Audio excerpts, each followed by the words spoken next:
earliest recollections of Henry Irving. The first time I ever saw Henry Irving was at the Theatre Royal Dublin on the evening of Wednesday, August 28, 1867. Miss Herbert had brought the St. James Company on tour, playing some of the old comedies, and Miss Braddon's new drama, founded on her successful novel Lady Audley's Secret, the piece chosen for this particular night, was The Rivals, in which Irving played Captain Absolute. 40 years ago, provincial playgoers did not have much opportunity of seeing great acting, except in the star parts. It was the day of the stock companies, when the chief theatres everywhere had good actors, who played for the whole season each in his or her established class, but notable excellence was not to be expected at the salaries then possible to even the most enterprising management. The business term still applied to the minor incidents of acting, as well as to the disposition of the various characters, and the entrances and exits was of necessity of a formal and traditional kind. There was no time for the exhaustive rehearsal of minor details to which actors are in these days accustomed, when the bill was changed 5 or 6 times a week. It was only possible, even at the longest rehearsal, to get through the standard outline of action and secure perfection in the cues. In fact, those conditions of the interdependence of the actors and mechanics, on which the structural excellence of the play depends. Moreover, the system by which great actors appeared as stars supported by only 1 or 2 players of their own bringing made it necessary that there should be in the higher order of theatres some kind of standard way of regulating the action of the plays in vogue. It was a matter of considerable interest to me to see, when some 14 years later Edwin Booth came to play at the Lyceum, that he sent his dresser to represent him at the 2 earlier rehearsals, so as to point out to the stage management the disposition of the characters and general arrangement of matured action, to which he was accustomed. I only mention this here to illustrate the conditions of stage work at an earlier period. This adherence to standard business was so strict, though unwritten, a rule that no one actor could venture to break it. To do so without preparation would have been to at least endanger the success of the play, and preparation was the prerogative of the management, not of the individual player. Even Henry Irving, though he had been as well as a player the stage manager of the St. James Company, and so could carry out his ideas partially, could not have altered the broad lines of the play, established by nearly a century of usage. As a matter of fact, The Rivals had not been one of Miss Herbert's productions at the St. James, and so it did not come within the scope of his stage management at all. Irving had played the part of Captain Absolute in the Theatre Royal Edinburgh during 3 years of his engagement, their 185,659, where he had learned the traditional usage, thus the only possibility open to him, as to any actor with regard to an established comedy, was to improve on the traditional method of acting it within the established lines of movement, in fact to impersonate the character to better advantage. On this particular occasion, the play as an entity had an advantage not always enjoyed in provincial theatres. It was performed by a company of comedians, several of whom had acted together for a considerable time. The lines of the play, being absolutely conventional, did not leave any special impress on the mind. One can only recall the actors and the acting. Henry Irving before becoming an actor.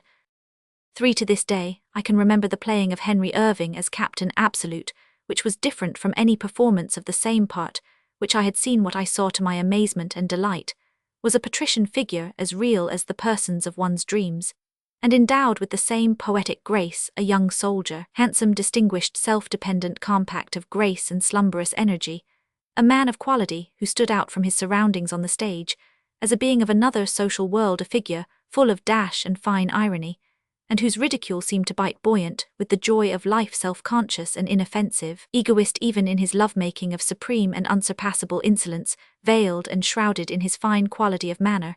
Such a figure as could only be possible in an age when the answer to offence was a sword thrust, when only those dare be insolent who could depend to the last on the heart and brain and arm behind the blade. The scenes which stand out most vividly are the following: his interview with Mrs. Malaprop, in which she sets him to read his own intercepted letter to Lydia, wherein he speaks of the old lady herself as the old weather-beaten she-dragon, the manner with which he went back again and again with excuses, exemplified by action rather than speech, to the offensive word-slosing his place in the letter, and going back to find it, seeming to try to recover the sequence of thought, innocently trying to fit the words to the subject, was simply a triumph of well-bred easy insolence again, When Captain Absolute makes repentant obedience to his father's will his negative air of content as to the excellences or otherwise of his suggested wife was inimitable, and the shocked appearance, manner, and speech of his hypocritical submission not to please your father, sir, was as enlightening to the audience as it was convincing to Sir Anthony. Again, the scene in the fourth act, when in the presence of his father and Mrs. Malaprop, he has to make love to Lydia in his own person, was on the actor's part a masterpiece of emotion, sort of thing to make an author grateful. There was no mistaking the emotions, which came so fast treading on each other's heels. His mental perturbation, his sense of the ludicrous situation in which he found himself, his hurried, feeble, ill-concealed efforts to find a way out of the difficulty, and through them all the sincerity of his real affection for Lydia, which actually shone coming straight and convincingly to the hearts of the audience. But these scenes were all of acting apart. The reality of his character was in the scene of Sir Lucius Outrigger's quarrel with him. Here he was real man to man. The grace and truth of his character and bearing were based on no purpose or afterthought before a man. His manhood was sincere before a gallant gentleman. His gallantry was without flaw. And as the dramatist intended, outshone even the chivalry of that perfect gentleman, Sir Lucius Outrigger.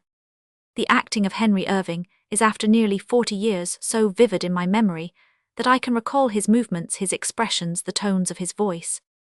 And yet the manner in which his acting in the new and perfect method was received in the local press may afford an object lesson for of what the pioneer of high art has, like any other pioneer, to endure. During the 2 weeks' visit to Dublin, the repertoire comprised, as well as the rivals, The School for Scandal, The Bells, Stratagem, The Road to Ruin, She Stoops to Conquer, and Lady Audley's Secret. Of these other plays I can say nothing, for I did not see them lately. However, on looking over the newspapers, I found hardly a word of even judicious comment praise. There was not, according to the local journalistic record. His Joseph Surface was lachrymose, coarse, pointless, and ineffective. Nothing could be more ludicrously deficient of dramatic power than his acting in the passage with Lady Teazle in the screen scene. The want of harmony between the actual words and gesture, emphasis and expression, was painfully palpable. And yet to those who can read between the lines and gather truth, where truth, though not perhaps the same truth eyes, meant this very criticism, shows how well he played the hypocrite who meant one thing, whilst conveying the idea of another. Were Joseph's acts and tones and words all in perfect harmony, he would seem to an audience not a hypocrite but a reality. Another critic considered him stiff and constrained, and occasionally left the audience under the impression that they were witnessing the playing of an amateur. The only mention of his young Marlowe was in one paper that it was carefully represented by Mr. Irving, and in another that it was insipid and pointless. Of young Daunton in The Road to Ruin, there was one passing word of praise as an able impersonation, but of the rivals I could find no criticism whatever in any of the Dublin papers. When more than 38 years after seeing the play, I searched them hoping to find some confirmation of my vivid recollection of Henry Irving's brilliant acting, the following, only in small type, I found in the Irish Times of more than a week after the play had been given. Of those who support Miss Herbert, Mr. and Mrs. Frank Matthews are undoubtedly the best. Mr. Stoyle is full of broad comedy, but now and then he is not true to nature. Mr. Irving and Mr. Gaston Murray are painstaking and respectable artists. It is good to think that the great player who, as the representative actor of his nation off the world for over a quarter of a 5 century, was laid to rest in Westminster Abbey, to the grief of at least 2 continents, had, after 11 years of arduous and self-sacrificing work, during which he had played over 500 different characters, and had even then begun quite a new school of acting, been considered by at least one writer for the press a painstaking and respectable artist. Roman II. I did not see Henry Irving again till May 1871, when with the vaudeville company he played for a fortnight at the Theatre Royal Albury's comedy, 2 Roses. Looking back to that time, the best testimony I can bear to the fact that the performance interested me is that I went to see it 3 times. The company was certainly an excellent one. In addition to Henry Irving, it contained H. J. Montague, George Honey, Louise Clare, and Amy Fawcett. Well do I remember the delight of that performance of Digby Grant, and how well it foiled the other characters of the play. Amongst them all it stood out Starlichian, inimitable character, which Irving impersonated in a manner so complete that to this day I have been unable to get it out of my mind as a reality. Indeed, it was a reality, though at that time I did not know it. Years afterwards, I met the original at the house of the late Mr. James McHenry, a villa in a little park off Addison Row. This archetype was the late Chevalier Wyckoff, of whom, in the course of a friendship of years, I had heard much from McHenry, who well remembered him in his early days in Philadelphia, in which city Wyckoff was born in his youth. He had been a very big, handsome man, and in the days when men wore cloaks used to pass down Chestnut Street or Locust Street with a sublime swagger, he was a great friend of Edwin Forrest, the actor, and a great ladies' man. He had been a friend and lover of the celebrated dancer Fanny Elsler, who was so big, and yet so agile that, as my father described to me, when she bounded in on the stage, seeming to light from the wings to the footlights in a single leap, the house seemed to shake. Wyckoff was a pretty hard man, and as cunning as men are made. When I knew him he was an old man, but he fortified the deficiencies of age with artfulness. He was then a little hard of hearing, but he simulated complete deafness, and there was little said within a reasonable distance that he did not six here. For many years he had lived in Europe, chiefly in London and Paris. There was one trait in his character, which even his intimate friends did not suspect. Every year right up to the end of his long life, he disappeared from London. At a certain date he was making his pilgrimage to Paris, where on a given day he laid some flowers on a little grave. Long after the child's mother, the dancer, had died, Wyckoff was a trusted agent of the Bonapartes, and he held strange secrets of that adventurous family. He it was, so McHenry told me, who had brought in secret from France to England the last treasures of the imperial house after the debacle following Sedan. This was the person whom Irving had reproduced in Digby Grant long before he had met him at McHenry's. With that seeing eye of his, he had marked his personality down for use, and with that marvelous memory, which in my long experience of him never failed him, was able to reproduce with the exactness of a Chinese copy every jot and tittle appertaining to the man without, and within his tall, gaunt, slightly stooping figure, his scanty hair artfully arranged to cover the ravages of time, the cunning, inquisitive eyes, the mechanical turning of the head, which becomes the habit of the deaf, the veiled voice, which can do everything but express truth. Even under stress of sudden emotion, years after Two Roses had had its run at the vaudeville and elsewhere, I went to see Wyckoff when he was ill in a humble lodging. In answer to my knuckle tap, he opened the door himself. For an instant I was startled out of my self-possession, for in front of me stood the veritable Digby Grant. I had met him already a good many times, but always in the recognized costume of morning or evening. Now I saw him as Irving had represented him, but I do not think he had ever seen him as I saw him at that moment. I believe that the costume in which he appeared in that play was the result of the actor's inductive ratiocination. He had studied the individuality so thoroughly, and was so familiar with not only his apparent characteristics, but with those secret manifestations which are in their very secrecy subtle indicators of individuality grafted on type, that he had recreated him just as Cuvier or Owen could, from a single bone, reconstruct giant reptiles of the Paleozoic age. There was the bizarre dressing jacket frayed at the edge, and cuff with ragged frogs, and stray buttons there, the 3 days beard white at root, and raven black at point there, the flamboyant smoking cap, with yellow tassel, which marks that epoch in the history of ridiculous dress out of which, in sheer revulsion of artistic feeling, came the pre-Raphaelite movement. Henry Irving as Digby Grant in Two Roses. Drawing made in his dressing-room by Fred Barnard, 1870. 7. Irving had asked me to bring with me to Wyckoff some grapes and other creature comforts, for which the poor old man was, I believe, genuinely grateful. But in the course of our chat, he told me that Irving had taken him off for that fellow in the Two Roses. Wyckoff did not seem displeased at the duplication of his identity, but rather proud of it.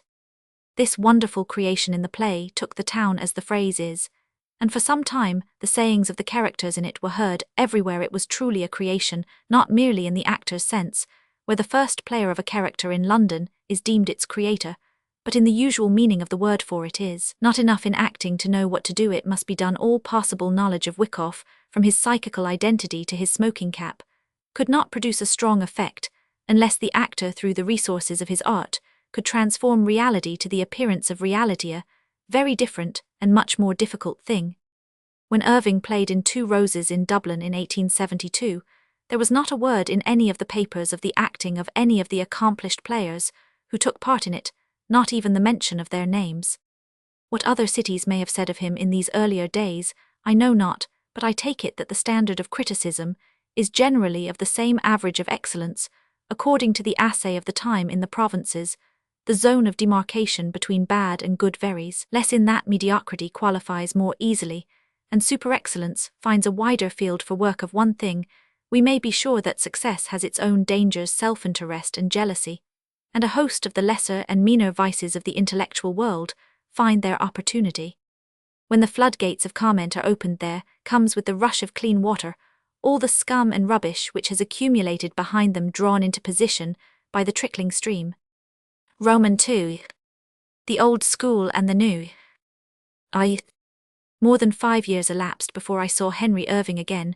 We were both busy men, each in his own way, and the fates did not allow our orbits to cross. He did not come to Dublin, my work did not allow my going to London, except at times when he was not playing there. Those 5 years were to him a triumphant progress in his art and fame. He rose and rose and rose. The Bells in 1871 was followed in 1872 by Charles Roman I in 1873, by Eugene Aram and Richelieu in 1874, by Philip and Hamlet in 1875, by Macbeth, and in 1876 by Othello and Queen Mary. For my own part, being then in the civil service, I could only get away in the prime of summer time, as my seniors preferred to take their holiday in the early summer or the late autumn. I had, when we next met, been for 5 years a dramatic critic in 1871. My growing discontent with the attention accorded to the stage in the local newspapers had culminated with the neglect of 2 roses. I asked the proprietor of one of the Dublin newspapers, whom I happened to know, Dr. Maunsell, an old contemporary and friend of Charles Lever, to allow me to write on the subject in the Mail. He told me frankly that the paper could not afford to pay for such special work, as it was in accordance with the local custom of the time, done by the regular staff, who wrote on all subjects as required. I replied that I would gladly do it without fee or reward. This he allowed me to carry out. From my beginning the work in November 1871, I had an absolutely free hand. I was thus able to direct public attention so far as my paper could affect it, where in my mind such was required. In those 5 years, I think I learned a good deal. Writing maketh an exact man, and as I have always held that in matters critical the critic's personal honour is involved in every word he writes, the duty I had undertaken was to me a grave one. I did not shirk work in any way. Indeed, I helped largely to effect a needed reform as to the time when criticism should appear. In those days of single printings from slow presses, copy had to be handed in very early. The paper went to press not long after midnight, and there were few men who could see a play and write the criticism in time for the morning's issue. It thus happened that the critical article was usually a full day behind its time. Monday night's performance was not generally reviewed till Wednesday at earliest. The instances which I have already given afford the proof. This was very hard upon the actors and companies making short visits. The public en bloc is a slow-moving force, and when possibility of result is cut short by a fluxion of time, it is a sad handicap to enterprise and to exceptional work. I do not wish to be egotistical, and I trust that no reader may take it that I am so in that I have spoken of my first experiences of Henry Irving, and how mainly because of his influence on me, I undertook critical work with regard to his own art. My purpose in doing so is not selfish. I merely wish that those who honour me by reading what I have written should understand something which went before our personal meeting, and why it was that, when we did meet, we came together with a loving and understanding friendship which lasted unbroken till my dear friend passed away. Looking back now, after an interval of nearly 40 years, during which time I was mainly too busy to look back at all, I can understand something of those root forces which had so strange an influence on both Irving's life and my own, though at the first I was absolutely unconscious of even their existence, neither when I first saw Irving in 1867, nor when I met him in 1876, nor for many years after I had been his close friend and fellow worker, did I know that his first experience of Dublin had been painful to the last degree. I thought from the way in which the press had ignored him and his work that they must have been bad enough in 1867 and 1871, but long afterwards he told me the story to this effect. Quite early in his life as an actor, when he was only 20, only in an off-season, when the resting actor grasps at any chance of work, he received from Mr. Harry Webb, then manager of the Queen's Theatre, Dublin, and with whom he had played at the Edinburgh Theatre, an offer of an engagement for some weeks. This he joyfully accepted, and turned up in due course. He did not know then, though he learned it with startling rapidity, that he wanted to fill the place of a local favourite who had been for some cause summarily dismissed. The public visited their displeasure on the newcomer, and in no uncertain way from the moment of his coming on the stage on the first night of his engagement, until almost its end, he was not allowed to say one word without interruption. Hisses and stamping catcalls, and the thumping of sticks were the universal accompaniments of his speech. Now to an actor nothing is so deadly as to be hissed. Not only does it bar his artistic effort, but it hurts his self-esteem. Its manifestation is a negation of himself, his power, his art. It is present death to him, qua artist, with the added sting of shame. Well did the actors know it who crowded the court at Bow Street, when the vanitimate fool who murdered poor William Terrace was arraigned. The murderer was an alleged actor, and they wanted to punish him when he was placed in the dock. With one impulse they hissed him. In Irving's case at the Queen's, the audience, with some shameful remnant of fair play, treated him well the last 2 nights of his performance, and cheered him. It was manifestly intended as a proof that it was not against this particular man that their protest was aimed, though he was the sufferer by it, but against anyone who might have taken the place of their favourite, whom they considered had been injured. Of this engagement, Irving spoke to an interviewer in 1890, one apropos of an outrage, unique to him, inflicted on Toole shortly before at Coatbridge, a place of which the saying is, there is only a sheet of paper between hell and Coatbridge. Did you ever have any similar experience in your own career, Mr. Irving? I did have rather a nasty time once, and suffered much as Mr. Toole has done from the misplaced emotions of the house. It was in this way, when I was a young man away back about 1859, should be 1860, I should say it was. I was once sent for to fulfill an engagement of 6 weeks at the Queen's Theatre, a minor theatre in the Irish capital. It was soon after I had left here Edinburgh. I got over all right, and was ready with my part. But to my amazement, the moment I appeared on the stage I was greeted with a howl of execration from the pit and gallery. There was I standing aghast, ignorant of having given any cause of offence 11, and in front of me a raging Irish audience, shouting, gesticulating, swearing probably, and in various forms indicating their disapproval of my appearance. I was simply thunderstruck at the warmth of my reception. I simply went through my part, amid a continual uproar, groans, hoots, hisses, catcalls, and all the appliances of concerted opposition. It was a roughish experience, that. But surely it did not last long. That depends, replied the player grimly, on what you call long. It lasted 6 weeks. I was as innocent as yourself of all offence, and could not for the life of me make out what was wrong. I had hurt nobody, had said nothing insulting, I had played my parts not badly for me, yet, for the whole of that time, I had every night to fight through my piece in the teeth of a house, whose entire energies seemed to be concentrated in a personal antipathy to myself. It was little wonder that the actor who had thus suffered undeservedly remembered the details, though the time had so long gone by that he made error as to the year. No wonder that the time of the purgatorial suffering seemed 50% longer than its actual duration. Other things of more moment had long ago passed out of his mind, had supped full of success and praise, but the bitter flavour of that month of pain hung all the same in his cup of memory.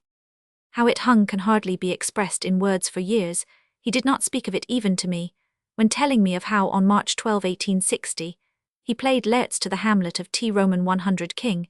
It was not till after more than a quarter of a century of unbroken success that he could bear even to speak of it. Not even the consciousness of his own innocence in the whole affair could quell the mental disturbance which it caused him whenever it came back to his thoughts. Roman 2. When then Henry Irving came to Dublin in 1876, though it was after a series of triumphs in London, running into a term of years, he must have had some strong misgivings as to what his reception might be. It is true that the early obloquy had lessened into neglect, but no artist whose stock in trade is mainly his own personality could be expected to reason with the same calmness as that parliamentary candidate, who thus expressed the grounds of his own belief in his growing popularity. I am growing popular. Popular, said his friend, why last night I saw them pelt you with rotten eggs. Yes, he replied with gratification, that is right, but they used to throw bricks. In London the bricks had been thrown, and in plenty. There are some persons of such a temperament that they are jealous of any new idea, of anything or idea which is outside their own experience, or beyond their own reasoning. The new ideas of thoughtful acting, which Irving introduced, won their way in the main splendidly. But it was a hard fight, for there were some violent and malignant writers of the time who did not hesitate to stoop to any meanness of attack. It is extraordinary how the sibilation of a single hiss will win through a tempest of cheers. The battle, however, was being won when Irving came to Dublin.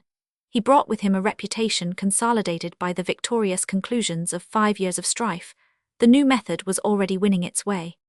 It so happens that I was myself able, through a fortuitous concourse of facts, to have some means of comparison between the new and the old.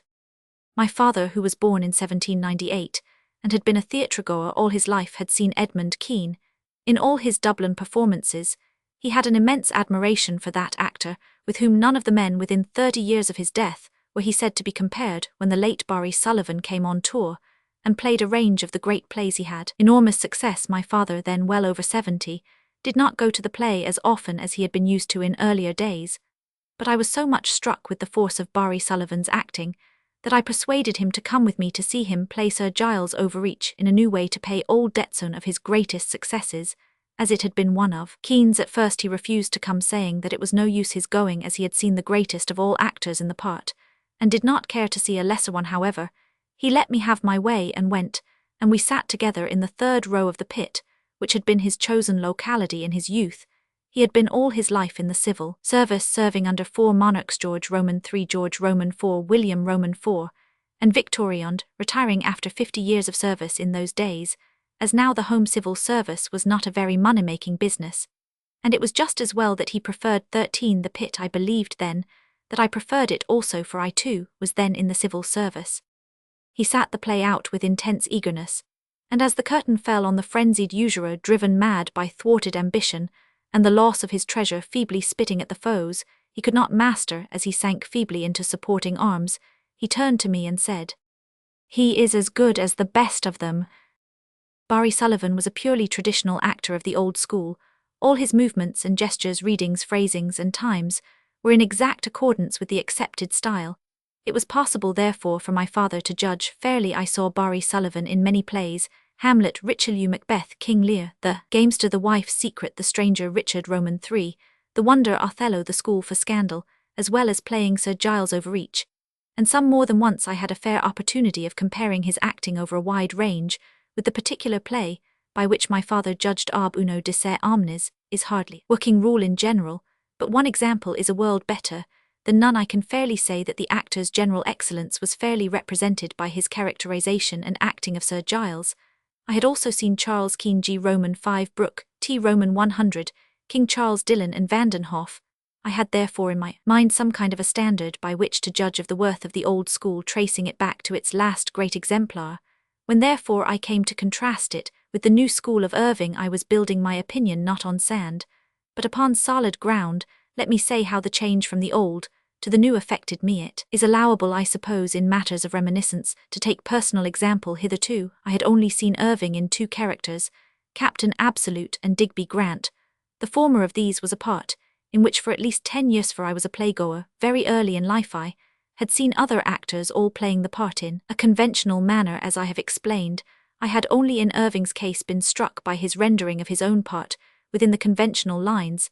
The latter part was of quite a new style, anew to the world, in its essence as its method, and we of that time and place had no standard with regard to it, no means or opportunity of comparison. It was therefore with very great interest that we regarded in 1876 the playing of this actor, who was accepted in the main as a new giant to me. As a critic with the experience of 5 years of the work, the occasion was of great moment, and I am free to confess that I was a little jealous lest 14 the newcomer, even though I admired so much of his work, as I had seen, should overthrow my friend and countryman, for at this time Barry Sullivan was more than an acquaintance. We had spent a good many hours together, talking over acting and stage history. Generally, indeed, I said in my critical article thus: Mr. Irving holds in the minds of all who have seen him a high place as an artist, and by some he is regarded as the Garrick of his age, and so we shall judge him by the highest standard which we know. At the first glance, after the lapse of time, this seems, if not unfair, at least hard upon the actor, but the second thought shows a subtle though unintentional compliment Henry Irving had already raised in his critic, partly by the dignity of his own fame, and partly through the favourable experience of the critic. The standard of criticism he was to be himself, the standard of excellence. His present boon to us was that he had taught us to think. Let me give an illustration. Barry Sullivan was, according to accepted ideas, a great Macbeth. I, for one, thought so. He had great strength, great voice, great physique of all sorts, a well-knit figure, with fine limbs, broad shoulders, and the perfect back of a prizefighter. He was master of himself, and absolutely well versed in the parts which he played. His fighting power was immense, and in the last act of the play, good to see the last scene of all, when the flats of the penultimate scene were drawn away, in response to the usual carpenter's whistle of the time, was disclosed as a bare stage, with wings of wild rock and heather at the back was Macbeth's castle of Dunsinane seen in perspective. It was supposed to be vast and occupied the whole back of the scene. In the centre was the gate, double doors in a Gothic archway of massive proportions. In reality, it was quite 8 feet high, though of course looking bigger in perspective. The stage was empty, but from all round it rose the blare of trumpets and the roll of drums. Suddenly the castle gates were dashed back, and through the archway came Macbeth, sword in hand and buckler on arm, dashing with really superb vigour down to the footlights.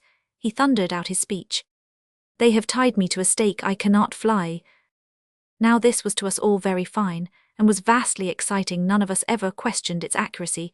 To nature that castle with 15, the massive gates thrown back on their hinges, by the rush of a single man, came back to me vividly when I saw the play as Irving did it in 1888. Though at the time we had never given it a thought, indeed we gave thought to few such things, we took them with simplicity, and as they were, just as we accepted the conventional scenes of the then theatre, the palace arches, the oak chamber, the forest glade with its added wood wings and all the machinery of tradition. With Irving all was different. That easy progress of Macbeth's soldiers, returning tired after victorious battle scene against the low dropping sun, across the vast heather, studded with patches of light glinting on water, the endless procession of soldiers straggling singly, and by twos and threes filling the stage to the conclusion of an endless array, conveyed an idea of force and power, which impressed the spectator with an invaluable sincerity. In fact, Irving always helped his audience to think. Roman 3. Friendship. That Irving was in my estimation worthy of the test I had laid down is shown by my article on the opening performance of Hamlet, and in the second article written after I had seen him play the part for the 3rd time running that he was pleased with the review of his work, was proved by the fact that he asked on reading my criticism on Tuesday morning that we should be introduced. This was effected by my friend Mr. John Harris, manager of the Theatre Royal. Irving and I met as friends, and it was a great gratification to me when he praised my work. He asked me to come round to his room again. When the play was over, I went back with him to his hotel, and with 3 of his friends supped with him.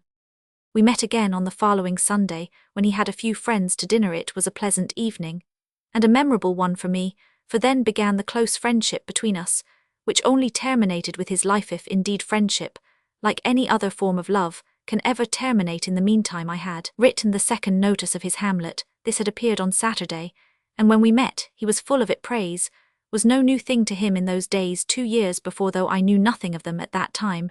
2 criticisms of his Hamlet had been published in Liverpool. One admirable pamphlet was by Sir then Mr. Edward Russell, then as now the finest critic in England, the other by Hall Caine, a remarkable review, to have been written by a young man under 20. Some of the finest and most lofty minds had been brought to bear on his work. It is, however, a peculiarity of an actor's work that it never grows stale. No matter how often the same thing be repeated, it requires a fresh effort each time. Thus it is that criticism can never be stale either. It has always power either to soothe or to hurt. To a great actor the growth of 17 character never stops, and any new point is a new interest, a new lease of intellectual life. Roman 2. Before dinner Irving chatted with me about this 2nd article. In it I had said, "There is another view of Hamlet too, which Mr. Irving seems to realize by a kind of instinct, but which requires to be more fully and intentionally worked out. The great deep underlying idea of Hamlet is that of a mystic in the high-strung nerves of the man, in the natural impulse of spiritual susceptibility in his concentrated action, spasmodic though it sometimes be, and in the divine delirium of his perfected passion.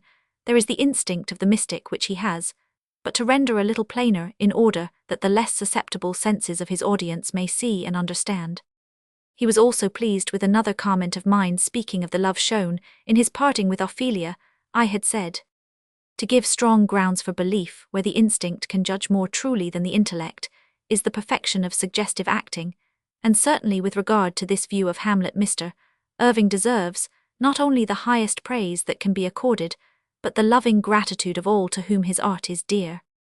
There were plenty of things in my 2 criticisms which could hardly have been pleasurable to the actor, so that my review of his work could not be considered mere adulation. But I never knew in all the years of our friendship and business relations Irving to take offence or be hurt by true criticism. That criticism, which is philosophical, and gives a reason for every opinion adverse to that on which judgment is held, when anyone could let Irving believe that he had either studied the subject, or felt the result of his own showing, he was prepared to argue to the last any point, suggested on equal terms. I remember at this time, Edward Dowden, the great Shakespearean critic, then as now Professor of English Literature in Dublin University, saying to me in discussing Irving's acting, "After all, an actor's commentary is his acting." A remark of embodied wisdom. Irving had so thoroughly studied every phase 18 and application, and the relative importance of every word of his part, that he was well able to defend his accepted position. Seldom, indeed, was anyone able to refute him, but when such occurred, no one was more ready to accept the true view and to act upon it. Thus it was that on this particular night my host's heart was from the beginning something toward me, as mine had been toward him. He had learned that I could appreciate high effort, and with the instinct of his craft, liked, I suppose, to prove himself again to his new sympathetic and understanding friend, and so after dinner, he said he would like to recite for me Thomas Hood's poem The Dream of Eugene Aram. That experience I shall never forget. The recitation was different both in kind and degree from anything I had ever heard, and in those days there were some noble experiences of moving speech. It had been my good fortune to be in court when Whiteside made his noble appeal to the jury in the Yelverton case, a speech which won for him the unique honour when next he walked into his place in the House of Commons, of the whole House standing up and cheering him. I had heard Lord Brougham speak amid a tempest of cheers in the great round room of the Dublin Mansion House.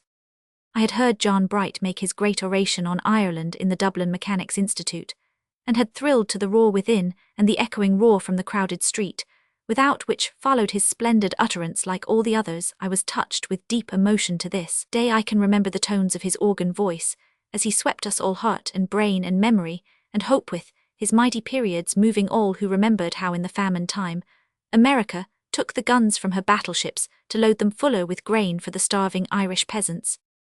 These experiences and many others had shown me something of the power of words. In all these, and in most of the others, there were natural aids to the words spoken. The occasion had always been great, the theme far above one's daily life, the place had always been one of dignity, and above all had been the greatest of all aids to effective speech, that which I heard Dean then Canon Farrar call in his great sermon on Garibaldi the mysterious sympathy of numbers. But here in a dining-room, amid a dozen friends, a man in evening dress stood up to recite a poem with which we 19 had all been familiar from our school days, which most if not all of us had ourselves recited at some time. But such was Irving's commanding force, so great was the magnetism of his genius, so profound was the sense of his dominance, that I sat spellbound. Outwardly I was as of stone, not quick in me, but receptivity and imagination, that I knew the story, and was even familiar with its unalterable words, was nothing. The whole thing was new, recreated by a force of passion, which was like a new power across the footlights amid picturesque scenery and suitable dress, with one's fellows beside, and all around one. Though the effect of passion can convince and sway, it cannot move one personally beyond a certain point. But here was incarnate power, incarnate passion, so close that one could meet it eye to eye, within touch of the outstretched hand.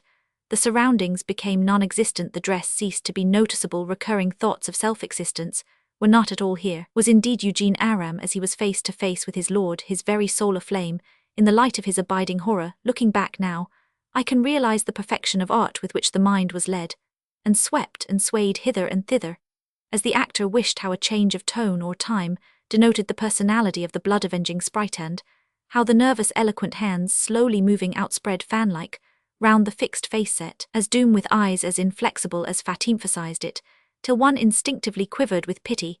Then came the awful horror on the murderer's face, as the ghost in his brain seemed to take external shape before his eyes, and enforced on him that from his sin there was no refuge. After this climax of horror, the actor was able by art and habit to control himself to the narrative mood, whilst he spoke the few concluding lines of the poem. Then he collapsed half fainting. Roman 3. There are great moments even to the great. That night Irving was inspired. Many times since then I saw and heard him. For such an effort eyes as well as ears are required recite that poem, and hold audiences big or little spellbound, till the moment came for the thunderous outlet of their pent-up feelings. But that particular vein I never met again. Art can do much, but in all things 20, even in art, there is a summit somewhere that night for a brief time, in which the rest of the world seemed to sit still. Irving's genius floated in blazing triumph above the summit of art. There is something in the soul which lifts it above all, that has its base in material things. If once only in a lifetime the soul of a man can take wings, and sweep for an instant into mortal gaze, then that once for Irving was on that to me ever memorable night. As to its effect I had no adequate words. I can only say that, after a few seconds of stony silence following his collapse, I burst out into something like a violent fit of hysterics. Let me say, not in my own vindication, but to bring new tribute to Irving's splendid power, that I was no hysterical subject, I was no green youth, no weak individual yielding to a superior emotional force. I was as men go, a strong man, strong in many ways. If autobiography is allowable in a work of reminiscence, let me say here what has to be said of myself. In my earlier years I had known much illness, certainly. Till I was about 7 years old, I never knew what it was to stand upright. This early weakness, however, passed away in time, and I grew into a strong boy when I was in my 20th year. I was athletic champion of Dublin University. When I met Irving first I was in my 30th year. I had been for 10 years in the civil service, and was then engaged on a dry-as-dust book on the duties of clerks of petty sessions. I had edited a newspaper, and had exercised my spare time in many ways as a journalist, as a writer, as a teacher in my college days. I had been auditor of the Historical Society, a post which corresponds to the presidency of the Union in Oxford or Cambridge, and had got medals or certificates for history, composition and oratory. I had been president of the Philosophical Society. I had got university honours in pure mathematics. I had won numerous silver cups for races of various kinds, for rowing, weight throwing and gymnastics. I had played for years in the university football team, where I had received the honour of a cap. When therefore after his recitation I became hysterical, it was distinctly a surprise to my friends, for myself surprise had no part in my then state of mind. Irving seemed much moved by the occurrence.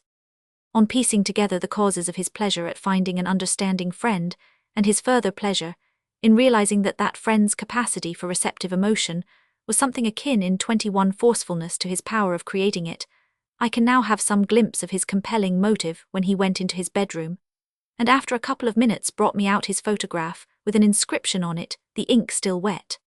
My dear friend Stoker, God bless you, God bless you. Henry Irving, Dublin, December 3, 1876. In those moments of our mutual emotion, he too had found a friend, and knew its soul had looked into soul. From that hour began a friendship, as profound, as close, as lasting as can be between two men. He has gone his road, now he lies amongst the great dead, his battle won, the desire of his heart for the advancement of his chosen and beloved art, accomplished his ambition, satisfied his fame, part of the history and the glory of the nation. The sight of his picture before me with those loving words, record of a time of deep emotion and full understanding of us, both each for the other, unmans me once again as I write. I have ventured to write fully, if not diffusely, about not only my first meeting with Irving, but about matters which preceded it, and in some measure lead to an understanding of its results.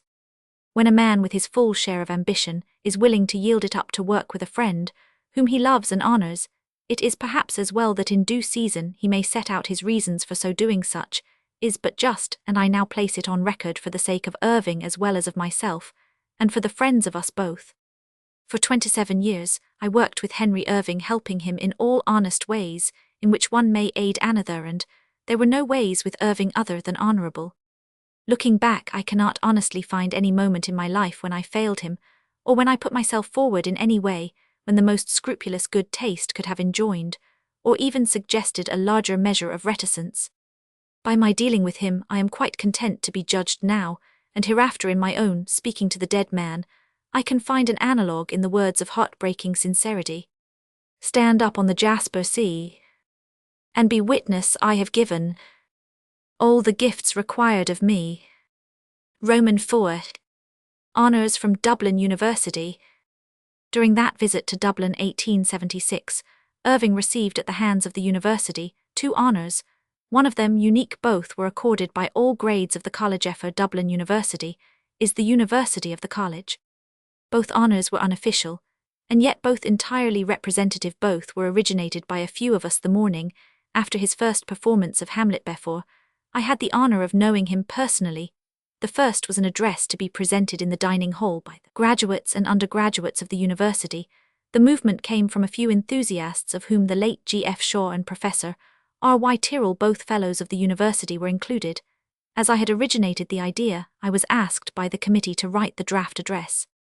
One of the paragraphs, when completed, ran as follows: "For the delight and instruction that we, in common with our fellow citizens, have derived from all your impersonations, we tender you our sincere thanks, but it is something more than gratitude for personal pleasure or personal improvement that moves us to offer this public homage to your genius acting, such as yours ennobles and elevates the stage, and serves to restore it to its true function as a potent instrument for intellectual and moral culture.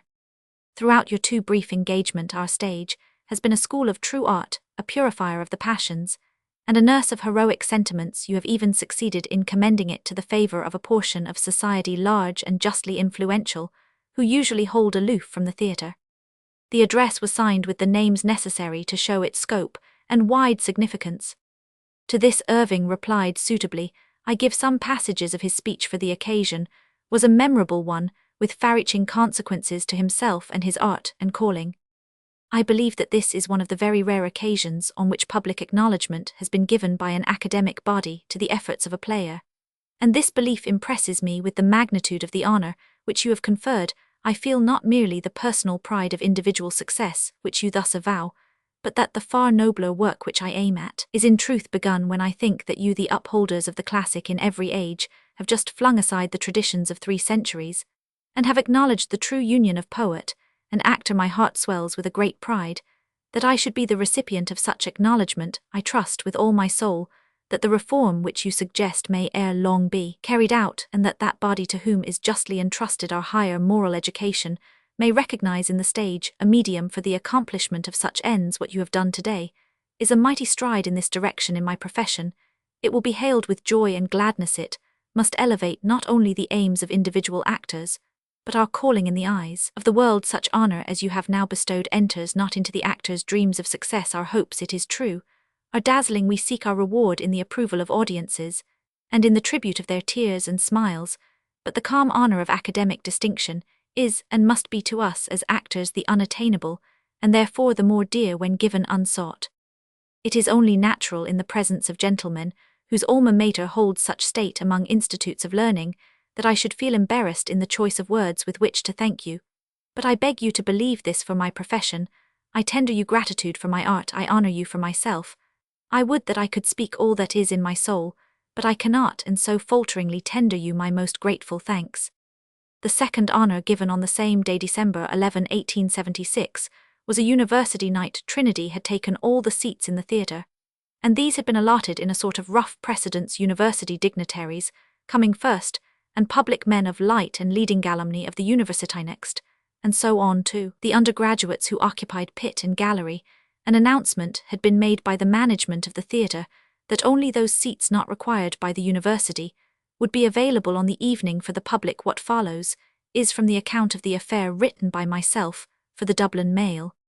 The grand reception given to Mr. Irving in Trinity College during the day had increased the interest of the public, and 24 vast crowds had assembled to await the opening of the doors.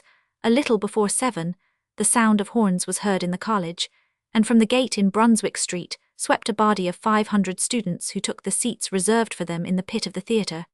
Then gradually, the boxes began to fill, and as each fellow and professor and well-known university character made his appearance, he was cheered according to the measure of his popularity. All university men past and present wore rosettes long before the time appointed for beginning the play.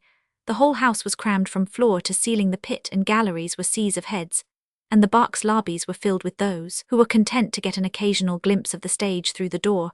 When Mr. Irving made his appearance, the pit rose at him, and he was received with a cheer which somewhat resembled a May shower, for it was sudden, fierce, and short, as the burst of welcome was not allowed to interrupt the play.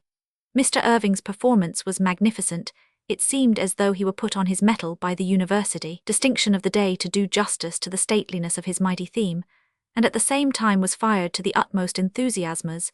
It was indeed no wonder at the warmth of his reception in the philosophically passage to be or not to be, and the advice to the players. There was a quiet, self-possessed dignity of thought which no man could maintain if he did not know that he had an appreciative audience, and that he was not talking over their heads in the scene with Ophelia. He acted as though inspired, for there was a depth of passionate emotion which even a great actor can but seldom feel, and in the play scene he stirred the house to such a state of feeling that there was a roar of applause. During the performance he was called before the drop scene several times, but it was not till the green curtain fell that the pent-up enthusiasm burst forth. There was a tremendous applause, and when the actor came forward, the whole house rose simultaneously to their feet, and there was a shout that made the walls ring again. Hats and handkerchiefs were waved, and cheer upon cheer swelled louder and louder, as the player stood proudly before his audience with a light upon his face, such as never shone from the floats. It was a pleasant sight to behold the sea of upturned faces in the pit, clear strong young faces with broad foreheads, and bright iced glimpse of colour, as the crimson rosettes which the students wore flashed with their every movement, gleaming jewels of the ladies in the boxes, moving mass of hats and handkerchiefs, and above all the unanimity with which everything was done. It was evident that in the theatre this night was a body moved by a strong esprit de corps, for without any fugleman every movement was simultaneous. They took their 25 cue from the situation, moved by one impulse, to do the same thing. It was indeed a tribute of which any human being might be proud. For many minutes the tempest continued, and then as one man the house sat down, as Mr. Henry Irving stepped forward to make his speech, which was as follows. Ladies and gentlemen, honest steadfast work in any path of life is almost sure to bring rewards and honours, but they are rewards and honours so unexpected and so unprecedented that they may well give the happy recipient a new zest for existence. Such honours you have heaped upon me, for the welcome you have given me upon these classic boards, for the proud distinction your grand university has bestowed upon me. For these honours, accept the truest, warmest, and most earnest thanks that an overflowing heart tries to utter, and you cannot think it strange that every fibre of my soul throbs and my eyes are dim with emotion as I look upon your faces, and know that I must say goodbye. Your brilliant attendance on this my parting performance sheds a lustre upon my life. At the close of his speech Mr. Irving seemed much affected, as indeed it was no wonder, for the memory of Saturday night is one which he will carry to his grave. Not Mr. Irving alone, but the whole of the profession should be proud of such a tribute to histrionic genius, for the address in the university and the assemblage at the theatre not only adds another sprig to the actor's well-won crown of laurel, but it marks an era in the history of the stage. When the performance was over, a vast crowd of young men, nearly all students, waited outside the stage door to escort the actor to his hotel, the Shelbourne, in St. Stephen's Green. This they did in noble style. They had come prepared with a long strong rope, and taking the horses from the carriage harnessed themselves to it. There were over 1,000 of them, and as no more than a couple of hundred of them could get a hand on the rope, the rest surrounded us, for I accompanied my friend on that exciting progression, either side a shouting body. The street was a solid moving mass, and the wild uproar was incessant to us. The street was a sea of faces, for more than half the body were turning perpetually to have another look at the hero of the hour up Grafton Street. We swept the ordinary passengers in the street, falling of necessity back into doorways and side streets round into St. Stephen's Green, where the shouting crowd stopped before the hotel.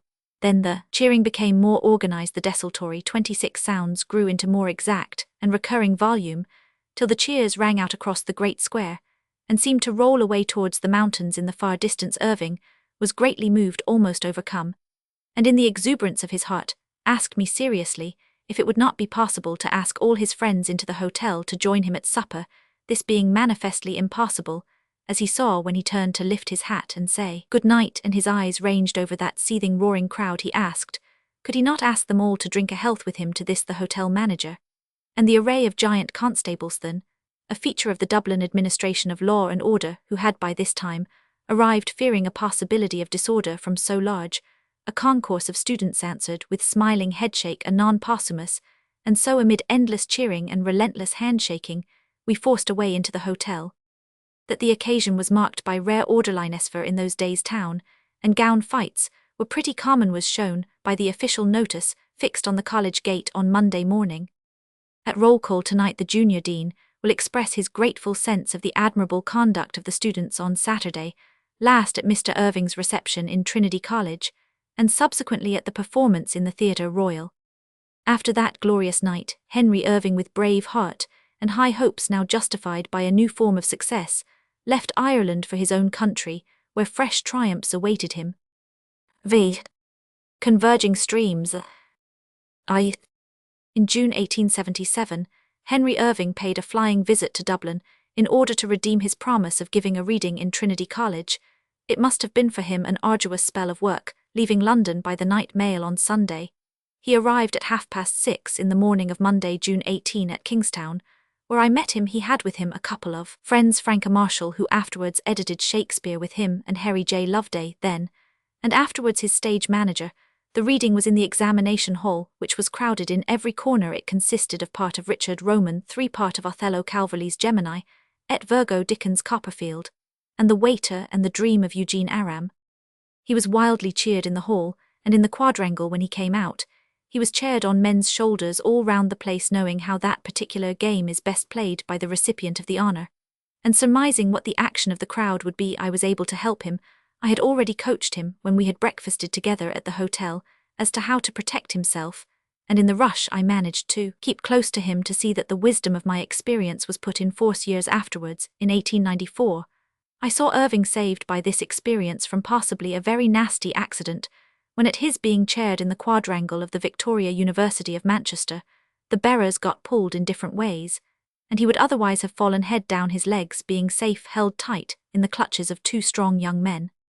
That night he dined in hall with the fellows at the high table, and was afterwards in the combination room, where I too was a guest, and where we remained till it was time for him to leave for London by the night mail. I saw him off from Kingstown. His reading that day of Richard Roman III gave me a wonderful 28 glimpse of his dealing with that great character. There was something about it so finite, once so subtle, and so masterly that it made me long to see the complete work. Roman II. 13 days afterwards I was in London, and saw him at the Lyceum in the Lyon Mail. I sat in his dressing-room between the acts. My visit to London was to attend the Handel Festival. I saw a good deal of Irving, meeting him on most days. I may here give an instance of his thoughtful kindness, since our first meeting the year before he had known of my wish to get to London, where as a writer I should have a larger scope and better chance of success than at home. One morning, July 12, I got a letter from him asking me to call at 17 Albert Mansions, Victoria Street at 1:30 and see Mr. Knowles. I did so, and on arriving found it was the office of the 19th Century. There I saw the editor and owner, Sir then, Mr. James Knowles, who received me most kindly, and asked me all sorts of questions as to work and prospects. Presently, while he was speaking, he interrupted himself to say, "What are you smiling at?" I answered, "Are you not dissuading me from venturing to come to London as a writer?" After a moment's hesitation, he said with a smile, "Yes, I believe I am." I was smiling to think, I said, that if I had not known the accuracy and wisdom of all you have said, I should have been here long ago. That seemed to interest him. He was far too clever a man to waste time on a fool. Presently, he said, "Now why do you think it better to be in London? Could you not write to me, for instance, from Dublin?" "Oh yes, I could write well enough, but I have known that game for some time. I know the joy of the wastepaper basket, and the manuscript returned unread. Now, Mr. Knowles," I went on, "may I ask you something?" "Certainly." "You are, if I mistake not, a Scotchman." He nodded acquiescence, keeping his eye on me, and smiling as I went on. "And yet you came to London. You have not done badly, either, I understand. Why did you come?" "Oh," he answered quickly, "far be it from me to make little of life in London, or the advantages of it. Now look here, I know exactly what you feel. Will you send me anything which you may have written, or which you may write for the purpose which you think suitable for the 19th century? I promise you that I shall read it myself, and if I can I will find a place for it in the magazine." I thanked him warmly for his quick understanding and sympathy, and for his kindly promise. I said at the conclusion, "And I give you my word that I shall never send you anything which I do not think worthy of the 19th century. From that hour Sir James and I became close friends. I and mine have received from him and his innumerable kindnesses, and there is for him a very warm corner in my heart. Strange to say, the next time we spoke of my writing in the 19th century was when in 1881 he asked me to write an article for him on a matter then of much importance in the world of the theatre. I asked him if it was to be over my signature. When he said that was the intention, I said, "I am sorry I cannot do it, Irving, and I have been for now some years so closely associated that anything I should write on a theatrical subject might be taken for a reflex of his opinion or desire. Since we have been associated in business, I have never signed any article regarding the stage unless we shared the same view, and whilst we are so associated, I want to keep to that rule. Otherwise, it would not be fair to him, for he might get odium in some form for an opinion which he did not hold. As a matter of fact, we join issue on this particular subject." The first time I had the pleasure of writing for him was when in 1890 I wrote an article on actor-managers, which appeared in the June number regarding this. Irving's opinion and my own were at one, and I could attack the matter with a good heart. I certainly took pains enough, for I spent many hours in the library of my in the Inner Temple, reading all the sumptuary laws in the entire collection of British statutes. Irving himself followed my own article with a short one on the subject of the controversy on which we were then engaged. Roman 3. In the autumn of that year, 1877, Irving again visited Dublin, opening in Hamlet on Monday, November 19.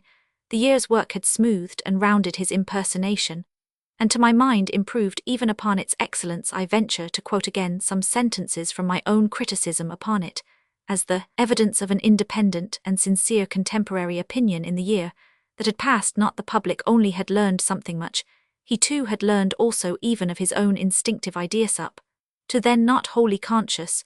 We all had learned acting and reacting on each other. We had followed him, he in turn encouraged and aided by the thought as well as the sympathy of others, and feeling justified in further advance, had let his own ideas grow, widening to all the points of the intellectual compass and growing higher and deeper than had been possible to his unaided efforts. For original thought must after all be in part experimental and tentative.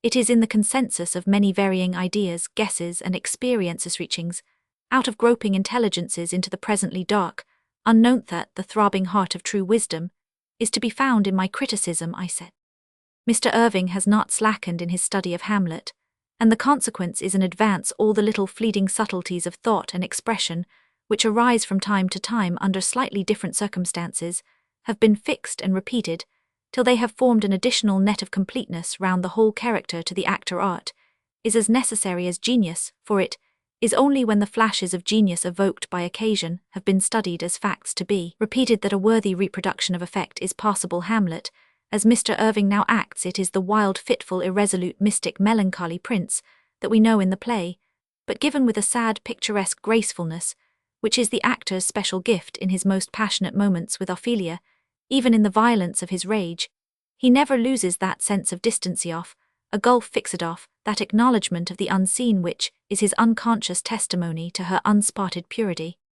The lesson conveyed to me by his acting, of which the above is the expression, was put by him into words in his preface to the edition of Diderot's Paradox of Acting, translated by Walter Pollock 31, and published in 1883, 6 years after he had been practicing the art by which he taught and illuminated the minds of others.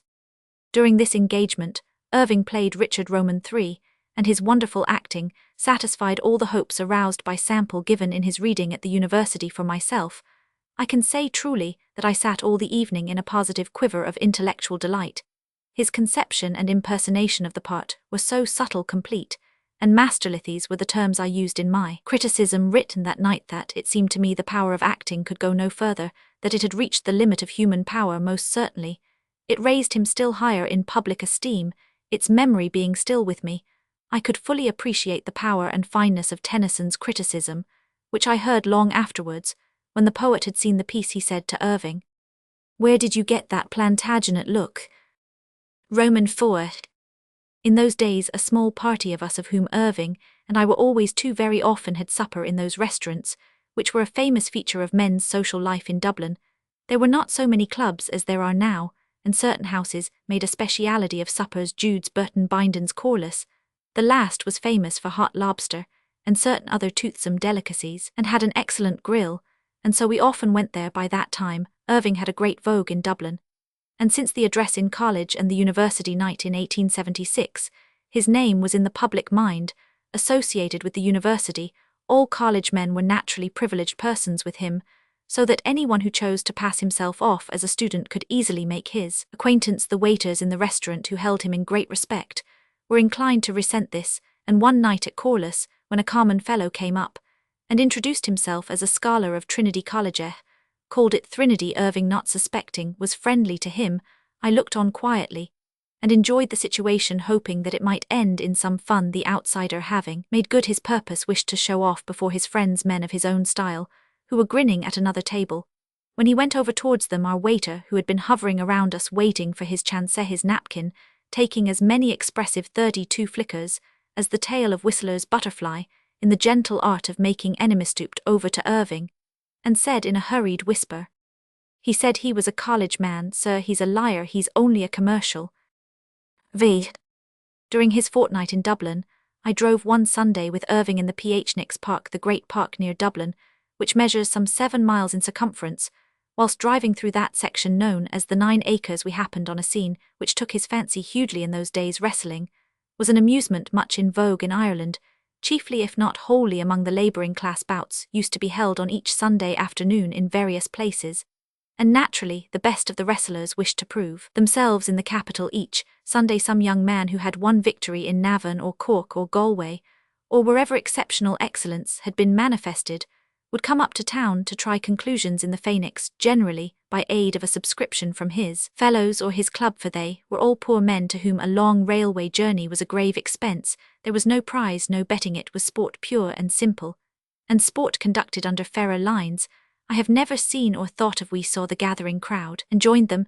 They did not know either of us, but they saw we were gentlemen, strangers to themselves, and with the universal courtesy of their race put us in the front when the ring had been formed. This forming of the ring was a unique experience. There were no police present, there were no stakes or ropes, not even a whitened mark on the grass. 2 or 3 men of authority amongst the sportsmen made the ring. It was done after this fashion. One man, a fine, big, powerful fellow, was given a drayman's heavy whip. Then one of those with him took off his cap and put it before the face of the armed man. Another guided him from behind in the required direction. Warning was called out lustily, and anyone not getting at once out of the way had to take the consequence of that fiercely falling whip. It was wonderful how soon and how excellently that ring was formed. The manner of its doing, though violent exceedingly, was so conspicuously and unquestionably fair that not even the most captious or quarrelsome could object. Then the contestants stepped into the ring and made their little preparations for strife. 2 splendid young men, they were Rafferty of Dublin and Finlay of Drogheda, hard as nails and full of pluck. The style of wrestling was the old-fashioned collar and elbow with the usual test of defeat, both shoulders on the ground at once. It was certainly a noble game. A single bout sometimes lasted for over a quarter of an hour, and anyone who knows what the fierce and unrelenting and pauseless struggle can be and must be in any kind of equality can understand the strain. What was most noticeable by us, however, was the extraordinary fairness of the crowd. Not a word was allowed, not a hint of method of defence or attack, not an encouraging word or sign. The local men could have cheered their own man to the echo, but the stranger must of necessity be alone, or with only a small backing at best, and so as encouragement could not be equal for the combatants, there should be none at all.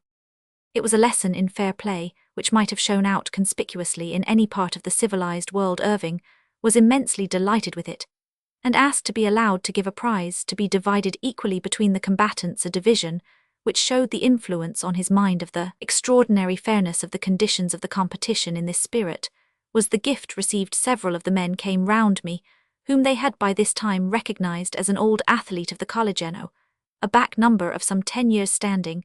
When I told them who was the donor, they raised a mighty cheer. The only difficulty we left behind us was that of breaking the banknote which had been given. We saw them, as we moved off, producing what money they had so as to make up his half for the stranger to take with him to Drogheda. Reminiscences. One evening in that week, Irving came up to supper with me in my rooms after the bells. We were quite alone, and talked with the freedom of understanding friends. He spoke of the future, and of what he would try to do when he should have a theatre all to himself, where he would be sole master. He was then in a sort of informal partnership with Mrs. Bateman, and had of course the feeling of limitation of expansive ideas, which must ever be, when 34 there is a sharing of interests and responsibilities. He was quite frank as to the present difficulties. Although he put them in the most kindly way possible, I had a sort of dim idea that events were moving in a direction which within a year became declared. He had spoken of a matter at which he had hinted shortly after our first meeting, the possibility of my giving up the post I then occupied in the public service, and sharing his fortunes in case he should have a theatre quite his own. The hope grew in me that a time might yet come when he and I might work together to one end, that we both believed in and held precious in the secret chamber of our hearts. In my diary, that night, November 22, 1877, I wrote, "London in view. Roman 6. Joining forces. Henry Irving produced Wills' play Vanderdecken at the Lyceum on June 8, 1878. I had arrived in London the day before, and was able to be present on the occasion. The play was a new version of the legend of the Flying Dutchman, and was treated in a very poetical way. Irving was fine in it, and gave one a wonderful impression of a dead man fictitiously alive. I think his first appearance was the most striking and startling thing I ever saw on the stage. The scene was of the landing place on the edge of the fjord sea, and sky were blue with the cold, steely blue of the north.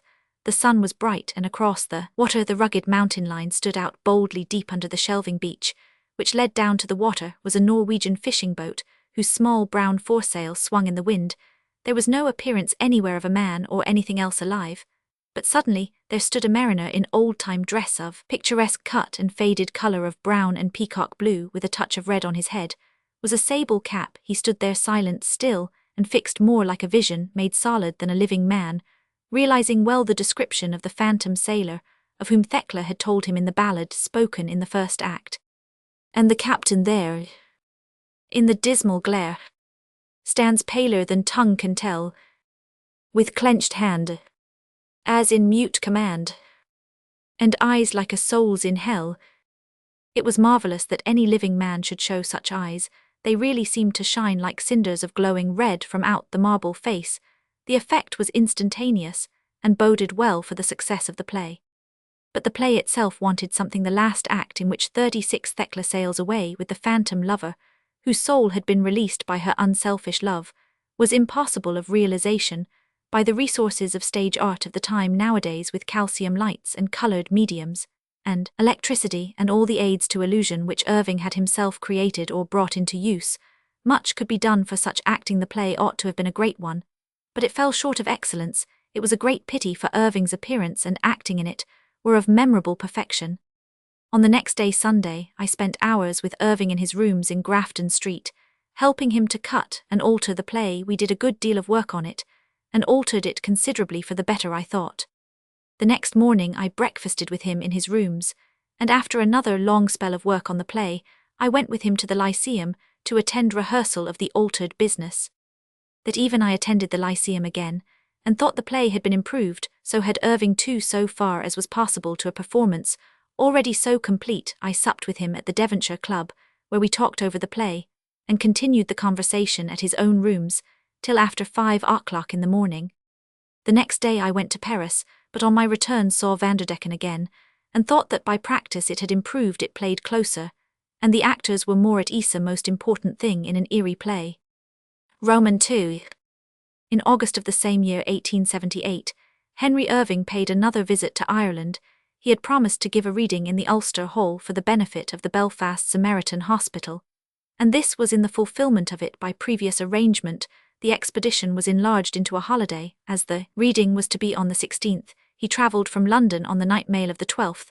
I met him on his arrival at Kingstown in the early morning, as he was to stay with my eldest brother, Sir Thornley Stoker. He was in great spirits, something like a schoolboy off on a long-expected holiday. Here he spent 3 very enjoyable days, a large part of which were occupied in driven excursions to Loch Bray and Lakeslip on the 15th, Irving and Loveday, and I went to Belfast after 37, having a look at the Ulster Hall, a huge hall about as big as the Manchester Free Trade Hall. We supped with a somewhat eccentric local philanthropist, Mr. David Cunningham. Mr. Cunningham was a large man, tall and broad and heavy, and with a great bald head which rose dome-shaped above a massive frontal sinus. He was the best of good fellows, the mainstay of the Samaritan Hospital, and a generous helper of all local charities. The reading was an immense success. Over 3,000 persons were present, and at the close was a scene of wild enthusiasm. We supped again with David Cunningham, was one of the Christian name men whose surname is seldom heard, and never alone. A good many of his friends were present, and we had an informal and joyous time. There were of course lots of speeches. Belfast is the very home of fiery and flamboyant oratory, and all our local friends were red-hot Orangemen. On this occasion, however, we were spared any contentious matter, though the harmless periods of the oratory of the northern Acropolis, as some of them called their native city, were pressed into service. One speaker made as pretty an Irish bull as could be found. The bull is generally supposed to belong to other provinces than the hard-headed Ulster. In descanting on the many virtues of the guest of the evening, he mentioned the excellence of his moral nature and rectitude of his private life in these terms: Mr. Irving, sir, is a gentleman, what leads a life of unbroken blemish. We sometimes kept late hours in the 70s that night, we left our host's house at 3 o'clock a Roman 1000 on our return to the Hotel Irving, and I sat up talking over the events of the day. The sun was beginning to herald his arrival when we began, but in spite of that, we sat talking till the clock struck 7. I well understood even then, though I understand it better now, that after a hard and exciting day or night, or both, the person most concerned does not want to go to bed. He feels that sleep is at arm's length, till it is summoned. Irving knew that the next day he would have to start at 3 o'clock on a continuous journey to London which would occupy some 15 hours, but I did not like to thwart him when he felt that a friendly chat of no matter how exaggerated dimensions would rest him better than some sleepless hours in bed. Roman 3. Irving's visit to Dublin as an actor began in that year 1878 on September 23, and lasted a fortnight. During this time, I was a great deal with him, not only in the theatre during rehearsals, as well as at the performances, but we drove almost every day and dined and supped at the house of my brother and sister-in-law, with whom he was great friends, at my own lodgings or his hotel, at restaurants, or in the houses of other friends.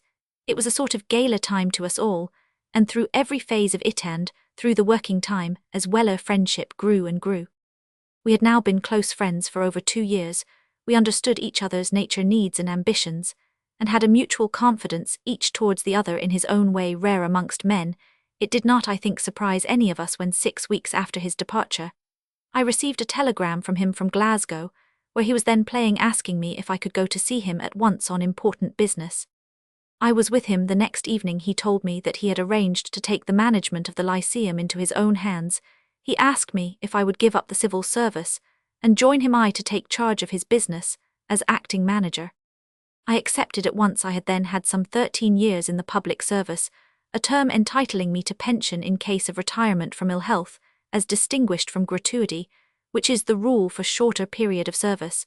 But I was content to throw in my lot with his. In the morning I sent in my resignation, and made by telegram certain domestic and other arrangements of supreme importance to me at that time, and ever since we had decided that I was to join him on December 14, as I should require a few weeks to arrange matters at home. I knew that, as he was to open the Lyceum on December 30, time was precious, and accordingly did all required with what expedition I could.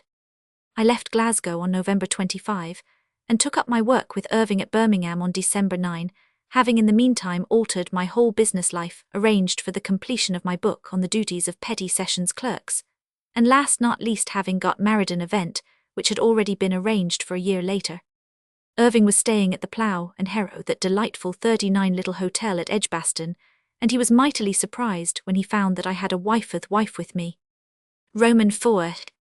We finished at Birmingham on Saturday, December 14, and on Sunday he went on with the company to Bristol, whilst we came on to London. The week at Birmingham had been a heavy time. I had taken over all the correspondence, and the letters were endless. It was the beginning of a vast experience of correspondence, for from that on till the day of his death I seldom wrote in working times less than 50 letters a day, fortunately for both myself and the readers, for I write an extremely bad hand. The bulk of them were short anyhow. I think I shall be very well within the mark when I say that during my time of working with Henry Irving, I have written in his name nearly 500,000 letters. But the week in Birmingham was child's play compared with the next 2 weeks in London. The correspondence alone was greater. But in addition, the theatre which was to be opened was in a state of chaos. The builders who were making certain structural alterations had not got through their work. Plasterers, paper hangers, painters, upholsterers were tumbling over each other. The outside of the building was covered with scaffolding. The whole of the auditorium was a mass of poles and platforms on the stage, and in the paint room, and the property rooms, the gas rooms and carpenter's shop and wardrobe room, the new production of Hamlet was being hurried on under high pressure. On the financial side of things too, there were matters of gravity. Irving had to begin his management without capital, at least without more than that produced by his tour, and by such accommodation as he could get from his bankers on the security of his property. These were matters of much work and anxiety, for before the curtain went up on the first night of his management, he had already paid away nearly £10,000, and had incurred liability for at least half as much more by outlay on the structure and what the lawyers call beautifyings of the Lyceum. He had taken over the theatre as from the end of August 1878, so that there was a good deal of extra expense, even whilst the 40 theatre was lying idle, though such is usual in some form in the running of a theatre. In another place I shall deal with finance. I only mention it here because at the very start of his personal enterprise, he had to encounter a very great difficulty. Nearly all the work was new to me, and I was not sorry when on the 19th my colleague, the stage manager, arrived and took in hand the whole of the stage matters when Irving and the company arrived 4 days after things both on the stage and throughout the house were beginning to look more presentable. When the heads of departments came back to work, preparations began to hum. One of these men, Arnott the property master, and a fine workman, had had an odd experience during the Bristol week. Something had gone wrong with the travelling property horse used in the vision scene of the bells, and he had come up to town to bring the real one from the storage. In touring it was usual to bring a profile representation of the gallant steed. Profile has in theatrical parlance a special meaning other than its dictionary meaning of an outline. It is thin wood covered on both sides with rough canvas carefully glued down. It is very strong and can be cut in safety to any shape. The profile horse was of course an outline, but the art of the scene painter had rounded it out to seemingly natural dimensions. Now the real horse, though a lifeless property, had in fact been originally alive.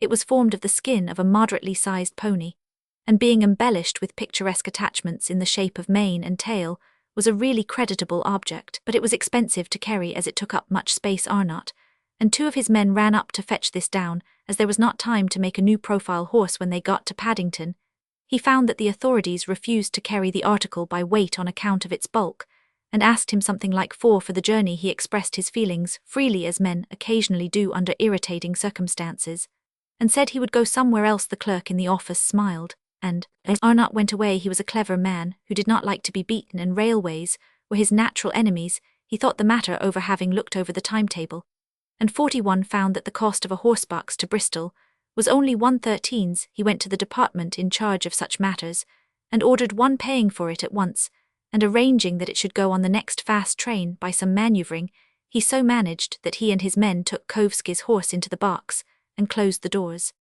When the train arrived at Bristol, there had to be some shunting to and fro so as to place the horsebox in the siding, arranged for such matters. The officials in charge threw open the door for the horse to walk out, but he would yield to no blandishment, nor even to the violence of chastisement usual at such times. A little time passed, and the officials got anxious, for the siding was required for other purposes. The station at Bristol is not roomy, and more than one line has to use it.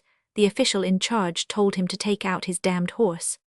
Not me, said he, for he was now seeing his way to get back at the railway company. I've paid for the carriage of the horse, and I want him delivered out of your premises. The rate I paid includes the services of the necessary officials.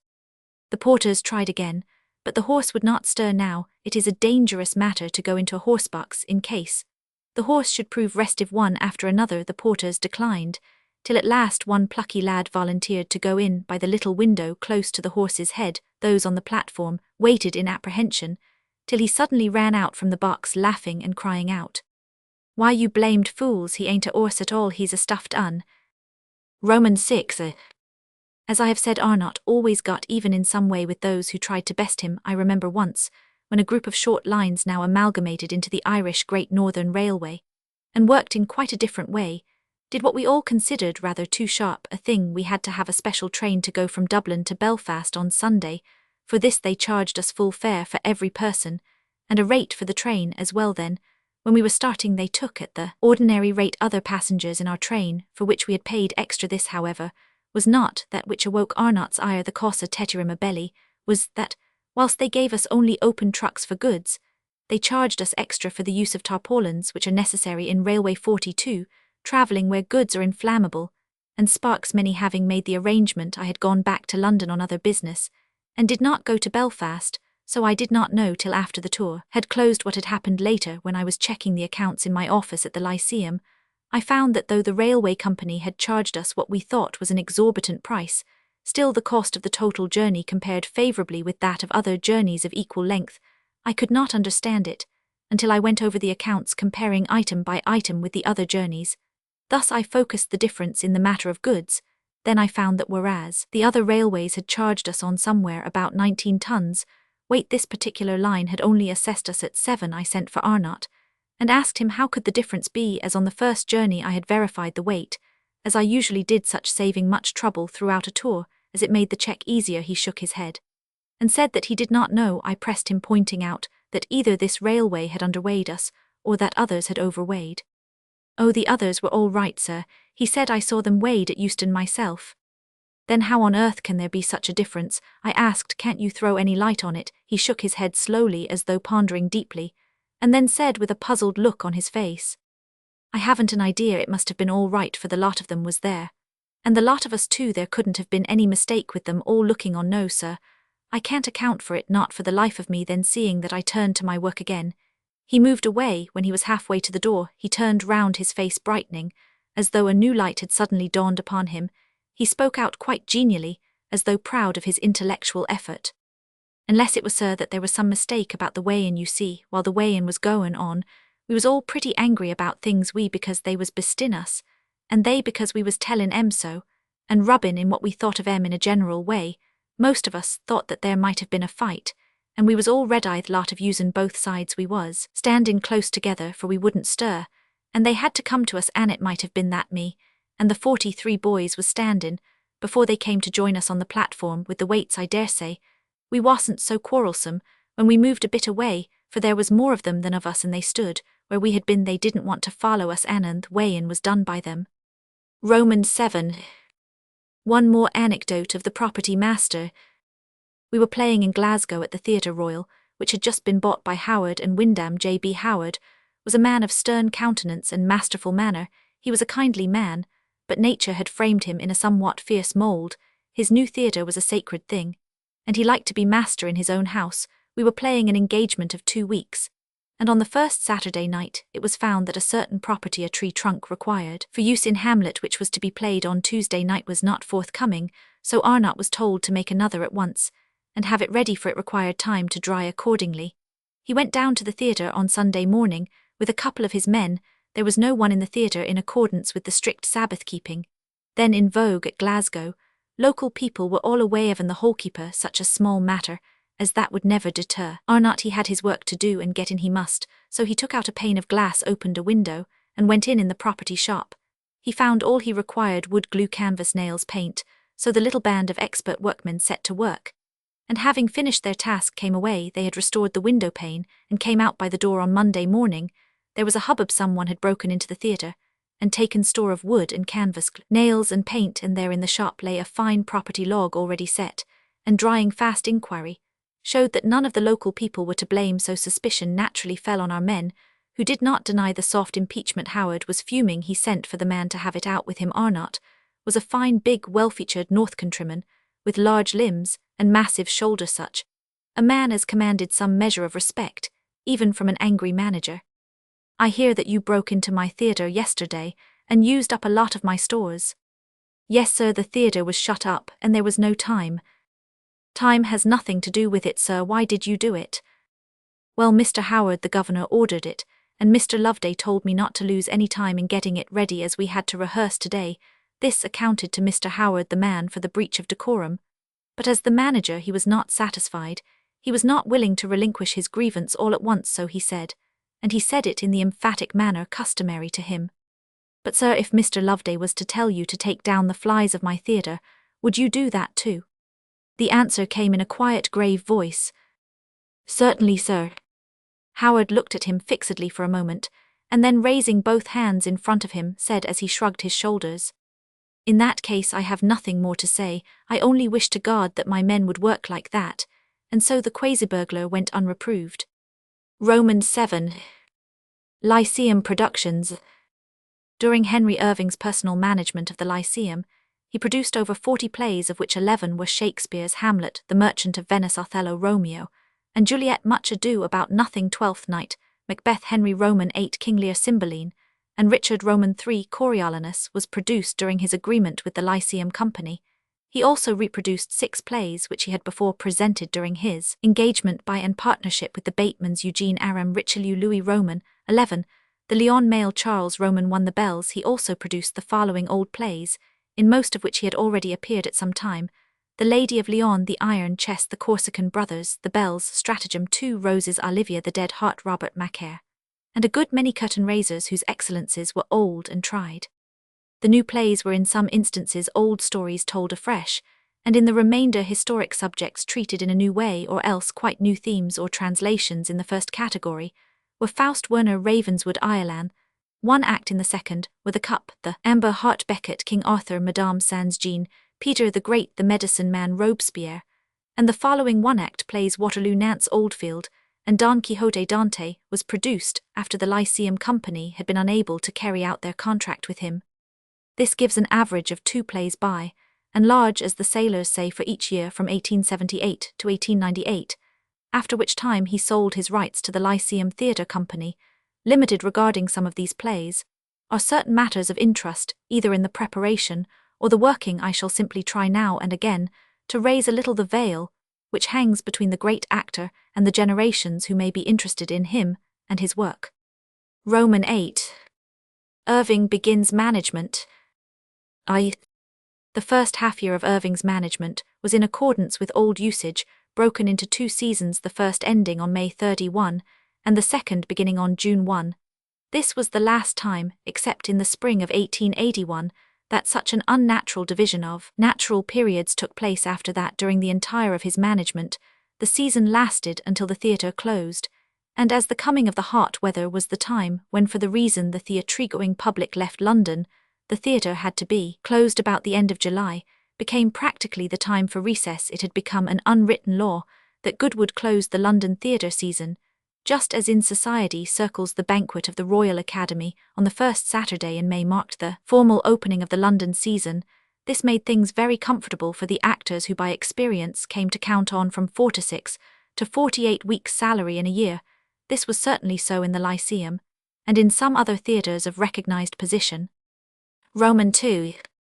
The first season made great interest for the public. It was all fairly new to me, for except when I had been present at the first night of Wills Medea, played by Mrs. Crowe, Miss Kate Bateman, in July 1872, and had seen Irving in the Lyon Mail in 1877, and had been at the performance and rehearsal of Vanderdecken in 1878, I had not been into the theatre till I came officially. As yet I knew nothing at all of the audiences from the management point of view. I soon found an element which had only anything like a parallel in the enthusiasm of the university in Dublin. Here was an audience that believed in the actor whom they had come to see, who took his success as much to heart as though it had been their 47 own, whose cheers and applauses, very presence was a stimulant and a help to artistic effort. This was the audience that he had made, and I myself as a neophyte was in full sympathy with them. With such an audience an artist can go far, and in such circumstances there seems nothing that is not possible on the hither side of life and health. The physicists tell us that it is a law of nature that there must be 2 forces to make impact, that the anvil has to do its work as well as the hammer, and it is a distinguishing difference between scientific and other laws that the former has no exceptions. So it is in the world of the theatre. Without an audience in sympathy, no actor can do his best, nay more, he should have the assurance of approval, or else sustained effort at high pitch becomes impossible. Some people often think and sometimes say that an actor's love of applause is due to a craving vanity. This may be in part true, and may even be wholly true in many cases, but those who know the stage and its needs, and difficulties its helps and thwarting checks, learn to dread a too prolonged stillness. The want of echoing sympathy embarrasses the player. For my own part, having learned to understand their motives, to sympathize with their aims, and to recognize their difficulties, I can understand the basic wisdom of George Frederick Cooke. When on the Liverpool stage he stopped in the middle of a tragic part, and coming down to the footlights said to the audience, "Ladies and gentlemen, if you don't applaud I can't act." It was from Irving I heard the story, and he certainly understood, and felt with that actor of the old days. If the members of any audience understood how much better value they would get for their monito, put the matter on its lowest basis when they show appreciation of the actor's efforts, they would certainly now and again signify the fullest recognition of his endeavor. This Lyceum audience, whose qualities endeared them to me from that first night December 30, 1878, became for 24 years of my own experience a quantity to be counted on, nay more, for when the Lyceum came as a theatre to an end, the audience followed Irving to Drury Lane. They or their successors in title were present on that last night of his season, June 10, 1905, that memorable night, when he said farewell, not knowing that it would be the last time, except one benefit performance, he should ever appear in London as a player. Roman 3. the production with which the season of 18,789 opened, was almost entirely new. When Irving took over the Lyceum, the agreement between him and Mrs. Bateman entitled him to the use of certain plays and materiel necessary for their representation. But he never contented himself with the scenery, properties, or dresses originally used. The taste of the public had so improved, and their education so progressed chiefly under his own influence, that the perfection of the 70s would not do for later days. For Hamlet, new scenery had been painted by Hawes Craven, and of all the dresses and properties used, few, if any, had been seen before what we had seen in the provinces. Was the old production. I remember being much struck by the care in doing things, especially with reference to the action. It was the first time that I had had the privilege of seeing a play produced. I had already seen rehearsals, but these, except of pantomime, had generally been to keep the actors, supers, and working staff up to the mark of excellence already arrived at. But now I began to understand why everything was as it was with regard to stagecraft. It was a liberal education. Often and often in the years since then, when I have noticed the thoughtless or careless way in which things were often done on other stages, I have wondered how it was that the younger generation of men had not taken example, and reasoned out, at least, the requirements of those matters incidental to their own playing. Let me give an example. In the last act, the cup from which Gertrude drinks the poison is an important item, inasmuch as it might have a disturbing influence in one of the final rehearsals, when grasped by Hamlet, in a frenzy of anxiety, lest Horatio should drink. Give me the cup, let go, by heaven, ill have it. The cup flung down, desperately rolled away for some distance, and then, following the shape of the stage, rolled down to the footlights. There is a sort of fascination in the uncertain movement of an inanimate object, and such an occurrence during the play would infallibly distract the attention of the audience. Irving at once ordered that the massive metal goblet used should have some bosses fixed below the rim, so that it could not roll. At a previous rehearsal, he had ordered that as the wine from the 49 cup splashed the stage-coloured sawdust should be used, which it did to exactly the same artistic effect. In another matter of this scene, his natural kindness made a sweet little episode, which he never afterwards omitted, when he said to the pretty little cupbearer, who offered him the poisoned goblet, "Set it by a while." He smiled at the child, and passed his hand caressingly over the golden hair. Certain other parts of his Hamlet were unforgettable. His whirlwind of passion at the close of the play scene, which night after night stirred the whole audience to frenzied cheers, the extraordinary way in which by speech and tone, action and time, he conveyed to his auditory the sense of complex and entangled thought and motive in his wild scene with Ophelia, his wonderment at the announcement of Horatio. "I think I saw him yesternight." Hamlet saw who? Horatio, my lord the king your father. Hamlet, the king me father. And the effective way in which he conveyed his sense of difference, of the subjective origin of the ghost, at its second appearance, at which Shakespeare hinted, following out Belleforest's remark on the novel. In those days the north parts of the world a living, as then under Sathan's laws, were full of enchanters, so that there was not any young gentleman whatsoever that knew not something therein sufficient to serve his turn, if need required. Hamlet, while his father lived, had been instructed in that devilish art, whereby the wicked spirit abuseth mankind, and advertiseth him as he can of things past. Of things past Hamlet could know of things that had been, though he could not read the future. This it was which was the essence of his patient acquiescence in the ways of time, half pagan fatalism, half Christian belief, as shown in that pearl amongst philosophical phrases. If it be now, 'tis not to come. If it be not to come, it will be now. If it be not now, yet it will come. The readiness is all. Roman 4. Hamlet was played 98 nights on that first season. 4 of them hang in my mind for very different reasons. The 51st was that wonderful opening night, when the great audience, all aflame with generous welcome, and exalted by ready sympathy, lifted us to unwonted heights. The second was on January 18, the 18th night of Hamlet. The Chinese ambassador, the Marquis Tseng, came to see the play, and with him came Sir Halliday Macartney. After the third act, the ambassador and Sir Halliday Macartney came to see Irving in his dressing-room, where they stayed some time talking. It was interesting to note Sir Halliday translated his remarks verbally how accurately. The ambassador followed the play, which he had not read nor heard of. Where he failed was only on some small points of racial or theological difference. He seemed to be absolutely correct on the human side. Presently we all went down on the stage, whilst Ellen Terry as Ophelia was in the midst of her mad scene. Irving and Sir Halliday and I were talking, and in the interest of the conversation We all temporarily overlooked the ambassador. Presently, I looked round instinctively, and was horrified to see that he had moved in on the stage and was then close to the edge of the arch at the back of the scene where Ophelia had made her entrance, and would make her exit. He was in magnificent robes of mandarin yellow, and wore such adornments as are possible to a great official who holds the high grade and honor of the peacocks. Feather, I jumped for him, and just succeeded in catching him before he had passed into the blaze of the limelight. I could fancy the sudden amazement of the audience, and the wild roar of laughter that would follow when in the midst of this most sad and pathetic of scenes would enter unheralded this gorgeous anachronism under ordinary circumstances. I think I should have allowed the contretemps to occur. Its unique grotesqueness would have ensured a widespread publicity not to be acquired by ordinary forms of advertisement, but there was greater force to the contrary. The play was not yet 3 weeks old in its run. It was a tragedy, and the holy of holies to my actor-chief, to whom full measure of loyalty was due. And beyond all it was Ellen Terry who would suffer. The third was a very sad occasion, but one which showed that the manager of a theatre must have nerve to do the work 51, entailed by his high responsibility. He remained in the wings up opposite, prompt in stage parlance after scene Roman 2 of Act I of Hamlet. The following scene Roman 3 is a front scene, ready for the change to the scene where Polonius gives good advice to his children Laertes and Ophelia, after the few words between the brother and sister on the cue of Laertes. Here my father comes. Polonius enters, speaking quickly as one in surprise, yet here Laertes aboard for shame. Irving instinctively turned on hearing the intonation of the voice, and after one lightning glance signed to the prompter to let down the act drop, which was done instantly.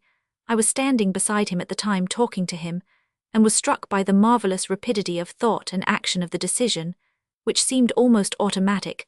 Then the curtain having been drawn back sufficiently to let him pass, he stepped to the footlights and said, "Ladies and gentlemen, I regret to have to tell you that something has happened which I should not like to tell you, and will ask you to bear in patience a minute.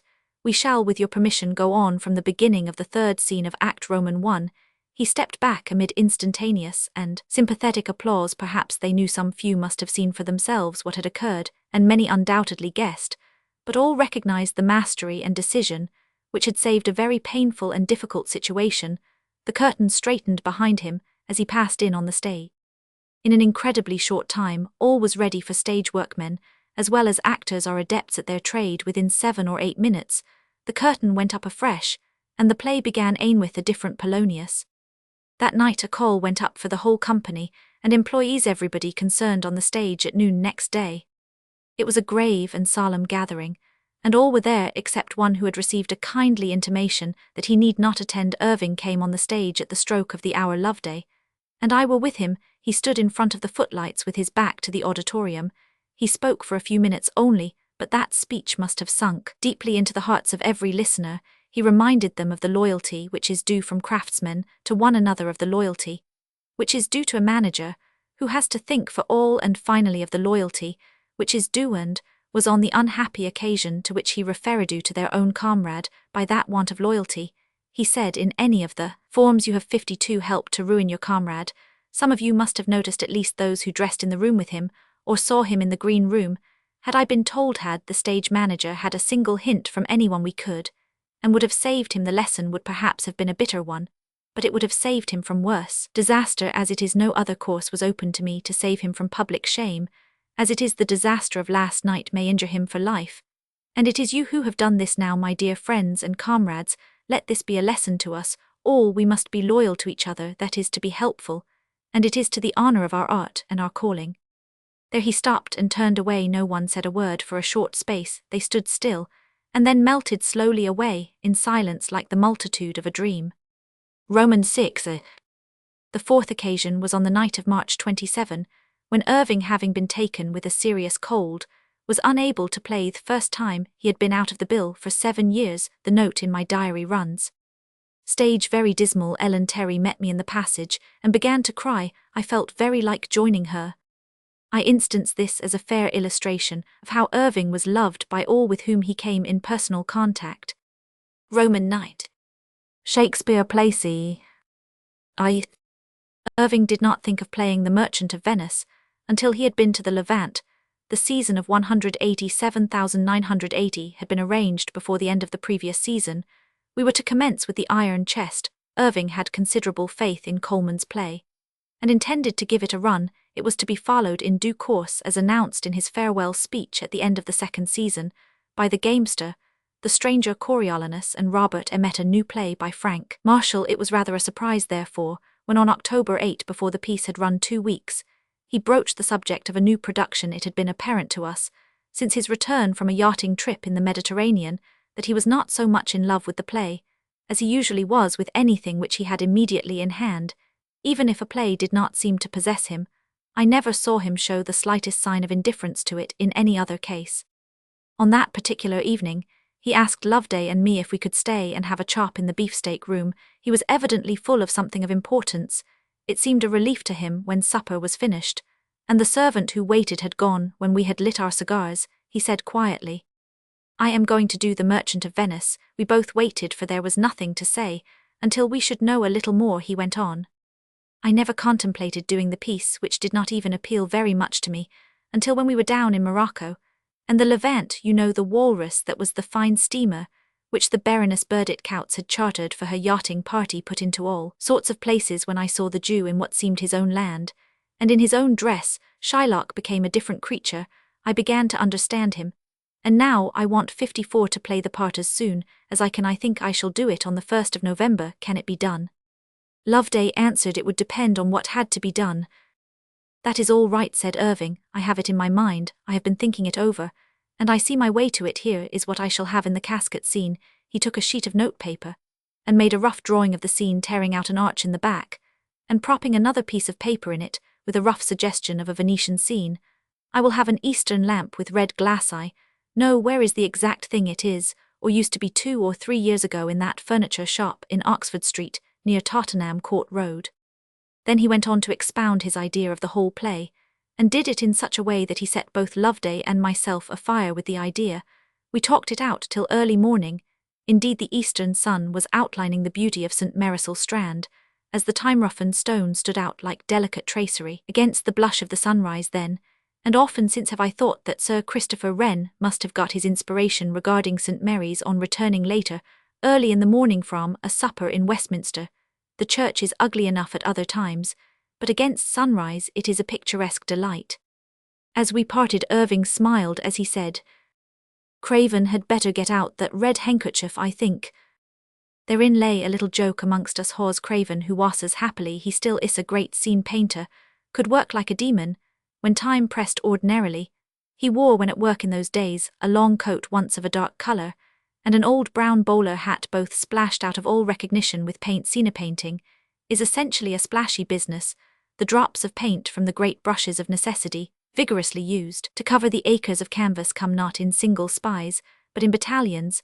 But when matters got desperate, when the pressure of the time gauge registered not in hours, but in minutes, the headgear was changed for a red handkerchief, which, twisted round the head, made a sort of turban. This became in time a sort of oriflamme. We knew that there was to be no sleep and precious little pause, even for food, till the work was all done. Of course no mortal man could do the whole of the scenery in the 3 weeks available. Scenes had to be talked over, entrances and exits fixed, and models made. 4 scene painters bent their 55 shoulders to the task. Craven did 3 scenes, Telbin 3, Hand 3, and Cuthbert 1. The whole theatre became alive with labour. Each night had its own tally of work with the running play, but from the time the curtain went down at night, till when the doors were opened the following night, full pressure never ceased. Properties, dresses, and appointments came in completed perpetually. Rehearsals went on all day on Saturday night, November 1, just over 3 weeks after he had broached the idea, and less than 3 from the time the work was actually begun. The curtain went up on the Merchant of Venice. It had an unbroken run of 250 nights, the longest run of the play ever known. It is a noteworthy fact that one of the actors, Mr. Frank Tiars, who played the Prince of Morocco, after being perfect for 249 nights, forgot some of his words on the 250th. For 26 years that play remained in the working repertoire of Henry Irving. He played Shylock over 1,000 times. Roman II. The occasion of Irving's producing Othello during his own management was due to his love and remembrance of Edwin Booth in 1860, at the Theatre Royal, Manchester.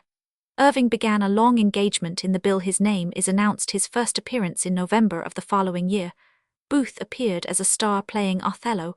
Irving being the Cassio Hamlet Irving, being the Laerts a new way to pay old debts, he of course taking Sir Giles Overreach and Irving Wellborn for his benefit, he gave on Friday Night Romeo and Juliet, in which Irving played Benvolio to his Romeo. Often when we talked of Booth some 20 years afterwards, he told me of the extraordinary alertness of the American actor, of his fierce concentration and tempestuous passion, of the blazing of his remarkable eyes. It will be seen from the comparison of their respective parts in the plays set out, that the difference between them in the way of status as players was marked. The theatre had its own etiquette, and stars were supposed to have a stand-off manner of their own. These things have changed a good deal in the interval, but in the early 60s, it was a real though an impalpable barrier, as hard to break through, as though it were 56 compact of hardier material than shadowy self-belief. Naturally, the men did not have much opportunity for intimacy, but Irving never forgot the bright young actor who had won his heart, as well as his esteem 20 years afterwards, when the younger man had won his place in the world. And when his theatre was becoming celebrated as a national asset, Booth again visited England. Whoever had arranged his business did not choose the best theatre for him, for in those days, the Princess in Oxford Street did not have a high dramatic cachet. He got a good reception, of course, but the engagement was not satisfactory one, and Booth was much chagrined. I was there myself on the night of his opening, November 6, 1880, on which he played Hamlet. I was much disappointed in the ensemble, for though Booth was fine, neither the production nor the support was worthy of his genius, and Powers the management was a new one, and the manager a man who had been used to a different class of theatre. Also, there were certain things which jarred on the senses of anyone accustomed to a finer order. This was none of Booth's doings, but he was the sufferer by it. Booth and Irving had met at once after the former had come to London, and had renewed their old acquaintance on a more intimate basis. In those days, there was a certain class of busybodies who tried always to make mischief between Americans and English. 25 years ago, the entente cordiale was not so marked, as became noticeable after the breaking out of the war between America and Spain. There were even some who did not hesitate to say that Booth had not been fairly received in London. Irving jumped to the difficulty, went at once to Booth, and said to him, "Why don't you come and play with me at the Lyceum? Put on anything you wish, or if there is any piece in which we can play together, let us do that." Booth was greatly delighted, and took the overture in the same good spirit in which it was meant. He at once told Irving that he would like to appear in Othello. Irving said, "All right, you decide on the time, and I'll get the play ready if you will tell me how you would like it arranged."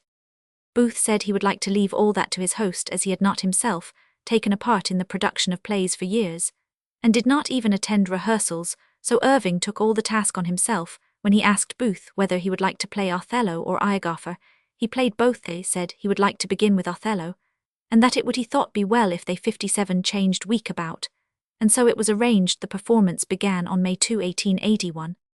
By Booth's wish, Othello was only to be played 3 times a week, as he was averse from the strain of such a heavy part. Every night the running bill, the cup, and the bell's stratagem kept its place on the other 3. For the special performances, some of the prices were altered. Stalls nominally 10 shillings becoming a guinea, the dressical seats being 10 shillings, instead of 6. The prices for the off nights remained as usual.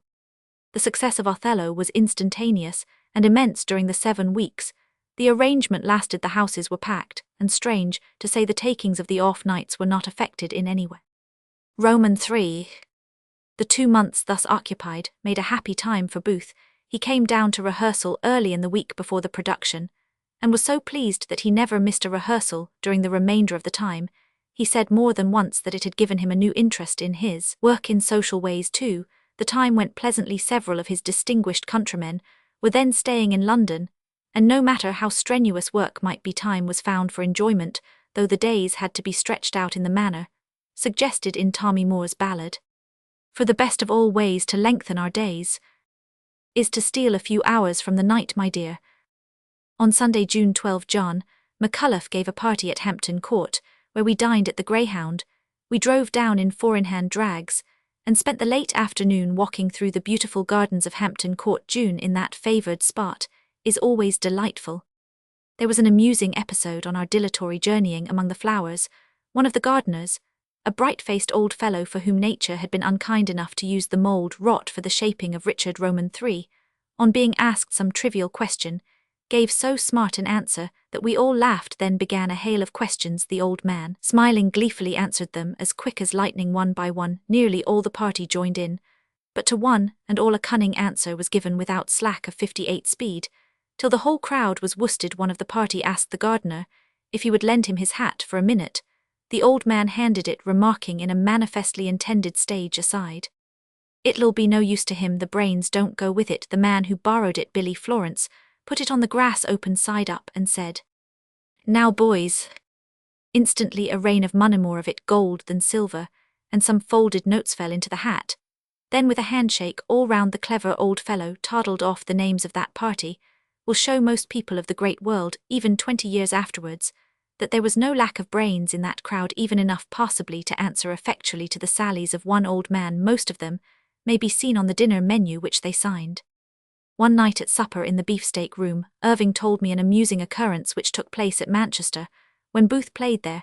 He said it was about 1863, so it may have been that time of which I have written. Richard Roman III was put up, Charles Calvert the manager playing Richmond, and Booth Gloucester. Calvert determined to make a brave show of his array against the usurper, and being manager was able to dress his own, following to some measure of his wishes. Accordingly, he drained the armory of the theatre, and had the armor furbished up to look smart. Richard's army came on in the usual style. They were not much to look at, though they were fairly comfortable for their work of fighting, but Richmond's army enthralled the senses of the spectators, till those who knew the play began to wonder how such an army could be beaten by the starvelings opposed to them. They were not used to fight or even to move in armor, however, and the moment they began to make an effort they one and all fell down and wriggled all over the stage in every phase of humiliating but unsuccessful effort to get up, and the curtain had to be lowered amidst the wild laughter of the audience. Suggestion for Iago's dress. Drawn by Henry Irving, 1881. X. Shakespeare Placei. I. Romeo and Juliet was the first great Shakespearean production which Irving made under his own management. Hamlet had been done on very simple lines. The age in which it is set not allowing of splendor. The Merchant of Venice had been entirely produced and rehearsed within 3 weeks, but the story of Juliet and her Romeo, perhaps the greatest and most romantic love story that ever was written, is one which not only lends itself to, but demands picturesque setting for its tragic basis. The audience must understand the power and antiquity of the surroundings of each of those unhappy lovers under conditions of humbler life. The tragedy would not have been possible in still loftier station. Though there might have been tragedy, it would have been wrought by armed force on one of the rival houses, or the other. It is necessary to give something of the luxury, the hereditary feud of two dominant factions, represented by their chiefs, of the ingrained bloodthirstiness of the age of the Italian petty states. Irving knew this well, and with his superlative stage instinct, grasped the picturesque possibilities. The Capulets and the Montagues must be made not only forces but typal. What Irving's intention was may be seen in the opening words, which he wrote himself in the short preface to the published acting version of the play. In producing this tragedy, I have availed myself of every resource at my command to illustrate without intrusion the Italian warmth, life, and romance of this enthralling love story. It was produced on May 8, 1882, and ran for 161 nights, the summer vacation intervening. Extraordinary care was taken in the preparation of the play. In the beginning, Irving had asked Mr. Alfred Thompson, known as a 60 popular designer of dresses, for many plays to design the costumes. This he did, but as they were not exactly what was wanted, not a single one of them was used in the piece. Irving himself selected the costumes from old pictures and prints and costume books he chose, and arranged the colors and stuff to be used. Nevertheless, with his characteristic generosity, he put in the playbill and advertisements Mr. Thompson's name as designer for the scenery. Also, he made initial suggestions, all in reference to exactness of detail, and the needs of the play in the way of sentiment, as well as of action. The scenery was really most beautiful and poetic, and won much for the painters Hawes Craven, William Telbin, and Walter Hann. In another way, too, a new departure was made. Hitherto, it had been a custom in theatres that the musical director should compose or select whatever incidental music was necessary. In every great theatre might be found a really good musician in charge of the orchestra, and on him the management wholly relied for musical help and setting. But with regard to Romeo and Juliet, Irving thought that the theme was a tempting one for a composer of note to take in hand, if this could be arranged. Not only would the play as a whole benefit enormously, but even its business aspect be greatly enhanced by the addition of the new strength. He wished that Sir Julius Benedict should compose special music for the new production. We were then on a provincial tour, but I ran up to London and saw Sir Julius, who was delighted to undertake the task in due time. Charming music was completed. So long before as June 1880 on 2 different nights, 14th and 16th Irving, and I supped alone in the beefsteak room, and on each occasion talked of Romeo and Juliet for a long time.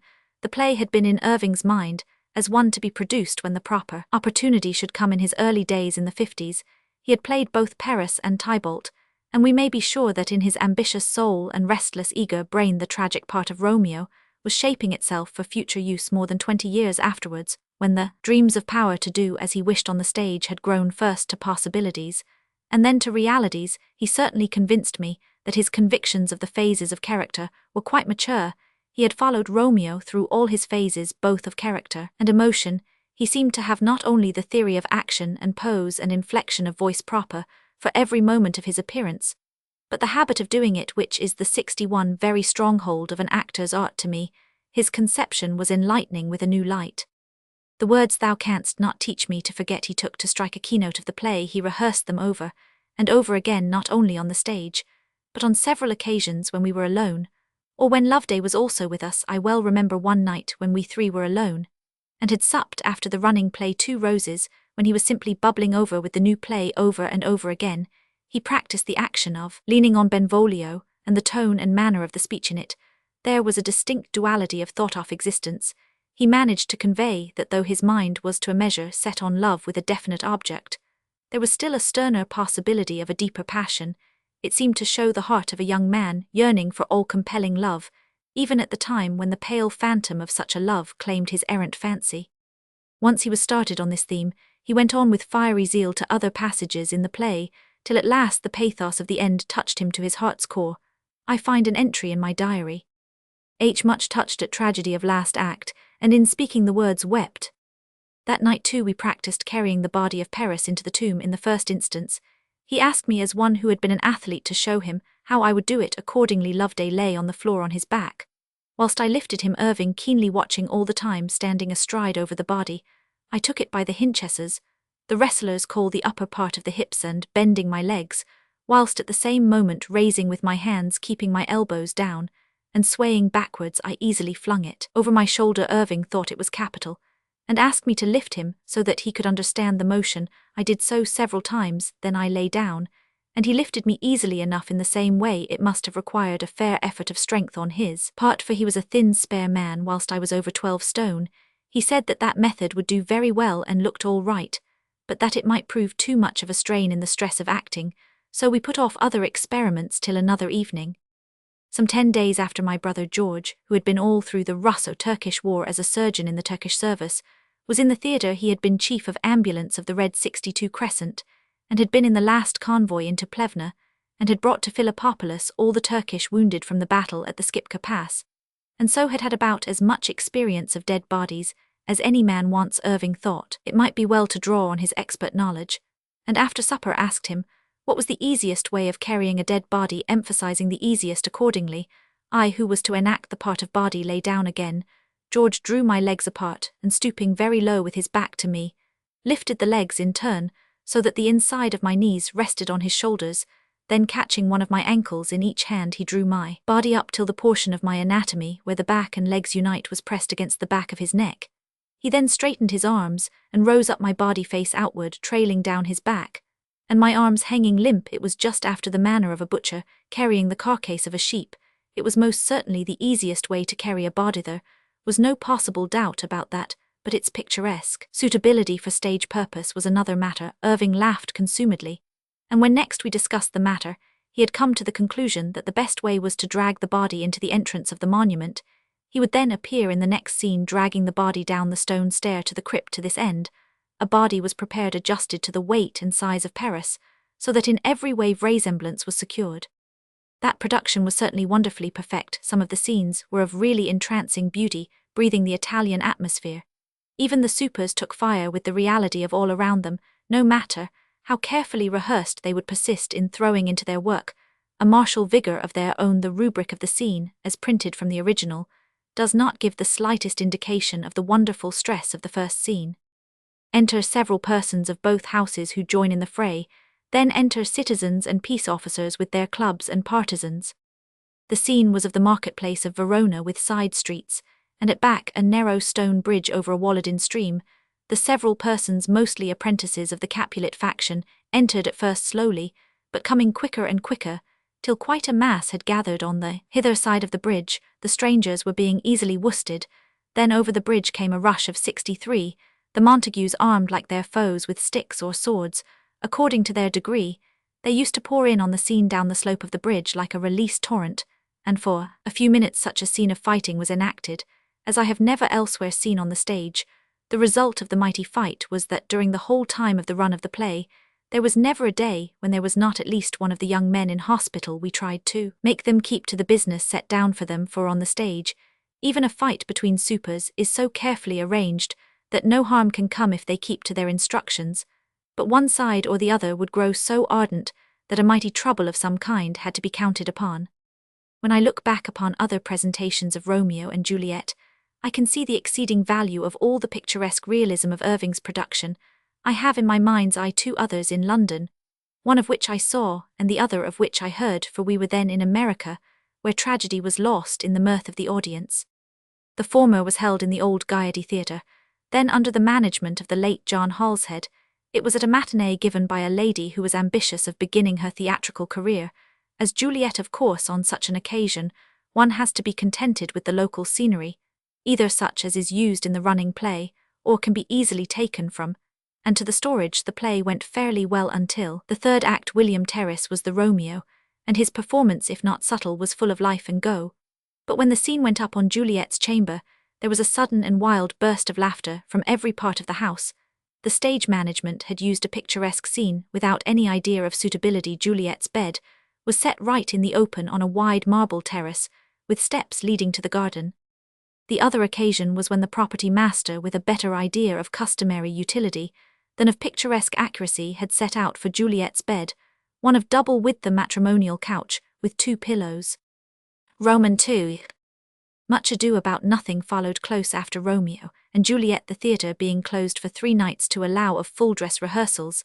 It began on October 11, 1882, and had an unbroken 64 run of 212 nights, being only taken off because the other plays of the repertoire for the coming American tour had to be made ready and rehearsed by playing them. This was not only the longest run the play had ever had, but probably the only real run it had ever had at all. It was always one of those plays known as ventilators, which are put up occasionally with hope, on the part of the management, that they may do something this time, and a moral conviction that they can't in any case do worse than the plays that have already been tried.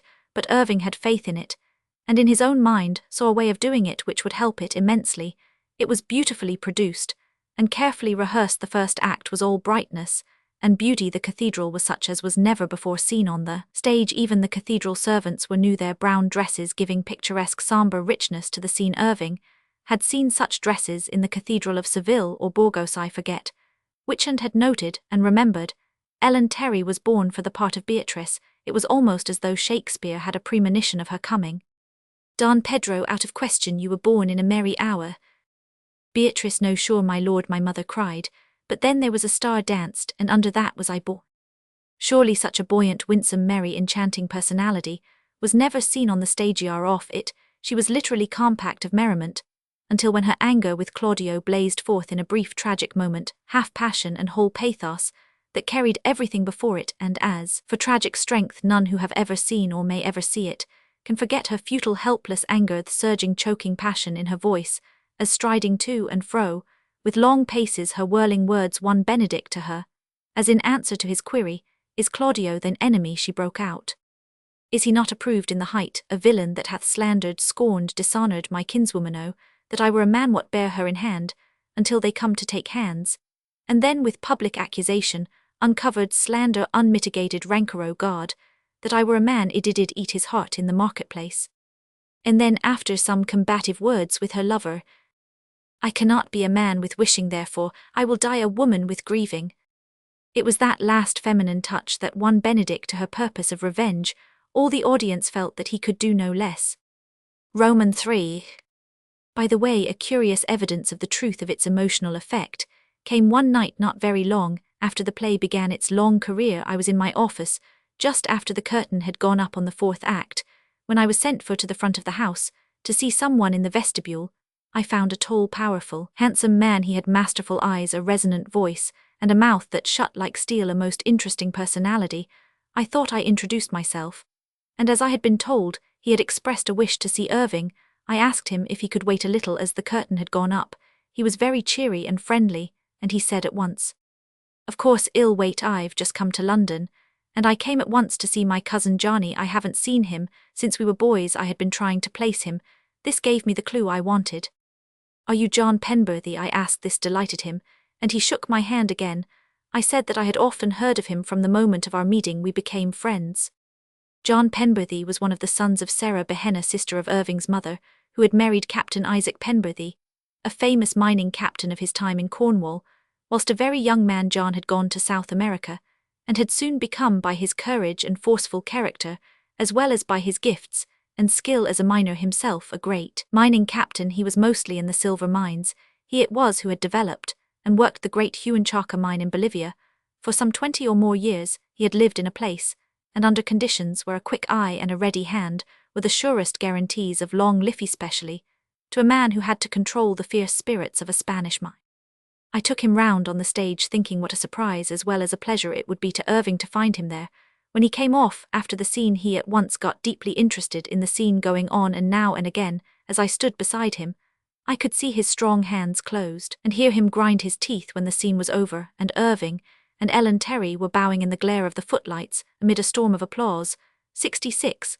Captain Penberthy turned to me, his face blazing with generous anger, and said in his native Cornwall accent, which he had never lost, "It was a damned good job for that cur Claudio, that I hadn't my shootin' irons on me. If I had, I'd soon have blasted hell out of him." Roman 4.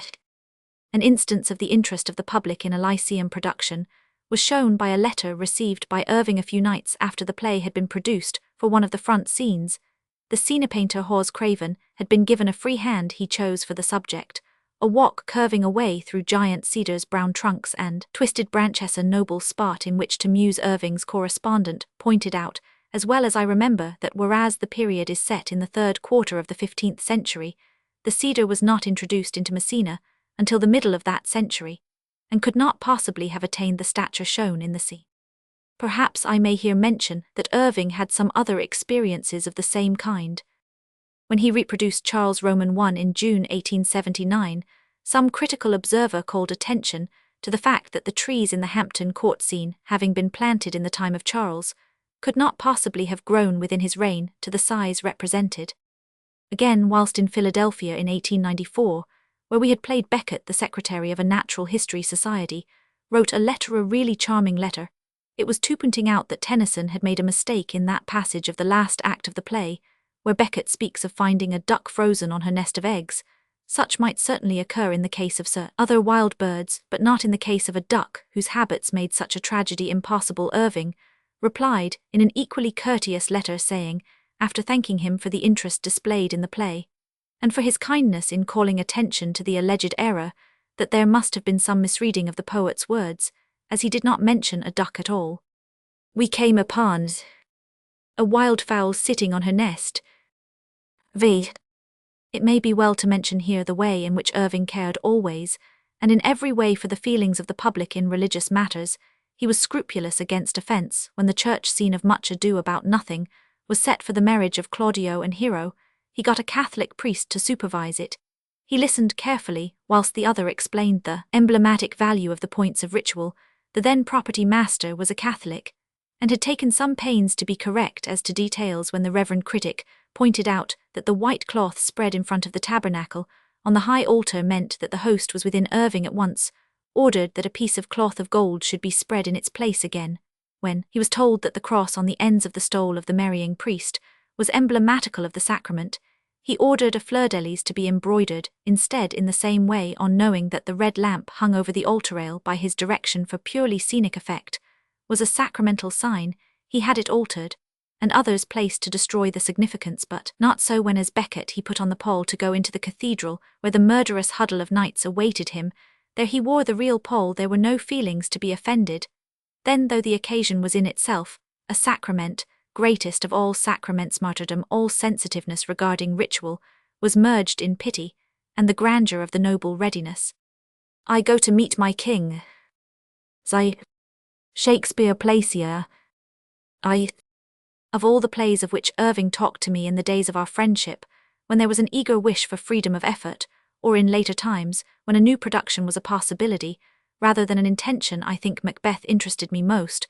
When I met him in 1876, he had already played it at the Lyceum, but somehow it was borne in on me that what had been done was not up to his fullest sense of truth, his instinctive idea of treatment, that which is the actor's sixth sense regarding character, was correct. So much I could tell, for the conviction which was in him came out from him to others. But I do not think that at that time his knowledge of the part was complete. In the consideration of such a play it has to be considered what was Shakespeare's knowledge of its origin, for it is by this means that we can get a guiding light on his intention. That he had studied Wintown and Holinshed is manifest to any one who has read the chronicle of the former or the chronicle of the latter. Now Irving had got hold of the correct idea of Macbeth's character, and from his own inner consciousness of its working out, combined with the enlightenment of the text, knew that Macbeth had thought of and intended the murder of Duncan long before the opening of the play, and that he and his wife had talked it over. But I think that not at first, nor till after he had restudied the play, was he aware of the personal relationship between Macbeth and Duncan, that after the king and his sons, Macbeth was the next successor to the crown of Scotland. This is according to history, and Shakespeare knew it from Holinshed, but even Shakespeare is somewhat wanting in his way of setting it forth in the play. I know that I myself had from my earliest recollection been always puzzled by the passage in Act I Scene Roman 4 where Macbeth in an aside says, "The Prince of Cumberland, that is a step on which I must fall down or else o'erleap, for in my way it lies." Nothing that has gone before in the play can afford to any unlearned member of an audience any possible clue as to how Macbeth could have been injured or thwarted by an honour shown to his own son by the king, who had already showered honours and thanks upon his victorious general in his address at Owens College, Manchester. 6 years after his second production of the play, Henry Irving set forth this and many other critical points with admirable lucidity. To me, Irving's intellectual position with regard to the character was from the first irrefragable. He added scholarship as the time went on, but every addition was a help to understanding. Between the time when I had first heard him talk over the play and the character in 1876, and when I saw him play it, 12 years elapsed. In all that time, it was a favourite subject to talk between us, and I think it was one evening in February 1887, on which, after he and I, having supped alone in the beefsteak room, talked over the play, till the windows began to show their edges brightening in the coming day, that he made up his mind to the reproduction. We were then deep in the run of Faust, which had passed its 300th representation at the Lyceum, but in the running of a London theatre, it is necessary to look a long way ahead, a year at least. In this case, there was need of a longer preview, for our plans had already been made for a considerable time. We were to run Faust through the season, except some weeks at the end, to prepare other plays which, together with Faust, we were to take to America in the tour, already arranged for 18,878, as we should not be back till the spring of the later year. The production of a new play, together with the music and selection of the company, had all to be thought of in time. Irving had unjustifiably great hopes of the play, and spared on it neither pains nor expense with regard to the scenery. He thought that he would get Keeley Housewell, ARSA, to make the designs. He was very fond of his work, and considered that it would be exactly suitable for his purpose. The painter consented, and made some lovely sketches. He expressed a wish to paint the scenes himself, and when the sketches and then the models in turn had to be approved of, we engaged the great paintrooms of the Covent Garden Opera House, 70, then available for his use. The canvas cloths, framed pieces, borders and wings were got ready by our own carpenters, and primed for the painting. After a while we began to get anxious about the scenery. We kept asking and asking and asking as to time of completion, but without result. Finally, I paid a visit of inspection to Covent Garden, and to my surprise and horror found the acres of white untouched, even to the extent of a charcoal outline. The superb painter of pictures, untutored in stage art and perspective, had found himself powerless before those vast solitudes. He had been unable even to begin his task. The work was then undertaken by Hawes Craven, J. Harker, T. W. Hall, W. Han and Perkins and Caney, with magnificent result. Macbeth is a play that really requires the aid of artistic completeness. Its diction is so lordly, so poetical, so searching in its introspective power, that it lifts the mind to an altitude which requires and expects some corresponding elevation of the senses. Here, by the way, a certain incident comes back to my memory. In the Queen's Theatre, Dublin, some 40 years ago, the tragedy was being given, and when the actor who played Lennox came to the lines, "The night has been unruly where we lay. Our chimneys were blown down." He spoke them in the very worst of Dublin accents as follows: "The night hath been rumbunctious where we slep. Our chimblies was blew down." For the music incidental to the play, Sir Arthur Sullivan undertook the composition. He wrote overtures, preludes, incidental music, and choruses, one and all suitable as well as fine throughout. There is a barbaric ring, which seems to take us back, and place us amongst a warlike and undeveloped age wherever required. He altered it during the progress of rehearsal.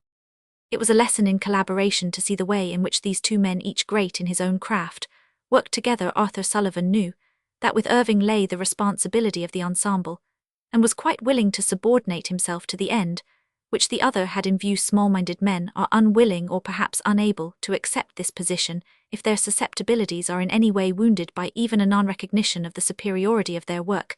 71. They are apt to sulk, and when an artist sulks, those who have to work with him are apt to encounter a paralyzing deadweight in any form. This inertia is cramping to artistic effort. But both these men were too big for chagrin or jealousy, as example of the harmony of their working, and of the absolute necessity in such matters for absolute candor. Let me instance one scene here. The music had all been written and rehearsed, and Sir Arthur sat in the conductor's chair. In a pause of the rehearsal of action on the stage, he said, "We are ready now, Irving, if you can listen." "All right, old man, go ahead." When the numbers of that particular piece of incidental music had been gone through, the composer asked, "Do you like that? Will it do?" Irving replied at once with kindly seriousness, "Oh, as music it's very fine, but for our purpose it is no good at all, not in the least like it." Sullivan was not offended by the frankness. He was only anxious to get some idea of what the other wanted. He asked him if he could give any hint or clue as to what idea he had. Irving, even whilst saying in words that he did not know himself exactly what he wanted, managed, by sway of body and movement of arms and hands, by changing times and undulating tones, and by vowel sounds without words, to convey his inchoate thought, instinctive rather than of reason. Sullivan grasped the idea, and the anxious puzzlement of his face changed to gladness. "All right," he said heartily, "I think I understand. If you will go on with the rehearsal, I shall have something ready by and be." Sitting where he was, he began scoring the band. Waiting, when some of the scenes had been rehearsed, there was some movement in the orchestra, crowding of heads together, little chirpy sounds from some of the instruments, and then in a pause of the rehearsal, "Now, Mr. Ball," John Meredith Ball was the musical director of the Lyceum, "if you are ready now, Irving, we can give you an idea. It is only the theme. If you think it will do, I will work it out tonight." The band struck up the music, and Irving's face kindled as he heard. "Splendid," he said, "splendid. That is all I could wish for. It is fine." I could not help feeling that such recognition and praise from 72, a fellow artist, was one of the rewards which has real value to the creator of good work. Roman II. It was necessary that Henry Roman VIII should be very carefully done, for its period is well recorded in architecture, stone carving, goldsmith work, tapestry stuffs, embroideries, costumes, and paintings. Indeed, many historical lessons may be taken from this play. Shakespeare, if he did not actually know or intend this, had an intuition of it. Henry Roman VIII marks one of the most important epochs in history, and as it was by the very luxury and extravagance of the nobles of the time that the power of the old feudalism was lowered, such naturally becomes a pivotal point of the play. It was a part of the subtle policy of Cardinal Wolsey to bring the great nobles to London, instead of holding local courts of their own, and surrounding themselves with vast retinues of armed retainers. Combination amongst a few such might shake even the throne. When once at the court of the king, they were encouraged and incited to vie with each other in the splendor of their dress and equipment, and soon their capacity for revolt was curbed by the quick wasting of their estates. The wonderful pageant of the Field of the Cloth of Gold had its political use and bearing, which the student of the future will do well to investigate in his play. Shakespeare bore all this in mind, and took care to lay down in exact detail the order of his processions and rituals,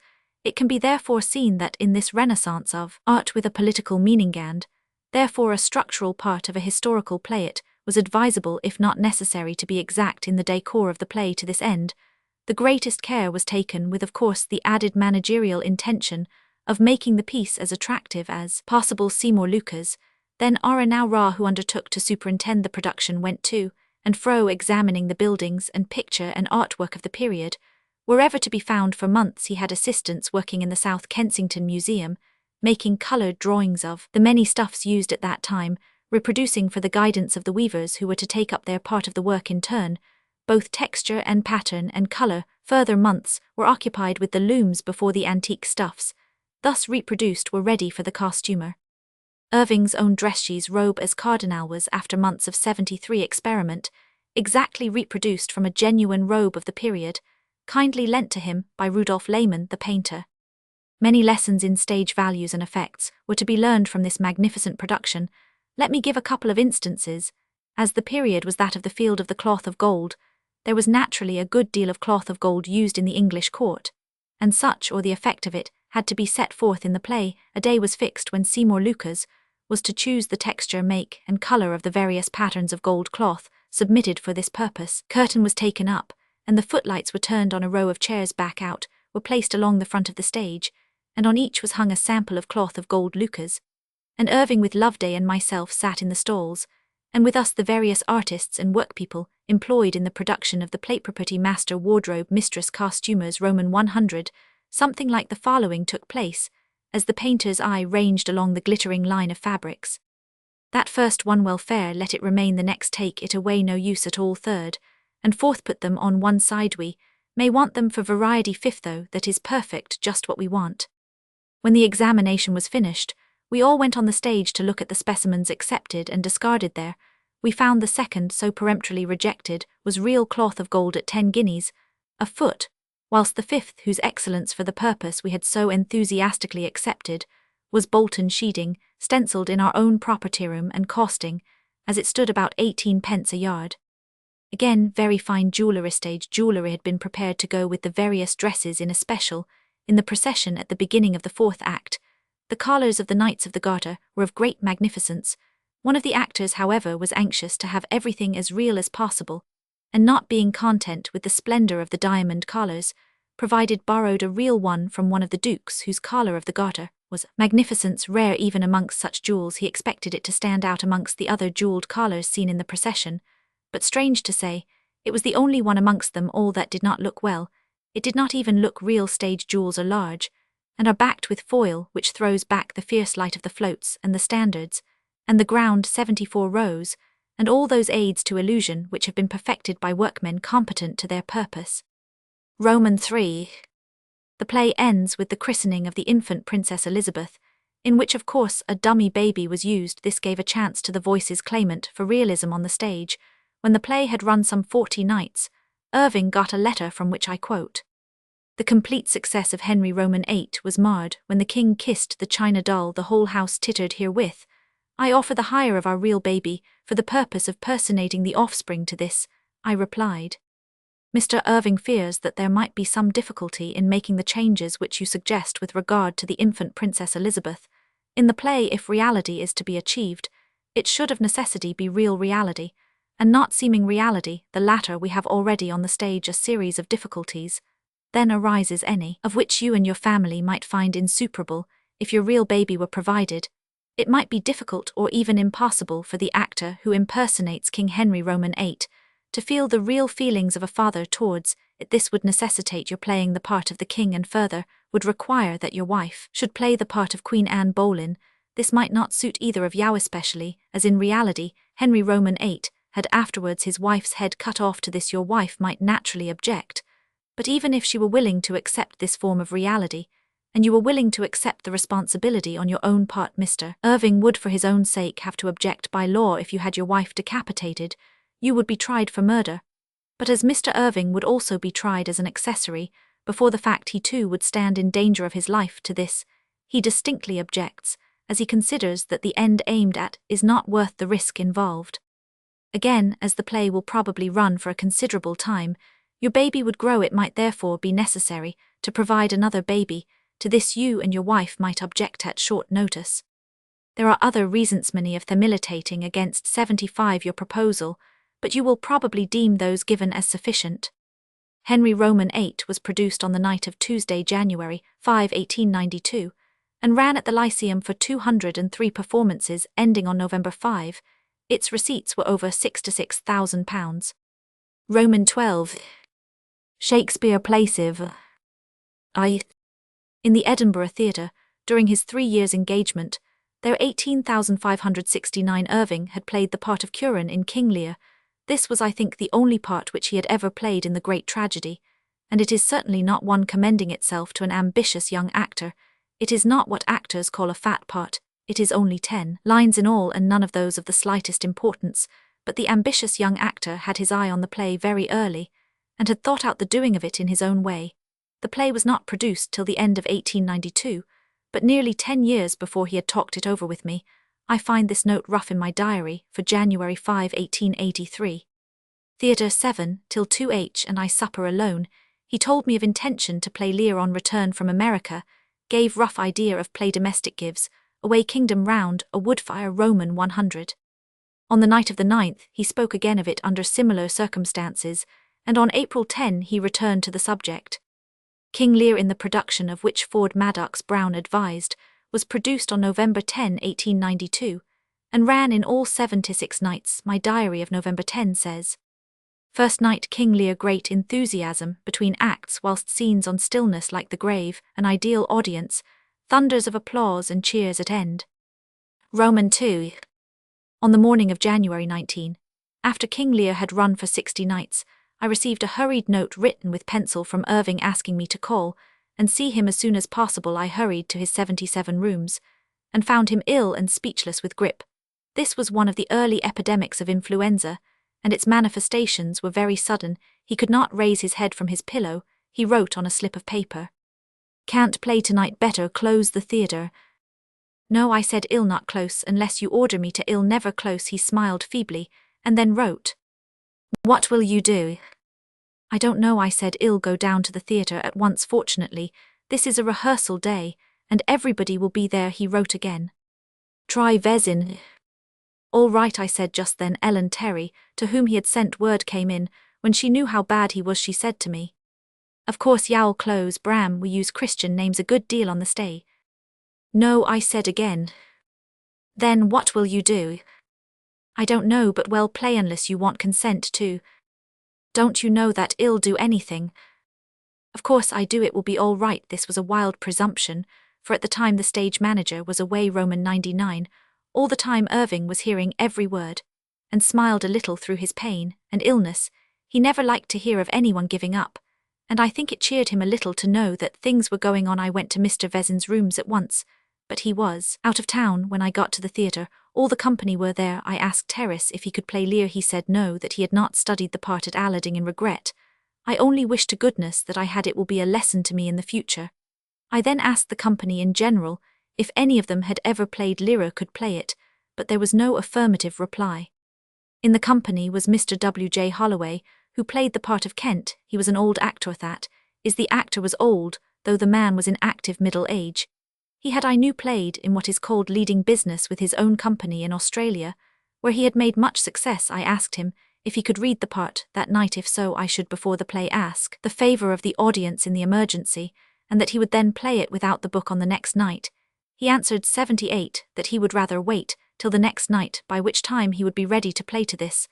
I replied that if we closed for the night, we should not reopen until Mr. Irving was able to resume work. After thinking a moment, he said, "Of course anyone can read a part." Then said I, "Will you read it tonight and play tomorrow?" He answered that he would. So I said to him, "Now, Mr. Holloway, consider that from this moment till the curtain goes up you on the theatre, if there is anything you want for help or convenience, order it. You have carte blanche. Mr. Irving's dresser will make you up, and the wardrobe mistress will alter any dress to suit you. We will have a rehearsal if you wish it now, or in the evening before the play, or all day if you like." I think he said, after a pause, I had better get home and try to get hold of the words. I know the business pretty well, as I have been at all the rehearsals. I am usually a quick study, and it will be so much better if I can do without the book for part of the time at any rate. In this he was quite wise. His experience as an old actor stood to him here. Kent is all through the play close to Lear, either in his own person, or in disguise. The actor, therefore, who played the part which in stage parlance is a feeder, had been at all the rehearsals of Lear's scenes, when the business of the play is being fixed, and when endless repetitions of speech and movement make all familiar with both text and action. Also for 60 nights he had gone through the play, till every part of it was burned into his brain. Still knowledge of a thing is not doing it, and it was a very considerable responsibility to undertake to play such a tremendous part as Lear at short notice. When he came down at night, he seemed easier in his mind than I expected. His wife, who was present though without his knowing it lest it might upset him, told me privately that he was letter perfect in at least the 2 first acts. I have been going over it with him all day.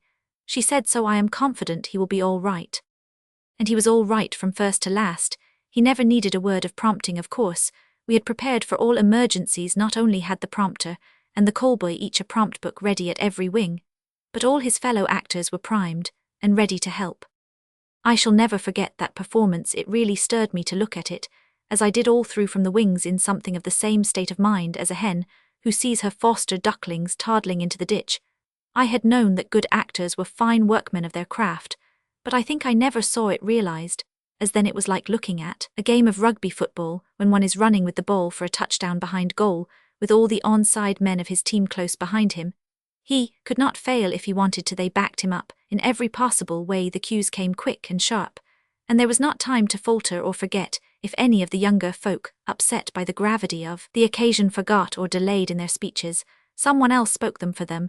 The play went with a rush right through, the only difference from the 60 previous performances being that, though the entr'actes were of the usual length, the play was shorter by some 20 minutes. When the call came at the end, the audience showed their approval of Mr. Holloway's plucky effort by hearty applause. When the curtain had finally fallen, the actor received that most dear reward of all. His comrades of all ranks closed round him and gave him a hearty cheer. Then the audience beyond the curtain, recognizing the rare honor, joined in the cheer, till from wall to wall the whole theatre rang. It was a moving occasion to us all, and I am right sure that it bore 2 lessons to all the actors present, young and old, alike, to be ready for chances that may come, and to accept the responsibility of greatness in their work, when such may present itself. Of acting in especial of all crafts, the motto might be, "The readiness is all." Roman 3. One other incident of the run of King Lear is, I think, worthy of record, inasmuch as it bears on the character and feeling of that great Englishman, Mr. Gladstone. In the 2nd week of the run, he came to see the play, occupying his usual seat on the stage on the up corner. He seemed most interested in all that went on, but not entirely happy at the end. After many compliments to Mr. Irving and Miss Terry, he commented on the unpatriotic conduct of taking aid from the French from any foreigner under any circumstances whatever of domestic stress. Roman 4. Saturday, December 19, 1896, was an eventful day in Irving's life. That evening, in the full tide of his artistic success, and with a personal position such as no actor had ever won, he placed on the stage Richard Roman 3, his acting, in which just 20 years before had added so much and so justly to the great reputation which he had even then achieved. His early fight had long been won. The public, and in especial the growing generation whose minds were free from the prejudice of ancient custom, had received his philosophically acting without cavil. The Irving school of acting had become a part of the nation's glory. From the early morning of that day, crowds were waiting to gain admission. Many of those in the passage to the pit door leading in from the Strand had camp stools. One man had brought a regular chair, so that he might sit all day with as little discomfort as possible. At 4 o'clock, when a great crowd had assembled, Irving had them all supplied with tea and bread and butter at his own expense. This was a custom which had grown up under his care, and which made for a feeling of great personal kindness between the actor and his unknown friends. Most of those who waited at the pit door on first nights were young ladies and gentlemen, and of course quite able to provide for themselves, but nothing would induce them to have a cup of tea till it was sent out to them by the management, that came to be a part of their cherished remembrance of such occasions, and was not to be foregone. Many and many a time since then have I met in society persons, both ladies and gentlemen, who introduced themselves as old friends, since the days when I had spoken to them, whilst waiting through the iron rail which kept them from lateral pressure by newcomers, and preserved the queue. That day they were in great force, and even then long before the house was or could be opened, there was no denying the hope-laden thrill of expectation with which they regarded the coming of the night's endeavour. They were well justified, for nothing, so far as the Richard was concerned, could have gone with more marked success. The audience was simply wild with enthusiasm that alone helps to make success in a theatre. The whole place seems charged with 81 some kind of electric force, and everyone is lifted or even exalted beyond the common actors to do the others to be receptive at the close of the performance. There were endless calls and cheering which made the walls ring. In his very early youth Irving had found a certain attractiveness in Richard Roman III, though doubtless he did not then know or realise what a play was. His cousin John Penberthy told me in 1890 how when they were both boys Johnny had a book opening out into long series of scenes of plays, and that he used to be fond of saying dramatically, my horse, a kingdom for my horse." Whether the error lay with the child's knowledge or the man's memory, I know not. Some of the scene is not merely the painted or built pictures, but that which took in the persons as well as the setting of the stage were of great beauty. In especial was the first scene when the funeral procession of King Henry Roman VI came on. Irving had tried to realize some of the effect of the great picture by Edwin A. Abbey. Here the tide of mourners seems to sweep along in resistless mass, with an extraordinary effect of the spearpools of royal scarlet amidst the black draperies. Whilst the bulk of the audience were taking their reluctant way home, certain invited guests from their body were beginning to fill up again the great stage, which had by now been transposed into a room, surrounded by supertables. Irving was receiving his friends, after what had by then grown to be an established custom of first and last nights. From the buoyancy and joy of the guests, it was easy to see how the play had gone. All were rejoicing, as if each one had achieved a personal success. In his own rooms that night he met with an accident which prevented his working for 10 weeks, and so the run of Richard Roman III at that time was limited to one triumphant night. On February 27, it was resumed till the coming of the time which had long before been fixed for the production of Madame Sans Jean. Roman XIII. Irving's method. The first time I saw Eugene Aram, June 6, 1879, I was much struck with one fact amongst many which afforded a real lesson in the art of acting, in all its face, philosophy, effect, value, and method. It is that of the effect, intellectual as well as emotional, of a lightning-like change in the actor's manner. In this play, the Yorkshire schoolmaster, who under the stress of violent emotion wrought by wrong to the woman he loved, has avoided the danger of discovery, and has for a long time remained in outward peace in the house of Parson Meadows, the vicar of Knaresborough. The evil genius of his early day, Richard Houseman, who alone knew of his crime, had succeeded in tracking him down, and now being in desperate straits tried to blackmail him. Knowing his man, however, he will not meet him. Such a one as Houseman is a veritable daughter of the horseleech. The giving is each time a firmer ground for further chantage. Houseman, grown desperate, threatens him that he will expose him to Meadows, and Eugene Aram, who has loved in secret the vicar's daughter Ruth, seeing all his cherished hopes of happiness shattered, grows more desperate still. All the murderous potentialities which have already manifested themselves wake to new life in the climbing passion of the moment. Hysterica Passio of King Lear. As Irving played it, the hunted man at bay was transformed from his gentleness to a ravening tiger.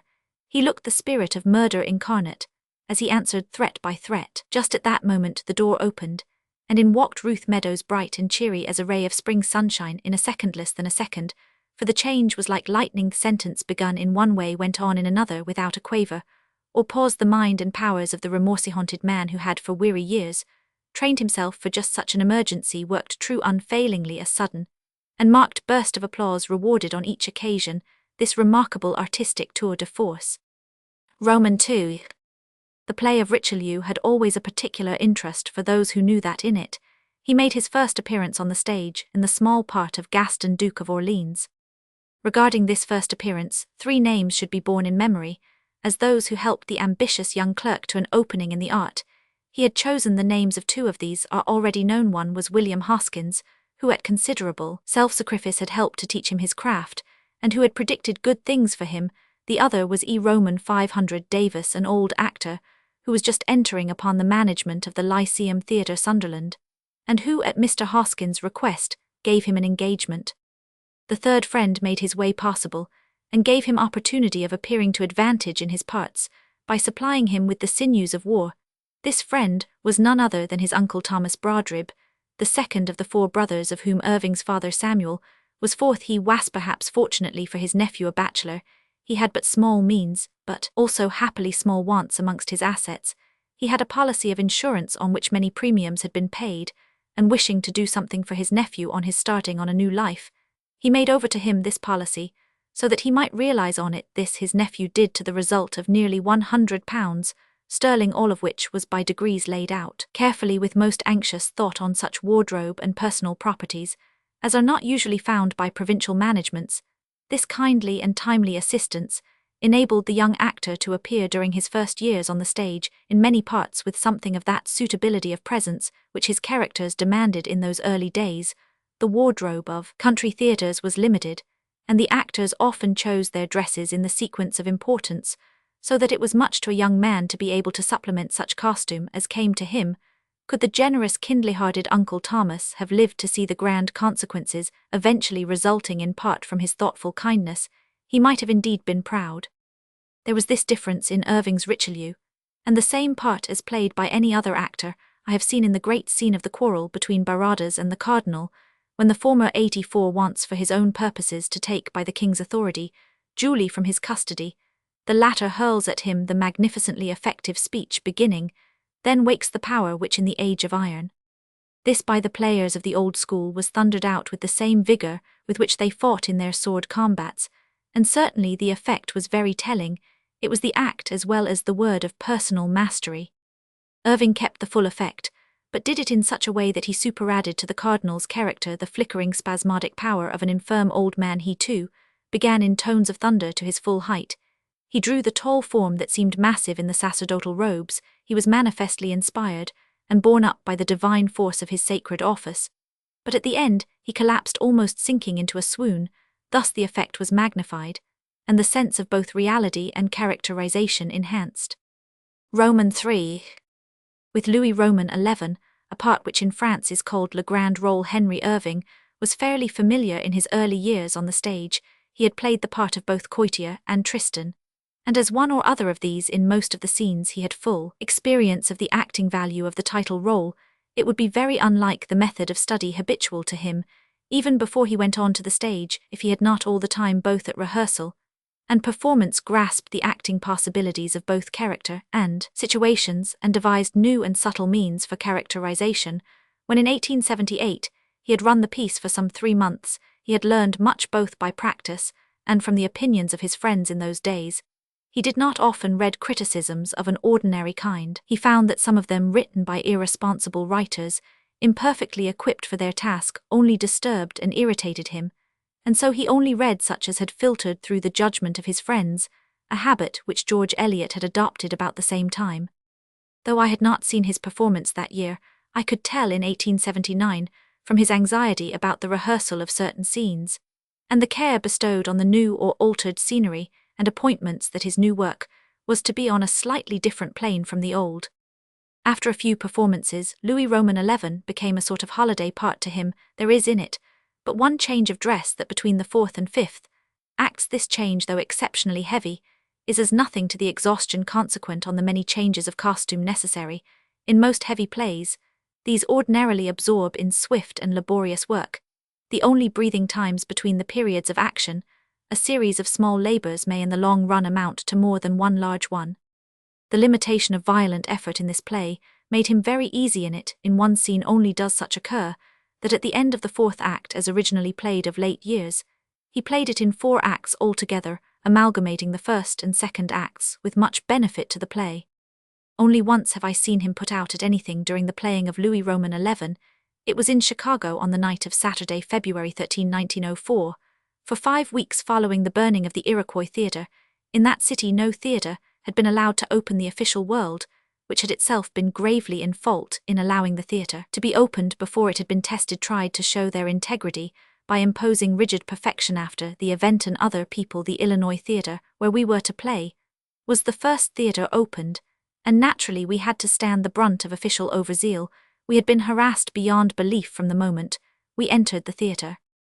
On the night of Louis Roman 11, all went well till the end of the bedroom scene between the king and Nemours here, When the Duke had escaped, the king calls for aid, and his guards rush in with torches, and by their master's direction search the room for his enemy.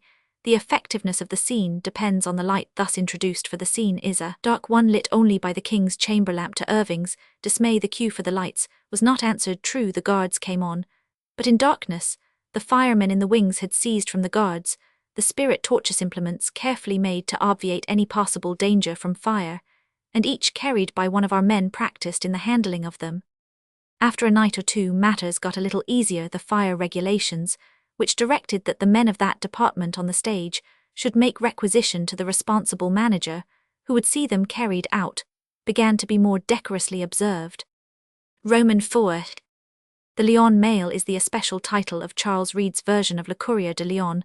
The play has often been done in its older form, but in the newer only by Charles Keene and Henry Irving. Indeed, when Irving took it in hand, he got Reade to make some changes, especially in the second act, where Joseph Lessex has the interview with his father, who believes that he is guilty, and that he saw him fire the shot by which he himself was wounded. Irving has often told me that in playing the double part, the real difficulty was not to make the two men unlike, and guilt look like guilt, but the opposite. He used to adduce instances, told him by experienced judges and counsel, of where they had been themselves deceived by demeanor.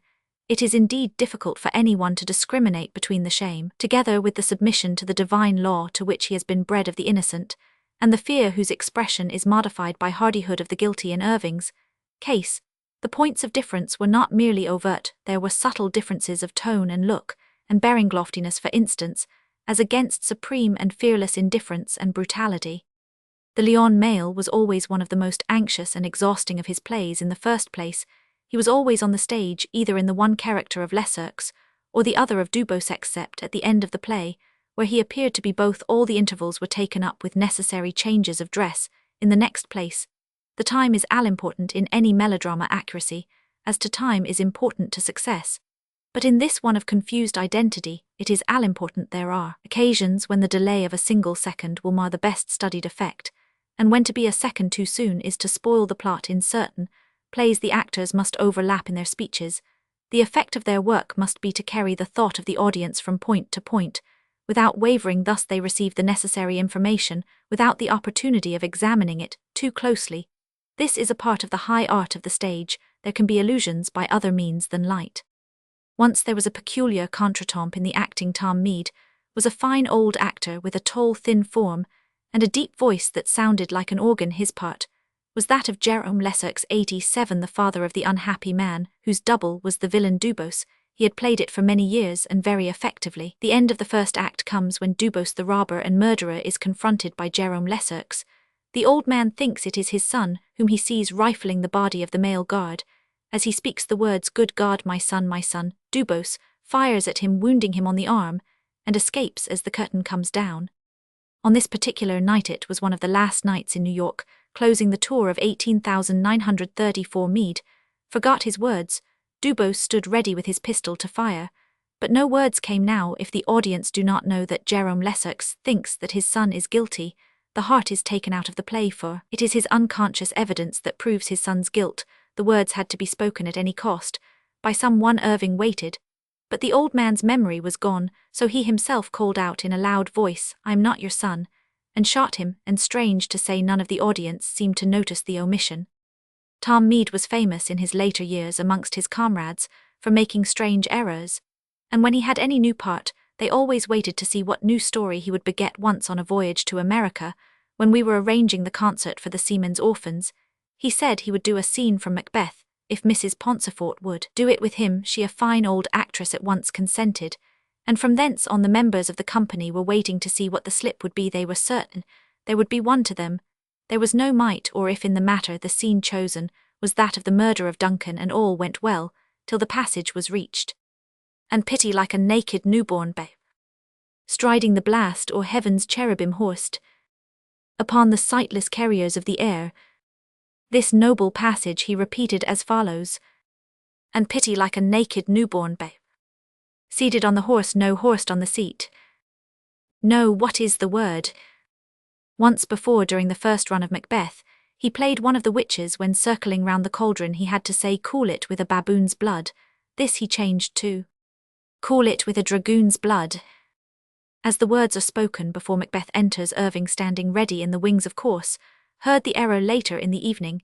He sent for Mead, and called his attention to the error, pointing out that, as the audience knew so well the words of the swinging lines, they might notice an error, and that it would be well to read over the part afresh. This he promised to do next night. He got very anxious as the time drew near. He moved about restlessly behind the scenes, saying over and over again to himself, "Dragoon, no baboon, baboon, dragoon, dragoon, baboon," till he got himself hopelessly mixed. His comrades were in ecstasy. When at last he came to say the word, he said it wrong, and as he had a voice whose tones he could not modify, this is what the audience heard. Call it with dragoon's blood, no baboons, my God, I've said it again, baboon's blood. When we did Ireland, a version by W.G. Wills of King Wren's daughter, Mead took the part of Eben Jarrah, an Eastern wizard, at one part of the piece, where things look very black indeed. For the happiness of the blind girl, he has to say, all shall be well in that immortal land, where God hath his dwelling. One night he got shaky in his words, and surprised the audience with, "In that immortal land, where God hath his ahim, his apartments." Such mental aberrations used to be fairly common in the old days, when new parts had to be learned every night, and when the prompter, in so far as the book was concerned, was a hard-worked official, and not an anachronism, as now Macready had an experience of it once when playing Hamlet. The actor who took the part of the priest in the graveyard scene was inadequately prepared, and in the passage, "For charitable prayers, shards, flints, and pebbles shall be thrown on her," he said shards, flints, and beetles.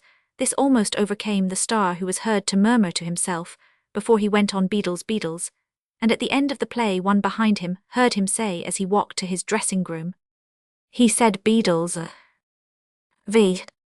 Charles Roman 1 is rather too slight and delicate a play for great popularity, and in addition its politics are too aggressive. Whenever I think of it in its political aspect, I am always reminded of a pregnant saying of Dion Boucicault, Dion Boucicault, the elder, for the years have run fast-spoken in the beautiful Irish brogue, which was partly natural and partly cultivated.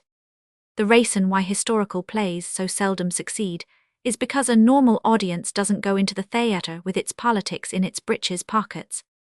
This is really a philosophical truth, and the man who had then written or adapted over 400 plays knew it a great political situation may, like any other great existing force, form a milieu for dramatic action-making, or increasing difficulties, or abrogating or lessening them, or bringing unexpected danger or aid to the persons of the drama. But where the political situation is supposed to be lasting or eternally analogous, it is apt to create in the minds of an audience varying conditions of thought and sympathy, and where these all-powerful forces of an audience are opposed, they become mutually destructive, being only united into that one form, which makes for the destruction of the play. One of the most notable things of Irving's Charles Roman 1 was his extraordinary reproduction of Van Dyck's pictures. The part in its scenic aspect might have been called Van Dyck. In action, each costume was an exact reproduction from one of the well-known paintings, and the reproduction of Charles' face was a marvel in this particular case. He had a fine model for Van Dyck, painted the king in almost every possible way of dignity to aid him in his work. Edwin Long made for him a triptych of Van Dyck heads, and this used to rest before him on his dressing table on those nights when he played Charles. Irving was a painter of no mean degree with regard to his makeup of parts. He spared no pains on the work, and on nights when he played parts requiring careful preparations, such as Charles Roman 1 Shylock, Louis Roman 11 Gregory Brewster, in Waterloo King Lear Richelieu, and some few others, he always came to his dressing-room nearly an hour earlier than at other times. It has often amazed me to see the physiognomy of Shylock gradually emerge from the actor's own generous countenance. Though I have seen it done 100 times, I could never really understand how the lips thickened with the red of the lower lip, curling out and over after the manner of the typical Hebraic countenance, how the bridge of the nose under his painting for he used no physical building uprose into the Jewish aquiline, and most wonderful of all how the eyes became veiled and glassy with introspection, eyes which at times could and did flash lurid fire. But there is for an outsider no understanding what strange effects stage makeup can produce. When my son, who is Irving's godson, then about 7 years old, came to see Faust, I brought him round between the acts to see Mephistopheles in his dressing-room. The little chap was exceedingly pretty, like a Cupid, and a quaint fancy struck the actor, telling the boy to stand still for a moment. He took his dark pencil, and with a few rapid touches made him up after the manner of Mephistopheles, the same high-arched eyebrows, the same sneer at the corners of the mouth, the same pointed mustache. I think it was the strangest and prettiest transformation I ever saw, and I think the child thought so too, for he was simply entranced with delight.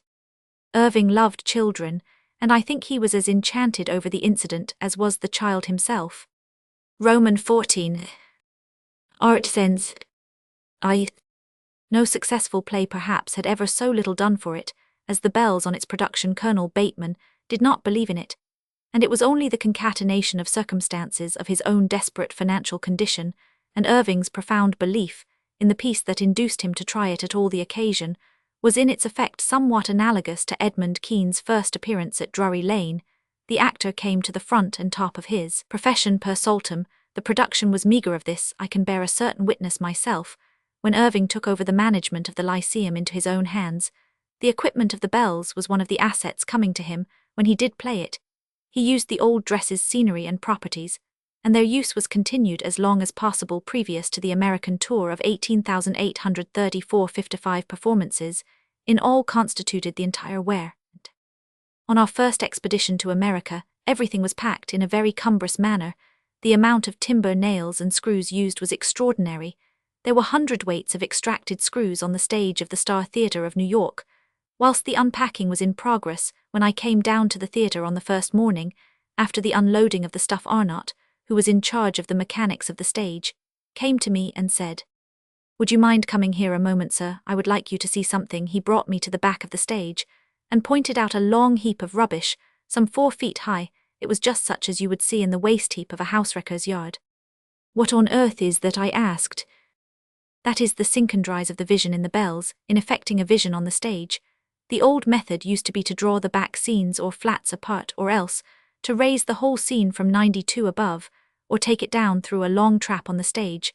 The latter was the method adopted by the scene painter of The Bells." "Did it meet with an accident?" I asked.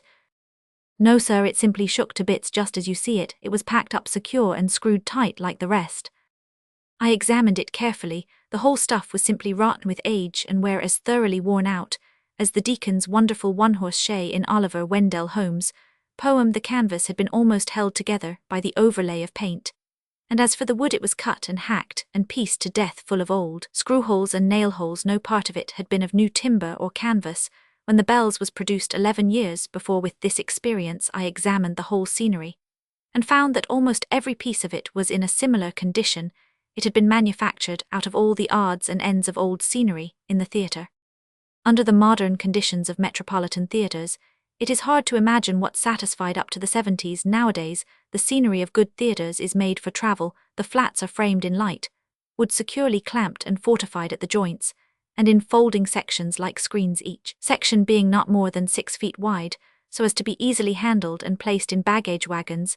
The scenes are often fixed on huge casters with rubber bosses, so as to move easily and silently, but formerly they were made in single panels and of heavy timber, and took a lot of strength to move.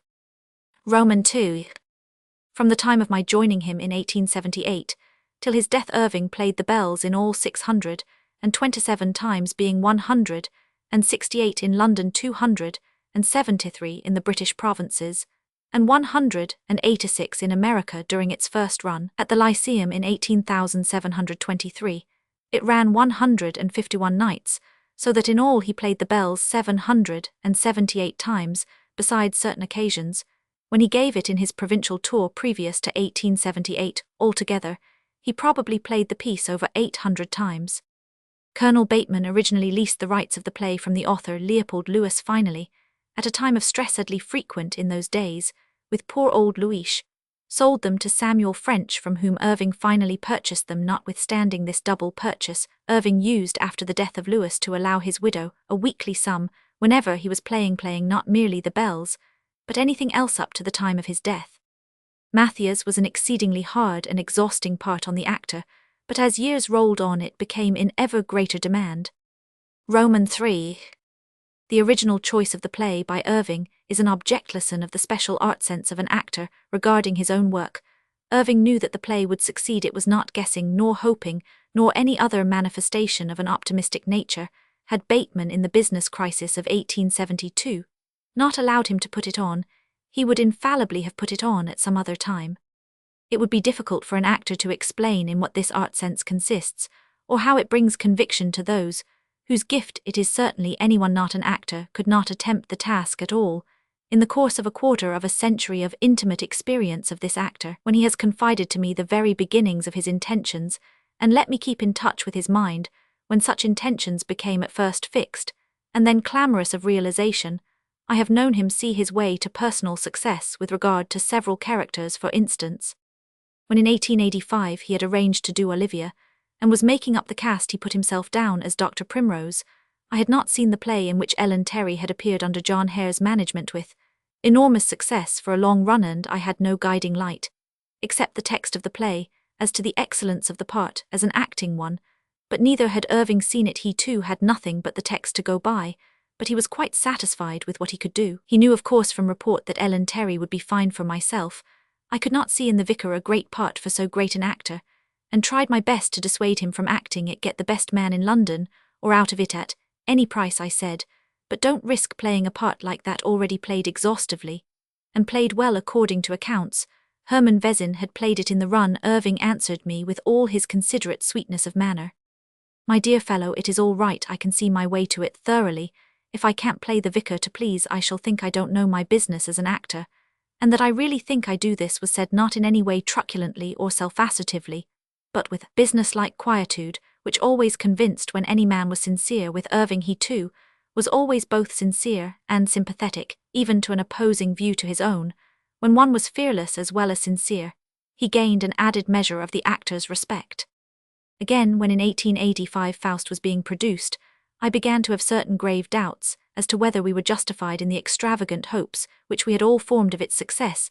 The piece as produced was a vast and costly undertaking, and as both the decor and the massing and acting grew, there came that time perhaps inevitable in all such undertakings of indeterminate bounds as to whether reality would justify imagination. With me, that feeling culminated on the night of a partial rehearsal, when the Brocken scene, on which we all relied to a large extent, was played, all the supers and ballet, and most of the characters being in dress. It was then, as ever afterwards, a wonderful scene of imagination, of grouping, of lighting, of action, and all the rush and whirl and triumphant cataclysm of unfettered demoniacal possession.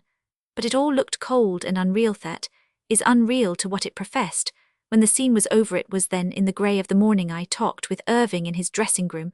Before going home I expressed my feeling that we ought not to build too much on this one play. After all, it might not catch on with the public as firmly as we had all along expected, almost taken for granted. Could we not be quietly getting something else ready, so that in case it did not turn out all that which our fancy painted, we should be able to retrieve ourselves? Other such arguments of judicious theatrical management I used earnestly. Irving listened, gravely weighing all I said. Then he answered me genially. That is all true, but in this case I have no doubt I know the play will do. Tonight I think you have not been able to judge accurately. You are forming an opinion largely from the effect of the Brocken. As far as tonight goes, you are quite right, but you have not seen my dress.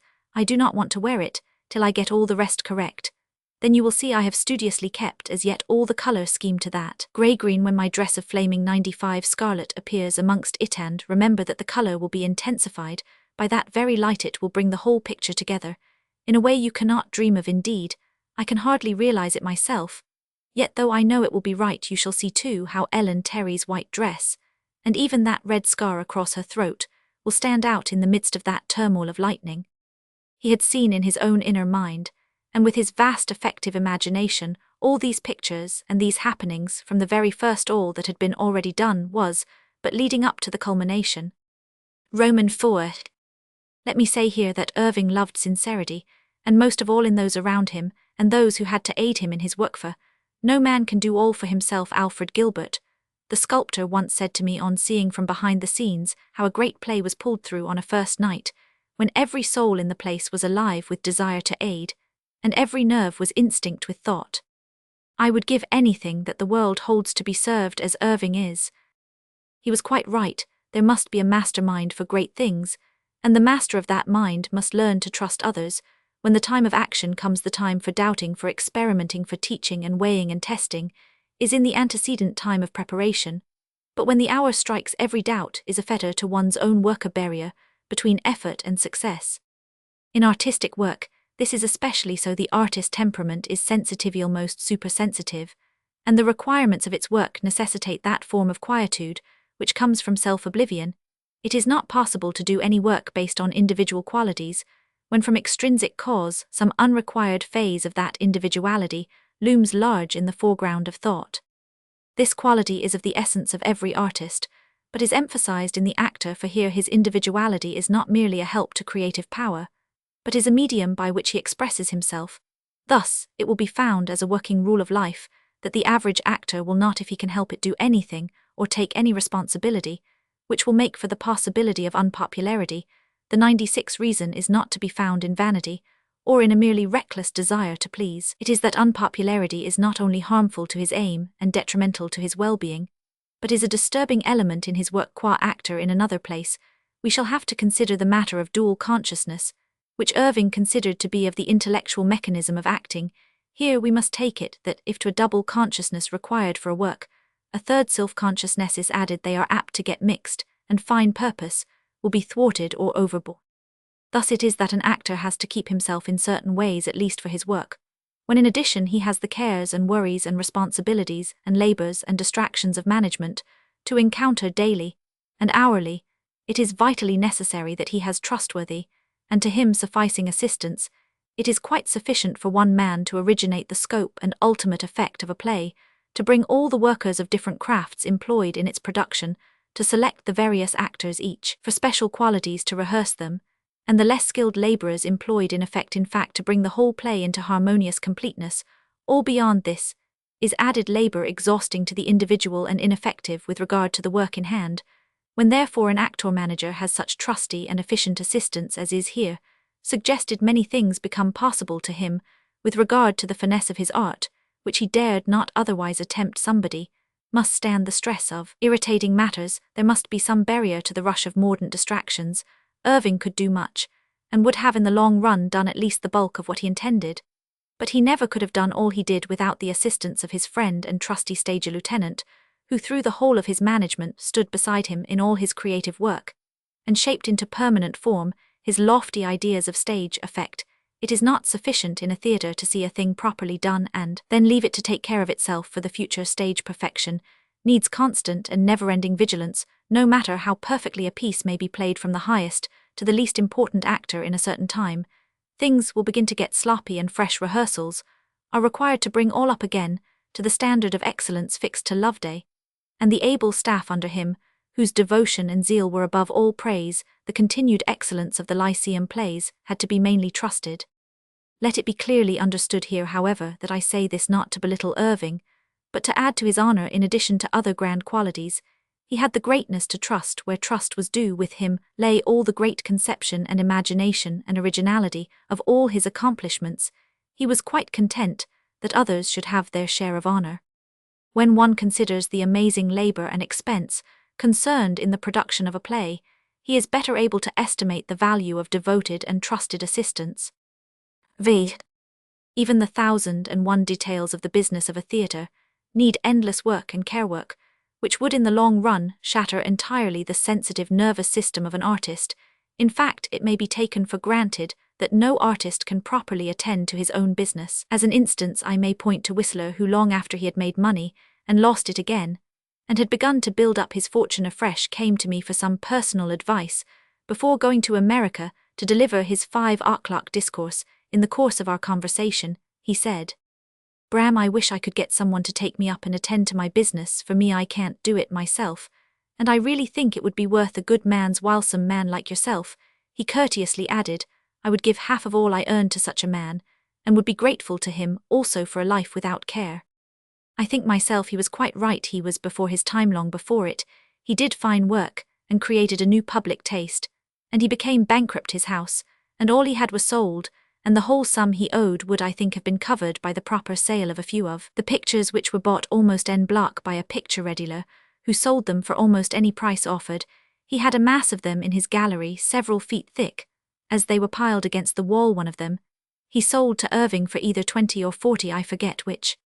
This was the great picture of Irving as King Philip in Tennyson's drama Queen Mary. It was sold at Christie's amongst Irving's other effects after his death, and fetched over £5,000 sterling.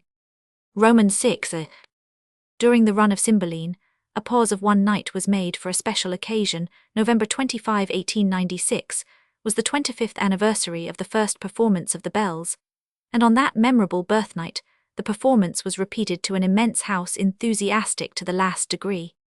After the curtain had finally fallen, the whole of the company, and all the employees of the theatre gathered on the stage for a presentation to Irving to commemorate the remarkable occasion.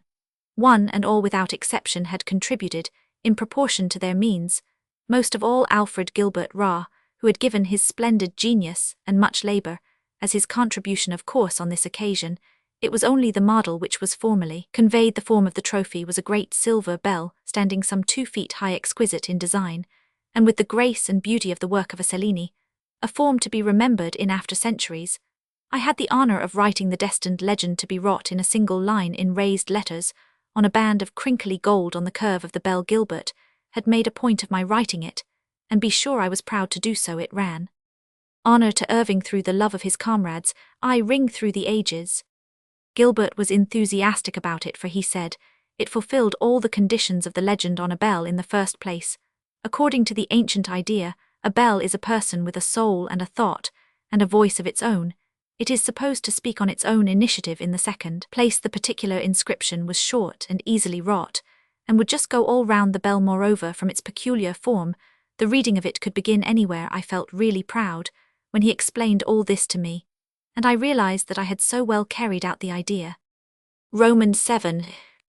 It may perhaps be here noted that according to the tradition of the Comédie Française, a play becomes a classic work when it has held the boards for a quarter of a century.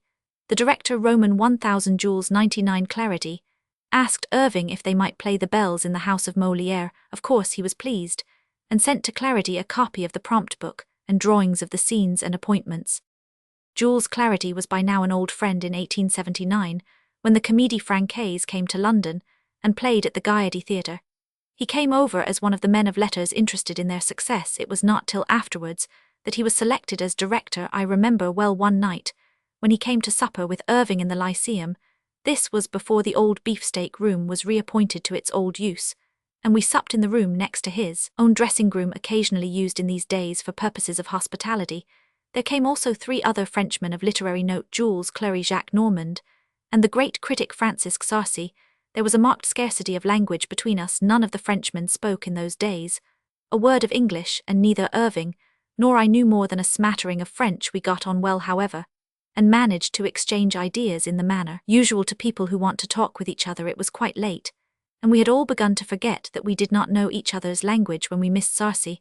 I went out to look for him, fearing lest he might come to grief through some of the steps or awkward places in the almost dark theatre. In those days of gas lighting, we always kept alight the pilot light in the great chandelier of bronze and glass, which hung down into the very centre of the auditorium just above the sightline from the gallery. This pilot was a matter of safety, and I rather think that we were compelled either by the civic authorities or the superior landlord to see it attended to. The gas remaining in the pipes of the theatre was just sufficient to keep it going for 24 hours. If it went out, there must be a leak somewhere, and that leak had to be discovered and attended to without delay. I could not find Sarcey on the dim stage or in the front of the house. In a theatre, the rule is to take up the curtain when the audience have passed out, so that there may be as much time and opportunity as possible for ventilating the house.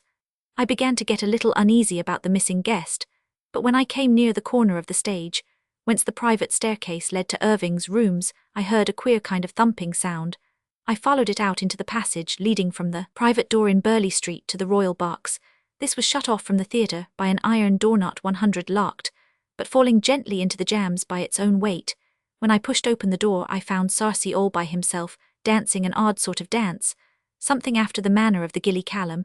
It was positively weird. I never afterwards could think of Sarcey without there rising before me the vision of that lively, silent, thick-set, agile figure moving springily in the semi-darkness. Jules Clarity was many times at the Lyceum after the first visit, and in his regime the Theatre Française was the home of courtesy to strangers. Roman 15. Stage effects. The Lady of Lyon was produced on April 17, 1879.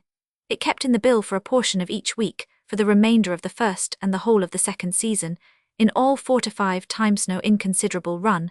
of such an old and hackneyed play. The production was a very beautiful one. There was a specially attractive feature in it.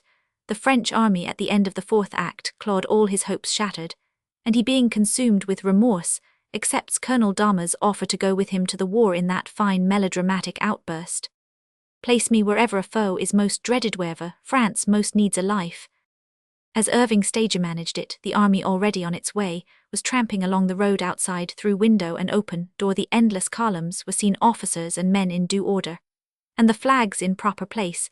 It seemed as if the line would stretch out till the crack of doom. A very large number of soldiers had been employed as supers, and were of course especially suitable for the work in those days. The supers of London theatres were largely supplied from the Brigade of Guards. The men liked it, for it provided easy beer money, and the officers liked them to have the opportunity, as it kept them out of mischief. We had always on our staff as an additional supermaster a sergeant of guards who used to provide the men, and was of course in a position to keep them in order. The men entered thoroughly into the spirit of the thing, and it was really wonderful how, availing themselves of their professional training, they were able to seemingly multiply their forces. Often have I admired the dexterity, ease, and rapidity with which that moving army was kept going. With 150 men 4 abreast, they marched across the stage at the back. The scene 102 cloth of the landscape, outside. The cottage was set far up the stage, so that there was but a narrow space left between it and the wall, scarcely room for one person to pass, and it was interesting to see the perfection of drill which enabled those soldiers to meet the difficulties of keeping up the constant stream of the troops. They would march into the wings with set pace, but the instant they passed out of sight of the audience, they would break into a run in perfect order. They would rush in single file round the back of the scene and arrive at the other side, just in time to fall into line and step again. And so the endless stream went on. When Claude ran out with Dahmer's, the ranks opened, and a cheer rose. He fell into line with the rest, and on the army marched. That marching army never stopped, no matter how often the curtain went up on the scene end. Sometimes there were 7 or 8 calls for the scene. Was one specially exciting to the more demonstrative parts of the house. It always rose on that martial array, always moving on with the resistless time and energy of an overwhelming force. It was only fair that Irving should always get good service from supers, for they never had such a friend. When their standard pay was 6 per night, he gave a shilling. When that sum became standard, he gave 1 and 6, and when that was reached, he paid 2 shillings, an increase of 300% in his own time. If the smallness of the pay even now should strike any reader, let me remind such that supers are not supposed to live on their pay. There are a few special people who generally dress with them, but such are in reality minor actors, and get larger pay. The super proper is engaged during the day as porter, workman, gasman, Roman 100. They simply add to their living wage by work at night at the Lyceum. If a man only worked as a super, we took it for granted that he was in reality a loafer, and did not keep him. Roman 2. The Corsican Brothers is one of the pieces which requires picturesque setting.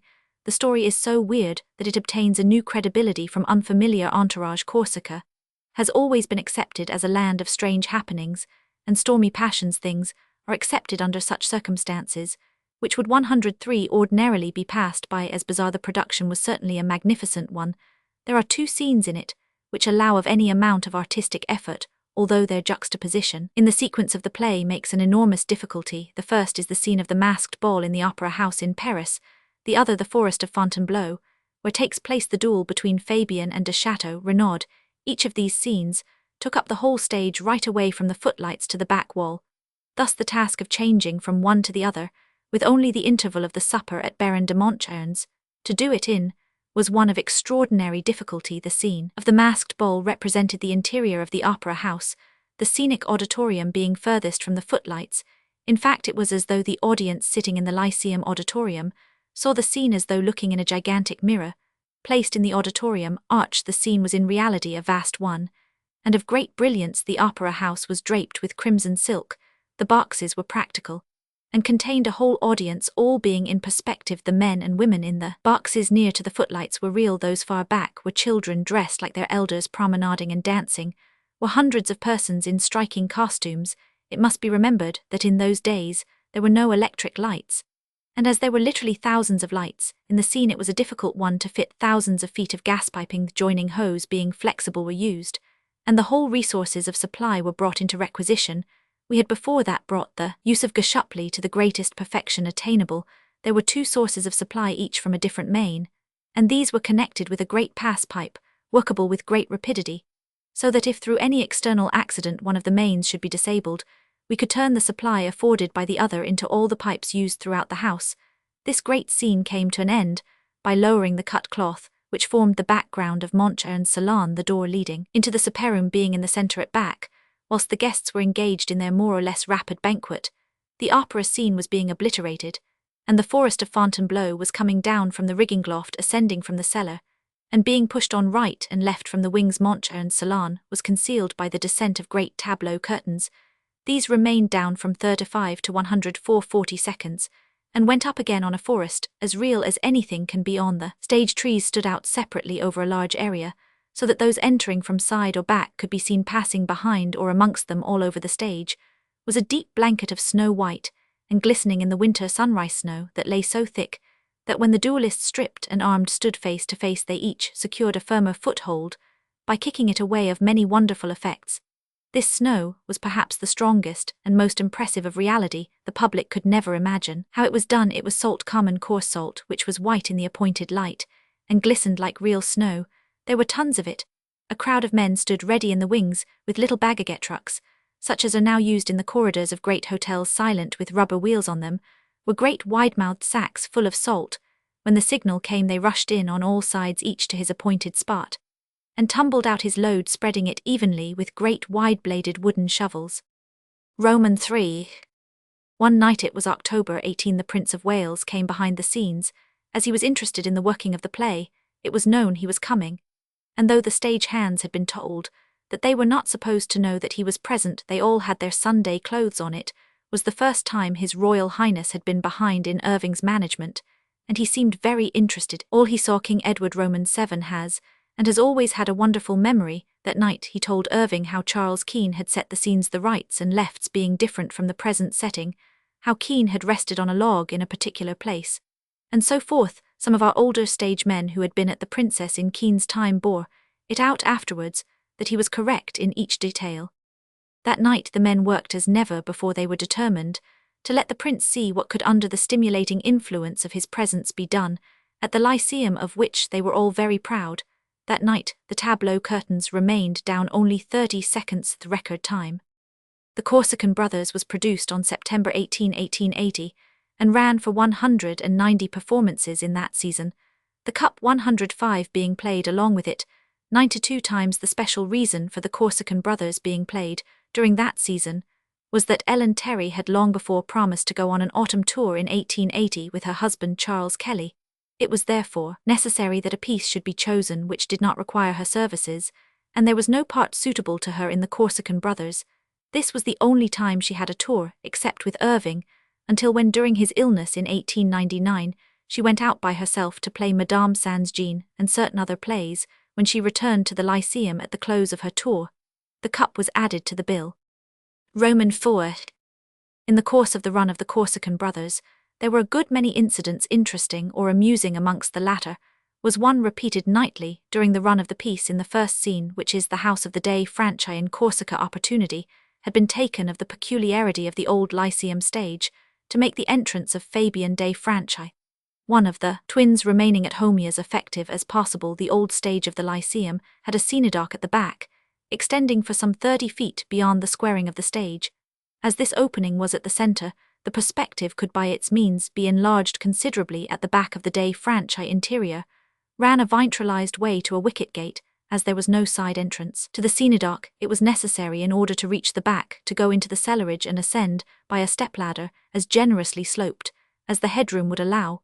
But when the oncomer did make an appearance, he was some 70 feet back from the footlights, and in the very back centre of the stage, the most effective spot for making entry, as it enabled the entire audience to see him a long way off, and to emphasize his coming should they so desire. In that scene Irving wore a Corsican dress of light green velvet, and was from the moment of his appearance a conspicuous object.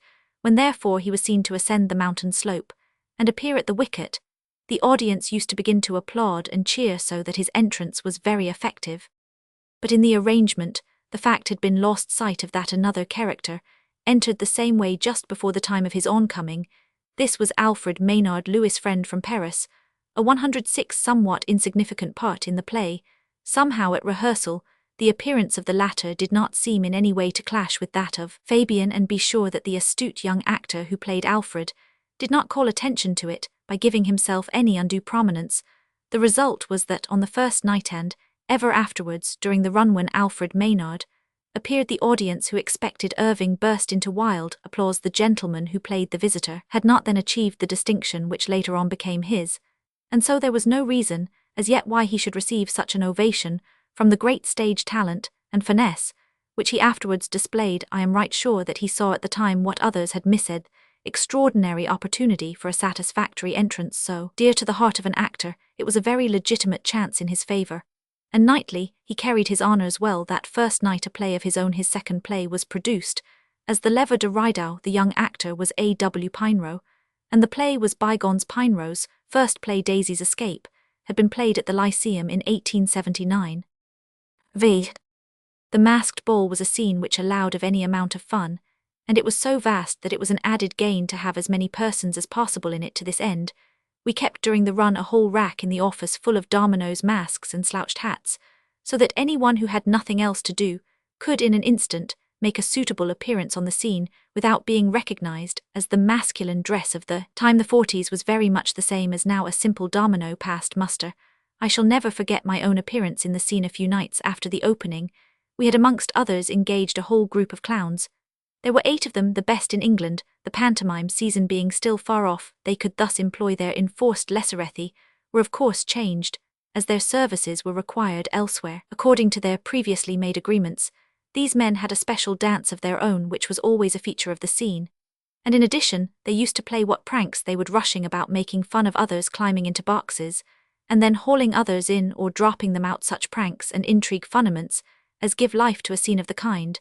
When I ventured 107 amongst them, they recognized me and made a ring round me, dancing like demons. Then they seized me and spun me round, and literally played ball with me, throwing me from one to the other, backwards and forwards. Sometimes they would rush me right down to the footlights, and then whirl me back again breathless, but all the time they never let me fall or gave me away. I could not but admire their physical power, as well as their agility and dexterity in their own craft. The second time I went on I rather avoided them, and kept up at the back of the stage, but even here I was from another cause of mirth not safe. I was lurking at the back, when Irving, his face as set as flint, with the passion of the insult and the challenge in the play, came hurriedly up the stage on his way to Rue right upper entrance. When he saw me, the passion and grimness of his face relaxed in an instant, and his laughter came explosively, fortunately unnoticed by the audience as his back was towards them. I went after him and asked him what was wrong, for I couldn't myself see anything of a mirthful nature. "My dear fellow," he said, "it was you then." In answer to my look he explained, "Don't you remember how we arranged when the scene was being elaborated that in order to increase the effect of size, we were to dress the shorter extras, and then boys and girls, and then little children in similar clothes to the others, and to keep in their own section you were up amongst the small children, and with your height I am 6 feet 2 in my stockings with that voluminous domino and that great black feathered hat, and in the painted perspective you look 50 feet high," and he laughed again uproariously. Romans 6. The Corsican Brothers was, so far as my knowledge goes, the first play under Irving's management which Mr. Gladstone came to see. The occasion was January 3, 1881. The first night, when the cup was played, he sat with his family in the box which we called in the familiar slang of the theatre the governor's box. The manager of a theatre is always the governor to his colleagues of all kinds and grades. This box was the stage box on the stall level, next to the proscenium. It was shut off by a special door, which opened with a pass key, and thus, as it was approachable from the 108 stage through the iron door, and from the auditorium by the box door, it was easy of access and quite private. After the cup, Mr. Gladstone wished to come on the stage and tell Irving and Ellen Terry how delighted he was with the performance. Irving fixed as the most convenient time the scene of the masked ball, as during it he had perhaps the only weight of the evening. A double part does not leave much margin to an actor. Mr. Gladstone was exceedingly interested in everything, and went all round the vast scene, seeing during the progress of the scene that people in costume were going in and out of queer little alcoves at the back of the scene. He asked Irving what these were. He explained that they were the private boxes of the imitation theatre. He added that if the premier would care to sit in one he could see the movement of the scene at close hand, and if he was careful to keep behind the little silk curtain, he could not be seen. The statesman took his seat, and seemed for a while to enjoy the life and movement going on in front of him. He could hear now and again the applause of the audience, and by peeping out through the chink behind the curtain see them, at last in the excitement of the scene, he forgot his situation, and hearing a more than usually vigorous burst of applause leaned out to get a better view of the audience. The instant he did so he was recognized. There was no mistaking that eagle face, and then came a quick and sudden roar that seemed to shake the building. We could hear the Bravo Gladstone coming through the detonation of handclaps. Romans 7. One night, Wednesday, November 17, 1880, the 61st performance of the play Lord Beaconsfield came to a box with some friends.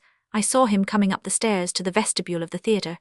This was the only time I ever saw him, except on the floor of the House of Commons.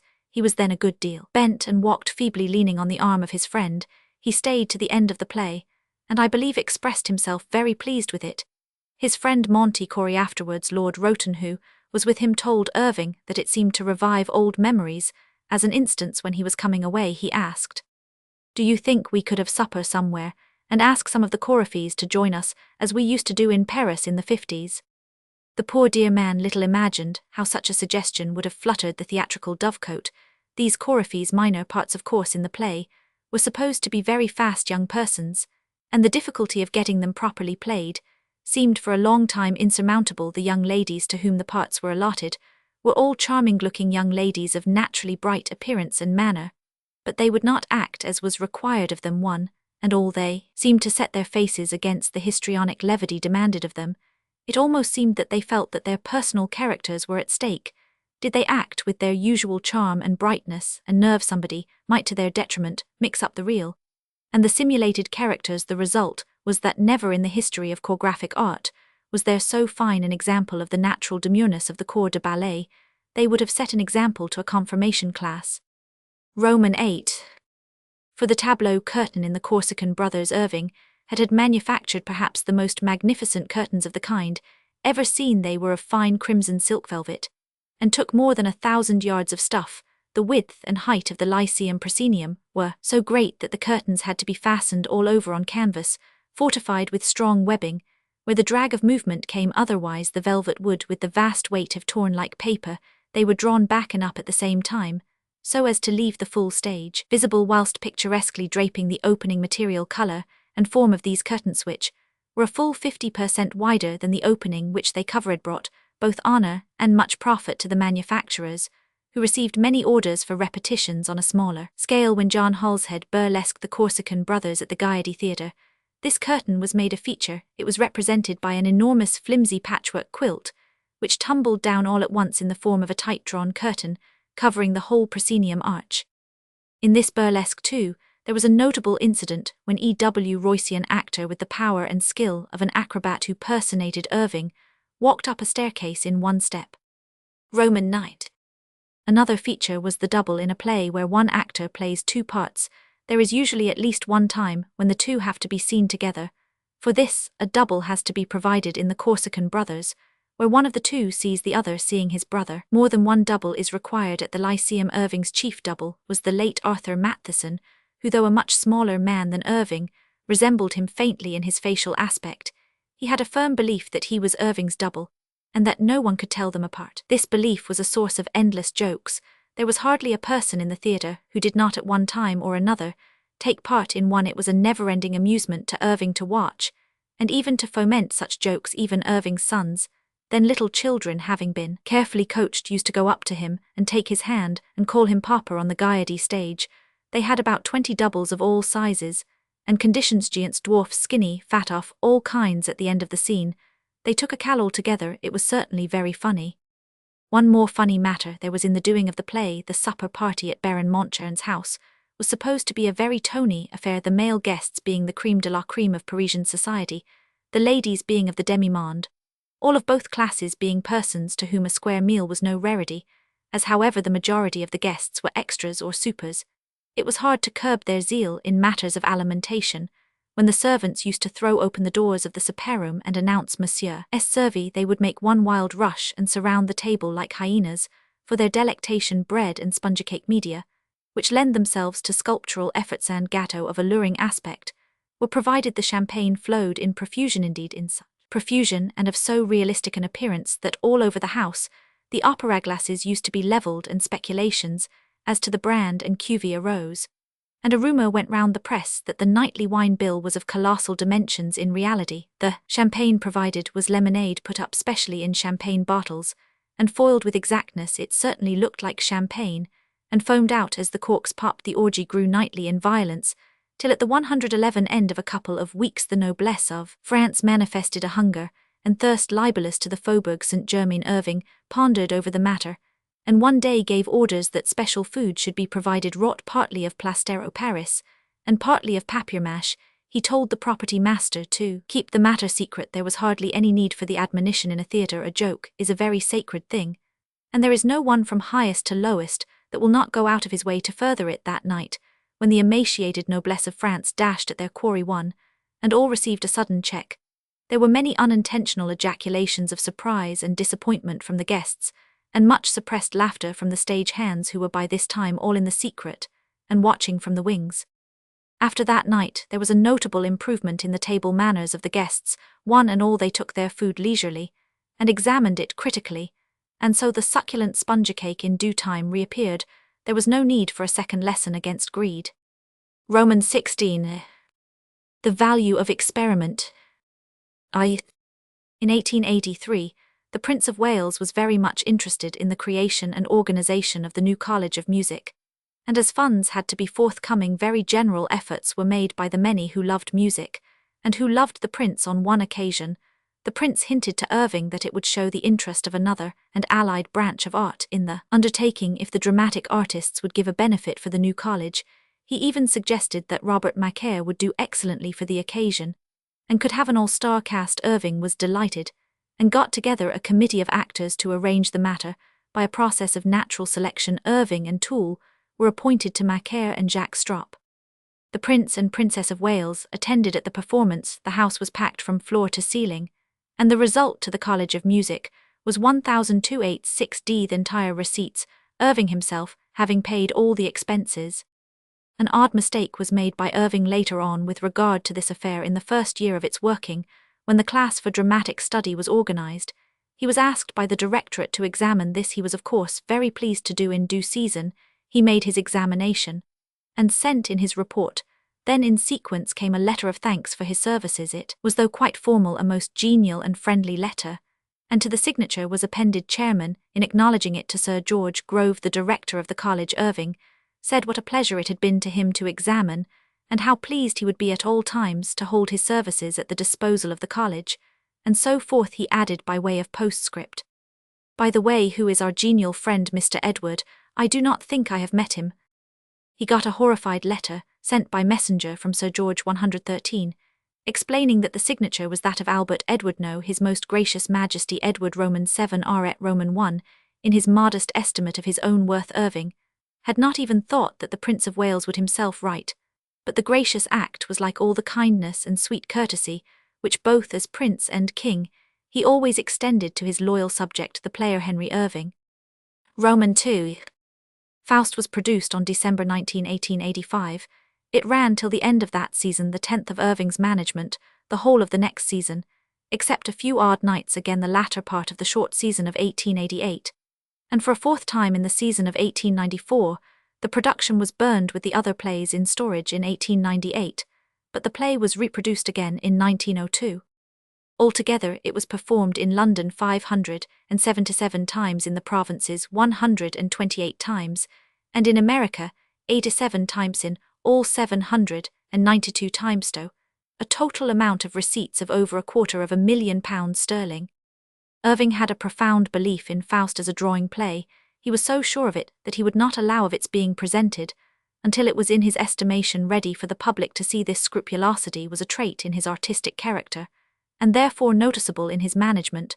When he had been with Miss Herbert at the St. James's Theatre, he was cast for the part of Ferment in the School of Reform at short notice.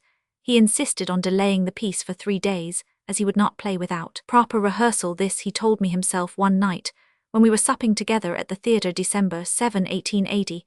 As Faust was an exceedingly heavy production, there was much opportunity for delay. It had been Irving's intention to produce the play very early in the season, which opened on September 5, but as the new play grew into shape, he found need for more and more care. Many of the effects were experimental and had to be tested, and all this caused delay as an instance of how scientific progress can be marked even on the stage.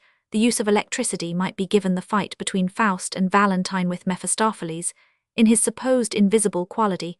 Interfering was the first time when electric flashes were used in a play. This effect was arranged, 114, by Colonel Garrod Edison's partner, who kindly interested himself in the matter 20 years ago. Electric energy in its playful aspect was in its infancy, and the way in which the electricity was carried, so as to produce the full effects without the possibility of danger to the combatants, was then considered very ingenious. 2 iron plates were screwed upon the stage at a given distance, so that at the time of the fighting each of the swordsmen would have his right boot on one of the plates, which represented an end of the interrupted current. A wire was passed up the clothing of each from the shoe to the outside of the indie-rubber glove, in the palm of which was a piece of steel. Thus when each held his sword a flash came whenever the swords crossed. The arrangement of the fire which burst from the table, and from the ground at command of Mephistopheles, required very careful arrangement so as to ensure accuracy at each repetition, and be at the same time free from the possibility of danger. Altogether, the effects of light and flame in Faust are of necessity somewhat startling and require the greatest care. The stage, and the methods of producing flame of such rapidity of growth and exhaustion as to render it safe to use, are well known to property masters. By powdered resin properly and carefully used, or by lycopodium, great effects can be achieved. There was also another difficulty to be overcome. Steam and mist are elements of the weird and supernatural effects of an eerie play. Steam can be produced in any quantity given the proper appliances, but these need care and attention, and on a stage and below and above it space is so limited that it is necessary to keep the tally of hands as low as possible. In the years that have elapsed, inspecting authorities have become extra careful with regard to such appliances. Nowadays they require that even the steam kettle be kept outside the cartilage of the building. In addition to all these things, perhaps partly on account of them, the stage manager became ill and Irving had to superintend much of the doing of things himself. The piece we were then running, Olivia, however, was comparatively light work for Irving, and as it was doing really fine business, the time could partially be spared. I say partially, because prolonged rehearsals mean a fearful addition to expense, and when rehearsals come after another play has been given, the expense mounts up in arithmetical progression. For instance, the working day stage hand is 8 working hours. If he be employed for longer, the next 4 hours, 115, is counted as a day, and the 2 hours beyond that again as a third day. All this time, the real work done by the stage hands is very little, whilst actors or supers or ballet or chorus or some or all of them are being rehearsed. The men have to stand idle most of the time. Moreover, they are now and again idle. Inter C stage work is divided into departments, and for each division are masters, each controlling his own set of men. There is the master machinist, commonly called master carpenter, the property master, the gas engineer, the electric engineer, the limelight master. In certain ways the work of these departments impinge on each other, in a way to puzzle an outsider. Thus, when a stage has to be covered, it is the work of one set of men or the other, but not of both. Anything in the nature of a painted cloth, such as tessellated flooring, is scenery and therefore the work of the carpenters, but a carpet is a property, and as such to be laid down by the property staff. A gas light or an electric light is to be arranged by the engineer of that cult, whilst an oil lamp or a candle belongs to properties. The traditional laws which govern these things are deep-seated in trade rights and customs, and are grave matters to interfere with. In the production of Faust, much of the scenery was what is called built out, that is, there are many individual pieces, each a completed and separate item, such as a wall, a house, steps, Roman 100. So that in this particular play, the property department had a great deal to do with the working of what might be broadly considered scenery. When Irving was about to do the play, he made a trip to Nuremberg to see for himself what would be most picturesque as well as suitable. When he had seen Nuremberg, and that wonderful old town near it, Rothenburg, which was even better suited to his purpose, he sent for Hawes Craven, that the latter, benefited by his experience, was shown in the wonderful scenes which he painted for Faust. He seemed to give the very essence of the place. Roman 3. When the Emperor Frederick, then Crown Prince of Germany, came to the Lyceum to see Faust, I was much struck by the way he spoke of the great city of the Gutenbergs and Hans Sachs. He had come alone quite informally from Windsor, where he was staying with Queen Victoria, as he modestly put it in his own 116 way. When speaking to me, the Queen was gracious enough to let me come. He was delighted, and almost fascinated with the play and its production and acting. I had good opportunity of hearing his views. It was of course my duty to wait upon him as ceremonial custom demanded between the acts. In each wait, he went into the royal room to smoke his cigarette, and on each occasion was gracious enough to ask me to join him several times. He spoke of Nuremberg with love and delight, and it seemed as if the faithful and picturesque reproduction of it had warmed his heart. Once he said, "I love Nuremberg indeed. I always ask the Emperor to let me have the autumn manoeuvres in such a place that I can stay there during part of the time they last." Roman 4. As a good instance of how on the stage things may change on trial, I think we may take the last scene of Faust, that, where the scene of Margaret's prison fades away after the exit of Faust in answer to the imperious summons of Mephistopheles hither to me. Then comes the vision of Margaret's lying dead at the foot of the cross, with a long line of descending angels. For this tableau, a magnificent and elaborate scene had been prepared by William Telbin, a rainbow scene suggestive of hope and heavenly beauty. In it had been employed the whole resources of scenic art. Indeed, a new idea and mechanism had been used. The edges of the great rainbow, which circled the scene, were made of a series of stuffs, so fine as to be actually almost invisible, beginning with linen, then scrim, and finally ending up with a tissue like goldbeater's skin. All these substances painted or stained with the colors of the prism in due order. I believe Telbin would have put in the extra violet ray if it had been then common property. When, however, the scene was set, which was on the night before the presentation of the play, Irving seemed to be dissatisfied with it, not with its beauty or its mechanism, but somehow it seemed to him to lack simplicity. Still he waited till it was lit in all possible ways before giving it over. The lighting of scenes was always Irving's special province. Later on I shall have something to say about it. To do it properly and create the best effect, he spared neither time nor pains. Many a 117 night did we sit for 4 or 5 hours when the play of the night had been put aside, and the new scene made ready, experimenting. On this occasion Irving said suddenly, "Strike the scene altogether, leaving only the wings." This was done, and the ladder of angels was left stark on the empty stage. For such a vision, a capable piece of machinery has to be provided, for it has to bear the full weight of at least a dozen women or girls. The backbone of it is a section of steel rail, which is hung from the flies with a steel rope. To this are attached the iron arms, made safe and comfortable for the angels to be strapped each in her own iron. The lower end of the ladder rests on the stage and is fastened there securely with stage screws. The angels are all fixed in their places before the scene begins, and when the lights are turned on they seem to float ethereally. This ladder was of course complete with its living burden when the lighting was essayed, for as in it the centre figures are pure white, the strongest colour known on the stage, it would not be possible to judge of effect without it. Again Irving spoke.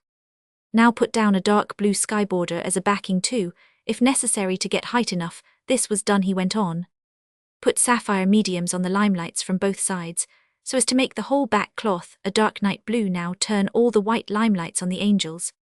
Then we saw the nobly simple effect which the actor had had in his imagination. Never was seen so complete, so subtle, so divine a vision on the stage. It was simply perfect, and all who saw it at once began to applaud impulsively. After a minute Irving, turning to Telbin, who stood beside him, said, "I think, Telbin, if you will put in some stars, proper ones, in the back cloth, when you have primed it had better be of cobalt, very expensive paint. By the way, it will be all right. They can get a cloth ready for you by morning." The device of the ladder of angels was of course an old one. It was its suitable perfection in this instance that made it remarkable. For this ladder it is advisable to get the prettiest and daintiest young women and children possible, the point of honour being the apex. A year before, during the run of Henry Roman 8, a box was occupied by a friend of Irving's, whose 3 little girls were so beautiful that between the acts the people on the stage kept peeping out at them. Then the master carpenter asked 118 Ellen Terry to look out from the prompt entrance. As she did so he whispered to her, "Oh, miss, wouldn't that middle one make a lovely top angel?" Even children as well as grown-ups have their vanities. It became a nightly duty of the wardrobe mistress to inspect the ladder when arranged. She had to make each of the angels in turn show their hands, so that they should not wear the little rings to which they were The educational effect of Faust was very great. Every edition of the play in England was soon sold out. Important heavy volumes, such as Ansters which had grown dusty on the publisher's shelves, were cleared off in no time.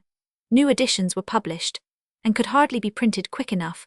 We knew of more than 100,000 copies of Goethe's dramatic poem being sold in the first season of its run. One night early in the run of the play, there was a mishap which might have been very serious indeed in the scene where Mephistopheles takes Faust away with him. After the latter had signed the contract, the two ascended a rising slope on this particular occasion. The machinery took Irving's clothing, and lifted him up a little. He narrowly escaped falling into the cellar through the open trap, a fall of some 15 feet on to a concrete floor. Romans 6. When we played Faust in America, it was curious to note the different reception accorded to it, undoubtedly arising from traditional belief. In Boston, where the old puritanical belief of a real devil still holds, we took in one evening $4,852 more than £1,000, the largest dramatic house, up to then known in America. Strangely, the night was that of Irving's 50th birthday. For the rest, the lowest receipts out of 13 performances was $2,010. 7 were over $3,000, and 3 over $4,000. In Philadelphia, where are the descendants of the pious Quakers who followed Penn into the wilderness, the average receipts were 119, even greater. Indeed, at the matinee on Saturday, the crowd was so vast that the doors were carried by storm. All the seats had been sold, but in America, it was usual to sell admissions to stand at $1 each. The crowd of standees, almost entirely women, began to assemble whilst the treasurer, who in an American theatre sells the tickets, was at his dinner. His assistant being without definite instructions, went on selling till the whole 700 left with him were exhausted. It was vain to try to stem the rush of these enthusiastic ladies.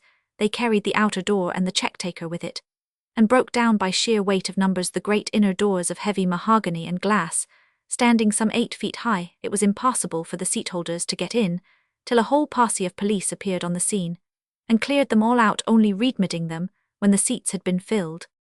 But in Chicago, which as a city neither fears the devil nor troubles its head about him or all his works, the receipts were not much more than half the other places, not nearly so good as for the other plays of the repertoire presented. In New York, the business with the play was steady, and enormous New York was founded by the Bible-loving, righty Ausliving Dutch. Romans 17. The pulse of the public. In 1882, Irving purchased from Herman Merivale the entire acting rights in his play Edgar and Lucy, founded on Scott's novel The Bride of Lammermoor, but it was not till 8 years later that he was able to produce it. This delay is a fair instance of the difficulties and intricacies of theatrical management. So many things have to be considered in the high policy of the undertaking, so many accidental circumstances, or continuations of causes, necessitate the deviation of intention, so many new matters come over the horizon that, from a long way ahead, to undertake to produce a play at a given time is almost always attended with great risk. Ravenswood is a thoroughly sad, indeed lugubrious play, as any play must be which adheres fairly to the lines of Scott's tragic novel. By the way, this novel was written at Rokeby, the home of the Morritt family, in Yorkshire. The members of that family tell a strange circumstance relating to it. Sir Walter Scott was a close friend of the family, and often stayed there. He wrote 2 of his novels whilst a guest whilst at Rokeby. On this occasion, he was in very bad health, but all the time he worked hard and wrote the novel. When he had finished, he was laid up for a while, and when he was well, he could not remember any detail at all of his story. He could hardly believe that he had written it.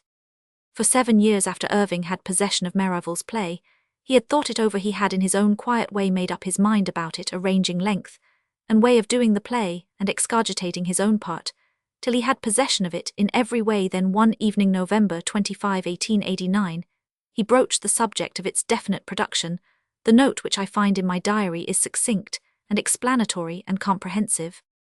Theatre 7 Roman 1000, till 5 Roman 1008 Roman 1 read for Loveday and me Edgar, and Lucy Merivale's dramatization to his order of 121, The Bride of Lammermoor. It was delightful play, very fine literature. Noble 8 Roman 1, had cut quite 1/2 out.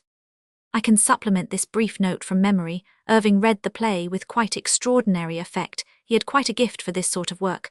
I heard him read through a good many plays in the course of a quarter of a century of work together, and it was always enlightening. He had a way of conveying the cachet of each character by inflection or trick of voice or manner, and his face was always consciously, or unconsciously expressive so long before as 1859, when he had read The Lady of Lyons at Crosby Hall.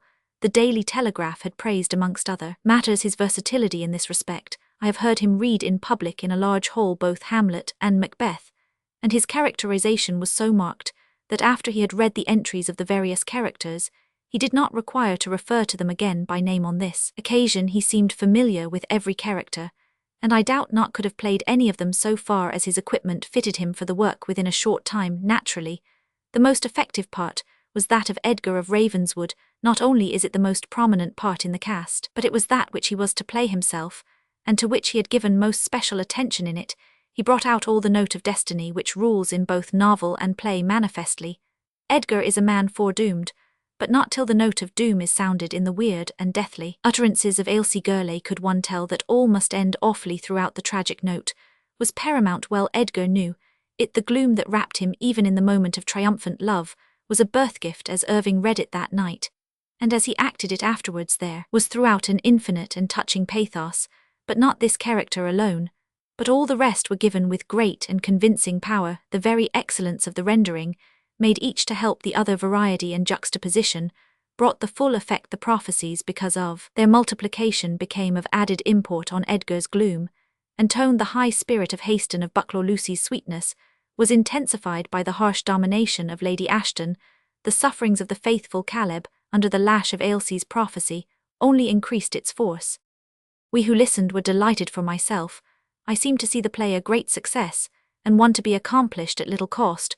We had now since 1885 produced in succession 3 great plays, 122 Faust, Macbeth, and The Dead Heart, and had in contemplation another Henry Roman VIII, which would exceed them all in possibilities of expense both of production and of working. These great plays were, and always must be, hugely expensive. As I was Chancellor of the Exchequer, I was greatly delighted to see a chance of great success, combined with a reasonable cost and modest accessories.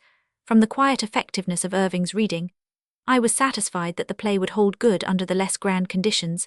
This opinion I still hold. I must not, however, be taken as finding fault with Irving's view, which was quite otherwise. He looked on the play as one needing all the help it could get, and I am bound to say that his views were justified by success, for the play, as he did it, was an enormous success.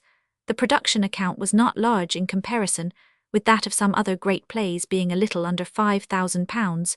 There were no author's fees, as the play had long ago been bought outright and paid for, so that expense had been incurred, and was chargeable against a state whether the play was produced or not.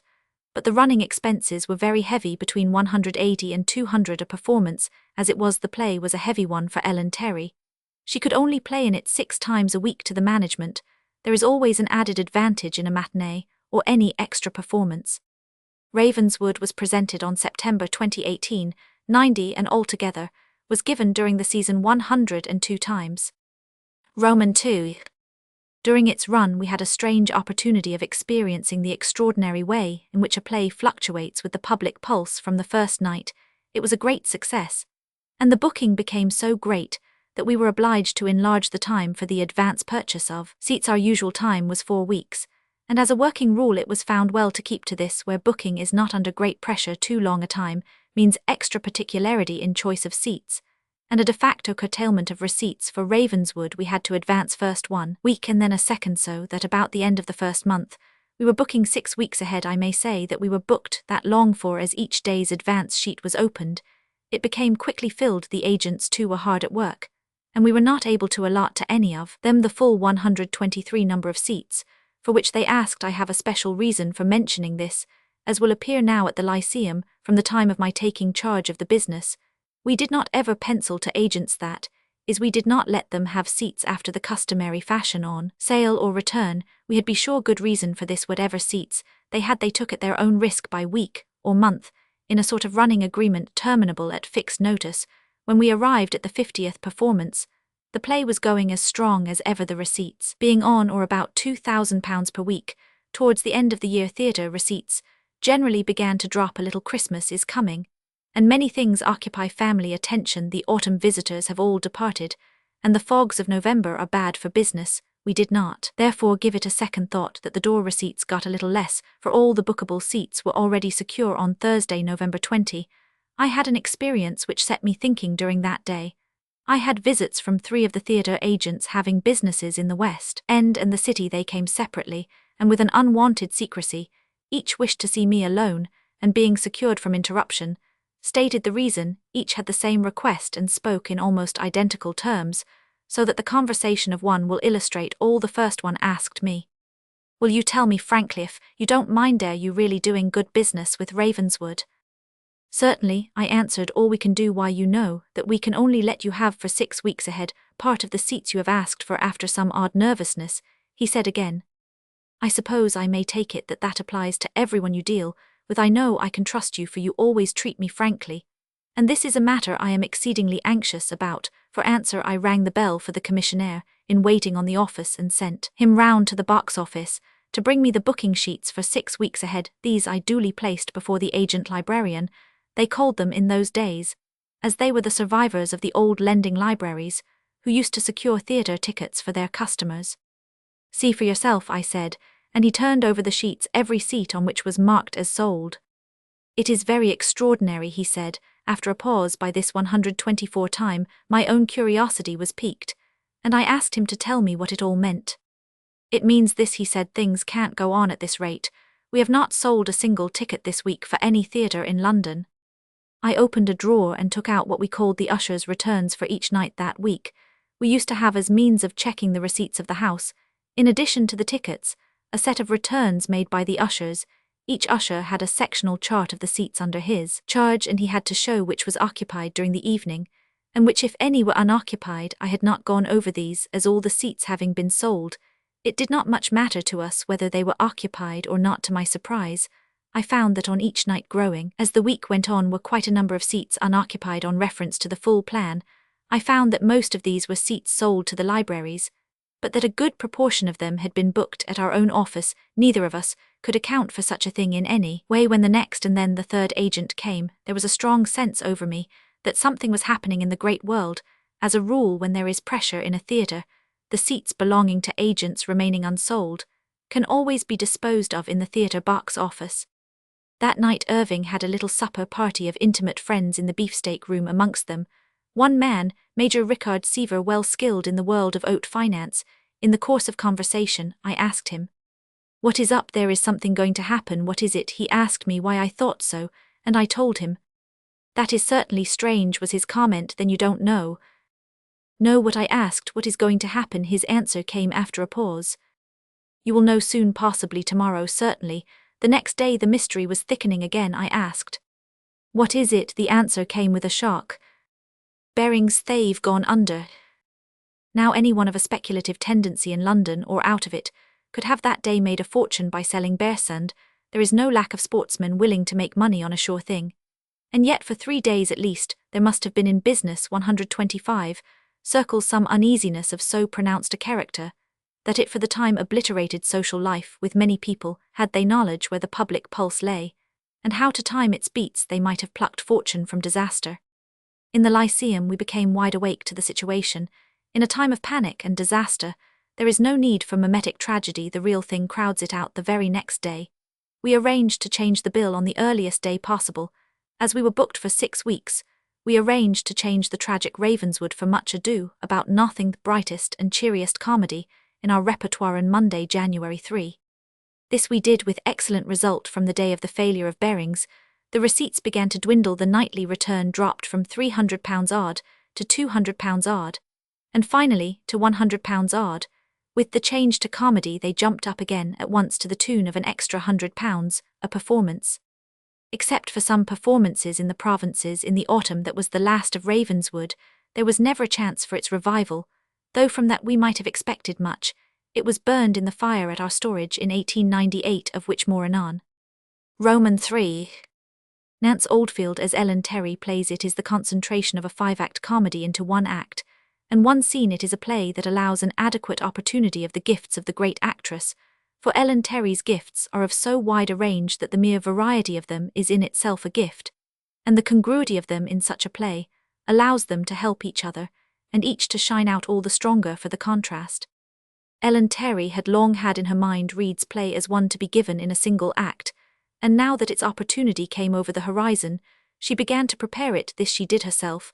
I having the honor of assisting her. That preparation was a fine lesson in dramatic construction.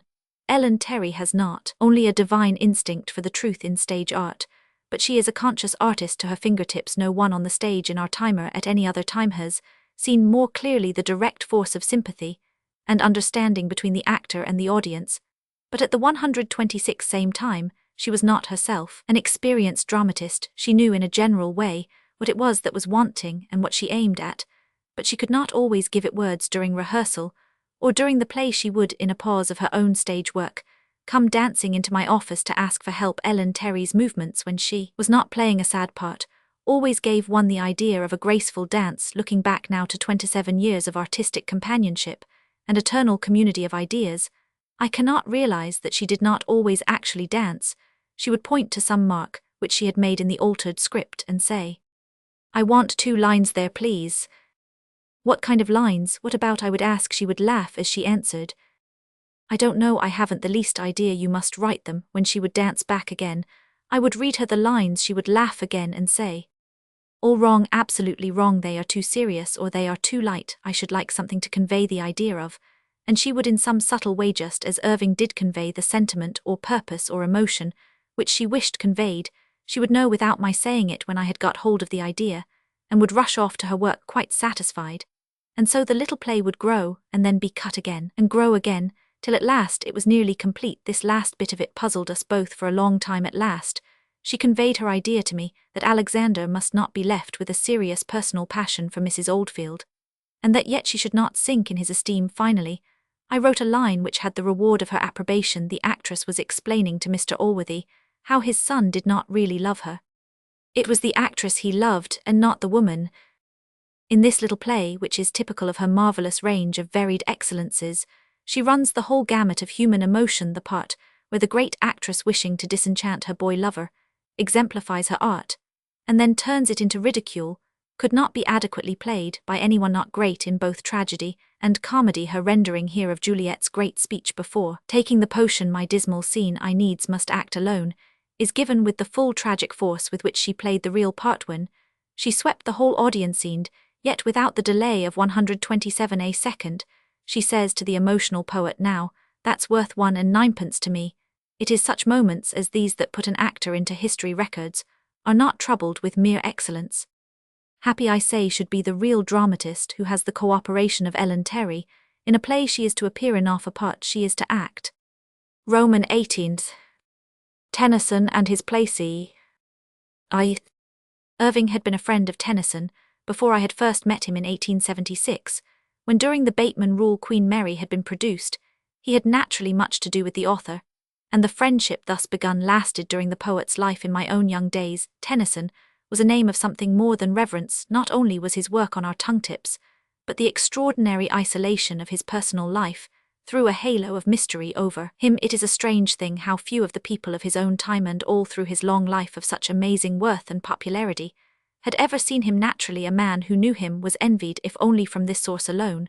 Whenever we met in early days, Irving, knowing my love and reverence for the poet, used to talk about Himmelways with admiration. More than once, when speaking of his personality as distinguished from his work, he said, "Tennyson is like a great Newfoundland dog. He is like an incarnate truth, a great creature." From some persons, comparison with a dog might not have seemed flattery, but to Irving a dog was the embodiment of all the virtues. Often and often he compared the abstract dog to the abstract man, very much to the detriment of the latter, and certainly Tennyson had all that noble simplicity which is hard to find in sophisticated man, that simplicity which lies in the wide field of demarcation between naked brutal truth and an unconsciousness of self. That simplicity it is which puts man on an altitude where lesser as well as greater natures respect him. To him truth was a simple thing. It was, to be exact. Irving told me of an incident illustrating this. He had heard a story that not long before Tennyson had been lunching with friends of his in his own neighborhood, not far from Haslemere. His hostess, who was a most gracious and charming woman, whom later I had the honor to know, said to him, as they went into the dining-room, "I have made a dish specially for you myself. I hope you will try it, and tell me exactly what you think of it." "Of course I shall," he answered. After lunch, she asked him what he thought of it, and he said, "If you really wish to know, I thought it was like an old shoe." When they met, Irving asked him if the story were true. No, he answered at once. I didn't say that I said something, but it wasn't that it was like an old shoe. What did you say? I said it was like an old boot. With him ethical truth was not enough exactness, was a part of the whole. I had myself an instance of his mental craving for truth on the very last day I saw him. Irving had a wonderful knowledge of character. I have never in my own experience known him to err in this respect, though many and many a time has he acted as though he trusted when he knew right well that a basis was wanting. This was of the generosity of his nature, but be it never so great generosity could not obscure his reason. This was shown, even at the time, by the bounds set to his trust. He never trusted beyond recall, or to an amount of serious import he had in the course of a lifetime spent in the exercise of his craft, which was to know men from within, given too much thought to it not to be able from internal knowledge to fathom the motives of others. In philosophy analysis precedes synthesis. On one occasion there was a man with whom we had some business dealings, and who, to say the least of it, did not impress any of us favorably. Irving was very outspoken about him, so much so that I remonstrated, fearing lest he might let himself in for an action for libel. I also put it that we had not sufficient data before us to justify so harsh a view. Irving listened to me patiently, and then said, "My dear fellow, that man is a crook. I know it. I have studied too many villains not to understand." In another matter also Tennyson had the quality of a well-bred dog. He was a fighter. I do not mean that he was quarrelsome, or that he ever even fought in any form. I simply mean that he had the quality of fighting, quite a different thing from determination. In a whole group of men of his own time, Tennyson would have to any physiognomist stood as a fighter. A glance at his mouth would at once enlighten anyone who had the seeing eye. In the 130 group might be placed a good many men, each prominent in his own way, and some of whom might not prima facie be suspected of the quality. In the group, all of whom I have known or met, might be placed Archbishop Temple, John Bright Gladstone, Sir Richard Burton, Sir Henry Stanley, Lord Beaconsfield, Jules Bastian Lepage, Henry Ward Beecher, Professor Blackie, Walt Whitman, Edmund Yates. I have selected a few from the many, leaving out altogether all classes of warriors in whom the fighting quality might be expected. Tennyson had at times that lifting of the upper lip which shows the canine tooth, and which is so marked an indication of militant instinct. Of all the men I have met, the one who had this indication most marked was Sir Richard Burton. Tennyson's, though notable, was not nearly so marked. Amongst other things which Irving told me of Tennyson in those early days was regarding the author's own ideas of casting Queen Mary. He wanted Irving to play Cardinal Pole, a part not in the play at all, as acted one night years afterwards, January 25, 1893, at supper in the Garrick Club with Toole and two others. He told us the same thing. I think the circumstance was recalled to him by the necessary excision of another character in Becket. It was my good fortune to meet Tennyson personally soon after my coming to live in London on the night of March 20, 1879. He being then in London for a short stay, he came to the Lyceum to see Hamlet. It was the 69th night of the run. James Knowles was with him, and introduced me after the third act. They both came round to Irving's dressing-room in the course of our conversation. When I saw him again at the end of the play, he said to me, "I did not think Irving could have improved his Hamlet of 5 years ago, but now he has improved it 5 degrees, and those 5 degrees have lifted it to heaven." Small wonder that I was proud to hear such an opinion from such a source. I remember also another thing he said. "I am 70, and yet I don't feel old. I wonder how it is." I quoted as a reason his own lines from The Golden Year. "Unto him that works and feels he works, the same grandeur is ever at the doors." He seemed mightily pleased and said, "Good." After this meeting, I had a good many opportunities of seeing Tennyson again. Whenever he made a trip for a few days to London, it was usually my good fortune to meet him and Lady Tennyson, my wife, and I lunched with them, and their sons, Hallam and Lionel, spent Sunday evenings in our house in Chain Walk. Meeting with Tennyson and his family has given us many, many happy hours in our lives, and I had the pleasure of being the guest of the great poet both at Farringford and Aldworth. I am proud to be able to call the present Lord Tennyson my friend. My wife and I were lunching with the Tennysons during their stay in London, when the first copy arrived from Hubert Herkomer von Herkomer, our ray of his fine portrait etching of the poet laureate. It is an excellent portrait, but there is a look in the eye which did not altogether please the subject. Roman 2. Just before the end of the season 187,980, Irving completed with Tennyson an agreement to play The Cup, this play which he had not long before finished. He had offered to Irving it had not yet been seen by anyone, and he was willing that it should not be published till after it had been played.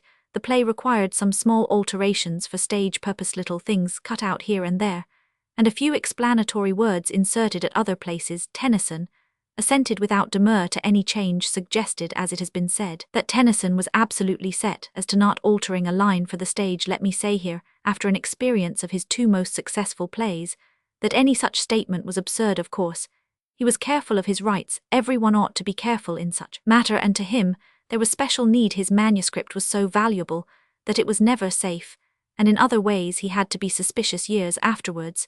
He told me that one of his poems had been sold by a critic in America with errors in it which had been corrected. I hate the creature, he said. He was owner of the proof. Perhaps it was for this reason he was so careful when a play was being printed for stage use. He always wished his own copy returned with the proof. In his agreements, he had a clause that the licensee should not, without his consent, make any alteration in the play. This was 132 absolutely right and wise. It is the protection of the author. The time for arranging changes is before the agreement. Then both parties to the contract know what they are doing. In no case did Tennyson hesitate to give Irving permission to make changes. Like the good workman that he was only too anxious to have his work at its best and highest suitability. Tennyson had in him all the elements of a great dramatist, but unhappily he had little if any technical knowledge of the stage. Each art, and each branch of art, has its own technique. Though a play, like any other poem, has its birth, the means of its expression is different. A poem for reading conveys thoughts by words alone. A poem for the stage requires suitable opportunity for action and movement, both of individuals and numbers, sound and light, and scene, music, color, and form, the vibration of passion, the winning sweetness of tremulous desire, and the overwhelming obliteration that follows in the wake of fear, have all their purpose and effect on the stage, inasmuch as on the one hand there is only thought, whilst on the other there is a superadded mechanism. The two fields of poetry may be fairly taken to deal in different media. In his later years, when Tennyson began to realize in his own work the power of glamour and stress and difficulty of the stage, he was willing to enlist into his service the skill and experience of others. Had he begun practical playwriting younger, or had he had any kind of apprenticeship to or experience of stage use, he would have been a great dramatist. In the draft agreement was an interesting clause which Mr. afterwards Sir Arnold White, Tennyson's solicitor, and I worked out very carefully, having regard to the rights of both parties. This was concerning the definition of the first run of a play. We were quite at one in intention, and only wished to make the purpose textually correct. Finally, we made it to read as thus: first run of the said play, that is to say, during such time as the said play shall remain in the bills of the theatre, where it is first produced, announcing its continuance either nightly or at fixed periods, without a break in such announcements. Roman 3. Irving was determined to do all in his power to put the cup worthily on the stage. Accordingly, much study and research. In 133, the matter began. Galatia has ceased to exist on the map, and the period of the play is semi-mythical. The tragedy stands midway between East and West, at a period when the belief in the old gods was a vital force for the work, which Tennyson and Irving undertook. Learning and experience lent their aid. James Knowles reconstructed a temple of Artemis on the ground plan of the great temple of Diana. The late Alexander Murray, then assistant keeper, afterwards keeper of the Greek section of the British Museum, made researches amongst the older Etruscan designs. Capable artists made drawings from vases, which were reproduced on the great amphor used in the temple service. The existing base and drum of a column from Ephesus was remodeled for use, and lent its sculptured beauty to the general effect. William Telbin painted some scenes worthy of Turner, and Hawes Craven and Cuthbert made such an interior scene of the great temple as was surely never seen on any stage. By the way, regarding this, there was another experience of supercriticism in judging the scene, and with considerable admiration, the architect, I think, found fault with the proportions of the columns supporting the temple roof. They should have been of so many diameters, more than were given. The critic quite overlooked the difficulty in extremes, the impossibility of adhering to fact in fiction for the mechanism of the stage, and for purposes of lighting it is necessary that every stage interior have a roof of some sort. Now, in this case, there was a dilemma. If the columns were of exact proportion, they would have looked skimpy in that vast edifice, and the general architecture would have been blamed instead of the detail. as it was the stage perspective allowed of the massive columns close to the proscenium appearing to tower aloft in unimaginable strength, and at once conveyed the spirit of the scene, just as the colossal figure of Artemis, far up, the Stygian image of fierce majesty wrought in green bronze was, intended to impress all with the relentless power of the goddess. But it was to Irving that the scene owed most of its beauty and grandeur hitherto in all pagan ceremonials on the stage, and, indeed, in art generale priestesses and votaries were clothed in white, but he not finding that there was any authority for the belief used colours and embroideries Indian Persian Greekle that might add conviction and picturesque effect, something like 100 beautiful young women were chosen for vestals, and as 130 for the number of persons already employed in the Corsican brothers was very great, the stage force available for scenic display was immense. Irving himself devised the processions and the ceremonies. In fact, he invented a ritual. One of the strange things about the audience all through the run of the play was the large number of high church clergy who attended. The effect of the entry into the temple of the gorgeously armoured Roman officers was peculiarly strong. Roman 4. It is seldom given to man, however, to achieve full perfection. When the cup had been running for a considerable time, Dr. Alexander Murray, whom at first we had in vain tried to persuade, came to see it. We were all anxious to know how the Greek Eastern effect impressed him, and I made it a point to see him at the end of the play. When I asked him how he liked it, he said, "Oh, I liked it well enough at first, but when the temple scene came, it was different. At the beginning 2 girls came on bearing a great amphora, but you will hardly believe me when I tell you it had red figures on a black ground, instead of black figures on a red ground. I need not say that after that I could enjoy nothing." Both forms of using the colours were practised in the history of Etruscan art, and our people since the time of the play was somewhat indeterminate, used the older one. The dress of Ellen Terry as Camma in this scene was a difficult matter. It had for stage purposes to be one which would stand out distinct and apart from the rest. Dress after dress was tried, stuff after stuff was chosen, but all without satisfaction. At length, as the opening night drew near, she began to get seriously anxious. Finally, as a last resource, she asked me to try and find her something. I had been peculiarly lucky in coming across just such stuffs for dresses as she had seemed to want now. I went off hotfoot and was fortunate enough to find, through turning over a whole stock of material at Liberty's, an Indian tissue of a sort of loosely woven cloth of gold, the wrong side of which produced the exact effect sought. For I may here say that a good many of the special effects on the Lyceum stage were got by using the inside instead. 135 of the outside of stuffs among them was the basis of Irving's dress as Shylock. The cup was produced on the evening of January 3, 1881. It was an immense success, and was played 127 times. That season it was burned in the Great Scenery Fire in 1898. Tennyson came himself to see it for the first time on February 26, 1881. Roman 19th. Tennyson and his Placii. In their conversations after Queen Mary, and before the cup, Irving and Tennyson had talked of the possibility of putting on the stage some other play of the laureates.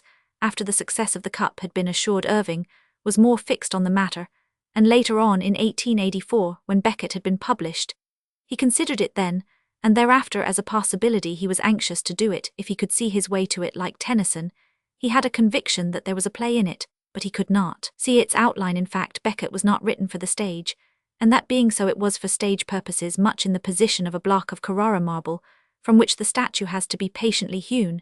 As it was first given to the world, it was entirely too long for the stage. For instance, Hamlet is a play so long that it must be cut for acting. But Becket is longer still for many reasons. He was anxious to do another play of Tennyson's. The first had added much to his reputation, and now the second was a huge success. He loved, Tennyson really loved the man as well as his work, and, if for this reason alone, exerted all his power to please him. Moreover, as a manager, he saw the wisdom of such a move. Tennyson's was a great name, and there had been a lot of foolish argument in journals and magazines regarding literature in plays, and also concerning the national need of encouraging contemporary dramatic literature. Rightly or wrongly, the public interest has to be considered, and Tennyson's name was one to conjure with. Moreover, he came to depend on the picturesque possibilities of Tennyson's work. The cup had allowed of a splendid setting, and in Becket its picturesque aspect of the struggle between court and church might be very attractive. Beyond this again, there were 2 episodes of the period which so belonged to the history of the nation that every school child had them in memory: the martyrdom of Becket, and the romantic story of fair Rosamund and her secret bower. Irving took the main idea of the play into his heart and tried to work it out. He kept it by him for more than a year. He took it with him to America in the tour of 18,845, and in the long hours of loneliness consequent on such work as his, made it a part of his mental labor, but it was all without avail. He could not see his way to a successful issue again. He took it in hand when going to America in 18,878, for the conviction was still with him that the play he wanted was there. If he could only unearth it again, long months of effort and again failure this time, he practically gave up hope. He had often tried to get Tennyson to think of other subjects, but without avail. Tennyson would not take any subject in hand unless he felt it, and could see his way to it. Now Irving tried to interest him afresh in some of his other themes. He wished him to undertake a play on the subject of Dante. Tennyson considered the matter a while, and then made a memorable reply. A fine subject, but where is the Dante to write it? Again Irving asked him to do Enoch Arden, but he said that having written the poem he would rather not deal with the same subject a second time in a different way. Then he tried King Arthur, but again Tennyson applied the same reasoning with the same result. At last he suggested as a subject Robin Hood. Tennyson did not acquiesce, but he said he would think it over. I remember that Irving, hoping to interest him further in the matter, got all the books treating of the subject, all the stories and plays which he could hear of. He had hopes that the romantic side of the outlaw's life would touch the poet. In fact, Tennyson did write a play, The Foresters, which has been successful in America. Roman II. In the autumn of 1890, in response to a kindly invitation, Irving visited Aldworth, the lovely home which Tennyson made for himself under the brow of Blackdown. It was 9 years since the two men had had opportunity for a real talk. Sunday, October 19, was fixed for the visit. I was invited to lunch also, and needless to say, I looked forward to the visit, for it was to be the first opportunity I should have of seeing Tennyson in his own. On the Sunday morning Irving and I made an early start, 138, leaving Victoria Station by the train at 8, and arriving at Haslemere a little after 10:30. Blackdown is just under mountain height, 1,000 feet, but it is high enough and steep enough to test the lungs and muscles of man or beast. It was a typically fine day in autumn. The air was dry and cold and bracing after a slight frost, whose traces the bright sun had not yet obliterated. All was bright and clear around us, but the hills in the distance were misty.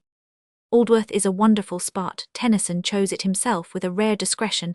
It is, I suppose, the most naturally isolated place within 100 miles of London. Doubtless this was an element in his choice, for he is said to have had a sickening of publicity at his other home, Farringford at Freshwater in the Isle of Wight.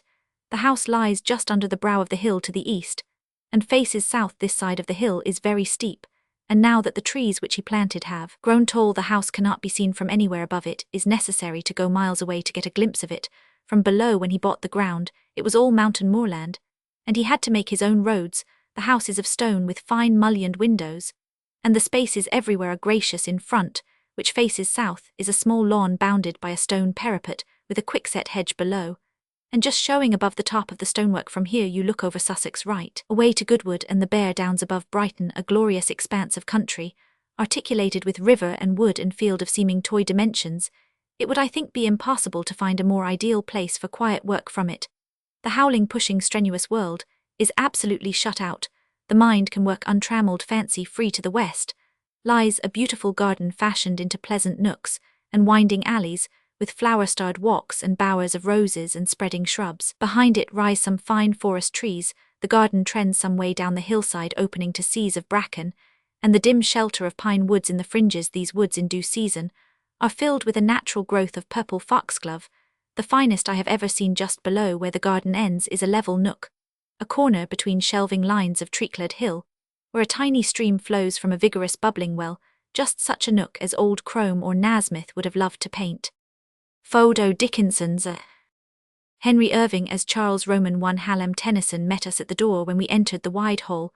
One of the noticeable things was quite a number of the picturesque wide-brimmed felt hats, which Tennyson always wore. I could not but notice them, for a certain similarity struck me in the house of Walt Whitman at Camden, New Jersey, was just such a collection of hats, except that Walt Whitman's hatch, being paralyzed and not naturally careful of his appearance at that time of life, were worn out. Walt only got a new hat when the old one was badly worn, but he did not part with the old ones even then.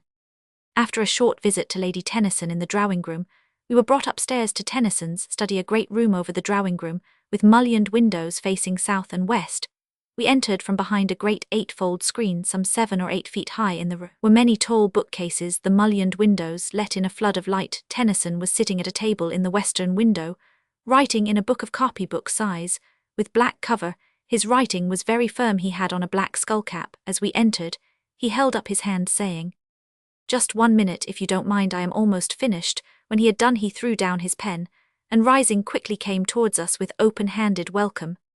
I went with Hallam to his own study, leaving Irving alone with Tennyson. Half an hour later we joined them, and we all went out for a walk in the garden. Tennyson pointed out to us some blue flowering pea, which had been reared from seed found in the hand of a mummy. He stooped a little as he walked. He was then 82, but seemed strong, and was very cheerful, sometimes even merry. With us came his great Russian wolfhound, which seemed devoted to him.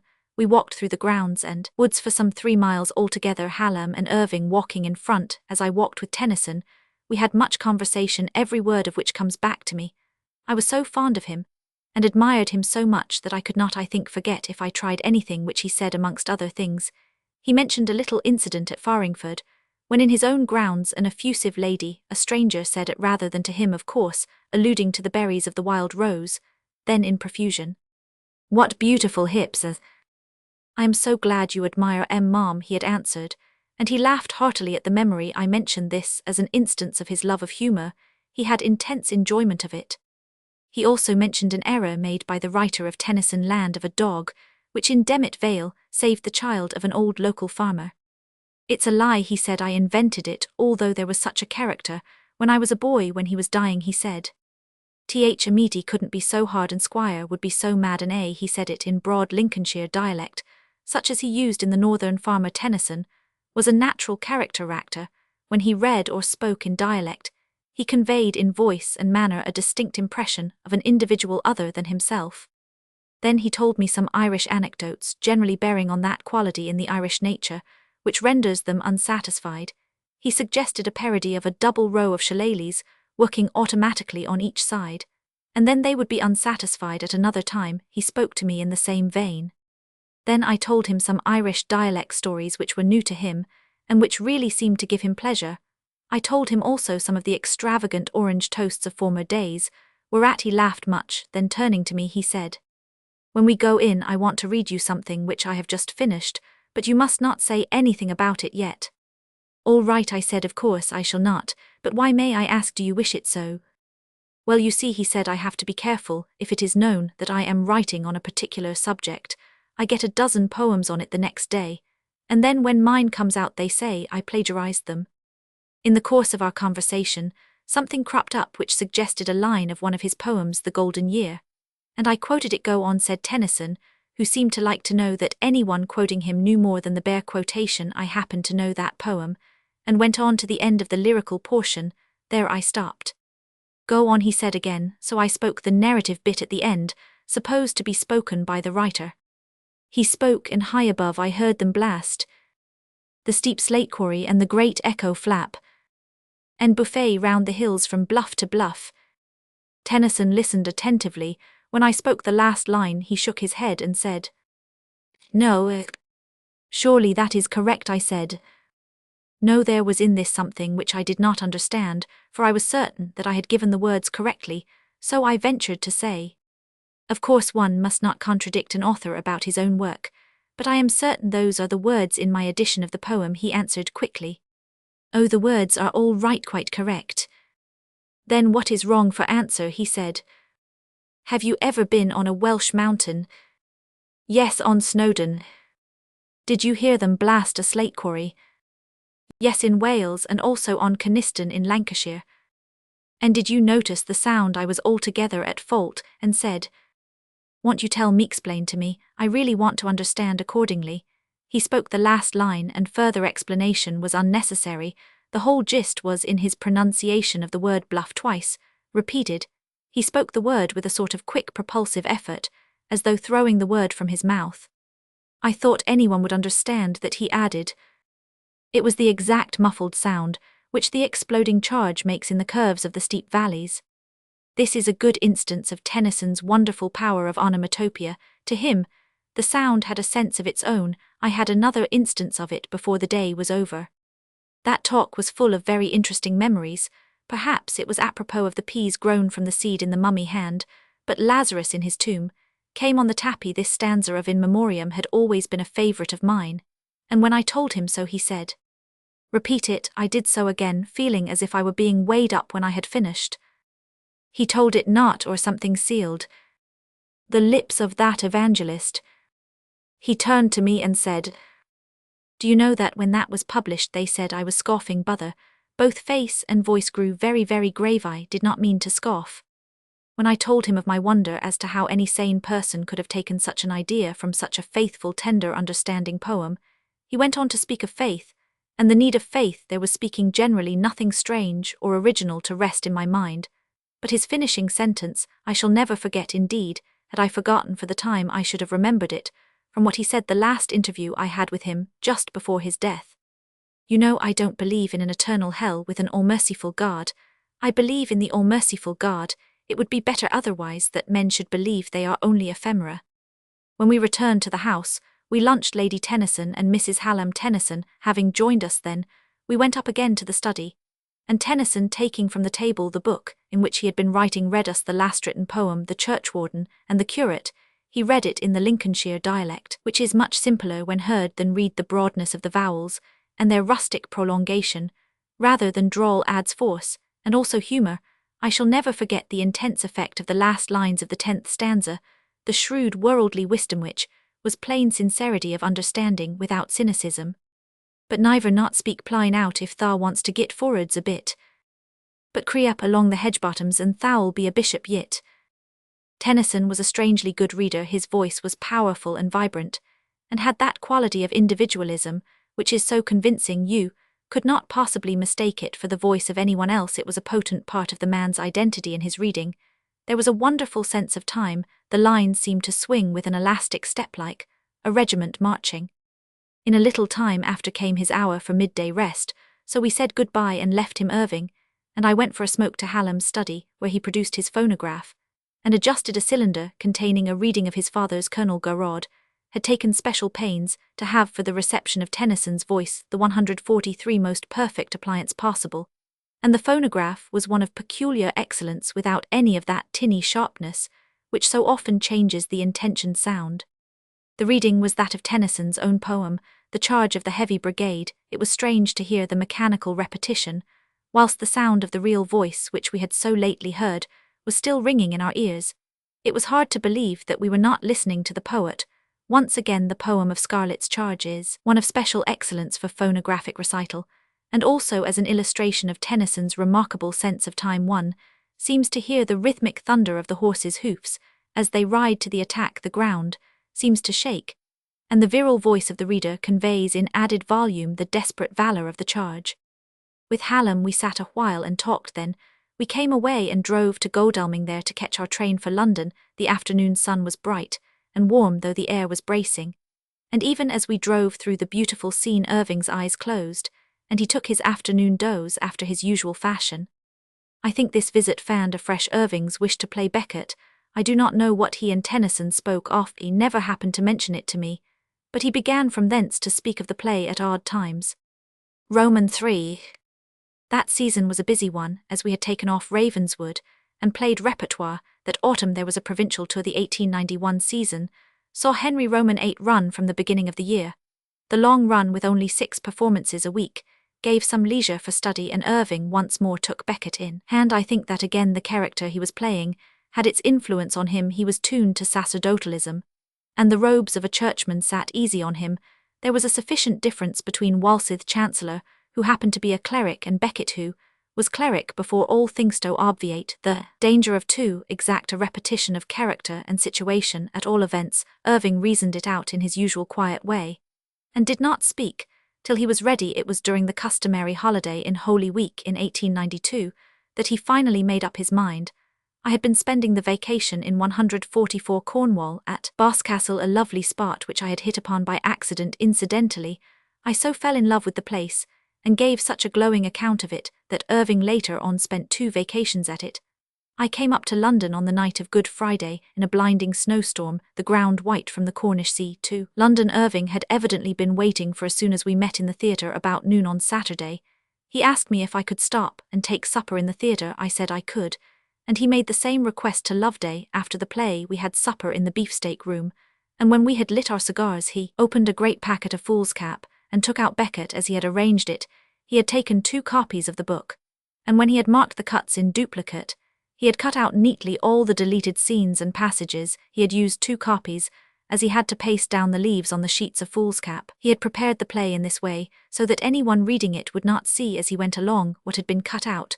Thus, such a reader would be better able to follow the action as it had been arranged unprejudiced by obvious alteration, and with a mind single of thought, for it would not be following the deleted matter as well as that remaining. He knew also that it would be more pleasant to Tennyson to read what he had written, without seeing a great mass cut out. Becket, as written, is enormously long. The adapted play is only about 5/7 of the original length.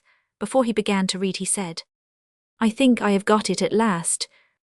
His reading was of its usual fine and enlightening quality. As he read it, the story became a fascination. There was no doubting how the part of Becket appealed to him. He was greatly moved at some of the passages, especially in the last act. Loveday and I were delighted with the play, and when the reading was finished, we then and there agreed that it should be the next play produced after King Lear, which was then in hand, and which had been arranged to come on in the autumn of that year. We sat that night until 4 o'clock talking over the play and the music for it. Irving thought that Charles Villiers Stanford would be the best man to do it. We quite agreed with him. When he saw that we were taken with it equally as himself, he became more expansive regarding the play. He said it was a true miracle play, a holy theme, and that he had felt already in studying it that it made him a better man. Before we parted I had by his wish written to Hallam Tennyson at Freshwater, asking him if he could see me on business. If I came down to the Isle of Wight, I mentioned also Irving's wish that it might be as soon as possible. Hallam Tennyson telegraphed up on Monday, after he had received my letter, saying that I would be expected the next day, April 19, Easter Tuesday 1892. In the meantime I had read both the original play and the acting version, and was fairly familiar with the latter. Roman 20. Tennyson and his Placier. I went down by the 10 train from Victoria, and got to Freshwater about 4 o'clock. Hallam was attending a meeting of the County Council, but came in about 5. He and I went carefully over the suggested changes, in whose wisdom he seemed to acquiesce. We arranged provisionally royalties, and such matters as Irving had wished to acquire for a term of years, the whole rights of the play for both Britain and America. We were absolutely at one on all points. At a little before 6, he took me to see his father, who was lying on a sofa in his study. The study was a fine room with big windows. Tennyson was a little fretful at first, as he was ill with a really bad cold, but he was very interested in my message, and cheered up at once. At the beginning I asked if he would allow Irving to alter Becket so far as cutting it, as he thought necessary. He answered at once, "Irving may do whatever he pleases with it." In that case, Lord Tennyson said, Irving will do the play within a year. He seemed greatly gratified, and for a long time we sat chatting over the suggested changes, he turning the manuscript over and making a running commentary as he went along. He knew well where the cuts were. He knew every word of the play, and needed no reference to the fuller text. When he came to the end of the scene in Northampton Castle, I put before him Irving's suggestion that he should, if he thought well of it, introduce a speecher, rather amplify the idea conveyed in the shout of the kneeling crowd. "Blessed is he that cometh in the name of the Lord." In our discussion of the play on the night of the reading, we had all agreed that something was here wanting, something which would from a dramatic point of view strengthen Becket's position. If he could have the heart of the 147 people behind him, it would manifestly give him a firmer foothold in his struggle with the king. Naturally, there was an opening for an impassioned voicing of the old cry Vox Populi Vox Dei. When I ventured to suggest this, he said in a doubting way, "But where am I to get such a speech?" As we sat, we were sheltered by the downs from the sea which thunders night and day under one of the highest cliffs in England. I pointed out towards the downs and said, "There it is in the roar of the sea." The idea was evidently already in his mind, and when he sent up to Irving a few days later the new material, the mighty sound of the surge and the blast were in his words. Roman 2. When Tennyson had run roughly through the altered play, he seemed much better and brighter. He put the play aside and talked of other things in the course of conversation. He mentioned the subject of anonymous letters, from which he had suffered. He said that one man had been writing such to him for 42 years. He also spoke of the unscrupulous or careless way in which some writers for the press had treated him, that even Sir Edwin Arnold had written an interview without his knowledge or consent, and that it was full of lies. Tennyson never hesitated to use the word when he felt it, such as here I parted from General Gordon, and that I had sent a man on horseback after him. General Gordon was never in the place. This subject, both in general and special, he alluded to also at our last meeting in 1892. It seemed to have taken a hold on his memory. He also said, Irving paid me a great compliment when he said that I would have made a fine actor. In the morning, Hallam and I walked in the garden before breakfast. Farringford is an old feudal farm, and some of the trees are magnificent ilex, pine, cedar, primrose, and wild parsley everywhere, and underneath, a great cedar, a wilderness of trailing ivy. The garden gave me the idea that all the wild growth had been protected by a loving hand. After breakfast, Hallam and I walked in the beautiful wood behind the house, where beyond the hedgerows and the little wood rose the Great Bear, rolling down at the back of which is a great 148 sheer cliff, 500 feet high. We sat in the summer house, where Tennyson had written nearly all of Enoch Arden. It had been lined with wood, which Alfred Tennyson himself had carved, but now the bare bricks were visible. In places the egregious relic hunters had whittled away piecemeal the carved wood. They had also smashed the windows, which Tennyson had painted with seaplants and dragons, and had carried off the pieces. When we returned, I was brought up to Tennyson's room. He was not feeling well. He sat in a great chair with the cut play on his knee, one finger between the pages, as though to mark a place. He had been studying the alterations, and as he did not look happy, I feared that there might be something not satisfactory with regard to some of the cuts. Presently, he said to me suddenly, "Who is God the Virgin?" Who is what I asked, bewildered as to his meaning. I feared I could not have heard aright. God the Virgin, that is what I want to know too. Here it is. As he spoke, he opened the play where his finger marked it. He handed it to me, and there, to my astonishment, I read, "I do commend my soul to God the Virgin." When Irving had been cutting the speech, he had omitted to draw his pencil through the last two words. The speech as written ran thus: "I do commend my soul to God the Virgin, St. Denis of France and St. Alphege of England, and all the tutelary saints of Canterbury." In doing the scissors work he had been guided by the pencil marks, and so had made the error. The incident amused Tennyson very much, and put him in better spirits. We went downstairs into what in the house is called the ballroom, a great sunny room, with the wall away from the light, covered with a great painting by Lear of a tropical scene, intended for Enoch Arden. Here we walked up and down for a long time, the old man leaning on my arm. He told me that he had often thought of making a collection of the 100 best stories. "Tell me some of them," I asked softly, whereupon he told me quite a number, all excellent, such as the following. A noble at the court of Louis Roman XVI was extremely like the king, who, on it being pointed out to him, sent for him, and asked him, "Was your mother ever at court?" Bowing low, he replied, "No, sire, but my father was."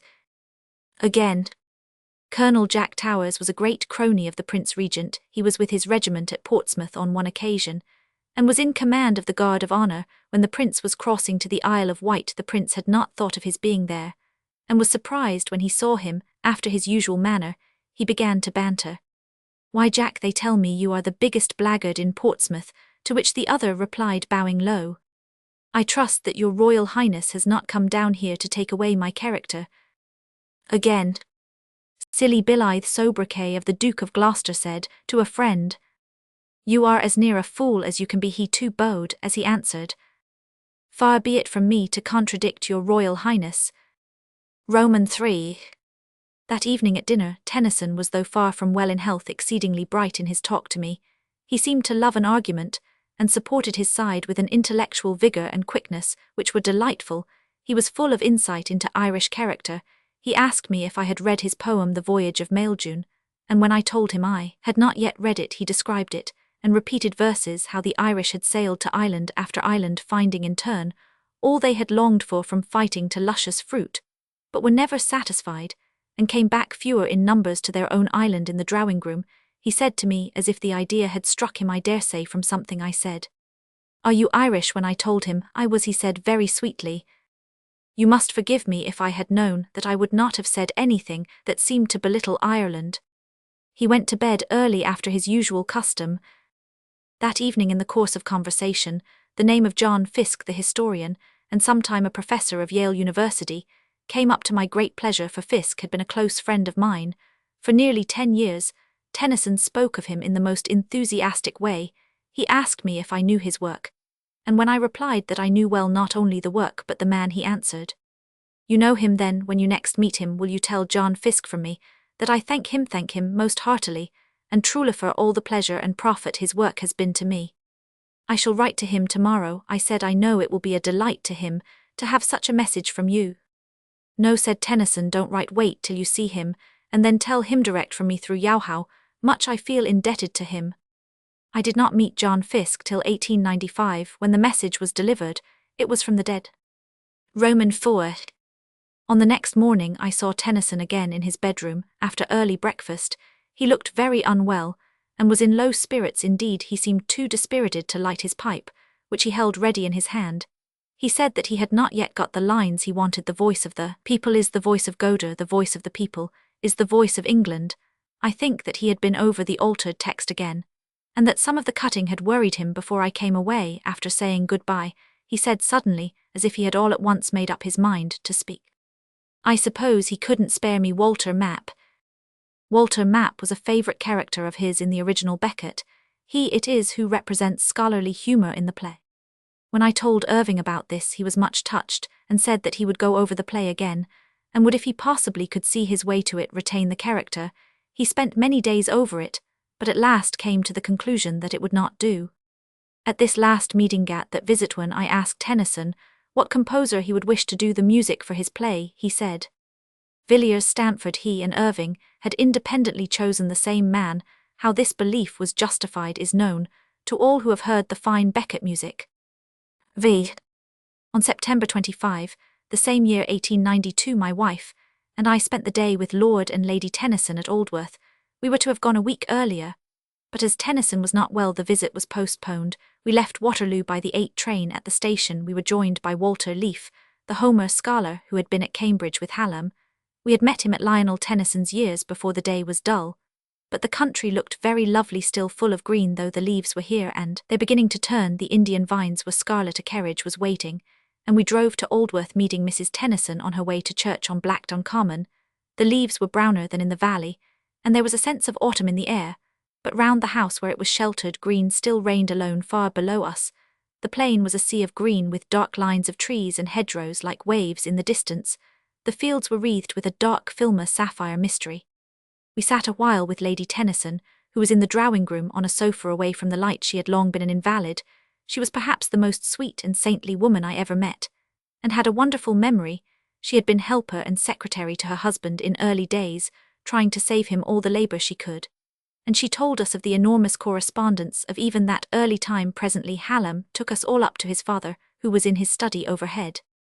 The room was well guarded against cold, for we had to pass from the door all along one side of it, through a laneway made between the bookcases and the high manifold screen. Tennyson was sitting on a sofa with his back to the big mullioned window, which looked out to the south.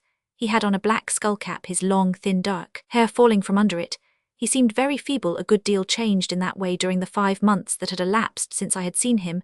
His fine brown nervous hands lay on his lap. Irving had the finest and most expressive hands I have ever seen. Tennyson's were something like them, only bigger.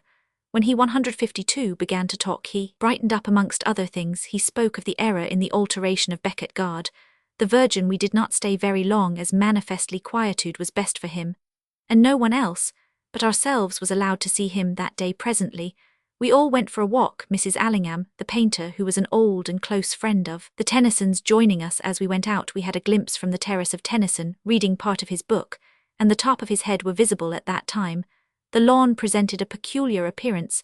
There had come a sort of visitation of slugs, and the grass was all brown in patches where paraffin had been poured on it. Roman 6.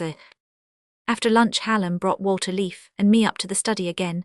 Tennyson had changed his place, and now sat on another sofa placed in the northwest corner of the room. He was much brighter and stronger, and full of intellectual fire. He talked of Homer with Walter Leaf, and in a fine deep voice recited in the Greek whole passage of the sea and the dawn rising from it. He spoke of Homeric song as the grandest sounds that can be of the human voice. He spoke very warmly of Leaf's book, and said he would have been proud to have been quoted in it. He ridiculed the idea of anyone holding that there had been no such person as Homer. He thought Ilium was a fancy town, the invention of Homer's own imagination. Doubts of Homer brought up doubts as to Shakespeare, and the Bacon and Shakespeare controversy, which was then raging. He ridiculed the idea. What ridiculous stuff, he said. Fancy that greatest of all love poems, Romeo and Juliet, written by a man who wrote great spirits and great business. Do keep out this weak passion from Bacon's essay on love. I told him the story which I had heard General Horace Porter, the ambassador of the United States to Francitel, long before. It may be an old story, but I venture to tell it again. In a hotel out west, a lot of men in the barroom were discussing the Shakespeare and Bacon question. They got greatly excited, and presently a lot of them had their guns out. Someone interfered and suggested that the matter should be left to arbitration. The arbitrator selected was an Irishman, 153, who had all the time sat quiet smoking and not saying a word, which circumstance probably suggested his suitability for the office. When he had heard the arguments on both sides formally stated, he gave his decision. Well, gentlemen, me decision is this: thin plays was not wrote by Shakespeare, but they was wrote by a man Roman for the Sami Nam. Tennyson seemed delighted with the story.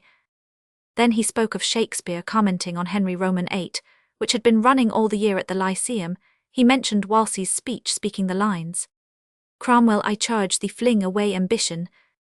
Then he added in a very pronounced way, "Shakespeare never wrote that. I know it, I know it, I know it." As he spoke, he smote hard upon the table beside him. After a long chat, we left Tennyson to have his afternoon nap, and smoked in the summer house. Then we walked to the southwest edge of Blackdown. The afternoon was very clear, and we could see the hills of the Isle of Wight, which Hallam said he had never before seen from there. Romans 7. After tea, Hallam took Leaf and me again to his father. After a while we were joined there by Mrs. Tennyson, and my wife. Tennyson was then very feeble, but cheerful. He told us a lot of stories and incidentals. Humour and memory were quick in him that evening. One was of the landlord of a hotel at Stirling. He had during a trip in Scotland telegraphed to the hotel to have rooms kept. When he arrived he was delighted with them.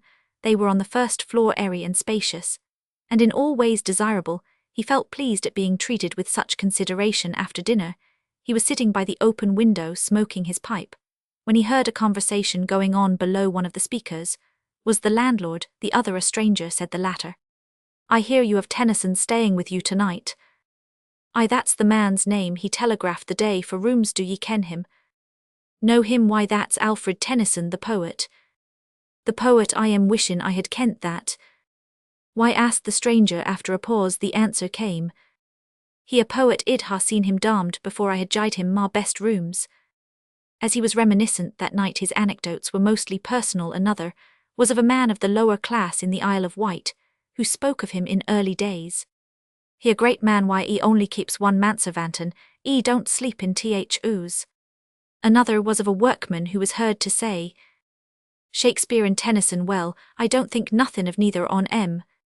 Another was of a Grimsby fishmonger who said, when asked by an acquisitive autograph hunter if he happened to have any letters from Tennyson, "No, his son writes 'em. He still keeps on the business, but he ain't a patch on his father." Tennyson was sitting on the sofa as he had been in the morning. For all his brightness and his humour which seemed to bubble in him, he was very feeble, and seemed to be suffering a good deal. He moaned now and then with pain. Gout was flying through his knees and jaws. He had then on his black skullcap, but he presently took it off as though it were irksome to him. In front of him was a little table with one wax candle lighted.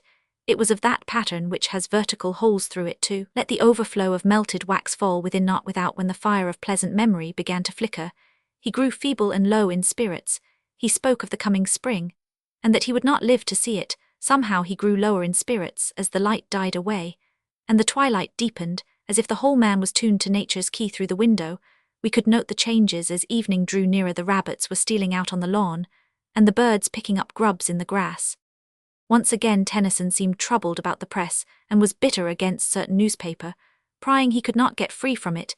It had been found out during his illness that the beggarman who came daily for the broken meat was getting 10 shillings a week from a local reporter to come and tell him the gossip of the kitchen. Turning to me, he said, "Don't let them know how ill I am, or they'll have me buried before 24 hours. Then, after a while, he added, "Can't they all let me alone? What did they want digging up the graves of my father and mother, and my grandfather and grandmother? I sometimes wish I had never written a line I said. Ah, don't say that, don't think it, you have given delight to too many millions, and your words have done too much good for you to wish to take them back, and the good and the pleasure are to go on for all the future. After a moment's thought, he said very softly, "Well, perhaps you're right, but can't they leave me alone?" We were all very still and silent for a while. The lessening twilight, and the moveless flame of the close-set candle, showed out his noble face and splendid head in full relief. The mullioned window behind him with the darkening sky, and the fading landscape made a fitting background to the dying poet. We said goodbye with full hearts. Outside our tears fell. We knew that we should see him no more. We had said goodbye forever. Roman 21. Tennyson and his placeve. Tennyson died on Thursday, October 6, 11 days after we had seen him. Two others only saw him after we did, with of course the exception of his own family, Mr. Craik of Messrs. Macmillan his publishers, and Dr. Dabbs of the Isle of Wight his physician. Before he died he spoke of May. The spring seemed to be for him a time which the lords of life and death would not allow him to pass. It had too some connection in his mind with his play, The Promise of May. He said to Dr. Dabbs, who wrote to me about it afterwards, "I suppose I shall never see Beckett." "I fear not." After a long pause he said again, "They did not do me justice with The Promise of May." But another long pause, and then half fiercely, "I can trust Irving will do me justice." Tennyson was buried in the Poets' Corner of Westminster Abbey on October 12.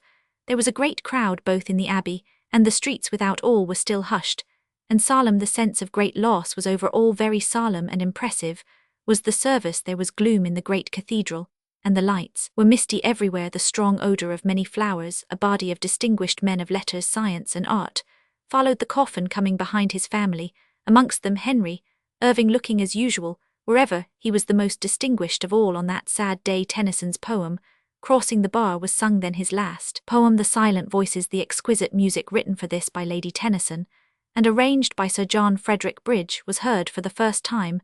The noble words ringing through the great cathedral seemed like a solemn epitome of the teaching of the poet's life. 6 years afterwards I heard Irving 157 speak them in the crowded Senate House at Cambridge with that fervour which seemed a part of his very life. Now from that Poets' Corner, where they both rest, I seem to hear the voices of the two great souls in unison, calling to the great humanity which each in his own way loved, and which was so deep in the hearts of both. Call me rather silent voices, forward to the starry track, glimmering up the heights beyond me, on and always on. Roman 2. Beckett, having been in preparation since the end of September, was ready to take its place after the run of King Lear. The first dress rehearsal was held on the evening of February 3, 1893, beginning at 6 and lasting till 1 o'clock. It was an excellent rehearsal, and all went well. The play was produced 3 nights later, February 6, 1893, Irving's 55th birthday, and was a really enormous success. The public, who had been waiting since early morning at the pit and gallery, could not contain themselves, and even the more staid portions of the house lost their reserve. It was like one huge personal triumph. No one seemed to compare the play or the character to anything seen before, not even to Henry Roman 8 and Cardinal Wolsey, which had held the stage for 8 months the previous year. Beckett was played 112 times that season. The entire scenery was burned in the disastrous fire of 1898. There was a new production in 1904. Altogether Tennyson's play was performed 308 times as follows: London 147, British provinces 92, America 69. Roman 3. In 1897, Irving gave a remarkable reading of Beckett. This was in the old chapter house of Canterbury Cathedral, which had been recently restored exactly to its ancient condition. Farrar was then Dean of Canterbury, and as Irving had promised to read Beckett for the benefit of the Cathedral Restoration Fund, he and I had 3 meetings on the subject, for which he came specially from 158 Canterbury to London on April 21 and 28, and May 5. At our first meeting, the Dean suggested that the reading should be held in the restored chapter house, which the Prince of Wales was to open on May 29. Thus Irving's reading of Beckett would be on the first occasion which the restored room should be used. I well remember my host's dismay when he met me at the doorway of the Athenham Club, and apologized that there was not a single room in the club to which a member could ask a stranger. I do not know if that ironclad rule still exists. A somewhat similar one existed at that time at the United Service Club on the other side of Waterloo Place. There a member could ask a friend into the hall, and there give him a glass of sherry. Such was the only measure of hospitality allowable at the senior. That rule has been since abandoned in the Service Club. The usual club hospitalities can now be extended to guests. At these meetings, as I was authorized to speak for Irving on all matters, we arranged the necessary details. The reading was to be given on Monday, May 31 at 2 o'clock, the tickets to be a guinea and half a guinea, each, as time was then pressing, and publicity with regard to the undertaking was necessary. We decided at the last meeting that Dean Farrar was to write a letter to the newspapers calling attention to the coming event, and its beneficent purpose. I undertook, if he would send me the letter, to have it facsimiled and sent to 400 newspapers. Of course, every seat was sold long ahead of the time. A place like Canterbury Canatand cannot be expected to furnish such an audience as would be required on such an occasion. Most of them would have to come from London and other cities and towns. When I left the Dean, I saw Mr. William Forbes, one of the powers of the London, Chatham and Dover Railway, who kindly undertook to arrange trains to and from Canterbury to suit the convenience of the audience, and especially to look after accommodation for Irving and his friends. On the day of the reading, we went down by train from Victoria at 10 a. Roman 1000 Ellen Terry. Being one of the party, Sir Henry's 2 sons were with him, as was also Sir John Hassard, the Secretary of the Court of Arches, and who then was the right hand of the Archbishop of Canterbury. He had been to several of his predecessors at Canterbury. Irving and I went to see the chapter house. After a walk through the cathedral, we went to the County Hotel, where Irving rested for a while. A little before 2:159 o'clock, we went to the chapter house at 2 punctually. He stepped on the stage and was introduced in the usual way by Dean Farrar. There was a fine audience. Every spot where one could stand was occupied. Irving got a great reception. It was a remarkable occasion, and we could not but feel a certain solemnity from the place, as well as from the subject. There were so many historic associations with regard to the great room that we could not dissociate them from the occasion. Irving read magnificently. To the inspiration of the theme was to him the added force of the place, and the occasion. The reading lasted 1 hour and 35 minutes, a terrible tax on even the greatest strength. During all that time, he held his audience spellbound. At the conclusion, he was naturally a good deal exhausted. Such a tour de force takes all the strength one has. We all returned to London by the 4 o'clock train. The result of the reading was an addition to the Restoration Fund of over 250 Roman 4. On one other historic occasion, Henry Irving read Becket. This was at the King Alfred Millenary at Winchester in 1901. In the June of that year, he had been selected by the Royal Institution to represent their body, and thinking that he might in addition give some practical aid to the cause, he told the authorities at Winchester that he would on the occasion give a reading of Becket for the benefit of the expense fund. Wednesday, September 18, was fixed for the event. As the autumn tour had been arranged, we would be playing in Leeds, but distance nor magnitude of effort ever came between Irving and his promise. On September 17 he played Charles Roman 1 and left for Winchester at the close of the play at Winchester. He was the guest of the then Mayor, Mr. Alfred Boker. The next day, he gave in the Castle Hall to a great audience a slightly compressed reading of Becket. Winchester, then thronged with strangers from all parts of the world, a large number of whom were accredited representatives of some branch or interest of the Anglo-Saxon race. Poor John Fiske was to have been one of the representatives of America. He was to have spoken, and when I had seen him last, he told me that that was to be the crowning effort of his life.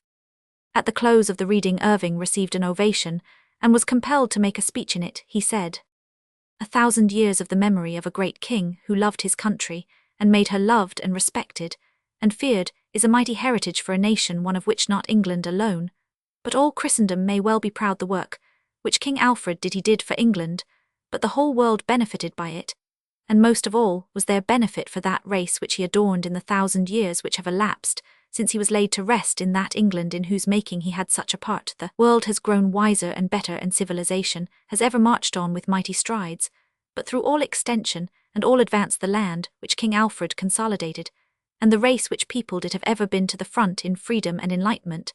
And today, when England and her many children east and west and north and south are united by one grand aspiration of human advance, it is well that we should celebrate the memory of him to whom so large a measure of that advance is due. Roman 22. Water-looking Arthur Don Quixote. One day early in March 1892, whilst we were rehearsing Tennyson's play The Foresters, which in accordance with the author's request was produced for copyright purposes at the Lyceum, Irving came into the office in a hurry. He was a little late. Loveday and myself always used the same office, as we found it in all ways convenient for our perpetual consultations. As he came hurrying out to the stage, after putting on the brown soft broad-brimmed felt hat, for which he usually exchanged his topper during rehearsals, he stopped beside my table, where I was writing, and laying a parcel on it, said, "I wish you would throw an eye over that during rehearsal. It came this morning. You can tell me what you think of it when I come off." I took up the packet and unrolled a number of typewritten sheets a little longer than foolscap. I read it with profound interest, and was touched to my very heart's core by its humour and pathos. It was very short, and before Irving came in again from the stage, I had read it a second time. When he came in, he said presently in an unconcerned way, "By the way, did you read that play?" "Yes." "What do you think of it?" "I think this," I said, that play is never going to leave the Lyceum. You must own it at any price it is made for you." "So I think too," he said heartily. "You had better write to the author today and ask him what cheque we are to send. We had better buy the whole rights." "Who is the author?" "Conan Doyle." The author answered at once, and the cheque was sent in due 162 course. The play was then named A Straggler of 15. This Irving changed to A Story of Waterloo. When the play was down for production later, this was simplified to Waterloo. Irving fell in love with the character, and began to study it right away. The only change in the play he made was to get Sir Arthur than Dr. or Mr. Conan Doyle to consolidate the matter of the first few pages into a shorter space. The rest of the MS remained exactly as written. It was not, however, for nearly 2 years that he got an opportunity of playing it. It is a difficult matter to find a place for an hour-long play in a working bill. Henry Roman 8 King Lear and Becket held the Lyceum stage till the middle of 1893. Then came a tour in America, lasting up to end of March 1890. For the short London season was taken up with a pre-arranged reproduction of Faust. Then followed a provincial tour from September to Christmas. Here was found the opportunity. The Bells is a short play, and for mere length allows of an addition.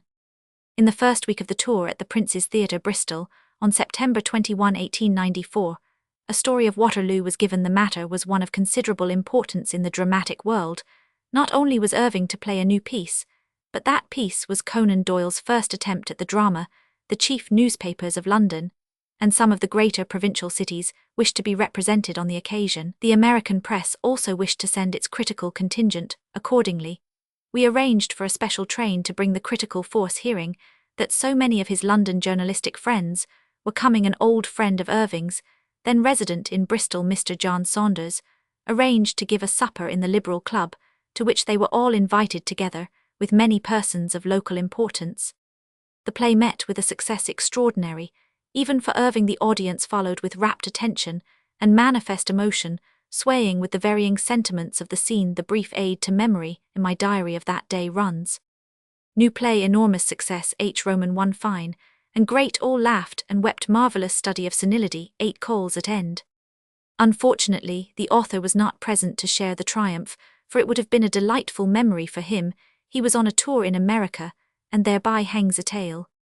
Amongst the audience who had come specially from London was Mr. H. H. Colesart, owner and editor of the Chicago Times-Herald, a close and valued friend of Irving and myself. He was booked to leave for America the next day. When the play was over, and the curtain finally down, he hurried away just in time to catch the train for Southampton, whence the American line boat started in the morning.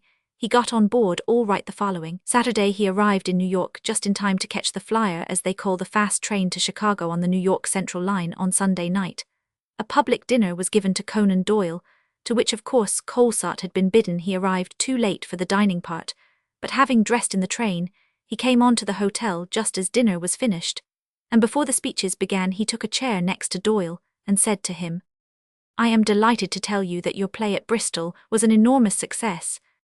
"So I am told," said Doyle modestly. "The cables are excellent."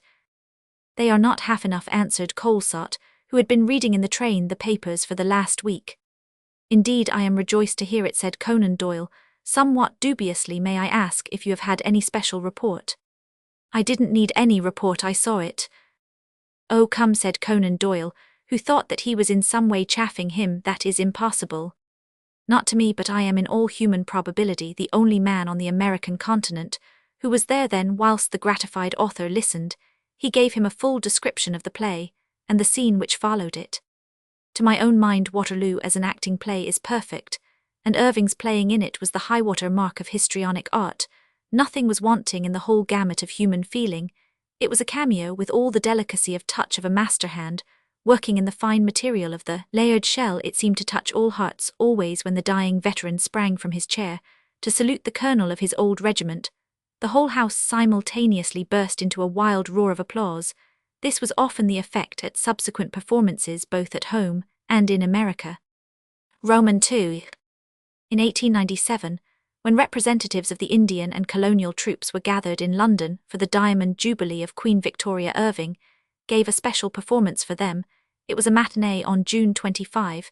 The event was a formal one, for it was given by royal consent, and special arrangements were made by the public officials. Some 2,000 troops of all kinds and classes and costumes were massed at Chelsea Barracks. The streets were cleared by the police for their passing as they marched to the Lyceum, to the quickstep of the Guards' fife and drum band, the public cheering them all the way. They represented every colour and ethnological variety of the human race, from coal black through yellow and brown up to the light type of the Anglo-Saxon reared afresh in new realms beyond the seas. Their drill seemed to be perfect, and we had made complete arrangements for their seating section by section. They marched into the theatre, all coming by the great entrance without once stopping or even marking time in the street. In the boxes and stalls sat the Indian princes and the colonial premiers, and some few of the foreign guests. The house was crammed from wall to wall, from floor to ceiling. The bill was Waterloo, and the bells. No such audience could have been had for this military piece. It sounded the note of the unity of the empire, which was then in celebration. All were already tuned to it. The scene at the end was indescribable. It was a veritable ecstasy of loyal passion. Waterloo was played by Irving 80 times in London, 177 times in the provinces, and 88 times in American, all 345 times, the last being at London on June 15, 1905. Roman III. For a long time Irving had in view of production a play on the subject of King Arthur. He broached the subject to Tennyson, but the latter could not see his way to it. He had dealt with the subject in one way, and did not wish to try it in another. Then he got W.G. Willis to write a play. This he purchased from him in $1,651,890. As however he did not think it would act well, he got Cummins Carr to write another some 3 years later. In 1894, the production was taken in hand. Sir Edward Burne-Jones undertook to design scenes and dresses, armour and appointments. His suggestions were new lights on stage possibilities. As he was not learned in stage technique and mechanism, there were of course some seemingly insuperable difficulties, but these, in the hands of artists skilled in stage work, soon disappeared. To my own mind, it was the first time that what must in reality be a sort of fairyland was represented as an actuality. Some of the scenes were of transcendent beauty, notably that called the Whitethorn Wood. The scene was all green and white at the side of a hill, thick, with blossoming thorn, through which down a winding path came a bevy of maidens in flowing garments of tissue, which seemed to sway and undulate with every motion, and every breath of air. There was a daintiness and a sense of purity about the whole scene which was very remarkable. The armour which Burne-Jones designed was most picturesque. I fear it would hardly have done for actual combat, as the adornments of shoulder and elbow were such that in the movement of the arms they took strange positions. When some virtuoso skilled in the lore of mail asked the great painter why he fixed on such a class of armour, he answered, "To puzzle the archaeologists." For the great fancy ball given by the Duchess of Devonshire in Devonshire House, the armour was lent by Irving. It furnished the men of a quadrille, and was a very striking episode in a gorgeous scene.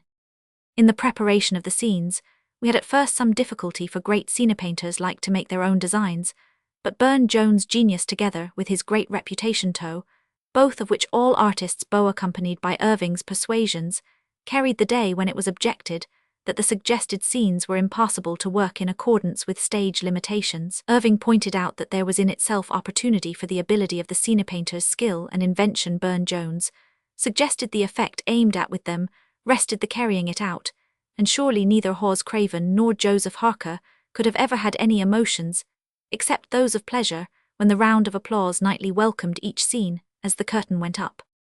The cast was a fine one: Irving as King Arthur, and Johnston 166 Forbes Robertson as Sir Lancelot, Ellen Terry as Guinevere, and Genevieve Ward as Morgan Le Fay. Some of the parts were not easy to play. One had a difficulty all its own in the scene where Elaine is brought in on her bier. She had to remain for a considerable time stone still, in full view of the audience all that season. Miss Lena Ashwell, who played the part, never once sneezed or yielded to any other temporary convulsion. King Arthur was produced on January 12, and ran that season for 105 performances. It was played 12 times in the provinces and 74 times in America, in all 191 performances. It was one of those plays cut short in its prime. The scenery and appointments were burned in the stage fire of 1898. Roman 4. The subject of Don Quixote for a play was matter that Irving had for a long time held in mind. In 1888, he had bought from W. G. Wills the entire rights of a play on the subject, which he had suggested his writing. He was not, however, satisfied with it. Don Quixote is a great name and a picturesque figure to remember. He is also a great subject for a book, and Cervantes made him the hero and center of many entertaining and amusing adventures, but he is not in reality a figure for prolonged stage use. He is too much in one note to make effective music. If anyone ever succeeds in making a full play with him as hero, the author will have to invent a story for it, or compile one out of the materials which Cervantes has in his immortal work, bequeathed to mankind. The dramatic author or adapter can thus maintain the figure in its simplicity, keeping his personality always as a deus ex machina. When he was satisfied he could not do Will's play in its entirety, Irving got another enthusiast of the subject, Mr. J. Roman 100 Clark of New York, to write a fresh play on the theme. Clark made an admirable play of which Irving bought the entire rights in 1894. There were some very fine points in this new play, especially in illustrating the gravity of the Don's high character and his deep understanding of a noble act. But the difficulty of the subject was again apparent. The character was too simple and too fixed for the necessary variety and development of character in a long, grave play. Recognizing the limitation of the subject, Irving, being determined to essay the character, made up a one-act play from Cervantes' book. Keeping as far as possible to the lines of the first act of Will's play, there were two scenes, the first showing Don Quixote in his own house, with the madness of his chivalric belief upon him. A notable figure, he looked as fully armed in rusty armor, and with drawn sword in hand. He sat reading a great folio of Amadis de Gaul, his own Physiquetal, and lean his fine high-bred features, heightened by the resources of art to an exaggerated aquiline, all helped to the efficacy of the illusion in his old armor, his worn leather and threadbare velvet. He was indeed the Knight of La Mancha. When in the second scene he rode into the inn-yard on his skeleton steed Rocinante, the effect was heightened. The scene was beautifully lit. There was a fine, rich, soft light from the moon hung high in the semi-tropic sky. It softened everything to the possibilities of romance. One seemed to forget the unreality, the dim, quaint beauty. The very shadows seemed to be full of possibilities, and to hold a mystery of their own. No one who saw it can ever forget that spare, quaint figure marching up and down, lance on shoulder, watching his armor laid in front of the pompous, solemn, grim travesty of the vigil of a probationary knight. In the preparation of Don Quixote, there was an incident which was not without its humorous aspect, though not to some of those who had a part in it. When it was decided that Rocinante was to be a factor in the play, Irving told the property master Arnott to get a horse as thin and ragged-looking as he could. "I think I know the very one, sir," said Arnott. "It belongs to a baker who comes down Exeter Street every day. I shall look out for him tomorrow and get him to bring the horse for you to see." In due course he saw the baker, and arranged that he should on the next day bring the horse. The morrow came, but neither the baker nor the horse inquiries having been made, it turned out that on the morning arranged, as the baker was leading the horse down Bow Street to bring it to the Lyceum, an officer of the Society for the Prevention of Cruelty to Animals saw them, and being 168, dissatisfied with the appearance of the animal, ran in, both man and beast. The sitting magistrate went out to the police yard and made inspection for himself. When he came back to court, where the prisoner was waiting in the dark, he said that the case was one of the worst within his experience, and gave his decision. He fined the owner of the horse £10, sent the man who had been arrested whilst in charge of it to prison for a week without option of a fine, and ordered the horse to be killed. Roman 23. Art and hazard.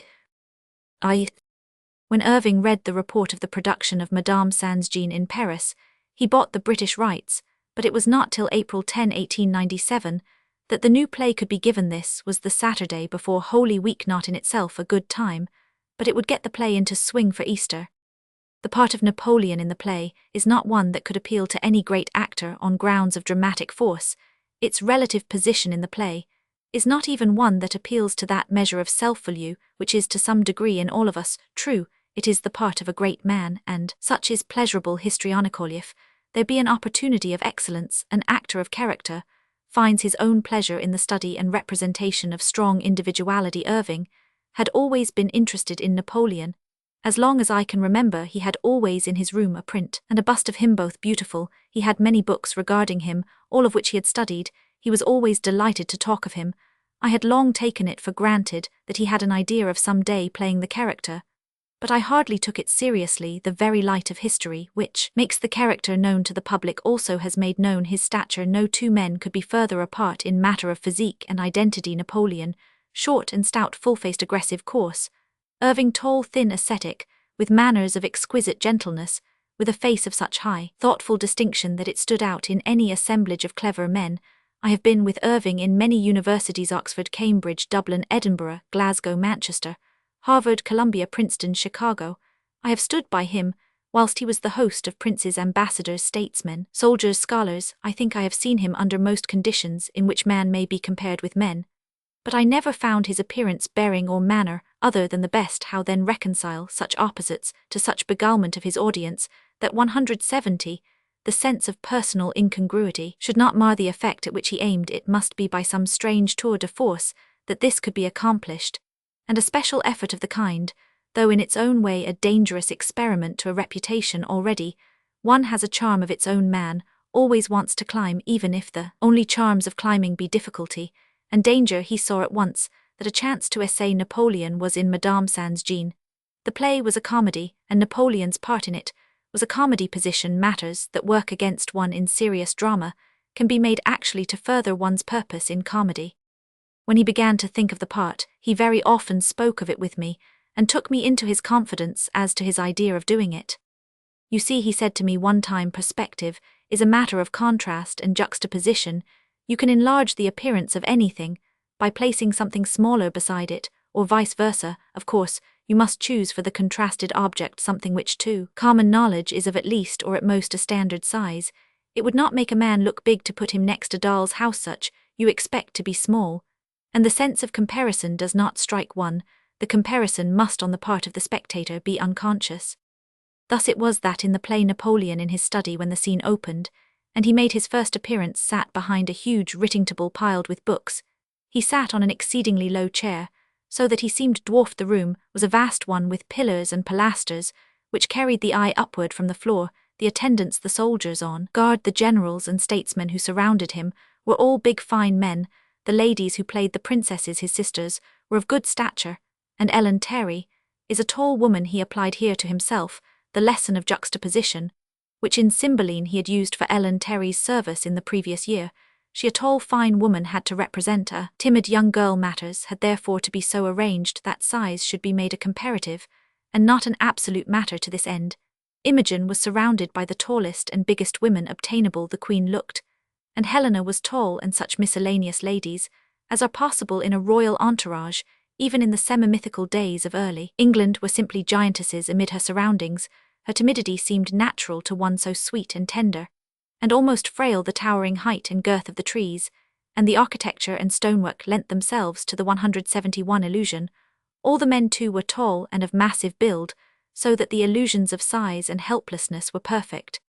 Irving was now face to face with the same difficulty, but reversed. There was still the matter of his own proportions. Long before, when we had spoken of the difficulties ahead of him in representing the part, he had said, "I shall keep the proportions of Napoleon. After all, it is only dressing a big doll instead of a little one. They have given me a big doll, whereas Napoleon had a little one. No one need notice the difference unless the dolls are put together." This idea he carried out absolutely. He had made for him fleshings of great proportions. When these were on, he looked like a Daniel Lambert, for the white had no relief in variety.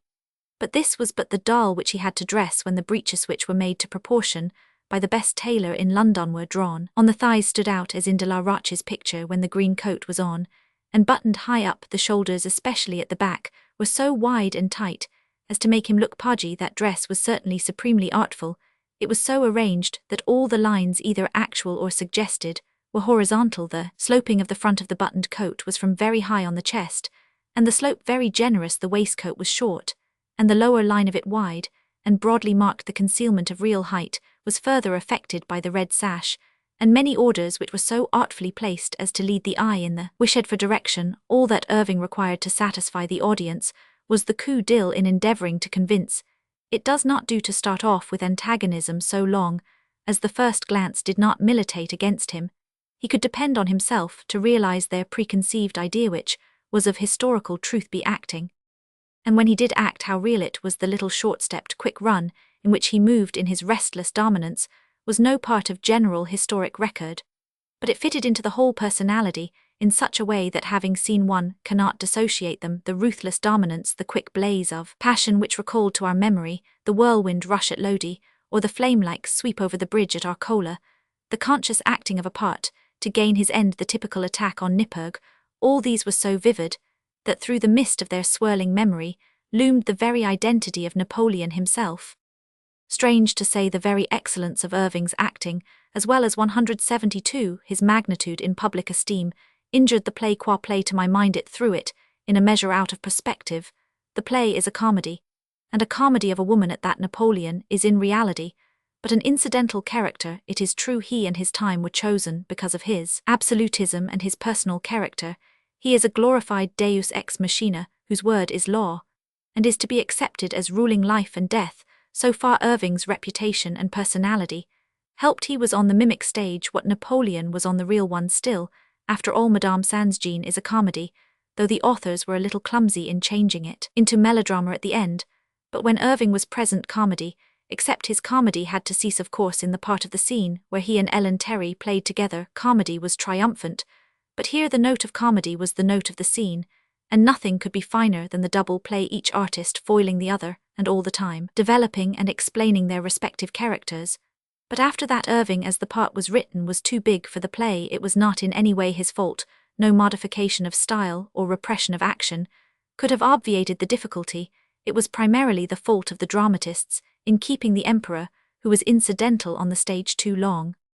The same reasoning applied to Cymbeline. Irving was too big for Iachino, and the better he played, the worse the harm. Each little touch that helped to build up the individuality of the character helped, being what he was in public esteem, to expand the sense of deliberate villainy. Iachino's purpose was not to injure. He only used wrongdoing, however base, as a means to an end, the winning of his wager.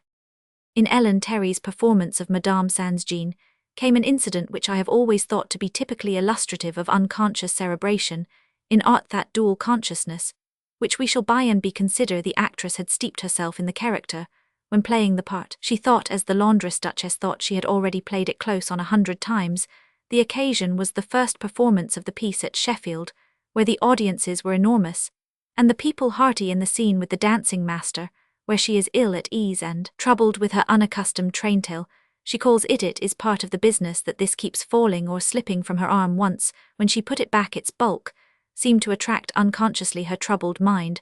Accordingly, she 173 began to wring it, as she had been used to do with heavy articles in the days of her washtub.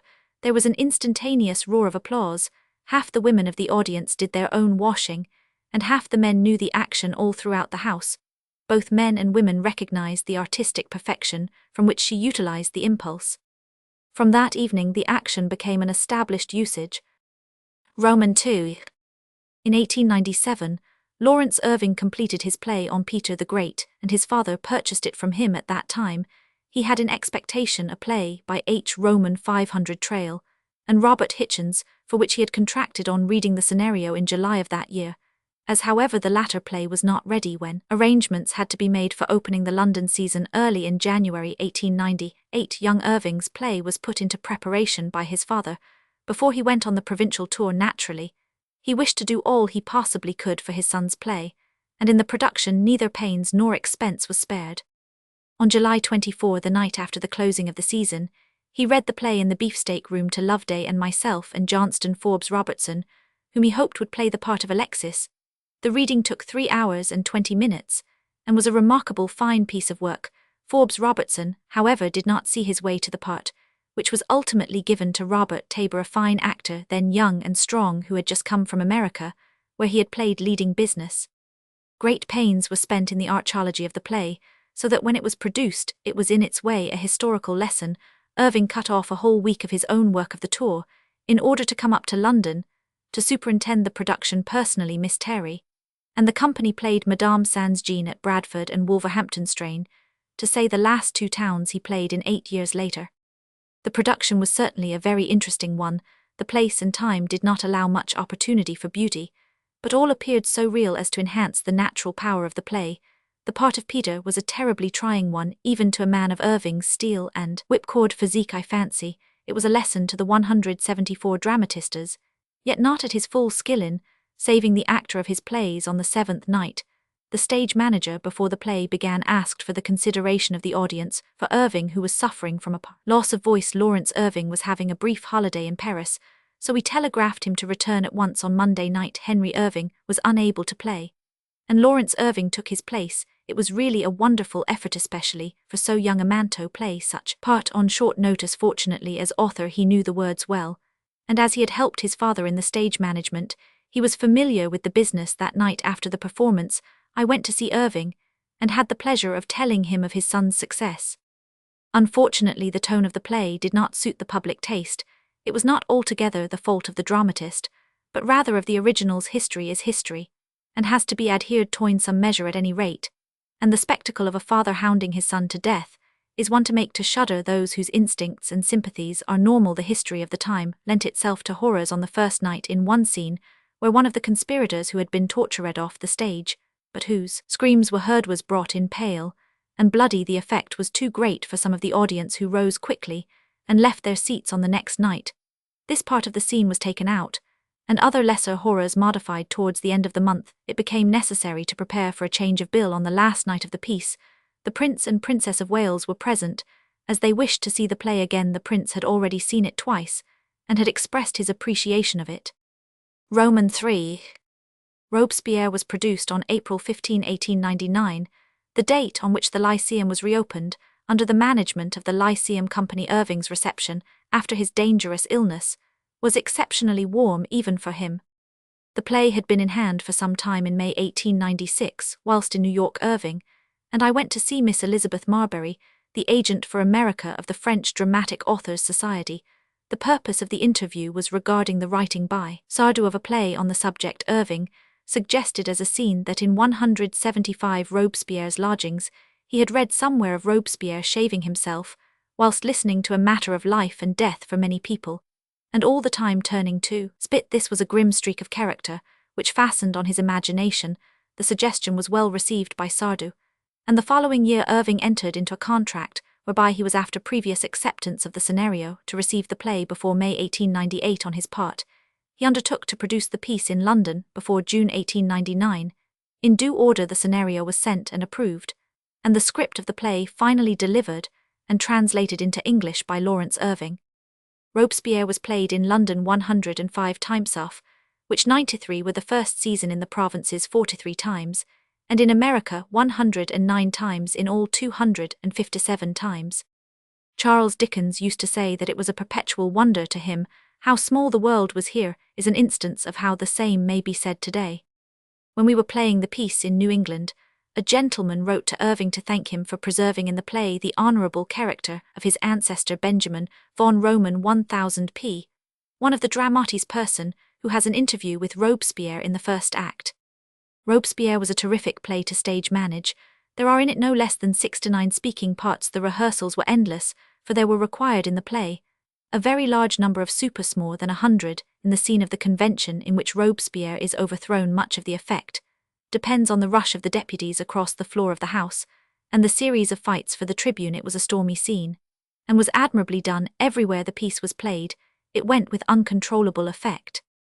Irving's dressing of the part, and that personal preparation which is known in the actor's craft as make-up, afforded in themselves a lesson in stage art. In the first act, where he had to strike the true note of Robespierre's character, everything was done to create the proper effect. Here Robespierre was shown in his true light, a doctrinaire, a self-seeking politician, vain, arrogant, remorseless, something of a poet, a little of an artist and intriguer.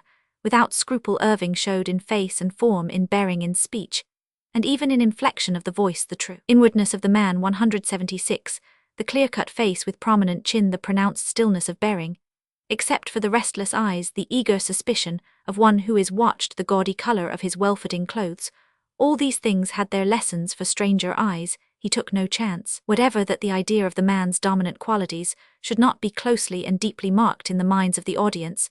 But after Thattlethrow, the man seemed to be the same. He was gradually and perpetually changing, and all the changes were in addition to the acting and the spoken words, unconsciously conveyed in dress, bearing, and facial appearance. When the fatherhood woke in him in Act Roman 3, it seemed natural enough, though it would not have seemed out of place in the first or second acts. In Act Roman 4, sympathy with the mother was added to intense and overwhelming anxiety for his son, and all seemed still consistent with the original conception of the character.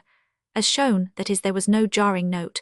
As things progressed, in fact, he was subtly changing in the mind of the audience the original idea of the man's nature, and all the time the face was growing refined and more marked with human kindness, till in the last act he seemed to be a saintly man full of noble and generous feelings, a patriot and martyr. In the last act, all the externals were changed: wig, makeup of face, clothing from top to toe. The harsh color of his first scene coat was softened to an ineffable blue, suggestive at once of distance, refinement, and delicacy altogether, though the personality seemed always consistent. It was a figure of harsh and ruthless scheming that walked in at one end of the play, but a noble martyr who was carried out at the other.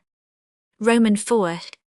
Irving had long wished to act the part of Dante, if he could get a good play on the subject. To this end, he had made several efforts, including that in the direction of Tennyson, in July 1894, when Madame Sans-Jean was being played in London by Regine.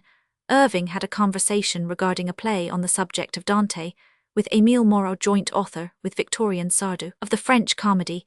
The issue of the meeting was that Sardou and Moreau were to write a play and submit it to Irving. It was not, however, till some 7 years later that the idea began to materialize. There was a good deal of correspondence spread over the time, but after an 177 interview at the end of May 1901 in London with Miss Marbury, who had just returned from paying a prolonged visit to Sardou, the matter rose over the horizon of practicability. It was agreed that Sardou was to submit a scenario before the end of that year. Irving felt justified, after the success of Robespierre, to venture on another play by the same author. The scenario was sent to him in due course, and he studied it very carefully in such pauses as were in the American tour of that autumn. When we were in Chicago in December, he told me that he had practically given up hope of doing Dante, as he could not see his way to accepting the scenario by his wishes. I drafted a letter for him to that effect. I considered that the matter had there ended, and did not have an opportunity of reading the scenario, which was returned. Much to my surprise, in the following spring, Irving told me that he had decided to do the play, and asked me to draw out a contract on the lines of that of Robespierre. I asked him why he had changed his mind, and reminded him that from what he had told me of the original scenario, we had agreed that it was not likely to make for success. He did not, however, wish to talk about it then, could be very secretive when he wished, but said he had sent word to Sardou that he would go on with the idea of the play. I knew it would upset him to argue about anything to which he was pledged. I said no more. Roman 2000. Sardou and Moreau delivered the completed play in August, and forthwith Irving began to use his great imagination on its production. His son Lawrence had taken the translation in hand.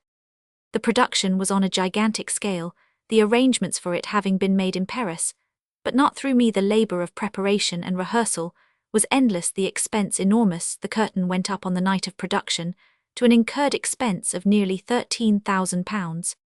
On Monday, January 12, 1903, Irving read Dante to the actors and actresses of his company at his office in Bedford Street, great room, occupied for so many years by the Green Room Club. My contemporary note runs: "Read it wonderfully well adumbrated, every character." To me, this was in one way the most interesting of all his readings to the company of a new play. Hitherto, I had not read the play or even the scenario, and I am bound to say that as it went on my 178 heart sank. The play was not a good one. It had too many characters, and covered too wide a range. Indeed, had it not been for Irving's wonderful reading, I should not have been able to follow the plot when I saw the play on the first night, acted by a lot of people, and lacking the concentration of the whole thing passing through one skilled mind. I found a real difficulty of comprehension strange, to say this very difficulty in one way. Helped the play with the less cultured part of the audience, as they could not quite understand it, all they took it for granted, that there was some terribly subtle meaning in everything omni ignotum pro magnifico. The play was produced at Drury Lane Theatre on April 30, 1903, the last day by the way allowable for production in London, by the contract with great enthusiasm. There was an immense audience and managerial hopes ran high. Irving was certainly superb. He did not merely look like Dante, it was like a veritable reincarnation. His features had a natural resemblance to the great poet. The high-bred, eagle profile, the ascetic gauntness, the deep, earnest, resonant voice, the general bearing of lofty gloom of the exalthes, things one and all completed a representation, which can never be forgotten by anyone who saw. The play ran during the whole season at Drury Lane, 82 performances on the provincial tour the following autumn. It was given 21 times in only 3 towns, then succeeded the American tour, on which it was played 34 times, a total of 137 performances. When we opened in New York, the civic elections which that term were conducted with even more than usual vigor were on, as the receipts were not up to our normal. We thought that the political coalition was the sole cause. We found out the difference when the repertoire bill was put up the 3rd week. The experience was repeated in Philadelphia, Boston, Springfield, Hartford, New Haven, Brooklyn, and Washington.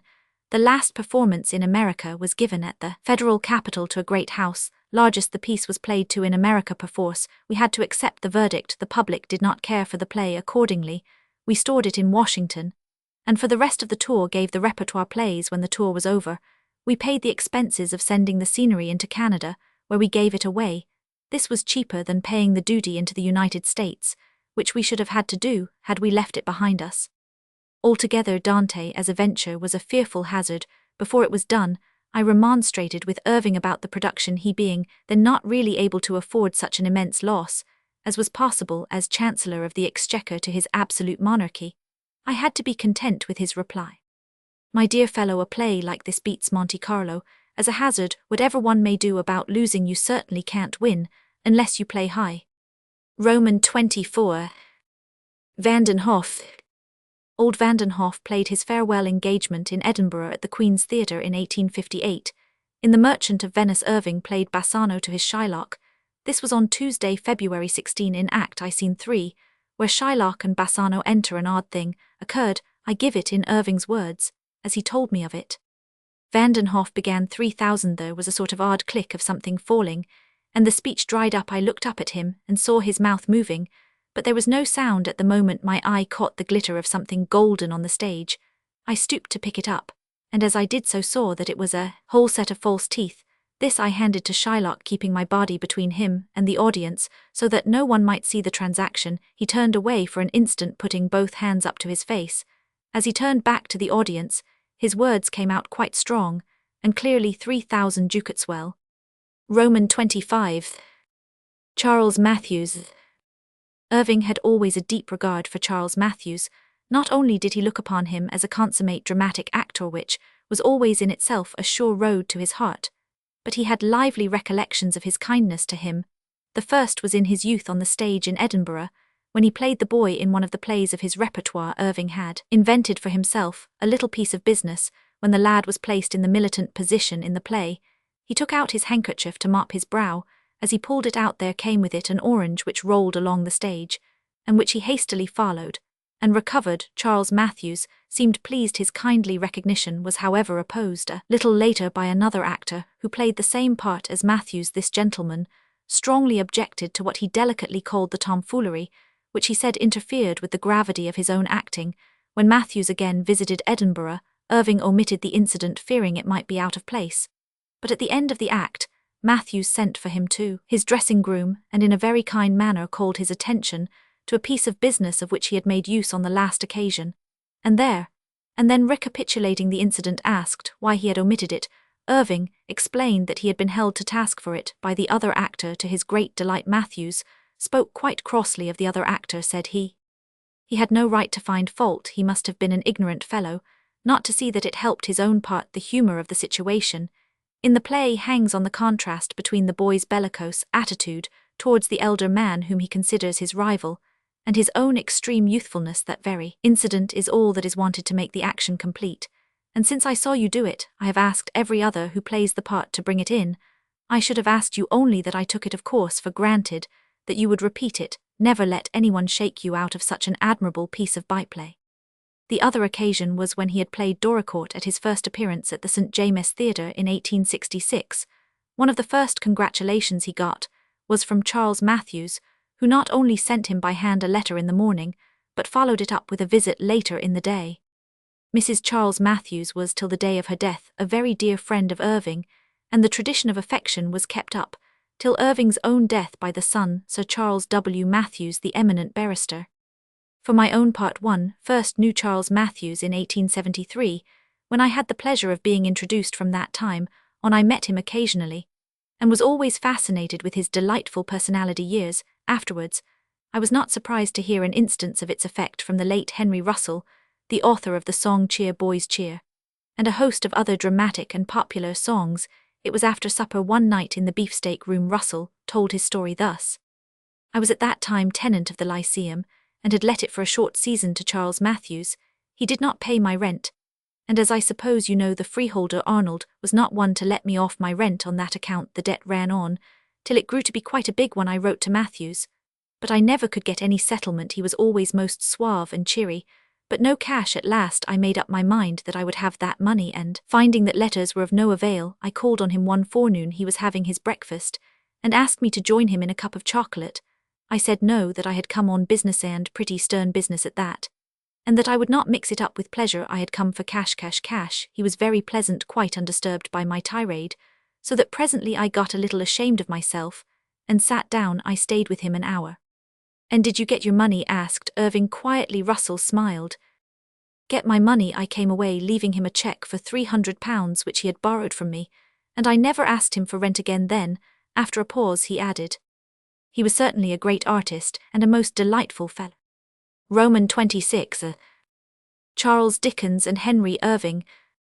Irving often spoke with pride of the fact that Charles Dickens had thought well of his acting when he had seen him play at the St. James Theatre in 1866, and the Queen's Theatre in 1868. Unhappily, the two men never met then, and Dickens died in 1870. In later years, he had the pleasure of the friendship of several of Dickens' children, and of his sister-in-law Miss Georgina Hogarth, to whom he was so much attached. Charles Dickens, the younger, was an intimate friend, and was often in the beefsteak room and elsewhere when Irving entertained his friends. Kate Dickens, the present Mrs. Perugini, was also a friend, but the youngest son, Henry Fielding Dickens, was the closest friend of all. Both he and his wife, and their large family, who were all children, such of them as were then born when I knew them first, were devoted to Irving in all the years of his management. No suitable gathering at the Lyceum was complete without them. Whenever Irving would leave London for any long spell, some of them were sure to be on the platform to see him off when he returned. Their welcome was amongst the first to greet him. Indeed, he held close in his heart that whole united group, Harry Dickens and his sweet family, and the dear old lady whom happily they are still able to cherish, and as of old call Auntie. Lately I asked Henry Dickens if he remembered the occasion of his father speaking of Irving. The occasion of my asking was a gathering at which he had many social duties to fulfill, so that there was no opportunity of explaining fully, but next day he wrote me the following letter. To Egerton Place, SW. May 29, 1906. My dear Bram, I do not remember the exact year in which Hunted Down was played at the St. James. It must have been somewhere about 1866, but I have a vivid recollection of the fact, owing to the impression which Irving's performance made upon me. 184. Father, he was greatly struck by it. It seemed to appeal at once to his artistic and dramatic sense. Mark my words, that man will be a great actor. I should not like to pledge myself to the exact words, but that is the substance of what he said after the performance. He also saw Irving in the Lancashire Lass, when he had been much impressed by his acting, though not to the same extent. I do not suppose any man was more competent to give an opinion than my father. He was himself, as you know, a great actor. The fever of the footlights was always with him. He had a large number of friends in the dramatic profession, amongst them Macready, and Fetcher, the two greatest actors of his time. What a pity he did not live long enough to add Irving's name to that brilliant list. Irving was certainly one of the most striking personalities I ever met besides being beyond all question the most loyal and delightful of friends, as I and those who are dear to me have good reason to know. We shall always hold his name in loving remembrance. Yours very sincerely, Henry F. Dickens. Roman 27. Mr. J. Roman 1000 Levy. Amongst many loving true friends, Irving had none more loving or more helpful than the late J. Roman 1000 Levy, the owner and editor of the Daily Telegraph. From the first, he was a warm and consistent friend, and his great paper, which in the early days of Irving's success was devoting to the drama care and space unwanted in those days, did much to familiarize the public with his work, and to spread his fame as a personal friend. His hospitality was unsurpassed, his house was always open, and nothing pleased him better than when Irving would drop in unasked up to the time of Mr. Levy's death. There were many delightful evenings spent with him. These were always on Sundays, for during working days we of the theatre had no opportunity for such pleasures, but even after his death the same hospitality was extended by his children. Some are gone, but those who happily remain, Lord Burnham, Miss Matilda Levy, Lady Fodle Phillips, Lady Campbell Clark, were friends up to the hour of his death, and with them all his memory is, and shall be green. Lord Burnham truly held as a part of his great inheritance this friendship, and he always extended to the actor the helpfulness which had been his father's in 1,000 delicate ways. He always tried to show his love and friendship, whenever, for instance, he had the honour of entertaining at his beautiful place Holborn Edward Roman 7 either as Prince of Wales or King. He always included Irving in his house party. Such a friendship is a powerful help to any artist, and to like and cherish artists is a tradition in that family. Roman 28. Visits to America.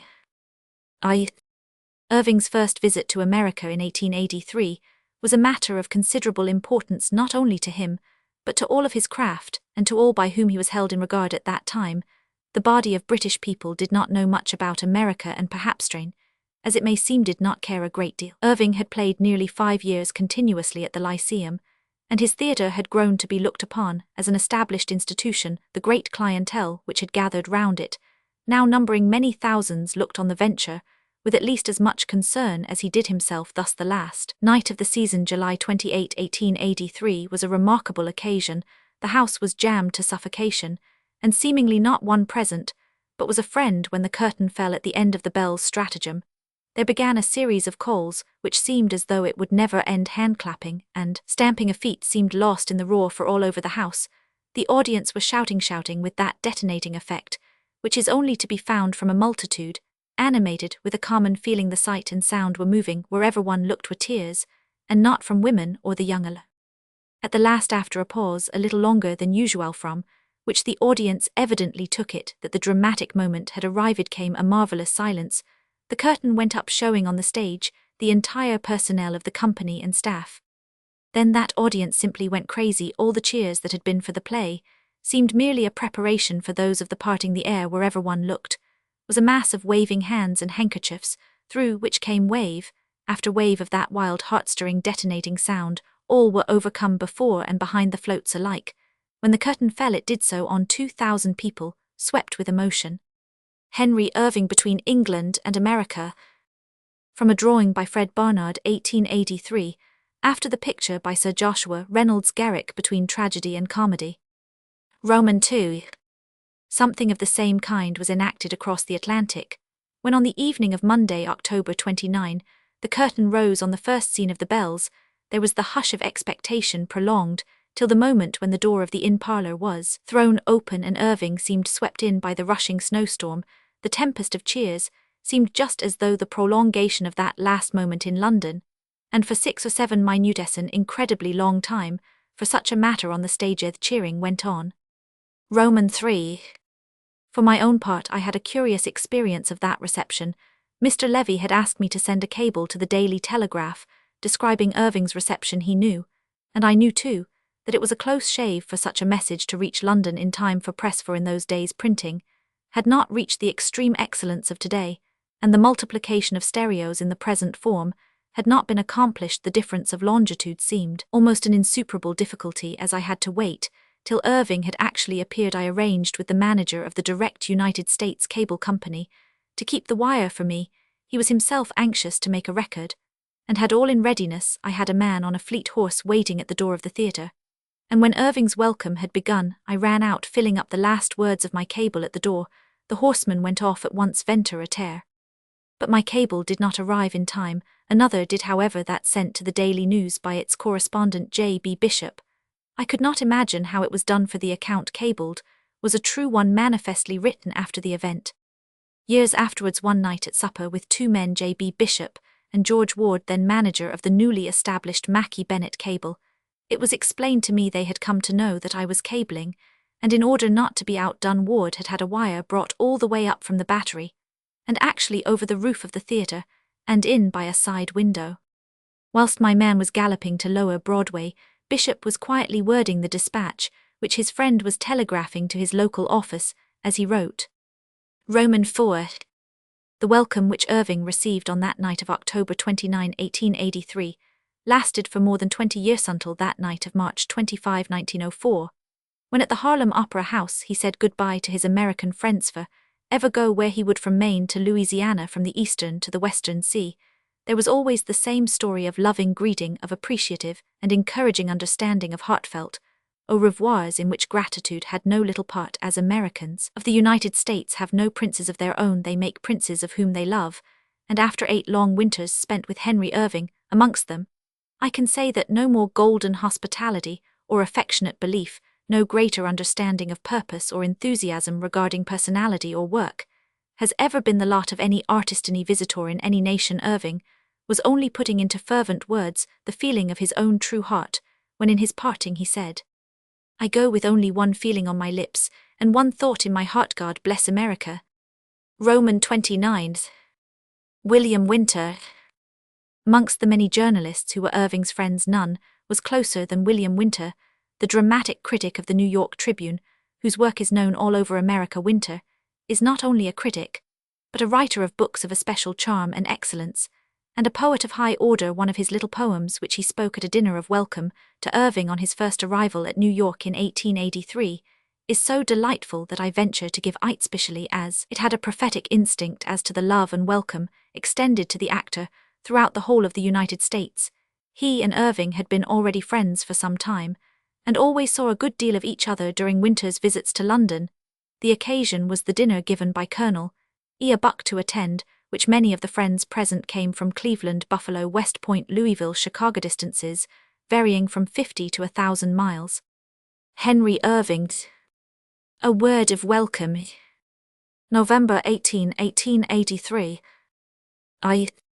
If we could win from Shakespeare's river the music of its murmuring flow, with all the wild-bird notes that quiver, where Avon's scarlet meadows glow, if we could twine with joy at meeting their love who lately grieved to part, then indeed our word of greeting might find an echo in his heart.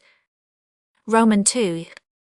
But though we cannot in our singing that music and that love combine, at least well set our bluebells ringing, and he shall hear our whispering pine, and these shall breathe a welcome royal, in accents tender, sweet, and kind, from lips as fond and hearts as loyal as any that he left behind. William Winter. XXX. Performance at West Point. The United States Military Academy at West Point on the Hudson River had, from the time of his first visit to America, a great charm for Irving. One of the first private friends he met on arriving at New York was Colonel Peter Mitchie, professor of applied mathematics at the college. During the war he had been General Grant's chief officer of engineers. Another friend made at the same time was Colonel Bass, professor of mathematics. With these two charming gentlemen we had become close friends when Irving visited West Point. He said that he would like to play to the cadets if it could be arranged. The matter came within hail in 1888, when he repeated the wish to Colonel Mitchie. The latter, as in duty bound, had the offer conveyed through the commandant to the Secretary for War at Washington. To the intense astonishment of everyone, the War Secretary not only acquiesced at once, but conveyed his appreciation of Irving's offer in most handsome and generous terms. The effect at West Point was startling. The authorities there had taken it for granted that such an exception to the iron rule of discipline, which governs the military and naval academies of the United States, would not be permitted. The professors had a feeling that the closing his theatre in New York for a night was too great a sacrifice to make. I was made aware of this feeling by an early visit from Colonel Mitchie on the morning after the sanction of the war. Secretary had been given at 7:30 art clerk. He came into my room at the Brunswick Hotel and was almost in a state of consternation as to what he should do. He was vastly relieved when I told him that Irving's offer had of course been made in earnest, and that nothing would please him so much, and so it was arranged that on the evening of Monday, March 19, Irving and Ellen Terry and the whole of the company should play The Merchant of Venice in the Grant Hall, the cadets' messroom. In the meantime, an obstacle arose, which covered us all with 192 concern. On the night of Sunday, March 11, the eastern seaboard was visited by the worst blizzard on record. Between 1 and 8 in the morning, some 4 feet deep of snow fell, and as the wind was blowing 100 miles an hour as recorded by the anemometer, it was piled up in places in gigantic drifts for some days. New York, and all around it, was paralyzed. The railways were blocked, the telegraph cut off, even the cables had suffered. We were getting our news from Philadelphia via London, and even these had to come via Canada. West Point is 60 miles from New York, and the two railways, New York Central on the left hand and the West Shore Line on the right, West Point side, were simply obliterated with snowdrifts. The managers of these two lines, and that of the New York, Ontario and Western Linet, having running powers over the West Shore, had most kindly arranged to place special train at Irving's disposal for the West Point visit. Towards the end of the week, the outlook of the journey, which had at first seemed unfavorable, grew a little brighter. It might be possible. It was, for by superhuman exertions the line was cleared in time for our journey of March 19. Our train opened the line.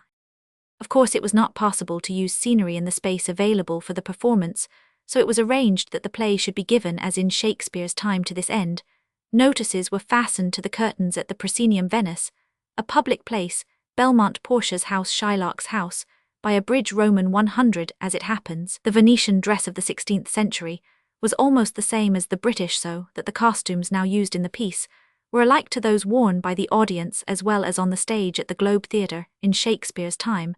Thus the cadets of West Point saw the play almost identically as Shakespeare had himself seen it. I think that we all in that hall felt proud when we saw over the proscenium of the little stage the flags of Britain and America draped together and united by a branch of palm. It thrilled us to our heart's core merely to see. It was a wonderful audience. I suppose there never was another on all fours with it. I forget how many hundreds of cadets there are, I think 4 or 5 or more, and they were all there as they sat in their benches. They looked at the first glance like a solid mass of steel. Their uniforms of blue and grey with brass buttons, their bright young faces, clean-shaven, their flashing 193 eyes, all lent force to the idea. As I looked at them, I remembered with a thrill an anecdote that John Russell Young had told me after dinner the very night before he had been with General Grant on his journey round the world, and had heard the remark at Gibraltar. Grant had reviewed our troops with Lord Napier. When he saw them sweep by at the double, he had turned to the great British general and said, "Those men have the swing of conquest." The attention and understanding of the audience could not be surpassed. Many of these young men had never seen a play, and they were one and all chosen from every state in the Union, each one having been already trained, or being on the way to it, to command an army in the field. There was not a line of the play, not a point, which did not pass for its full value. This alone seemed to inspire the actors down to the least important. At the end of each act came the ringing cheers which are so inspiring to all. When the curtain finally fell, there was a pause, and then with one impulse every one of those hundreds of young men with a thunderous cheer threw up his cap. For an instant the air was darkened with them. There was a significance in this which the ordinary layman may not understand. By the American Articles of War which govern the military academy, for a cadet to throw up his cap, except at the word of command given by his superior officer, is an act of insubordination, punishable with expulsion. These splendid young fellows, one of whom justified himself later on in Cuba or the Philippines, had to find some suitable means of expressing their feelings, and they did it in a way that they and their comrades understood. Strange to say, not one of the superior officers happened to notice the fearful breach of discipline. They themselves were too much engaged in something else, possibly throwing up their own caps, for they were all old West Point men. Right sure I am that no one who had the privilege of being present on that night can ever forget it, men, women, or children, for behind the corps of cadets sat the officers with their wives and families. When Irving came to make the little speech inevitable on such an occasion, he said at the close, "I cannot restrain a little patriotic pride now, And I will confess it, I believe the joy bells are ringing in London tonight, because for the first time the British have captured West Point. He spoke later of that wonderful audience in terms of enthusiasm, and Ellen Terry was simply in a transport of delight for my own part, though I had been in the theatre each of the 1,000 times Irving. And Ellen Terry played the Merchant of Venice, I never knew it to go so well. Beyond this delightful experience, which must long be a tradition in West Point, the Academy has another source of perpetual memory in the officers' mess. Hangs a picture, presented by Henry Irving, which they hold beyond price. It is a portrait of the great Napoleon done from life by Captain Marryat, when he was a midshipman on the British warship Bellerophon, which carried the conquered conqueror to his prison in St. Helena. Roman 31. American reporters. I can bear the highest testimony to the bona fides of American reporters, though they do not either individually or collectively require any commendation from me. I have had in the 20 years covered by our tour in America many hundreds of interviews with reporters, and I never once found one that went back on me. I could always speak quite openly to them individually, on a subject which we wished for the present to keep dark, simply telling him or them that the matter was not for present publication.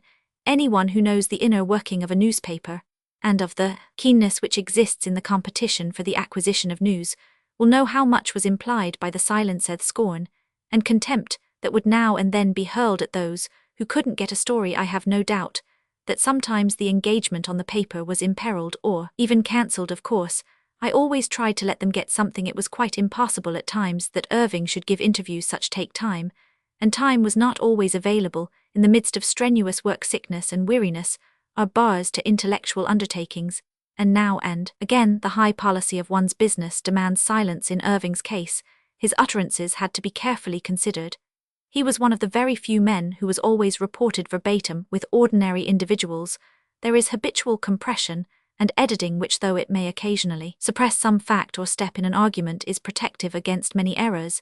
It is an old journalistic saying that parliamentary reputations are made in the gallery. This is almost exact were it qualified, so as to admit of exceptions. It would be quite exact in ordinary speeches or in any form of extempore and unpremeditated utterance.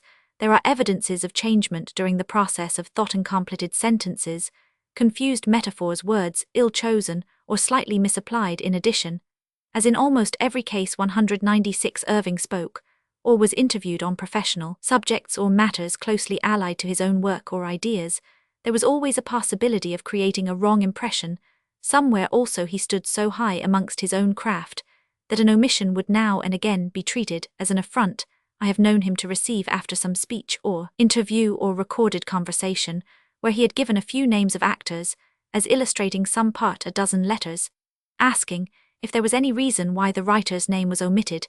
In that connection, Irving was always most loyal to all those of his own calling and considerate of their needs and wishes, and so in all matters where he was by common consent, or by general repute, vested with the responsibilities of judgment, he tried to hold the scales of justice balanced in order, therefore, to see that his real views were properly set out, and incidentally for self-protection, always took precautions with regard to speeches and interviews. The former, he always wrote out on occasions where he had to speak as if impromptu, such as on the stage, after the performance, on first or last nights, any time, when mere pleasant commonplaces were insufficient. Learned the speech by heart when he could have anything before him, such as at dinners. He would have ready his speech carefully corrected, printed in very large type on small pages, printed on one side only and not fastened together so that they could be moved easily, and separately. This he would place before him on the table. He would not seem to read it, and of course he would be familiar with the general idea, but he read it all the same with a glance. He would take in a whole sentence of the big type, and would use his acting power not only in its delivery, but in the disguising of his effort. If there were not time to get the speech printed, he would write it out himself in a big hand with thick strokes of a soft pen. With regard to interviews, he always required that the proof should be submitted to him, and that his changes either by excisions or additions should be respected. He would sign the proof if such were thought desirable. I never knew a case where the interviewer or the newspaper did not loyally hold to the undertaking. I am anxious to put this on record, for I have often heard and read diatribes by the inexperienced against not only the system of interviewing, but the interviewers. Let me give an instance of the chagrin which must be felt by men skilled in the work, and with responsibilities to their newspapers, who are baffled in their undertakings by reasons which they do not understand or agree with. In the winter of 1886, I went across to arrange a tour of Faust for the coming year. We especially wished the matter kept dark, for we had alternative plans in view. Therefore I went quietly, and without telling anyone. When I landed in New York, my coming was some way known. I suppose I had been missed at the Lyceum, and someone had guessed the purpose of my absence and cabled, and I was met by a whole cloud of interviewers, nearly all of whom I had known for some years. When we were all together in my hotel, I told them frankly that I would talk to them about anything they wished, except the purpose of my visit. This being their purpose, they were naturally not satisfied. I saw this and said, "Now look here, boys, you know I have always tried to help you in your work in any way I was free to do. I want for a few days to keep my present purpose secret.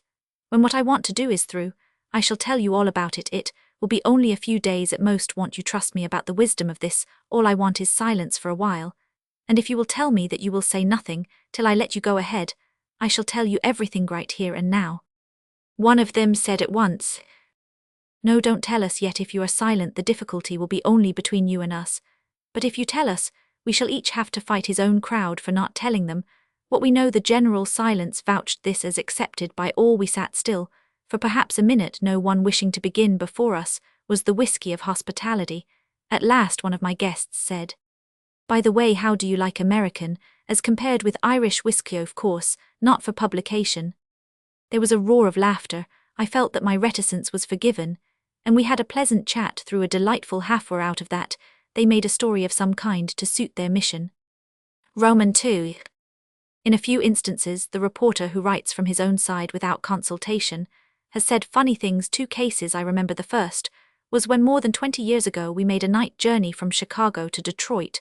When we boarded our special train, I found one strange young man with a gripsack, who said he 198 was coming with us to this. I demurred, telling him that we never took any stranger with us, and explaining that as all our company was divided into little family groups, they would not feel so comfortable with a stranger as when as usual they were among friends and comrades. Only he said he was a reporter, and that he was going to write a story about the incidents of the night. I cannot imagine what kind of incidents he expected. However, I was firm, and would not let him come. When we arrived in Detroit in the morning, a messenger came on board with a large letter directed to me. It contained a copy of a local paper, in which was marked an article on how the Irving Company travelled. A long article of over a column. It described various matters, and even made mention of the appearance en déshabille of some members of the company. At the end was appended a note in small type to say that the paper could not vouch for the accuracy of the report, as their representative had not been allowed to travel on the train. I give the whole matter from memory, but the way in which the writer dealt with myself was most amusing. It took up perhaps the first quarter of the article. It spoke of an individual who called himself Bram Stoker. He was thus described: "Who seems to occupy some anomalous position between secretary and valet, whose manifest duties are to see that there is mustard in the sandwiches, and to take the dogs out for a run, and who unites in his own person every vulgarity of the English-speaking race." I forgave him on the spot for the whole thing on account of the last sub-sentence.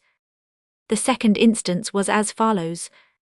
When on our Western tour in 18,991,900, we visited Kansas City for 3 nights, playing in the Opera House afterwards, destroyed by fire. At that time, limelight for purposes of stage effect had been largely superseded by electric light, which was beginning to be properly harnessed for the purpose. It was much easier to work with and cheaper, as every theatre had its own plant. Irving, however, preferred the limelight or calcium light, which gives softer and more varied effects, and as it was not possible to get the necessary gas tanks in many places, we took with us a whole railway wagon load of them.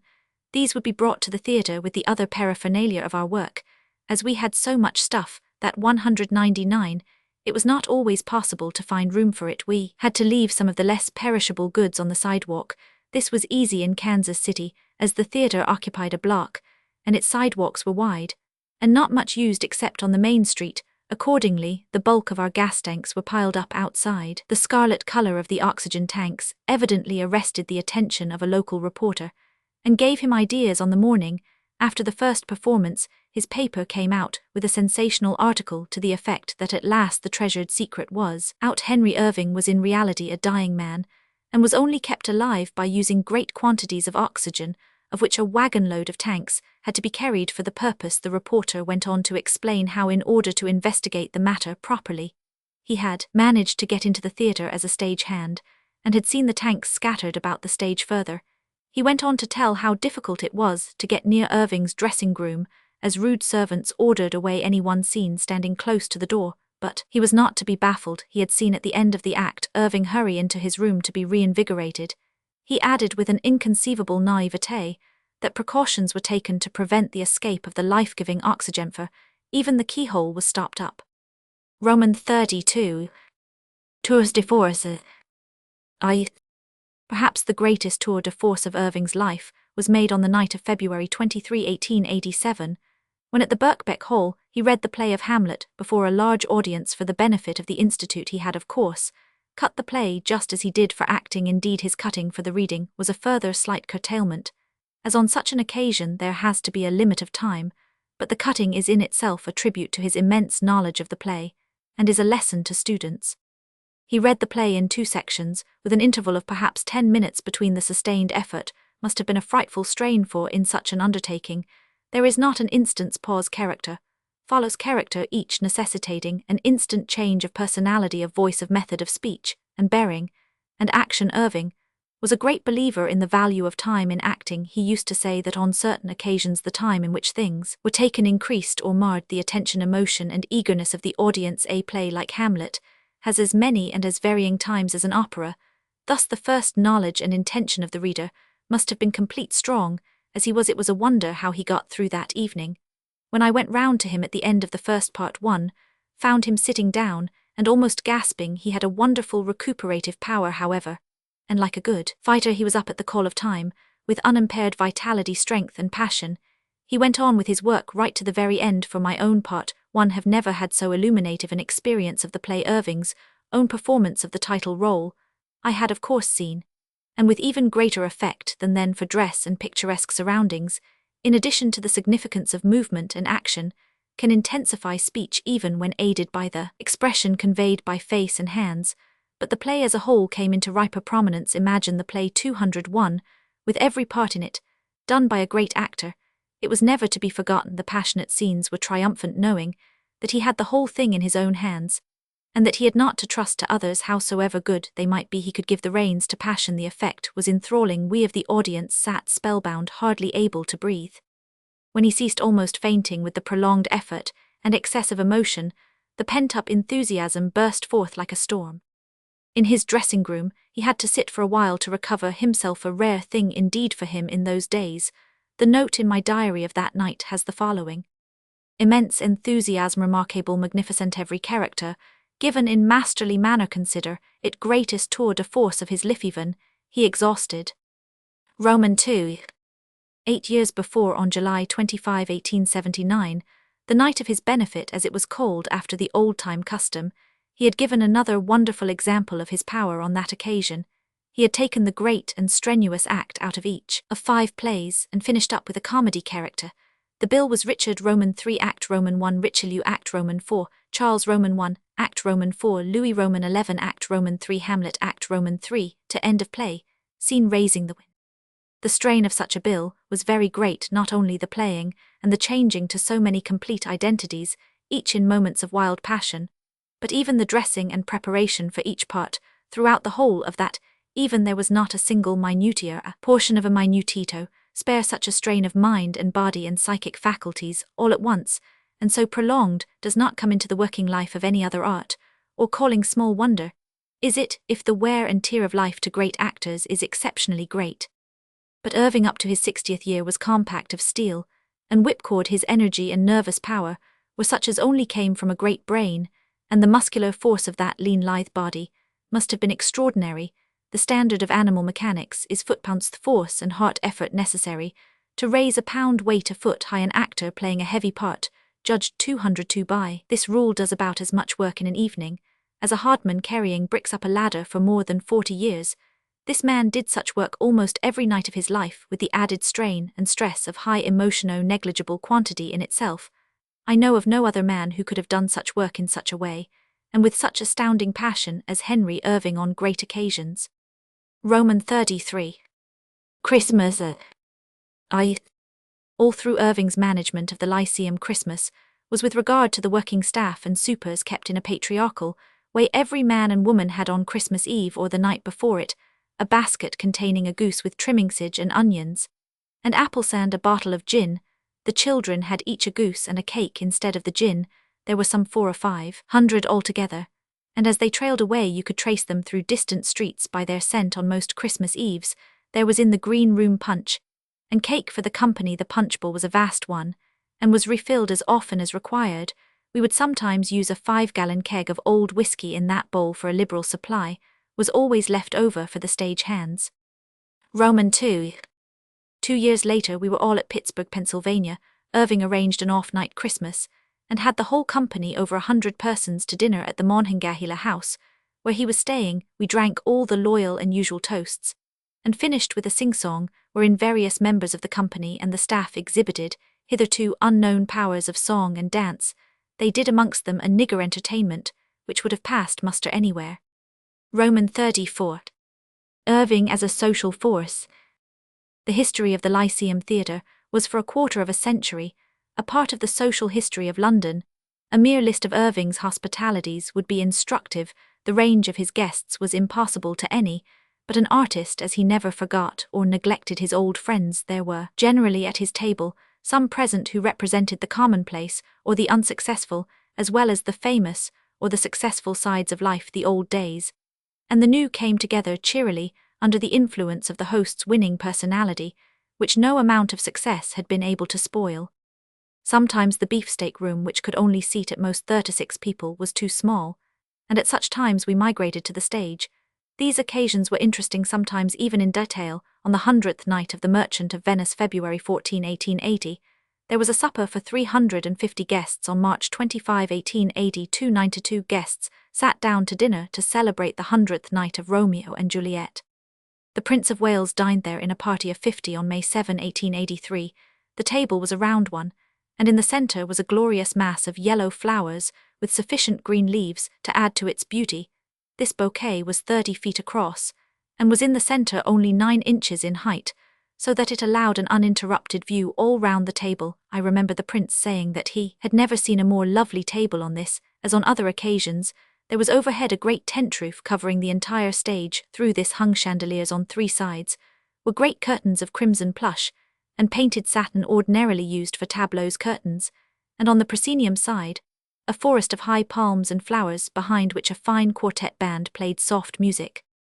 One charming night I remember in the beefsteak room, when the Duke of Teck and Princess Mary and their 3 sons, and Princess May Victoria, whose birthday it was, came to supper in 205 honour of the occasion. The whole decorations of room and table were of pink and white. May, with the birthday cake to suit before the princess, was an exquisite little set of Shakespeare, specially bound in white vellum by Zeihensdorf, with markers of blush rose silk. The ordinary hospitalities of the beefsteak room were simply endless. A list of the names of those who have supped with Irving there would alone fill chapters of this book. They were of all kinds and degrees. The whole social scale has been represented, from the prince to the humblest of commoners, statesmen, travellers, explorers, ambassadors, foreign princes and potentates, poets, novelists, historians, writers of every style, shade and quality, representatives of all the learned professions, of all the official worlds, of all the great industries, sportsmen, landlords, agriculturists, men and women of leisure and fashion, scientists, thinkers, inventors, philanthropists, divines, egotists, ranging from harmless esteemers of their own worthiness to the very ranks of nihilism, philosophers, artists of all kinds. In very truth, the list was endless and kaleidoscopic. Irving never knew how many personal friends he had, for all who ever met him claimed acquaintance for evermore, and always to his great delight. Let me give an instance. In the late 80s, when he took a house with an enormous garden in Brook Green, Hammersmith. He had the house rebuilt and beautifully furnished, but he never lived in it. However, in the summer he thought it would be a good opportunity of giving a garden party, at which he might see all his friends together. He explained to me what he would like to do.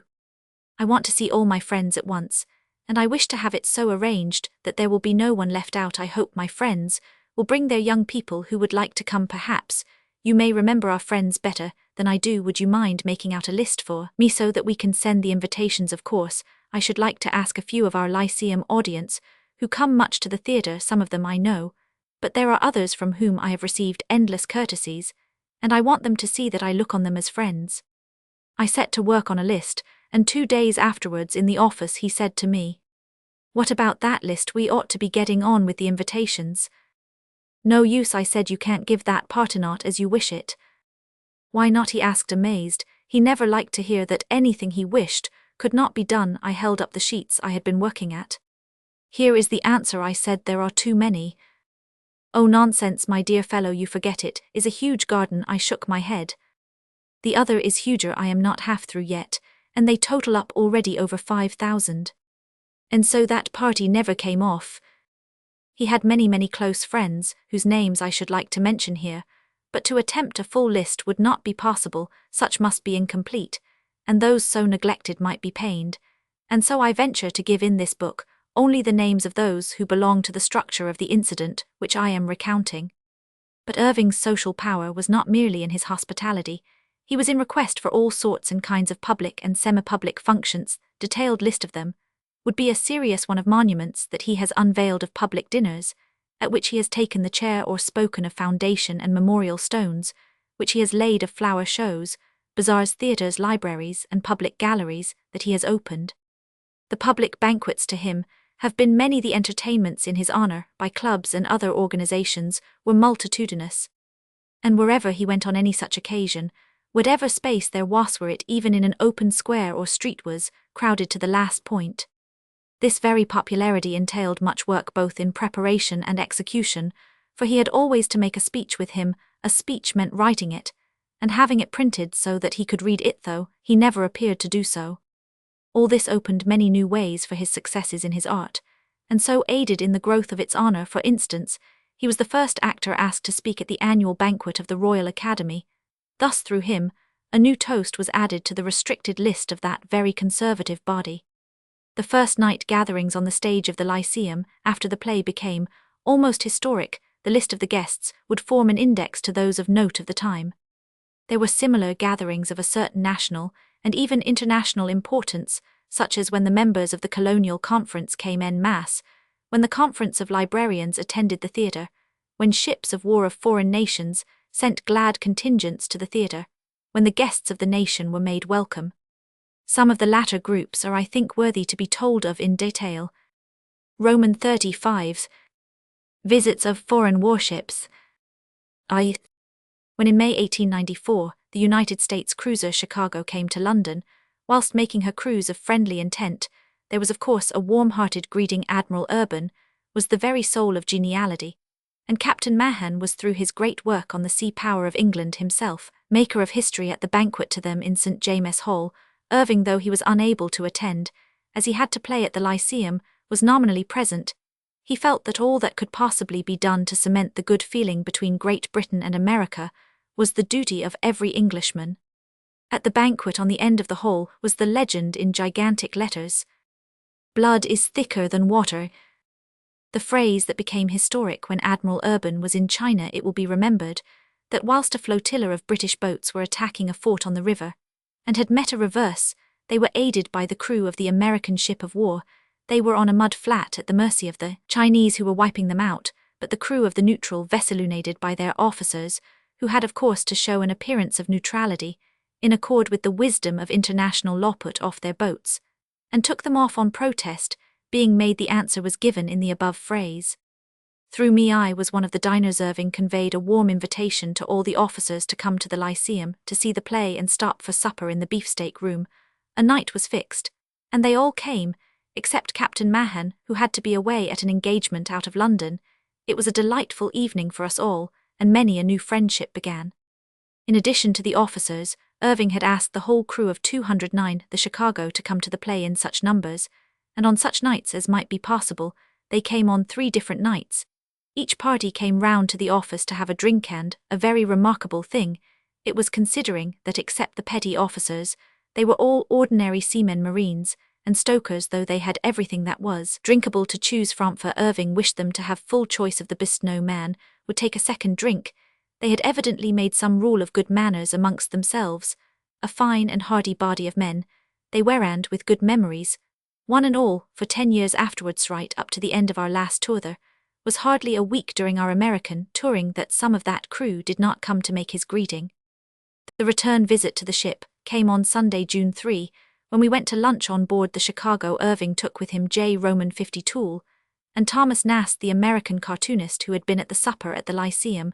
We went down to Gravesend where the vessel lay, and were met by the younger officers who brought us on board there. Welcome reigned, it shone in the eyes of every man on the ship, from the admiral down the men on parade. Looked as if only the hold of discipline restrained them. As Irving passed by with words of kindly greeting, we had a delightful time. When late in the afternoon we were returning on shore, the whole crew were on deck. I do not believe there was a man on board who was not there. If the greeting was hearty, the farewell was touching. We had got into the boat, and were just clearing the vessel, we waving our hats to those behind, when there burst out a mighty cheer, which seemed to rend the air like thunder. It pealed over the water that still Sabbath afternoon, and startled the quiet folk on the frontages at Gravesend. Cheer after cheer came ringing, and resonant with a heartiness that made one's blood leap, for there is no such sound in the world as that full-throated Anglo-Saxon cheer which begins at the heart, that inspiring, resolute, intentional cheer, which has, through the memory of 10,000 victories and endless moments of stress and daring, become the heritage of the race. Before the Chicago left London, a little deputation came one evening to the Lyceum from the crew. To Irving they presented a fine drawing in watercolor of their ship, together with a silver box with an address written and illuminated by themselves, 210. It was a hardy document redolent of the memories of crossing the line, and such quaint conceits as the deep water seaman loves. I value dearly their gift to myself, a beautiful walking stick of zebrawood and silver, of which the inscription runs, "Presented to Bram Stoker esque, by the crew of U.S. Chicago 1894. Roman 2. 3 years after the visit of the Chicago 1897, another warship came on a similar friendly mission. This was the battleship Fuji of the Japanese Navy. In those days Japan was just beginning to step from her sunlit shores down into the great world. She had awakened to the need for self-protection, and had manifested her fighting power with modern weapons in the capture of Port Arthur. Captain Mimra, who commanded the Fuji, had been appointed commandant of the fortressity after the capture. Irving thought it would be hospitable to ask the visitors to the play on the night of April 2. Captain Mimra and his officers came. The play, then running, Richard Roman 3, was one that took up Irving's time from first to last during the evening, so that it was not possible for him to have the privilege of meeting his guests personally, so I had to be deputy host. The party sat in the royal box, and the one next to it, the two boxes having been made into one for the occasion. After the third act of the play, we all went into the Prince of Wallace room, the drawing room attached to the royal box, and drank a glass of wine together, to a toast which was prophetic. England and Japan. Roman 36. Irving's last reception at the Lyceum. At the time of the Queen's Jubilee in 1887, Irving had something to do in the celebration in a histrionic way. He was able to make welcome at the Lyceum, and to entertain individually many of those who came from overseas to do honor to the occasion. The only act of general service which came within his power was to lend the bells which were played in Hyde Park on the occasion of the Children's Jubilee. These were the hemispherical bells which had been founded for the production of Faust, and were the largest of the kind that had ever been made on that day. It seemed as though the carillon sounded all over London. Roman 2. 10 years later, when the Diamond Jubilee was kept, much more attention was paid to the colonial and Indian guests than had ever been done before the nation had waked up to the importance of the dependencies, and the representatives of these were treated with all due honor. Irving, thinking like many others that it would be well that private hospitalities given in general form might supplement the public functions, gave a special matinee performance on June 25 for the troops of all kinds which had been sent to represent the various parts of the empire. The authorities fell in with the plan so thoroughly that he was encouraged to add to his service of hospitality a reception on the stage after the play on the night of June 28. To this came all the colonial premiers and all those Indian princes and such persons of local distinction throughout the world as had been named on the official lists, and all the officers taking a part in the proceedings. Besides these were a host of others, amongst whom were a large number of representatives of literature and the various arts. Roman 3. When in 1902 the time of the coronation was approaching, and matters were being organized for a fitting welcome to the guests of the nation, Irving, remembering the success of his little effort of 5 years before, and the official approval of it wrote to the Lord Chamberlain to ask if it would be in accordance with the King's wishes that the stage reception should be repeated. His Majesty not only approved of the idea, but commanded that the matter should be taken up by the India and the colonial offices so that those high officials in charge of the public arrangements might have the date of the reception placed on the official list of informal formalities. This meant that a special date was to be made certain for the occasion, and that the nation's guests would attend in force. There were so many events of social importance close to the time fixed for the coronation that there was a certain struggle for dates. Those hosts were supposed to be happy who secured that which they wished. Our date was fixed for the night of Thursday, July 3. When on June 26 the ceremony of the coronation was postponed on account of the dangerous illness of the king, it was made known formally that it was His Majesty's expressed wish that all the functions of hospitality to the guests should go on as arranged in Irving's case.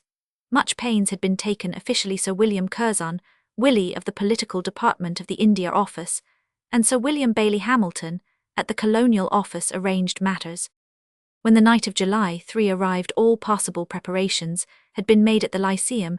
As the function was to take place after the audience had gone, there would be little time to spare, and we had to provide against accidents and hitches of all kinds.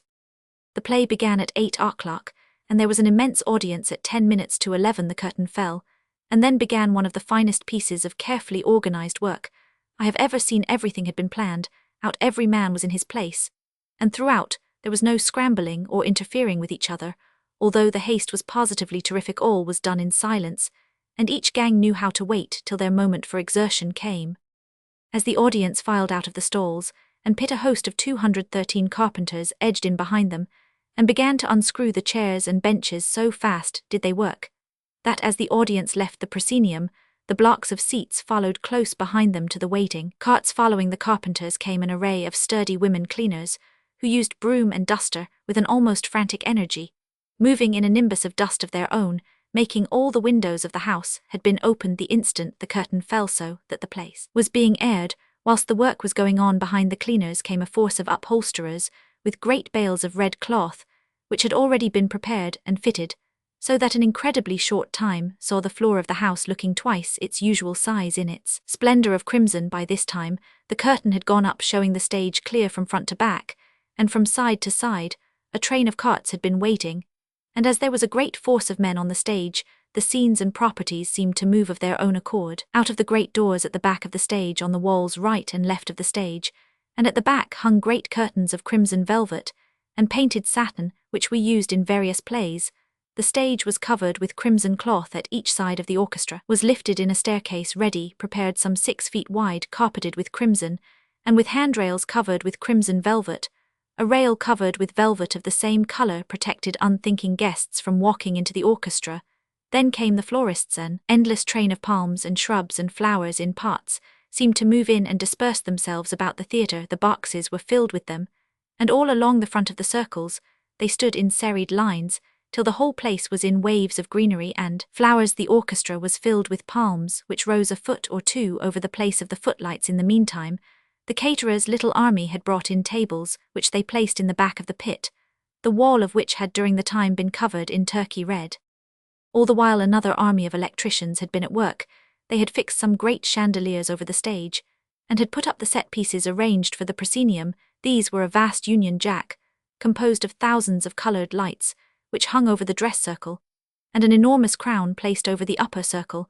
I never in my life saw anything so magnificently effective as these lights. They seemed to blaze like titanic jewels, and filled the place with a glory of light. While all this was going on, we had the whole house searched 214 from roof to cellar by our own servants, and a force of detectives sent for the purpose. It did not do to neglect precautions on such an occasion when the spirit of anarchy stalked abroad. When this was done, the detectives took their places all round the theatre, and the coming guests had to pass through a line of them. This was necessary to avoid the possibility of expert thieves gaining admission. Some of these guests were known to wear, when in state costume, jewels of great value. In fact, one of the Indian princes who was present that night wore jewels of the value of 500,000 sterling. All this preparation had been made within the space of 40 minutes, when the guests began to arrive a few minutes before 11:30, for which hour they had been bidden. All was in order. Some of them, who had been present at the play, and had waited in the vestibule, could hardly believe their eyes when they saw the change. Irving stood in the center of the stage, for there were 3 doors of entry, one at the back of the stage, the private door up, and the stage door which was on the prompt side, only one door that at the back of the stage had been arranged, but the guests came so fast and, so many of them were of a class so distinguished as not to be accustomed to wait that we found it necessary to open the others, as well servants trained to announce the names of guests had been put on duty, but their task was no easy one, and there were some strange mispronunciations. I give some of the names of the 1,000 guests, from which the difficulty may be inferred. His Highness Maharaj Adhuraj Sir Madho, Rao Sindhya Maharaja of Gwalior. His Highness Maharaja Sir Ganga Singh Maharaja of Bikaner. His Highness Sir Pertab Singh Maharaja of Idar. His Highness Maharaj Adhuraj Sawai Sir Madho Singh Maharaja of Jaipur. His Highness the Maharaja of Kolhapur. Maharaja Kunwar Dalit Singh. His Highness the Maharaja of Kuch Bahar. Maharaj Kunwar Pradyut Kumar Tagore. Sir Jamsetji Jijubhai. Raja Sir Savalai Ramaswamy Mudaliar. Maharaja Sri Rao the Hun Sir Venkalasvatachlapati, Renga Raz Behadure Raja of Barbali. Meherban Ganpatro Madhavro Vinchwikar. The Hun Asif Kader Sayyid Wasif Ali Mirza of Murshidabad. The Hun Nawab Mumtazadullah Muhammad Fayez Ali Khan of Pahasu Bulandshahr. Nawab Fayde Ali Khan Kizilbash. Gangadhar Madho Chitnavis. Rai Jaganas Barua Bahadur. Maung on Gaines. Lieutenant Colonel Nawab Mahimd Islam Khan Khan Bahadur. The Sultan of Perak. King Luanika. HRH the Crown Prince of Siam. The Dato Panglima Kinta. The Dato Sedilia Rab. Sri Baba Kem Singh Bidi of Colour. They were from every part of the world, and of every race under the sun in type and colour. They would have illustrated a discourse on ethnology or craniology. Some were from the centre of wildest Africa, not long come under the dominion of Britain. Of one of them, a king whose blackness of skin was beyond belief, I was told an anecdote just after his arrival in London. He had been driving out with the nobleman to whose tutelage he had been trusted in one of the suburban squares. A Toxopholite society was meeting the king, stopped the carriage, and turning to his companion said, "Bows and arrows here in the heart of London, and I assure you that for more than a year I have prohibited them in my dominions." The premiers of all the great colonies were present, and a host of lesser representatives of King Edward's dominions, also a vast number of peers and peeresses, and other representatives of the nation, statesmen, ecclesiastics, soldiers, authors, artists, men of science and commerce. The most gorgeous of all the guests were of course the Indian princes. Each was dressed in the fullest dress of his nationality state, and creed the amount of jewels they wore, cut and uncut, was perfectly astonishing. It was very hard to keep Irving in the spot which he had chosen for himself, for, as the great crowd streamed in on 3 sides, he kept shifting a little every moment to greet some old friend, and had to be brought back to the point where he could meet all. In 216 such cases he was always amenable to a delightful degree. Seeing the difficulty to himself, he asked me to get 2 or 3 important friends to stand with him. He named Lord Aberdeen and the late Right Hun Richard Seddon, the Premier of New Zealand. These came and stood with him, and the nucleus protected him from movement. Lord Aberdeen was an old friend, and had, when he was Governor-General of Canada, shown Irving the most conspicuous courtesy. I remember well the evening when we were leaving Toronto for Montreal, after the matinee, February 21, 1894. We had got into the train, and the workmen were loading up the scenery and luggage, when there was a great clatter of horsemen coming at the gallop, and up rode the Governor-General with his escort. His courtesy to the distinguished guest was very pleasing to the warm-hearted Canadians. Irving had met Dick Seddon 5 years before at the great party, which Lord Northcliffe and Mr. Alfred Harmsworth had given in his new house in Berkeley Square on the night before the Diamond Jubilee, June 21, 1897. When Irving and I arrived, we followed immediately after the colonial premiers. I think there were 8 of them who had that day received the honour of Privy Councillorship and wore their court dress. Mr. Seddon asked to be introduced to Irving, and at once took him away to the corner of a room where they could talk freely. I was afterwards told that, when he had gone to the opera in Covent Garden a few days before with his family, he was given the royal box. Asked, when the opera had gone on for a good while, "But where is Irving? He is the man I want to see most." That coronation reception was certainly a most magnificent sight. Many who were at both functions said that it was even finer than the reception at the India office, which was a spectacle to remember. But of course the theatre had an advantage in shape, and its rising tiers when one entered at the back of the stage. The coup d'oeil was magnificent. The place looked of vast size, the many lights, and the red seats of the tiers making for infinite distance, as they gleamed through the banks of foliage, the great crown and Union Jack seeming to flame over all the moving mass of men and women, nearly all, the men in gorgeous raiment in uniform or court dress, the women all brilliantly dressed and flashing with gems with here. And there many of the Ranis and others of various nationalities in their beautiful robes, everywhere 217 ribbons and orders, each of which meant some lofty distinction of some kind, everywhere a sense of the unity and the glory of empire dominating it, all as though it was floating on light and sound and form and colour, the thrilling sense that there, in all its bewildering myriad beauty, was the spirit mastering the heartbeat of that great empire on which the sun never sets. That night was the swan song of the old Lyceum, and was a fitting one for such a wonderful spectacle none of our generation shall ever see again. As a function it crowned Irving's reign as master and host. 2 weeks later the old Lyceum, as a dramatic theatre, closed its doors for ever. Roman 37. The Voice of England. In August 1880 Irving and I went on a short holiday to the Isle of Wight, where later Loveday joined us one evening at Shanklin. We went out for a stroll after dinner. It was late when we returned, but the night was so lovely that we sat for a while under a big tree at the entrance to the Chine. It was a dark night, and under the tree it was inky black. Only the red tips of our cigars were to be seen. Those were early days in the Home Rule movement, and as I was a believer in it, Irving was always chaffing me about it. It was not that he had any politics himself, certainly, in a party sense. The nearest point to politics he ever got, so far as I know, was when he accepted his election to the Reform Club, but he loved to draw out anyone about anything, and would at times go quite a long way about to do it. We had been talking Home Rule, and he had of course for his purpose taken the violently opposite side to me. Presently we heard the slow, regular, heavy tramp of a policeman coming down the road. There is no mistaking the sound to anyone who has ever lived in a city. Irving turned to me. I could tell the movement by his cigarette, said with an affected intensity which I had come to identify and understand. How calm and silent all this is, very different, my boy, from the hideous strife of politics. It ought to be a lesson to you here in this quiet place away from the roar of cities, and on the very edge of the peaceful sea. There is opportunity for thought. You will not find here men galling their tempers and shortening their lives by bitter thoughts and violent deeds. Believe me, here in rural England is to be found the true inwardness of British opinion. I said nothing. I knew the game. Then the heavy placid step drew closer. Irving went on. Here comes the voice of England. Just listen to it, and learn. Then in a cheery, friendly voice he said to the invisible policeman, "Tell me, officer, what is your opinion as to this trouble in 219 Ireland?" The answer came at once stern and full of pent-up feeling, and in an accent there was no possibility of mistaking.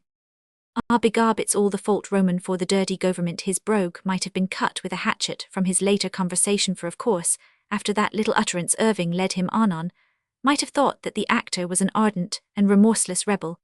I came to the conclusion that Home Rule was of little moment to that guardian of the law. He was an out-and-out Fenian. For many a day afterwards I managed to bring in the Voice of England whenever Irving began to chaff about Home Rule. Roman 38. Rival towns. In the course of our tour in the far west of America in 18,934, we had an experience which Irving now and again told with great enjoyment to his friends from San Francisco. We went to Tacoma and Seattle, 2 towns on Puget Sound, between which is a mighty rivalry. In Seattle, we were walking along the main street when we saw a crowd outside the window of a drugstore, and went over to see the cause. The whole window space was cleared and covered with sheets of white paper. In the center, raised on a little platform, was an immense tropical American horned beetle, quite 3 inches from feelers to tail. Behind it was propped a huge card on which was printed in ink with a brush in large letters, "Ordinary bedbug captured in Tacoma." Roman 39. 2 stories. Naturally, the form of humor that appealed most to Irving was that based on human character. This feeling he shared with Tennyson, indeed with all in whom a deep knowledge of the essential difference of character is a necessity of their art. Perhaps the 2 following stories, of which he was exceedingly fond, will illustrate the bent of his mind. The first having heard from someone else, he told me. The second I told him. I have heard him tell them both several times in his own peculiar way. Roman 2. An English excursionist was up near Balmoral in the later days of Queen Victoria. The day being hot, he went into a cottage to get a glass of water. He sat mopping his forehead, whilst the guidwife was polishing the glass, and getting fresh water from the well he commenced to talk cheerfully. So the Queen is a neighbour of yours? Ooh, aye. And she is quite neighbourly, isn't she, and comes to visit you here in your own cottages? Ooh, aye, she's weel enough. And she asks you to tea sometimes at Balmoral? Ooh, aye, she's nae that bad. The tourist was rather struck with the want of enthusiasm shown, and ventured to comment on it inquiringly. Look here, Mom, you don't seem very satisfied with Her Majesty. May I ask you why? We'll ill tell ye if you wish. The fact is, we don't like the gangins on at the castle. Oh, indeed, Mom, how is that? What is it that displeases you? We don't like the way they don't keep the Sabbath, goin' oot in boats and rowin' on the Sabbath day. The tourist tried to appease her, and suggested. Oh well, after all, Mom, you know, there is a precedent for that. You remember our Lord too went out on the Sabbath. She interrupted him. Oh, I ken it weel enough. Ye canna tell me aught aboot hem, that I dinna ken Ariady, and I can tell ye this, we don't think any more o' hem for it either. Roman 3. There was a funeral in Dublin of a young married woman. The undertaker, after the want of his craft, was arranging the whole affair, according to the completest local rules of mortuary etiquette. He bustled up to the widower, saying, You, sir, will of course go in the carriage with the mother of the deceased. What, me go in the carriage with my mother-in-law? Not likely. Oh, sir, but I assure you it is necessary. The rule is an inviolable one, established by precedents. Beyond all cavil, expostulated the horrified undertaker, but the widower was obdurate. I won't go, that's flat. Oh, but my good sir, remember the gravity of the occasion. The publicity the possibility scandal. His voice faded into a gasp. The widower stuck to his resolution. And so the undertaker laid the matter before some of his intimate friends who were waiting instructions. They surrounded the chief mourner, and began to remonstrate with him. You really must, old chap, it is necessary. I'll not go with me mother-in-law rot. But look here, old chap. I'll not, I tell ye. I'll go in any other carriage that ye wish, but not in that. Oh, of course, if ye want, but remember it beforehand that afterwards, when it'll be thrown up against ye, that it'll 223 be construed into an affront on the poor girl. That's gone. Ye loved her, Jack, we all know, and ye wouldn't like that. This argument prevailed. He signed to the undertaker, and began to pull on his black gloves. As he began to move towards the carriage, he turned to his friends, and said in a low voice, I am doing it because ye say I ought to, and for the poor girl that's gone, but ye'll spoil me day. Excel. Sir Richard Burton.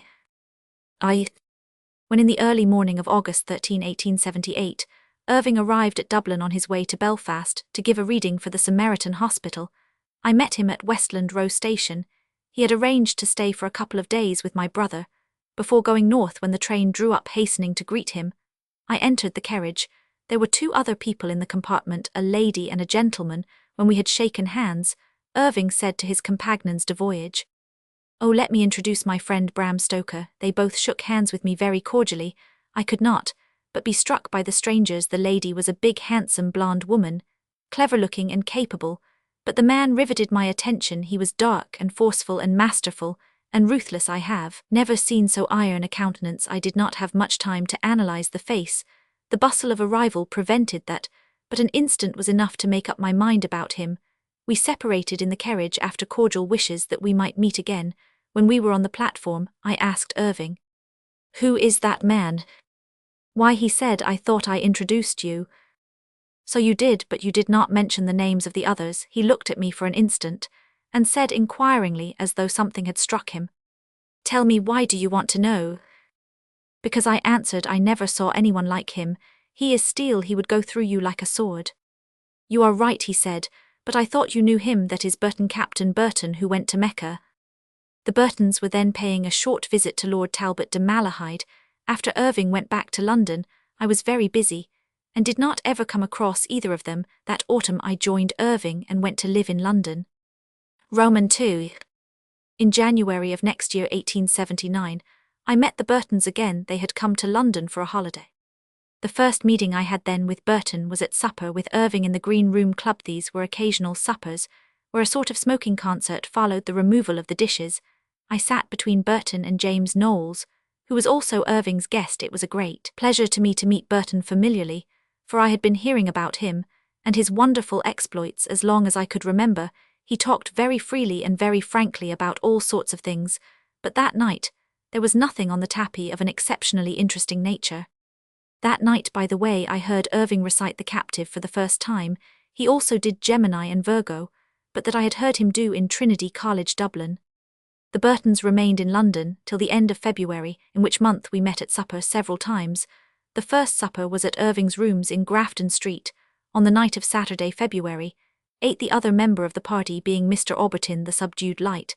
And the quietude gave me a better opportunity of studying Burton's face, in addition to the fact that this time I sat opposite to him, and not beside him. The predominant characteristics were the darkness of the face, desert burning, the strong mouth and nose and jaw and forehead, the latter somewhat bold, and the strong, deep, resonant voice. My first impression of the man as of steel was consolidated and enhanced. He told us, amongst other things, of the work he had in hand. 3 great books were partially done: the translation of the Arabian Nights, the metrical translation of Camoens, and the Book of the Sword. These were all works of vast magnitude and requiring endless research, but he lived to complete them all. Our next meeting was just a week later, Saturday, February 15. This time Mr. Aubertin was host, and there was a new member of the party, Lord Houghton, whom I then met for the first time. I remembered that amongst other good things which we had that night was some exceedingly fine old white port too, which I think we all did justice in a decorous way. The talk that evening kept on 3 subjects: fencing, the life of Lord Byron, and Shakespeare. Burton was an expert and an authority on all connected with the 226 sword. Lord Houghton was then the only man living. I think that Trelawney, who had been the only other within years, had just died who knew Byron in his youth, so that the subject was at once an interesting one. They all knew and had ideas of Shakespeare, and there was no lack of variety of opinion. Amongst other things, Burton told us that night of his life on the west coast of Africa, the Gold Coast, where he was consul, and where he kept himself alive and in good health for a whole year by never going out in the midday sun if he could help it, and by drinking a whole flask of brandy every day. He also spoke of his life in South America, and of the endurance based on self-control which it required. The third supper was one given on February 21 at Bailey's Hotel, South Kensington, by Mr. Mullen. The publisher, Arthur Sketchley, was this time added to the party. The occasion was to celebrate the birthday of Mrs. Burton's book of travel, A.E. Roman 1, Arabia, Egypt, India, a big book of some 500 pages. We were each presented with a copy laid before us on the table.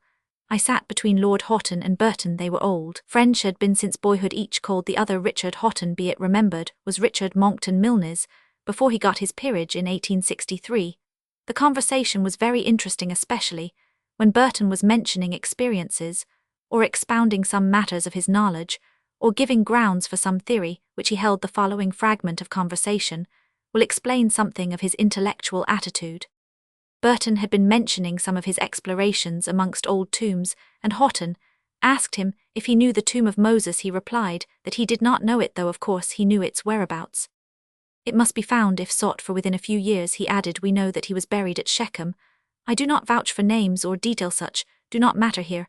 I take it that Burton knew his subject, and was correct in what he did say. The valley is narrow, and only at one side, and in one place would a tomb be possible. It wouldn't take long to explore that entire place if one went at it earnestly. Again Houghton asked him, do you know exactly where any of the patriarchs are buried? Not exactly, but I could come near some of them. Do you think you could undertake to find any one of them? 227. Burton answered slowly and thoughtfully, this day I can seem to hear the deep vibration of his voice. Well, of course I am not quite certain, and I should not like to promise anything in a matter which is, and must be purely problematical, but I think I could put my hand on Joseph. As he stopped there, and did not seem as though he was going to enlarge on the subject, I said quietly, as though to myself, there's nothing new or odd in that. Burton turned to me quickly. Do you know of anyone attempting it? Has it been tried before? Do you know the explorer? Yes, I said, feeling that I was in for it, but only by name. I cannot claim a personal acquaintance. Who was it? Thighs spoken eagerly. Mrs. Potiphar. The two cynics laughed heartily. The laughter of each was very characteristic. Lord Houghton's face broadened, as though he had suddenly grown fatter. On the other hand, Burton's face seemed to lengthen when he laughed, the upper lip rising instinctively and showing the right canine tooth. This was always a characteristic of his enjoyment, as he loved fighting. I can fancy that in the midst of such stress it would be even more marked than under more peaceful conditions. The last time we met Captain Burton during that visit was on the next night, February 22, 1879, at supper with Mrs. Burton's sister, Mrs. Van Tellen. He was going back almost immediately to Trieste, of which he held the consulship in those days. This consulship was a pleasant sinecure and easy berth, with a fairly good salary. It was looked on as a resting place for men of letters. Charles Lever held it before Burton. In the old days of Austrian domination, Trieste was an important place, and the consulship a valuable one, but its commercial prosperity began to wane after the cry Italia irredenta had been efficacious. The only thing of importance regarding the office that remained was the salary. Roman 3. 6 years elapsed before we met again. This was on June 27, 1885. The Burtons had just come to London, and had asked 228 Irving and me to take supper with them at the Café Royal. After the play Olivia that night was something of a disappointment. All of our little party carry had made up our minds for a long and interesting and thus an enjoyable evening.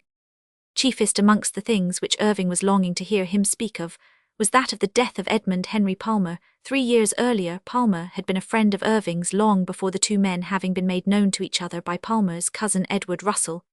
Then in Irving's service, when Erebus revolt broke out in Egypt, Palmer was sent by the British government on a special service to gather the friendly tribes and persuade them to protect the canal. This by extraordinary daring, and with heroic devotion he accomplished, but he was slain treacherously by some marauders. Burton was then sent out to bring back his body, and to mete out justice to the murderer so far as such could be done. Just before that time, Burton had in hand a work from which he expected to win great fortune both for himself and his employer the Khedive. This was to reopen the old Midian gold mines. He had long before, with endless research, discovered their locality, which had been lost and forgotten.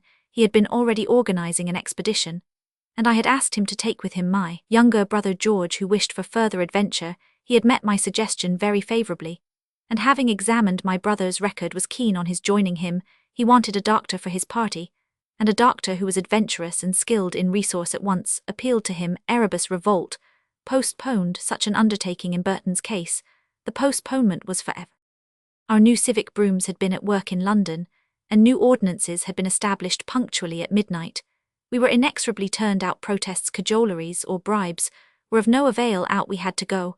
I had a sort of feeling that Burton's annoyance was only restrained from adequate expression by his sense of humour. He certainly could be adequatined in many languages, which naturally lend themselves to invective. He laid himself out for it. The fates were more propitious a few months later, when Irving had a supper at the Continental Hotel on July 30, the last night of the season and benefit of Ellen Terry. By this time, we understood the licensing law and knew what to do. Irving took a bed at the hotel, and his guests were allowed to remain. This was the merit of a hotel, as distinguished 229 from a restaurant. There was plenty of material for pleasant talk, in addition to Captain and Mrs. Burton, for amongst the guests was James McHenry J. Roman 50 Tool B.D. Kingston, the war correspondent of the Daily Telegraph, Willie Winter, Mr. Marquand of New York, and Richard Mansfield. All was very pleasant, but there was not the charm of personal reminiscence, which could not be in so large a gathering. Roman 4. The following year, 1886, however, whilst the Burtons were again in London, we had two other delightful meetings. On July 9, 1886, Irving had Sir Richard and Lady Burton had been knighted in the meantime to supper in the beefsteak room, after the play Faust. This was another party carry, just Sir Richard and Lady Burton, Irving and myself.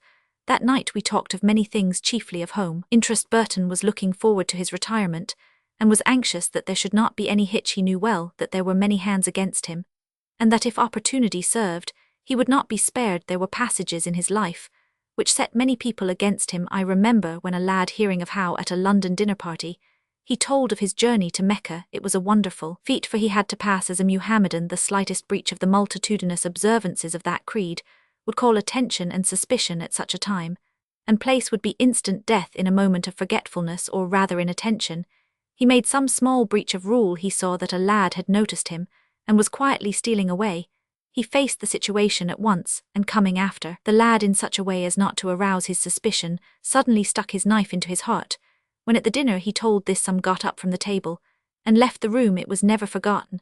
I asked him once about the circumstance and not the dinner party, but the killing, he said it was quite true, and that it had never troubled him from that day to the moment at which he was speaking. Said he, "The desert has its own laws, and there supremely of all the East to kill a man is a small offence in any case. What could I do? It had to be his life or mine." As he spoke the upper lip rose, and his canine tooth showed its full length like the gleam of a dagger. Then he went on to say that such explorations as he had undertaken were not to be entered 230 lightly, if one had qualms as to taking life, that the explorer in savage places holds day and night his life in his hand, and if he is not prepared for every emergency, he should not attempt such adventures. Though he had no fear in the ordinary sense of the word, he was afraid that if any attack were made on him apropos of this, it might militate against his getting the pension for which he was then looking, and on which he largely depended. We spoke of the matter quite freely that evening. At that time he was not well off. For years he had lived on his earnings, and had not been able to put by much. The Arabian Nights, brought out the year before 1885, produced £10,000. There were only 1,000 copies issued, at a cost of 10 guineas each. The entire edition was subscribed, the amounts being paid in full and direct to Coutts & Co., so that there were no fees or discounts. The only charge against the receipts was that of manufacturing the book. This could not have amounted to any considerable sum, for the paper was poor, the ink inferior, and the binding cheap. Burton had then in hand another set of 5 volumes of Persian tales, to be subscribed in the same way. Neither of the sets of books were published in the literal way. The issue was absolutely a private one. All Burton's friends, myself included, thought it necessary to subscribe. Irving had 2 sets. The net profits of these 15 volumes could hardly have exceeded £13,000. Our next meeting was on September 18, 1886, when we were all Irving's guests at the Continental, once again an author party carry. On this occasion the conversation was chiefly of plays. Both Sir Richard and Lady Burton impressed on Irving how much might be done with a play taken from some story or group of stories in the Arabian Nights. Burton had a most vivid way of putting things, especially of the East.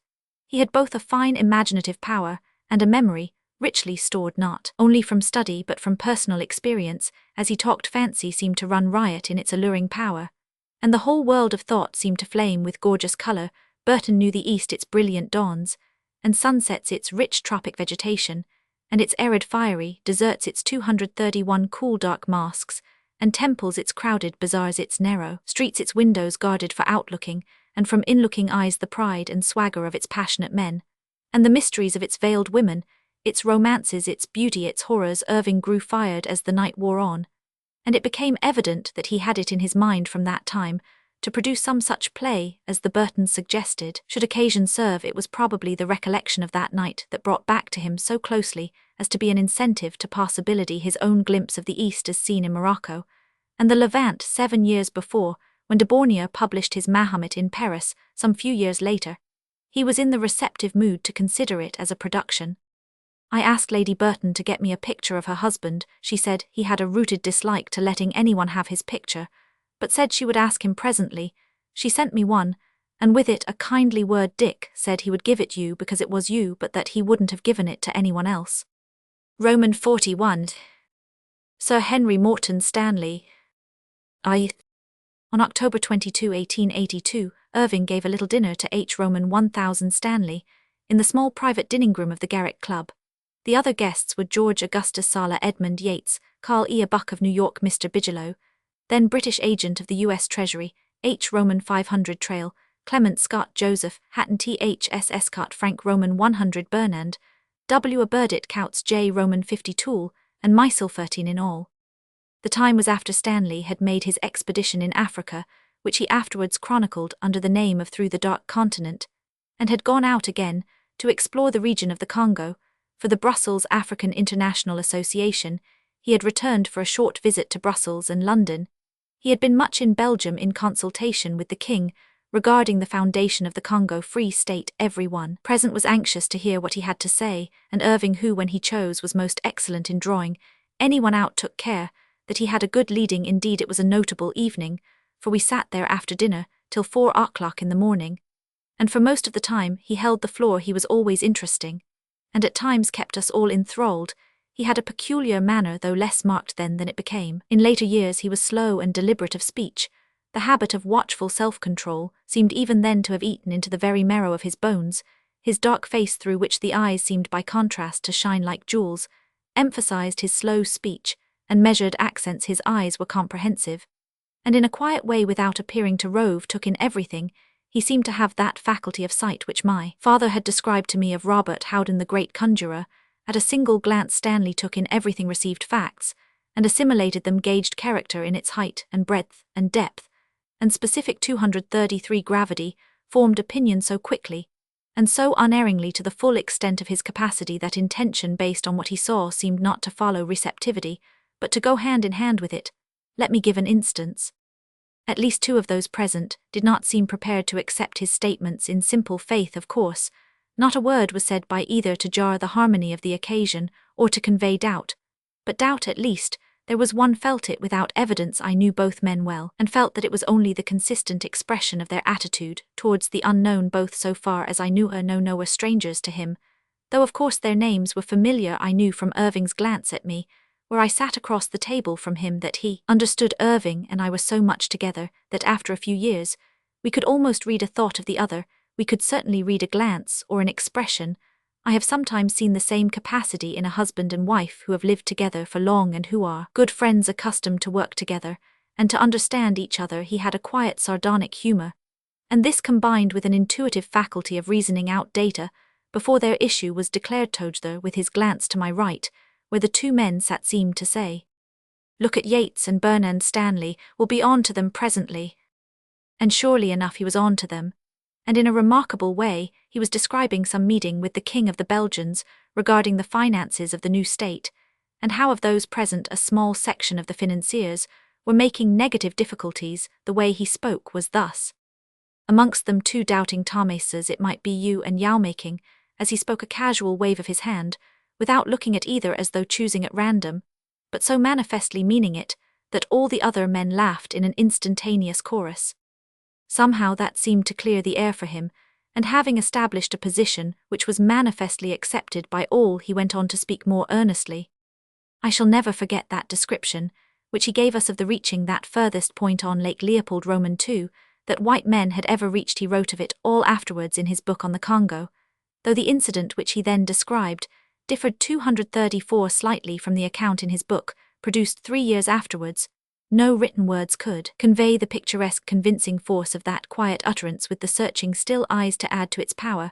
How, as the little steamer drew in shore, the natives had rushed in clustering masses, ready to do battle. How one nimble giant had leaped far out on an isolated rock that just showed its top above the still water, and poised thereon for an instant, had hurled a spear with such force and skill that it passed the limit they had fixed as the furthest that a missile could reach them. And where they held the boat in safety, how he himself had peremptorily checked, in a whisper, one beside him who was preparing to shoot, and he himself took a gun and fired high in the air, just to show the savages that he, too, had power, and greater power than their own, should they choose to use it. How awed by the sound, and by the steamer, the natives made signs of obeisance, whereupon he brought the boat close to the rock, whence the warrior had launched his spear, and laid thereon offerings of beads and coloured stuffs and implements of steel, saying, as he prepared to move away, "We shall come again." Then he told of the wonder of the savages, their reverence, their complete submission, how the canoe moved away in that glory of wonder, which would in time grow to a legend, and then to a belief that some day white guards who brought gifts would come to them bringing unknown good. It was an idol of peace, a lesson in beneficent pioneering, a page of the great book of England's wise kindliness, in the civilization of the savage, which has yet been written. But in part we all sat spellbound. There was no doubting Thomas, then I think one, and all we held high regard and affection for the man who spoke. Then, encouraged by the reception of his words, and, after all, it was a noble audience in kind, if not in quantity, for any man to speak to, went on at Irving's request to retell to us the story of his finding Livingstone here. He did not object to any direct questioning, even when one man asked him if the report was exact of his taking off his helmet, and bowing when he met the lost explorer with the memorable address, "Dr. Livingstone, I believe." He laughed quietly as he answered affirmatively, a strange thing to see in that dark, still face where toil and danger and 235 horror had set their seals, but it seemed to light up the man from within, and show a new and quite different side to his character. Somehow there is, I suppose indeed, must be some subtle emanation from both character and experience. The propulsive power of the individuality takes something from the storage of the mind. Certainly, some persons who have been down in deep waters of any kind convey to those who see or hear them something of the dominating note of their experience. Stanley had not only the traveller's explorer's look, he seemed one whose goings had been under shadow. It may of course have been that the dark face and the still eyes, and that irregular white of the hair, which speaks of premature stress on vitality, conveyed by inference their own lesson, but most assuredly Henry Stanley had a look of the forest gloom, as marked as Dante's contemporaries described of him, that of one who had traversed heaven and After a long time, we broke up the set formation of the dinner table, and one by one in informal turn, we each had a chat with the great explorer. He told us that he wanted some strong, brave young men to go with him to Africa, and offered to accept anyone whom I could recommend. Roman 2. The next year on September 14, we met again, when Irving had a large dinner party 6-4 Peepleet, the Continental Hotel. Of course, in so large a party, there was little opportunity of general conversation, all that any one except a very favoured few who sat close at hand could speak or hear, was of the commonplace of life, parting and meeting. I did not meet Stanley again for 6 years, but Irving met him several times, and at one of their meetings there was a little matter which gave me much pleasure. When we had gone to America in 1883, I had found myself so absolutely ignorant of everything regarding that great country that I took some pains to post myself up in things exclusively and characteristically American. Our tour of 18,834 was followed by another in 18,845, so that in the space of more than a year, which the two visits covered, I had fine opportunities of study. In those days Professor James Bryce's book on the American Commonwealth had not been written published at all events, and there was no 236 standard source from which an absolutely ignorant stranger could draw information.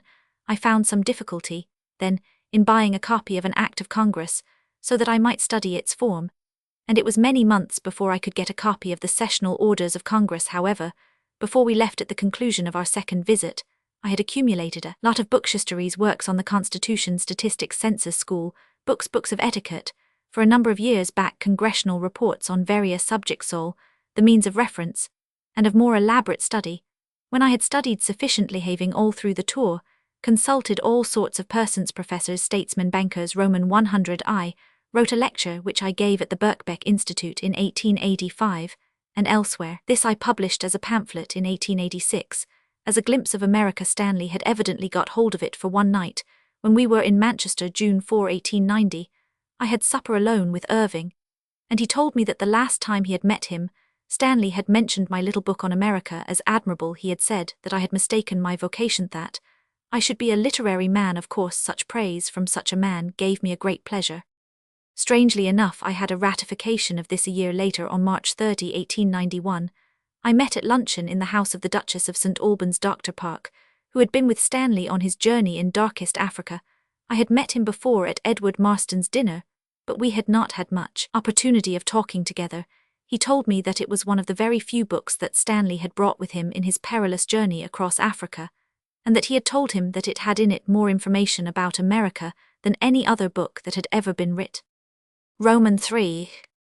The dinner given to Stanley by Edward Marston, the publisher, on the eve of bringing out Stanley's great book in Darkest Africa, June 26, 1890, was a memorable affair. Marston had then published 2 books of mine, Under the Sunset, and the Little Book on America, and as one of his authors I was a guest at the dinner. Irving was asked, but he could not go as he was then out of town on a short holiday previous to commencing an engagement of 2 weeks at the Grand Theatre, Islington, whilst the Lyceum was 237, occupied by Mr. Augustin Darley's company from New York. At the dinner, I sat at an inside corner close to Sir Harry, then Mr. Johnston, the explorer and administrator, and to Paul B. du Chaillu, the African explorer who had discovered gorillas.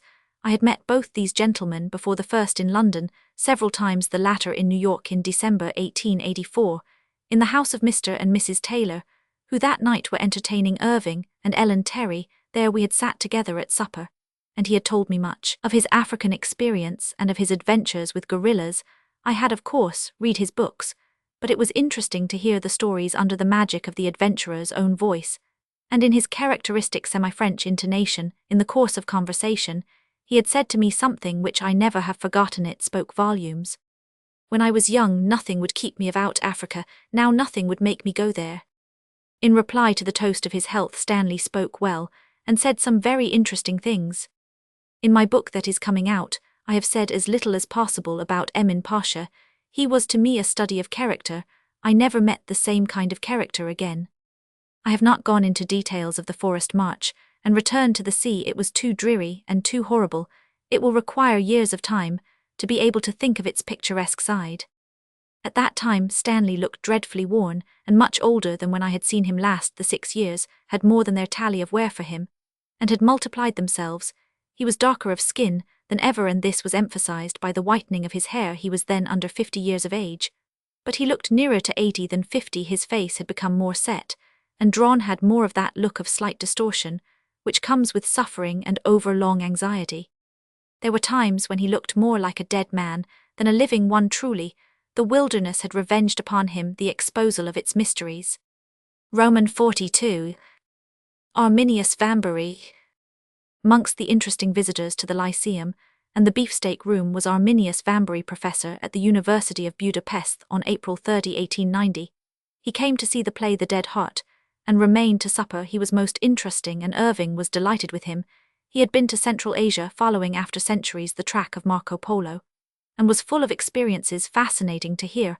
I asked him if when in Thibet he never felt any fear. He answered, "Fear of death, no, but I am afraid of torture. I protected myself against that, however." "How did you manage that?" "I had always a poison pill fastened here where the lappet of my coat now is. This I could always reach with my mouth, in case my hands were tied. I knew they could not torture me, and then I did not care."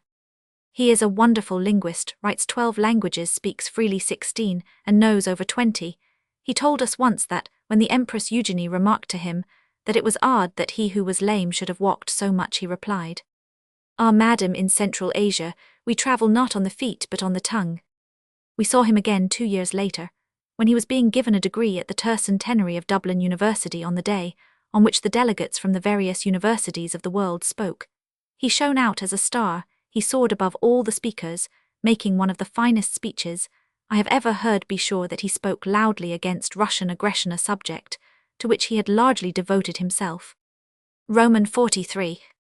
Shortly after the publication of this book, one received a letter from a gentleman, Mr. Charles Richard Ford, who had in early life been one of Irving's companions at Thacker's in Newgate Street.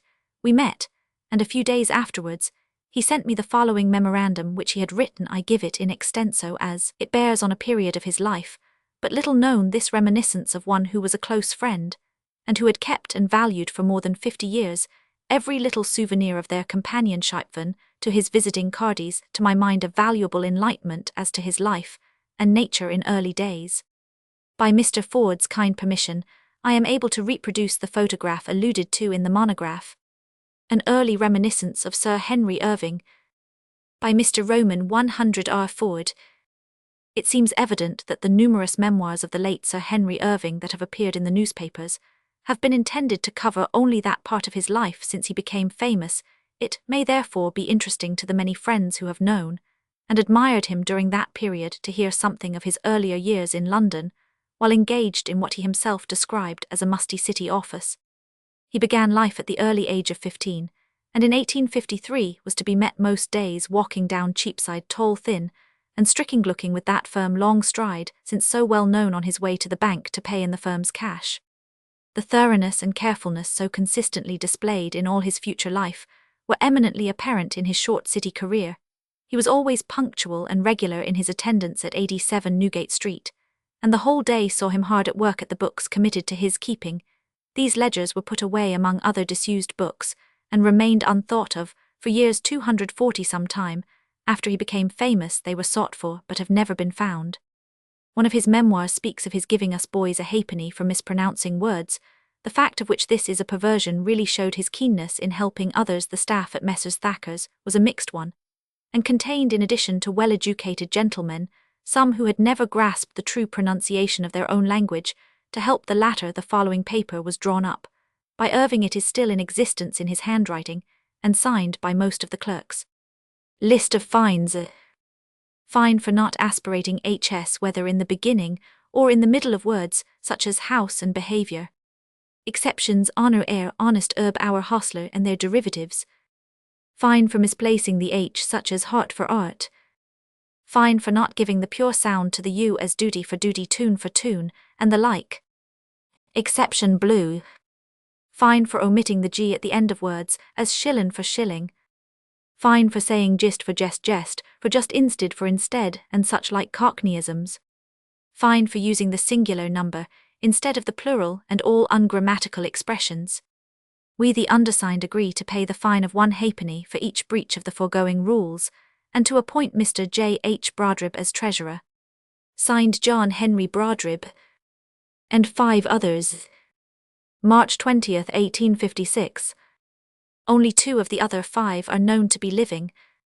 While thus most conscientiously discharging his office duties and seeking to improve others, he was hard at work after business hours in self-improvement, and in fitting himself for his future career on the stage. He was a frequent attendant at the old Sadler's Wells Theatre, and often stood for more than an hour at the door in order to secure one particular corner seat in the pit, where he could watch every emotion in the face of Phelps 241, especially in his Shakespearean parts. His other method was to practice himself in the art of elocution, by inviting his relatives and friends to some large rooms placed at his disposal by his father and mother, and entertain them by reading a play through, or with a selection of recitations. His favourite play for such occasions was The Lady of Leon, although he more than once read through, somewhat, cut one of Shakespeare's dramas. His 2 recitations most impressed on the mind, after 50 years, were Eugene Aram and Skying the Copper, evidencing, as they undoubtedly did, both his remarkable tragic and comic powers, as showing his thoroughness even then in small matters. His make-up for the servant girl in the latter piece has never been forgotten by one who helped him to rouge his bare arms to the proper red tint for a slavey's. The efforts he afterwards so constantly made to place the stage in what he considered its proper position in the country, and its educationers witness his last speech in favour of a municipal theatre, really begun when still in his teens. A young friend had promised to open a discussion on his suggestion at a literary debating society on the question of the moral effect of theatrical representations, and sought his aid in forming his arguments in their favour. He at once took a great deal of trouble giving him many authorities, and writing out long quotations in favour of the educational value of the stage.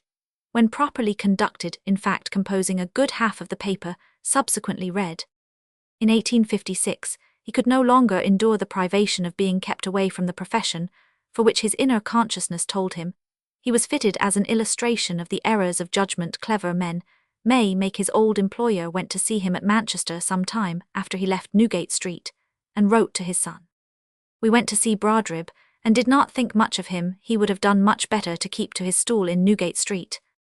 This use of his old name brings to remembrance the fact that the name he made famous was not the first he thought of adopting. Indeed, he had cards printed with an entirely different one, J. High Barrington.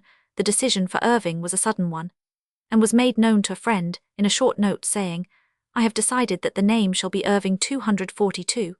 But for some years after this, he continued to sign his notes J.H.B. to his family and friends.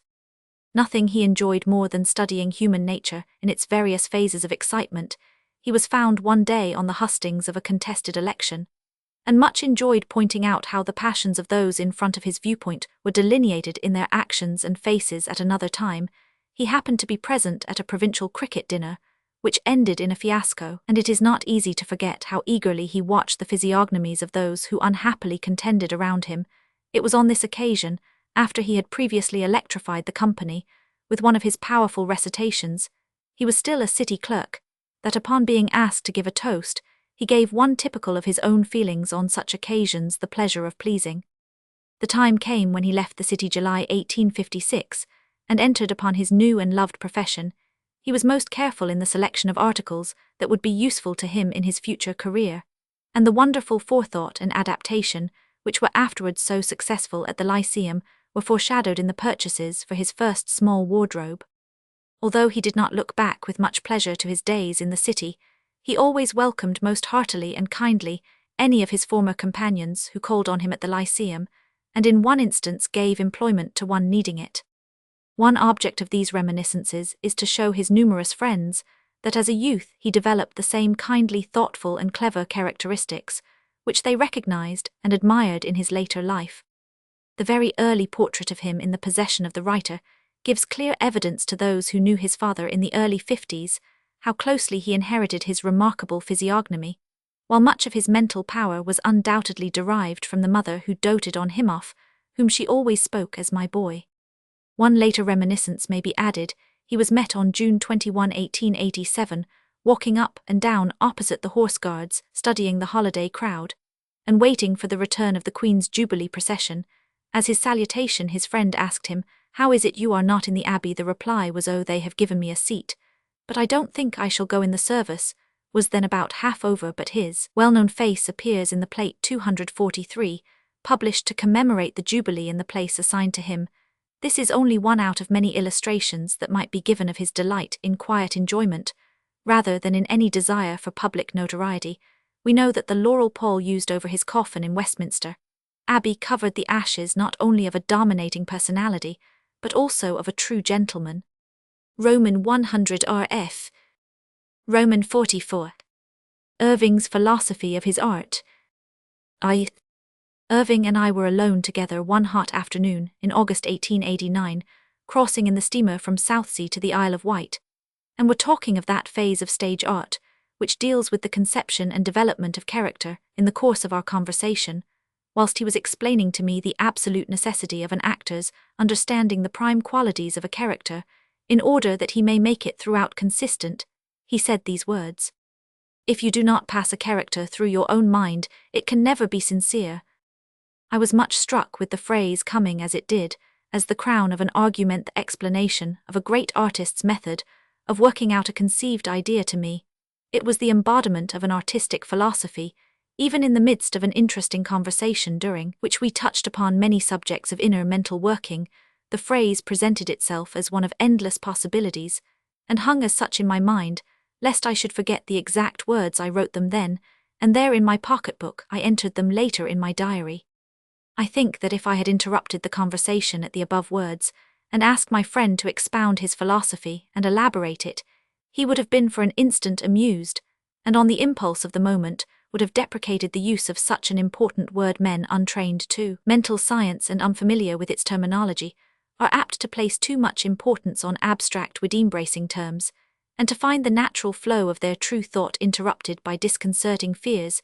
His amusement would have been only momentary, however. I know now, after familiar acquaintance with his intellectual method for over a quarter of a century, that with his mental quickness, which was so marked 245 as now and again to seem like inspiration, would have grasped the importance of the theme as bearing upon the art to which he had devoted himself, and to his own part in it. He would have tried to explain matters as new and relevant subjects, causes or consequences, presented themselves, but such an exposition must have been confused and incomplete. The process of a creative argument is a silent and lonely one, requiring investigation and guesses, the following up of clues in the labyrinth of thought, till their utility or their falsity has been proved. The most that a striving mind can do at such a time is to keep sight of some main purpose or tendency, some perpetual recognition of its objective. If, in addition, the thinker has to keep eternally and consciously within his purview a lot of other subjects bearing on his main idea, each with its own attendant distractions and divergencies, his argument would to a listener seem but a jumble of undigested facts, deductions, and imaginings. Moreover, it would leave in the mind of the latter a belief that the speaker is without any real conviction at all, a mere groper in the dark. If, on the other hand, the man, in thinking out his problem, tries to bear in mind his friend's understanding with an eye to his ultimate approval and acceptance of his argument, and conclusion, is apt to limit himself to commonplace and accepted truths, in such case his thought is machine-made, and lacks the penetrative force which has its origin in intellectual or psychic fire. A whole history of such thought cannot equal a single glimpse or hint of an earnest mind working truly.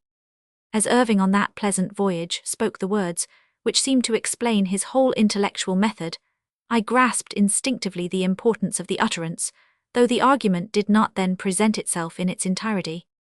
To me, the words became a text of which the whole of his work seemed the expounding. From him as an artist, the thought was elementary and basic, explanatory and illuminative. Roman 2. To pass a character through your mind requires a scientific process of some kind, some process which is natural, and therefore consistent. If we try to analyze the process, we shall find that it is in accord with any other alimentative process. Nature varies 246 in details, but her intents and objects are fixed to fit and sustain each to its appointed task in the animal or vegetable kingdoms. So in the mind of man, the hemlock and the apple take the juices of the earth through different processes of filtration, the one to noxious ends, the other to beneficence, hardness and density, have their purpose in the mechanism of the vegetable world. The wood rejects what the softer and more open valves or tissues receive, so too in the world of animal life, the wasp and the viper, the cuttlefish and the stinging ray, work to different ends from the sheep, and the sole, the pheasant and the turtle, but one and all draw alimentative substance from common sources. But he who would understand character must draw varying results from common causes, and the only engine powerful enough in varying purposes for this duty is the human brain. Again, the worker in imagination is the one who most requires different types and varying methods of development, and still again, of all workers in imagination, the actor has most need for understanding, for on him is imposed the task of recreating to external and material form types of character written in abstractions. It behoves him then primarily to understand what exactly it is that he has to materialize. To this end, two forms of understanding are necessary. First, that which the poet, creator or maker of the play sets down for him. Second, the truth of the given individual to the type or types which he is supposed to represent. This latter implies a large knowledge of types, for how can any man judge of the truth of things when to him both the type and the instance are strange? Thus it happens that an actor should be a judge of character, an understander of those differences which discriminate between classes and individuals of the class. This is an actor's study at the beginning of his work when he is preparing to study his art.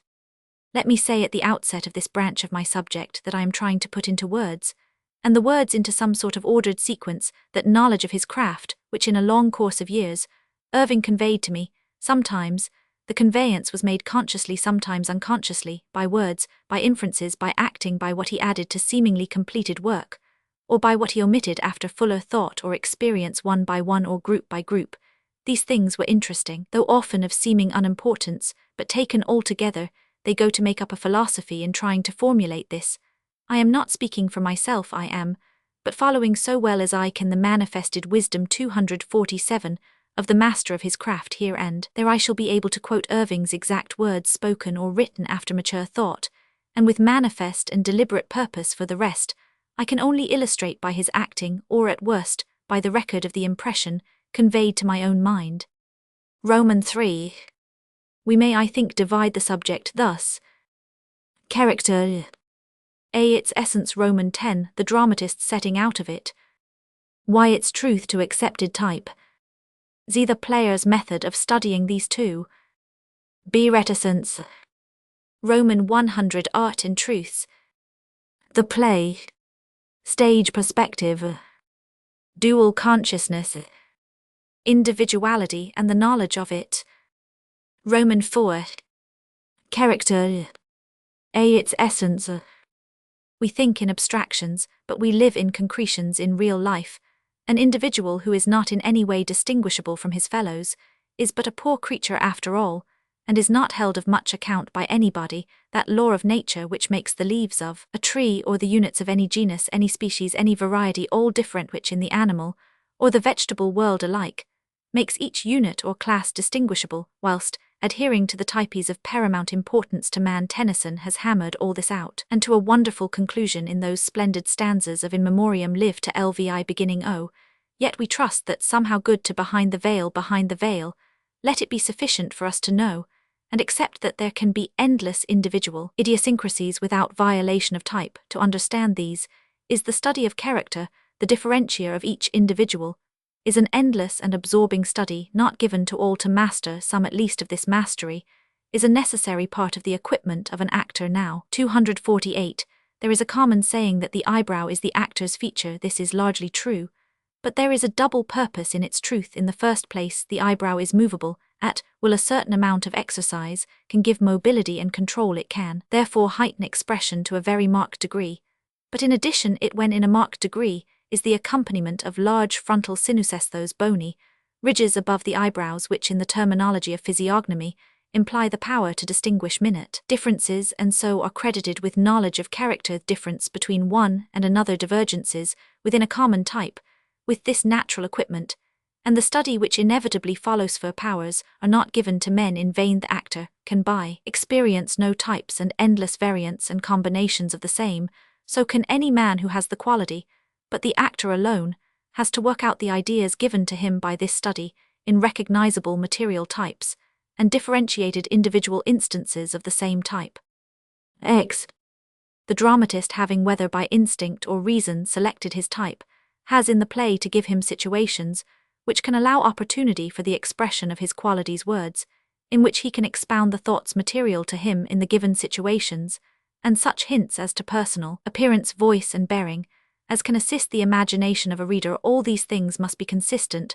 There must be nothing which would show to the student falsity. To common knowledge, do men gather grapes of thorns or figs of thistles, has a large application in art, and specially in stage art. It is the ignorance or neglect of this eternal law, which is to my mind the weakness of some writers, instance Ibsen, who having shown in some character an essential quality through one or two acts, makes the after action of the character quite at variance with it. A similar fault weakens certain of the fine work of Ian Maclaren, when he proceeds to explain away in a later story some perfectly consistent and understandable quality of mind or action. In one of his powerful and charming character stories, no after explanation can supersede the conviction of innate character. Why? Now a dramatist is at perfect liberty to choose any type he likes, and to deal with his individual creations, just as he chooses their 249, is no law against it. However ridiculous it may be, it makes no breach of any code in accepted morals. But he should at least be true to itself. It is by such qualities that posterity, as well as the juries of the living judge, the track of literary progress, is littered with wreckage from breaches of this truth. Of this we may be sure: if a character have in itself opposing qualities, which cannot be reconciled, then it can never have that unity which makes for strength. Therefore, the actor who has to represent the abstract idea as a concrete reality must at the beginning understand the dramatist's intention. He can by emphasis of one kind or another help to convey the dominant idea. There is an exact instance of this from Irving's own work, one which at the same time illustrates how an actor, howsoever thoughtful and experienced he may be, can learn. For a good many years he had played Shylock to universal praise. Then all at once he altered it in the manner of utterances of the first words. He speaks 3,000 ducats well. He explained it to me. When having noticed the change, I asked him about it. He said that it was due to the criticism of a blind man. I think it was the chaplain of the American Senate, Dr. Milburn. What did he say? I asked. He answered with a thoughtful smile. He said, I thought at first that you were too amiable. I seemed to miss the harsh note of the usurer's voice. He was quite right. The audience should from the first understand, if one can convey it, the dominant note of a character. This was distinctly in accordance with his own theory, and he always remembered gratefully the man who so enlightened him. The incident illustrates one phase of passing a character through one's own mind.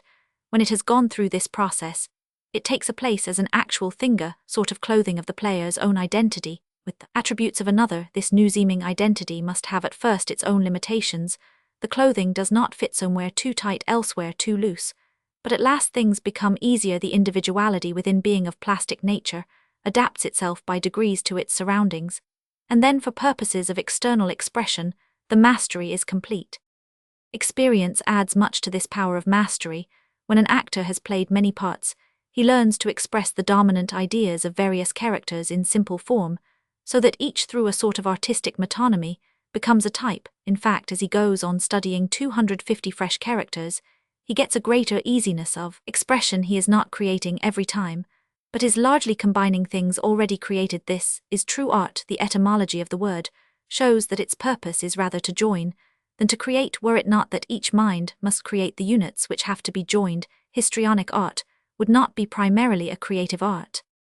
In Irving's own words, it is often supposed that great actors trust to the inspiration of the moment.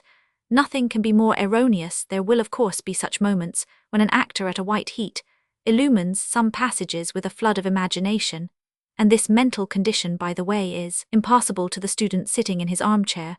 But the great actor's surprises are generally well weighed, studied, and balanced, and it is this accumulation of such effects which enables an actor after many years to present many great characters with remarkable completeness.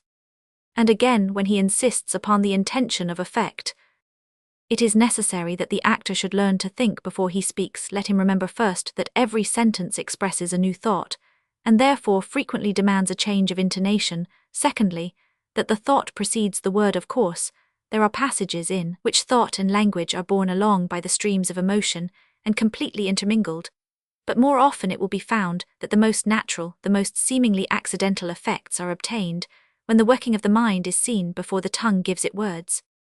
I well remember at one of our meetings in 1876, when after dinner we had some recitations according to the custom of that time, Irving was very complimentary to my own work, because I anticipated words by expression, particularly by the movement of my eyes.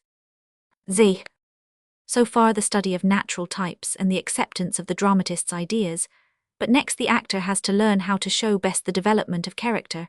It is not to the purpose of a high-grade play that each character can be at the start, as though labelled thus or thus as the story unfolds itself. The new situations, 251, bring into view qualities hitherto unknown. There has been heretofore no necessity for knowing them. Here it is that the dramatist must not make contradictions. He may show opposing qualities, such make the struggles of life and passions, which it is the duty of the drama to portray.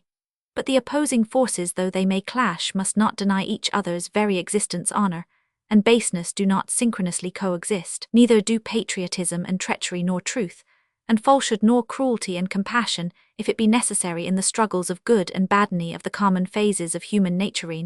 The same individual to show that now and again either dominates for a time.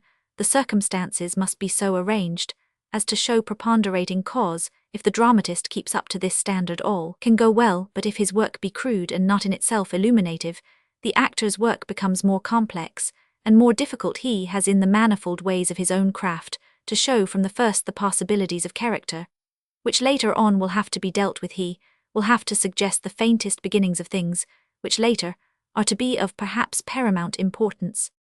This it is that Irving meant when he said that a character should be sincere. It must not be self-contradictory. He put this point very definitely. The actor must before all things form a definite conception of what he wishes to convey. It is better to be wrong and consistent than to be right yet hesitating and uncertain.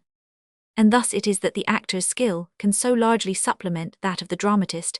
He must add whatever the other has omitted or left undone. He must make straight the path which is in common to himself, the dramatist, and the public. He must prepare by subtle means, not too obtrusive to be distracting to the present purpose, nor too slight to pass altogether unnoticed the coming of something as yet below the horizon. If this be done with care and care, implies both study and premeditation. The sincerity of the character will from first to last be unimpaired. Reticence.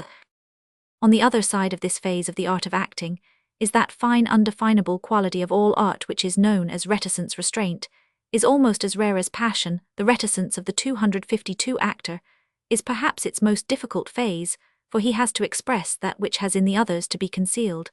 And if his expression be too marked, not only does the restraint cease to exist, but a wrong idea that of concealment is conveyed. Roman 100 Art and Truths. All these things are parts of an integral whole. They all go to the formation of an art. Art is in itself only a part of the mechanism of truth. It is from the inner spirit that the outward seeming must derive. Rules and laws are but aids, restraints, methods of achievement. But it is after all to nature that the artist must look. In the words of Pope, these laws of old discovered, not devised, are nature still, but nature method is. Roman 500. Irving put the idea thus: merely to imitate is not to apply a similar method. The greatest of all the lessons that art can teach is this, that truth is supreme and eternal. No phase of art can achieve much on a false basis. Sincerity, which is the very touchstone of art, is instinctively recognized by all. The play. The play as a whole is a matter of prime consideration for the actor, though it only comes into his province qua actor in a secondary way in the working of a theatre. It is the province of the stage manager to arrange the play. As an entity, the actor has to deal with it only with reference to his own scenes, but the actor must understand the whole scheme so as to realize the ultimate purpose. Otherwise his limitations may become hindrances to this. Irving, who was manager as well as actor, puts the matter plainly from the more comprehensive point of view. It is most important that an actor should learn that he is a figure in a picture, and that the least exaggeration destroys the harmony of the composition. All the members of the company should work toward a common end, with the nicest subordination of their individuality to the general purpose. Here we have again the lesson of restraint off reticence. There are also various other forms of the same need, to which he has at various times alluded. For instance, speaking of the presentation of a play, he said, "You want above all things to have a truthful picture, which shall appeal to the eye, without distracting the imagination from the purpose of the drama." In fact, Irving took the broadest possible views of the aims and possibilities of his chosen art, and of the duties as well as of the methods of those who follow it. He even put it that the state had its duty with regard to the art of illusion. The mere study of the necessities and resources of theatre art, the art of illusion, should give the theatre as an educational medium a place in state economy. Just think for a moment.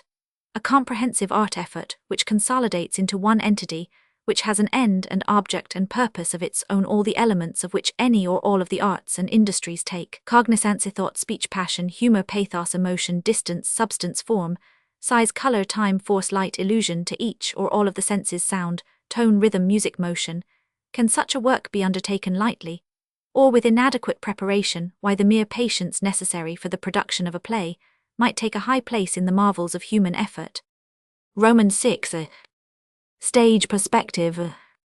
One of the things on which Irving always insisted was a knowledge and understanding of stage perspective, and of its application in the practice not only of the art of the stage in its scenic and elusive aspect, but of the art of acting. The perspective of the stage is not that of real life, and the result of seeming is achieved by means which, judged by themselves, would seem to be indirect. It is only the raw recruit who tries to hit the bull's eye by point-blank firing, and who does not allow for elevation and windage. In pointing out the necessity of speaking more loudly on the stage than in a room, he puts the same idea in a different, and perhaps a broader way. This exaggeration applies to everything on the stage to appear to be natural. You must in reality be much broader than natural to act on the stage, as one really would in a room, would be ineffective and colorless. He never forgot and never allowed anyone else to forget that the purpose of stage art is illusion. Its aim is not to present reality, but its semblance not to be, but to seem. He puts it thus: the function of art is to do, and not to create. It is to make to seem, and not to make to be, for to make to be is the creator's work. He had before said, "It must never be forgotten that all art has the aim or object of seeming, and not of being, and to understate is as bad as to overstate the modesty or the efflorescence of nature. Thus we get the higher aim to seem to, but always in such wise that nature shall be worthily represented nature. At once the end and aim and test of art." So Pope Irving put the value nature as against the mere pretense thus: to be natural on the stage is most difficult, and yet a grain of nature is worth a bushel of artifice. Nature may be overdone by triviality. In conditions that demand exaltation, like the practiced orator, the actor rises and descends with his sentiment, and cannot be always in a fine frenzy. How true this is, how consistent with eternal truth. Nature has her moods, why not man has her means of expressing them? Why not man also nature has her tones, and with these why may not the heart of man vibrate and express itself? In this connection, and with the same illustration, the orator, compared with the actor Irving, put a new phase of the same idea. It matters little whether the actor sheds tears, or not, so long as he can make his audience shed them. But if tears can be summoned at will, and subject to his control, it is true art to utilize such a power, and happy is the actor whose sensibility has at once such delicacy and discipline in this respect. The actor is like the orator. Eloquence is all the more moving when it is animated and directed by a fine and subtle sympathy, which affects the spectator though it does not master him. Romans 7. Dual consciousness. The last mentioned utterance of Irving's brings us at once to the deepest problem in the art of acting, the value and use of sensibility throughout his later life. From the time he first entered the polemics of his art, he held consistently to one theory. To him, the main disputants were Diderot and Talma. Any other was merely a supporter of the theory of either. Diderot, in his Paradox of Acting, held that for good acting, there must be no real feeling on the part of the actor. Extreme sensibility makes middling actors middling sensibility, makes the ruck of bad actors in complete absence of sensibility, is the possibility of a sublime actor. Irving's comment on this theory is, "The exaltation of sensibility in art may be difficult to define, but it is none the less real to all who have felt its power." Talma I held quite the opposite view to that of Diderot. To him, one of the first qualifications of an actor is sensibility, which indeed 256, he considered the very source of imagination. To this quality, he held there must be added intelligence. When Irving began to consider this branch of the true inwardness of his work, he was so much struck with the argument of Talma that he had it translated and inserted in the theatre. This was easy of accomplishment, for with regard to that magazine, he had only to ask. As a matter of fact, the theatre at that time belonged to him. He had long considered it advisable that there should be some organ in which matters deeply concerning the stage could be set forth. He accordingly arranged with the late Mr. F. W. Hawkins, then a sub-editor of the Times, to take the work in hand. Hawkins had already by his work shown his interest in the stage. Irving had a high opinion of his Life of Edmund Kean, and of his book on the French stage, which he had then well in hand. He trusted Hawkins entirely, gave him a free hand, and never interfered with him in any possible way, except to suggest some useful article of a neutral kind. He would never even give a hint of his own opinion regarding any one of his own profession, but kept studiously out of the theatrical party politics of the day. Hawkins had his own views which he was perfectly well able to support. He could take care of himself. Irving was content that the magazine should exist, and footed the bills later on when the editorship was vacant. Irving made a present of the whole thing to Clement Scott, who said that he would like to see what he could do with it. The Talma articles appeared in the theatre for the 30th January and 6th and 13th February 1877. This was before I came to Irving. It was long afterwards when I read them. In 1883, Walter Herries Pollock, then editor of the Saturday Review, a great friend of Irving, produced an edition of The Paradox of Acting, to which Irving wrote a preface. In this, he set out his own views in his comments on the work of Diderot. To form a great actor, the union of sensibility and intelligence is required. Irving used his knowledge of the controversy to this effect: "I do not recommend actors to allow their feelings to carry them away, but it is necessary to warn you against the theory expounded with brilliant ingenuity by Diderot, that the actor never feels. Has not the actor who can make his feelings a part of his art an advantage over the actor who never feels, but makes his observations solely from the feelings of others? It is necessary to this art that the mind should have as it were a double consciousness, in which all the emotions proper to the occasion may have full swing, while the actor is all the time on the alert for every detail of his method. The actor who combines the electric force of a strong personality with a mastery of the resources of his art must have a greater power over his audiences than the passionless actor, who gives a most artistic simulation of the emotions he never experiences." The sentence printed in italics is a really valuable addition to the philosophy of acting. It is Irving's own, and is, as may be seen, a development or corollary of Talma's conclusion. Talma required as a necessity of good acting both sensibility and intelligence, but Irving claimed that in the practice of the art they must exist, and 257 act synchronously. This belief he cherished, and on it he acted with excellent result. I have myself seen 100 instances of its efficiency, in the way of protective self-control, of conscious freedom of effort, of self-reliance, of confidence, in giving the reins to passion within the set bounds of art too. I have seen a good many times Irving illustrate and prove the theory of the dual consciousness in and during his own acting, when he has gone on with his work, heedless of a fire on the stage, and its quelling, when a gas tank underneath the stage exploded, and actually dispersed some of the boarding close to him, he all the time proceeding without even a moment's pause or a falter in his voice. One other occasion was typical during a performance of the Lyon Mail, whilst Dubos, surrounded by his gang, was breaking open the iron strongbox conveyed in the mail-cart. The horses, standing behind him, began to get restive and plunged about wildly, making a situation of considerable danger. The other members of the murderous gang were quickly off the stage, and the dead body of the postilion rolled away to the wings. But Irving never even looked round. He went calmly on with his work of counting the billets de bank, whilst he interlarded the words of the play with admonitions to his comrades not to be frightened, but to come back and attend to their work of robbing. Not for an instant did he cease to be Dubos, though in addition he became manager of the theatre.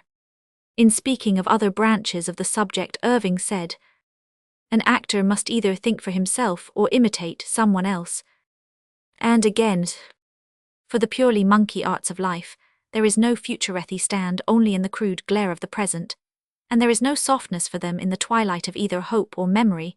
With the true artist the internal force is the first requisite the external appearance, being merely the medium through which this is made known to others. Roman 8. Individuality and the knowledge of it. If an actor has to learn of others often primarily through his own emotions, it is surely necessary that he learn first to know himself. He need not take himself as a standard of perfection, though poor human nature is apt to lean that way. But he can 258 accept himself as something that he knows. If he cannot get that far, he will never know anything with himself then, and his self-knowledge as a foothold, he may begin to understand others. 3. As an instance of the efficacy of the method, let any one try to tell character by handwriting.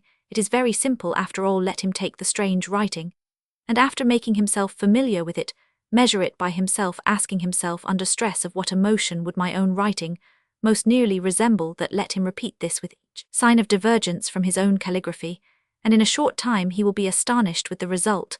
So it is with all studies of character. Without any standard the task is impossible, but weigh each against your own self-knowledge, and you at once begin to acquire comparative knowledge of simple qualities capable of being combined endlessly. Know thyself, it is after all the base of all knowledge, it foothold for all forward thought. Commenting on the speech of Polonius, to thine own self be true, Irving said. But how can a man be true to himself if he does not know himself? Know thyself was a wisdom of the ancients, but how can a man know himself if he mistrusts his own identity, and if he puts aside his special gifts in order to render himself an imperfect similitude of someone else? Roman 9. Thus we have come back to Irving's original proposition.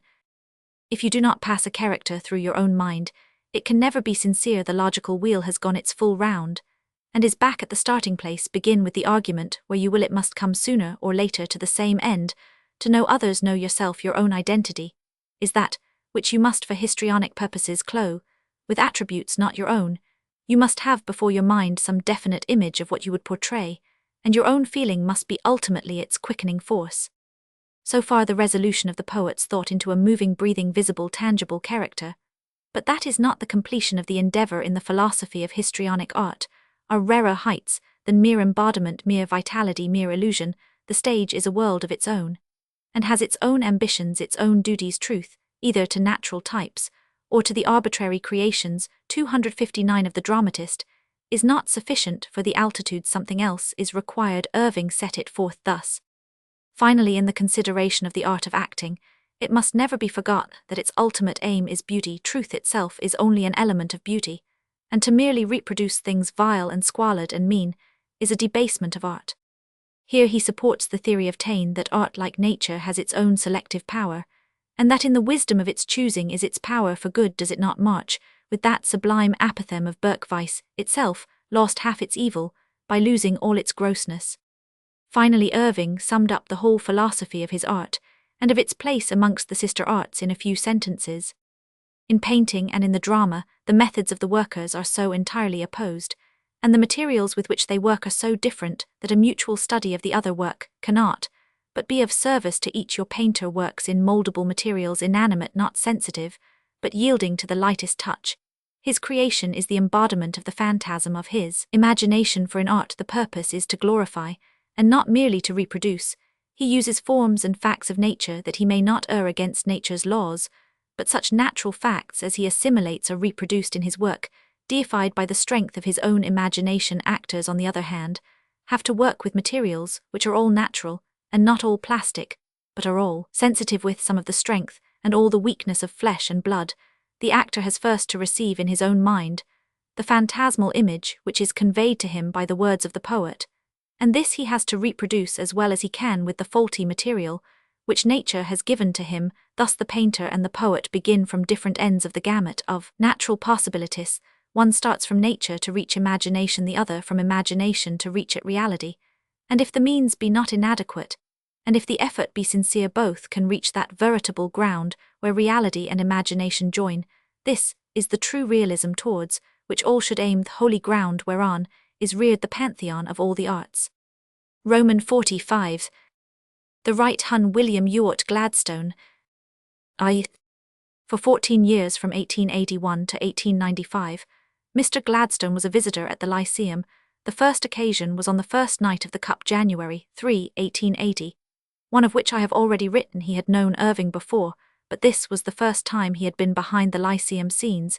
He was very interested in everything, especially those matters of which up to then he knew little, such as the setting of the scenes. His fund of information was prodigious, and one could feel that he took a delight in adding to it. He was on that occasion very complimentary about all he saw, and very anxious to know of the reality as distinguished from the seeming of things, such as food and drink. Used Roman 100, that night his visit to the stage was only a passing one, as he sat through the active part of the play in his own box, except during a part of one scene. He seemed ever afterwards to take a great interest in Irving, and all he Roman 999 on July 8 of the same year, he came to the Lyceum and brought Lord Northbrook with him.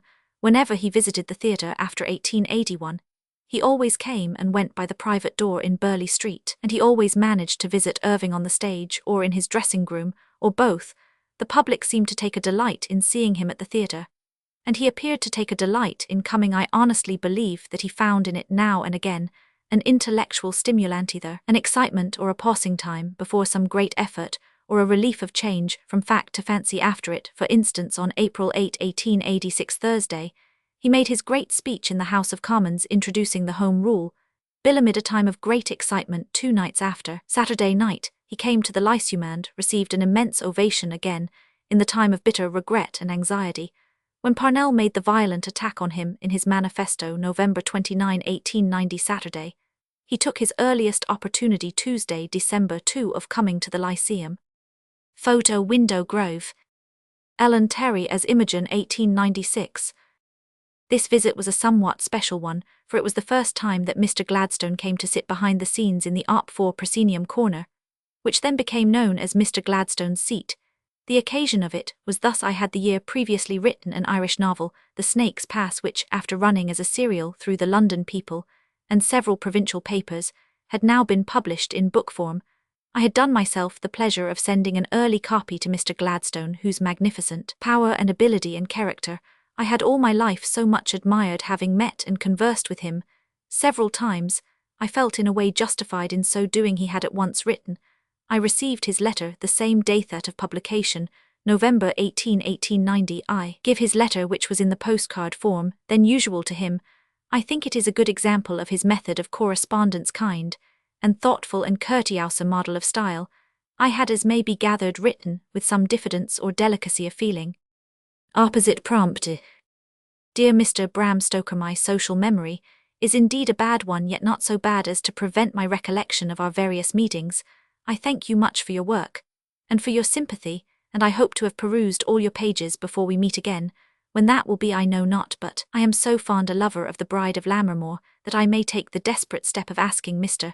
Irving whether he will some night, if it is on, let me sit behind the stage pillar post, which Roman 100 Keene once gave me, and which alone would make me sure to hear yours faithfully. We Gladstone. N. 1890.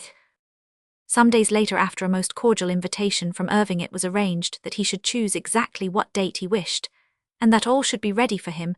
There could be no difficulty, as Ravenswood was the only play then in the bill, and would hold it alone till the beginning of the new year. When he did come, I met him and Mrs. Gladstone at the private door, and piloted them across the stage, which was the nearest way to Irving's box. The door to it was beside the corner where Mr. Gladstone would sit. Possibly it was that, as Mr. Gladstone was then full of Irish matters, my book being of Ireland, and dealing with Irish ways, and specially of a case of oppression by a Garmine man under a loan secured on land, interested him, for he had evidently read it carefully. As we walked across the stage, he spoke to me of it very 262 kindly, and very searchingly. Of course, I was more than pleased when he said, "That scene at Mrs. Callaghan's is fine, very fine indeed." Now it must be remembered that in the interval between his getting the book and when we met had occurred one of the greatest troubles and trials of his whole political life. The hopes which he had built through the slow progress of years for the happy settlement of centuries-old Irish troubles had been suddenly almost shattered by a bolt from the and his great intellect and enormous powers of work and concentration had been for many days strained to the utmost. to keep the road of the future clear from the possibility of permanent destruction following on temporary embarrassment. And yet in the midst of all he found time to read and remember even to details, and names the work of an unimportant friend. When it had been known on the stage that Mr. Gladstone was coming that night to sit behind the scenes, the men seemed determined to make it a gala occasion. They had prepared the corner where he was to sit as though it were for royalty. They had not only swept and dusted, but had scrubbed the floor, and they had rigged up a sort of canopy of crimson velvet, so that neither dust nor draught should come to the old man. His chair was nicely padded, and made comfortable. The stage men were all as though by chance on the stage, and all in their Sunday clothes. As the premiere came in, all hats went off. I showed Mr. Gladstone his nook, and told him to his immense gratification how the men had prepared it on their own initiative. We chatted till the time drew near for the curtain to go up. Then I fixed him in his place and showed him how to watch for and avoid the drop scene, the great roller of which would descend guided by the steel cord drawn taut beside him, lest there should be any danger through his unfamiliarity with the ways of theatres. I signalled the master carpenter to come to me, and thus cautioned him. Would it not be well, I said, if someone stood near here in case of accident? It's all right, sir, we have provided for that. The two best and steadiest men in the theatre are here ready. I looked round, and they were alert and watchful, and there they remained all night. There was not going to be any chance of mishap to Mr. Gladstone that night. I went always to join him between the acts, and Irving, when he 263 had opportunity from his dressing gaff, which there was a good deal in Ravenswood, would come to talk with him. We were all, whatever our political opinions, individually full of the Parnell Manifesto and its many bearings on political life. For myself, though I was a philosophical Home Ruler, I was much surprised and both angry at and sorry for Parnell's attitude, and I told Mr. Gladstone my opinion. He said, with great earnestness and considerable feeling, I am very angry, but I assure you I am even more sorry. On that particular night he was very chatty, and in commenting on the play compared strangely enough Caleb Balderstone with Falstaff. He was interested and eager about everything round him, and asked innumerable questions in the course of conversation. He said that he had always taken it for granted that the stage word properties included costumes. He was seemingly delighted with that visit, and from that time on, whenever he came to the theatre, he always occupied the same place, Mrs. Gladstone, and whoever might be with him, sitting in Irving's box close at hand. Roman 2. The next time he came, which was on January 29 of the next year, 1891, he generously brought Irving a cheque for £10 for the Actors' Benevolent Fund. That evening, too, he was delighted with the play Much Ado About Nothing, which he had seen before in 1882 in the ordinary way. He applauded loudly, just as he used to do when sitting in the front of the house.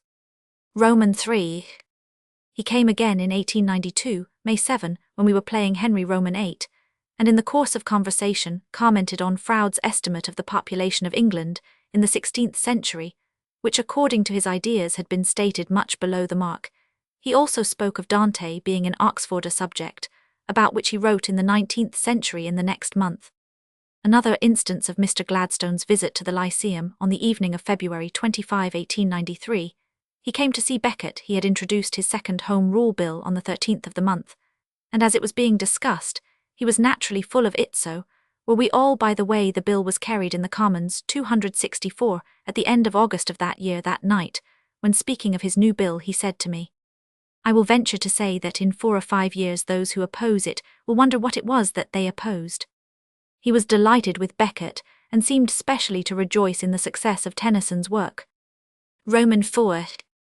He was as usual much interested in matters of cost. Irving talked with him very freely, and amongst other things mentioned the increasing expenses of working a theatre, especially with regard to the salaries of actors, which had, he said, almost been doubled of late years. Gladstone seemed instantly struck with this.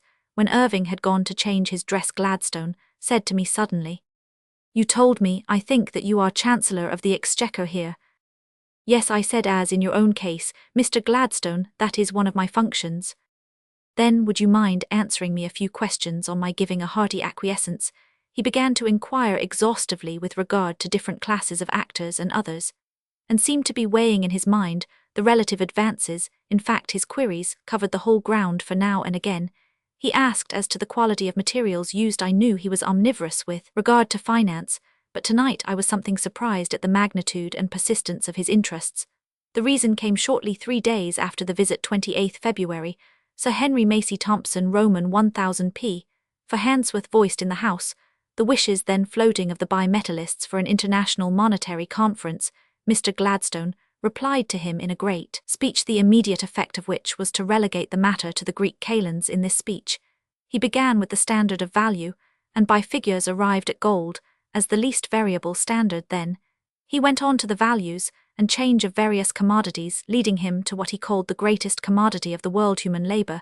This he broadly differentiated into three classes of work, which were dependent on ordinary trade laws and conditions, and of a more limited class which seemed to illustrate the natural changes of the laws of value, inasmuch as the earners were not 265 influenced to any degree by the course of events, or the cost of materials. This, broadly speaking, was his sequence of ideas. When he had got so far, he said, "Take also the limited class about whom I happened to hear the other day, the theatrical profession. I have it on unquestionable authority that the ordinary payments received by actors and actresses have risen largely." With his keen instinct for both finance and argument, he had seized at once on Irving's remark about the increase of salaries, recognizing on the instant its suitability as an illustration in the setting forth of his views. And I doubt if he could have found any other class of wage earning so isolated from commercial changes. Irving told me of an interesting conversation which he had in those days with Lord Randolph Churchill, in which the latter mentioned Gladstone in a striking way. Answering a query following on some previous remark, he said, "The fact is we are all afraid of him." "How is that, and why?" asked Irving. "Well, you see, he is a first-class man, and the rest of us are only second-class at best. Mr. Gladstone was a really good playgoer, and he seemed to love the theatre. When he came, he and Mrs. Gladstone were always in good time. I once asked him, thinking that he might have mistaken the hour, in which case I would have borne it in mind to advise him on another occasion if he liked to come early, and he said, 'Yes, I have always made it a practice to come early. I like to be in my place, and composed before they begin to tune the fiddles.' This is the true spirit in which to enjoy the play. No one who has ever sat in eager expectation can forget the imaginative forcefulness of that acre of green baize, which hid all the delightful mysteries of the stage. It was in itself a sort of introduction to Wonderland, making all the seeming that came after as if quickened into reality." Roman 46. The Earl of Beaconsfield. I never saw Benjamin Disraeli except from the gallery of the House of Commons, but on the one occasion when he came to see the Corsican brothers, Irving, however, met him often and liked to talk about him. He admired, of course, his power and courage and address, but it was, I think, the actor that was in the man that appealed to him. I think also that Beaconsfield liked him, and gauged his interest and delight in matters of character. Somehow the stories which he told him conveyed this idea. One was of an ambitious young clergyman, son of an old friend of the statesman, who asked him to use his influence in having him appointed a chaplain to the Queen. This he had effected in due course. The Premier, to his surprise, some time afterwards, received a visit from his protégé, who said he had, on the ground of the kindness already extended to him, to ask a further favour. When asked what it was, he answered, "I have, through your kindness, for which I am eternally grateful, been notified that I am to preach before Her Majesty on Sunday week, so I have come to ask you if you would very kindly give me some sort of hint in the matter." The Premier, after a moment's thought, had answered, "Well, you see, I am not much in the habit of preaching sermons myself, so I must leave that altogether to your own discretion. But I can tell you this: if you will preach for 15 minutes, the Queen will listen to you. If you will preach for 10 minutes, she will listen with interest. But if you will preach for 5 minutes, you will be the most popular chaplain that has ever been at court." "And what do you think?" he went on. This egregious young man said, "But Mr. Disraeli, how can I do myself justice in 5 minutes?" Then came the super-cynical remark of the statesman off the world.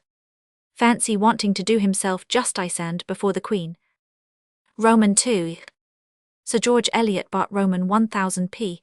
The great colloner was a friend of Irving's, and used to come to the Lyceum one night, 4th December 1890, at supper in the beefsteak room.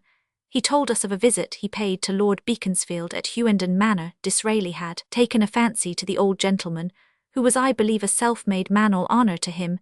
He was the only guest on that weekend visit. His host took him over the house, and showed him his various treasures. In the course of their going about Beaconsfield, asked him, How do you like this room? It was the dining-room, a large and handsome chamber. In it were two portraits. The Queen and the Countess Beaconsfield Disraeli had had her title conferred.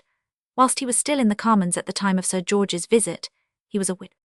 I thought it odd, said Sir George, that the Queen's picture should hang on the side wall, whilst another was over the chimney-piece, which was the place of honour, and asked Dizzy if they should not be changed. He smiled as he said after a pause, "Well, Her Majesty did me the honour of visiting me twice at Hughenden, but she did not make the suggestion." He said it very sweetly. It was a gentle rebuke. I don't know how I came to make such a blunder. There is another reading of the speech, which I think he did not see. Roman 3. Disraeli was always good to his Countess, who loved and admired him devotedly. She must, however, have been at times something of a trial to him, for she was outspoken in a way which must now and again have galled a man with his sense of humour. No man is insensitive to ridicule. One night at supper in the beefsteak room, a member of Parliament, who knew most things about his contemporaries, told us of one evening at a big dinner party, at which Disraeli and Lady Beaconsfield were present. Some man had been speaking of a new beauty, and was expatiating on her charms, the softness of her eyes, her dimples, her pearly teeth, the 268 magnificence of her hair, the whiteness of her skin. He was interrupted by a remark of Lady Beaconsfield made across the table.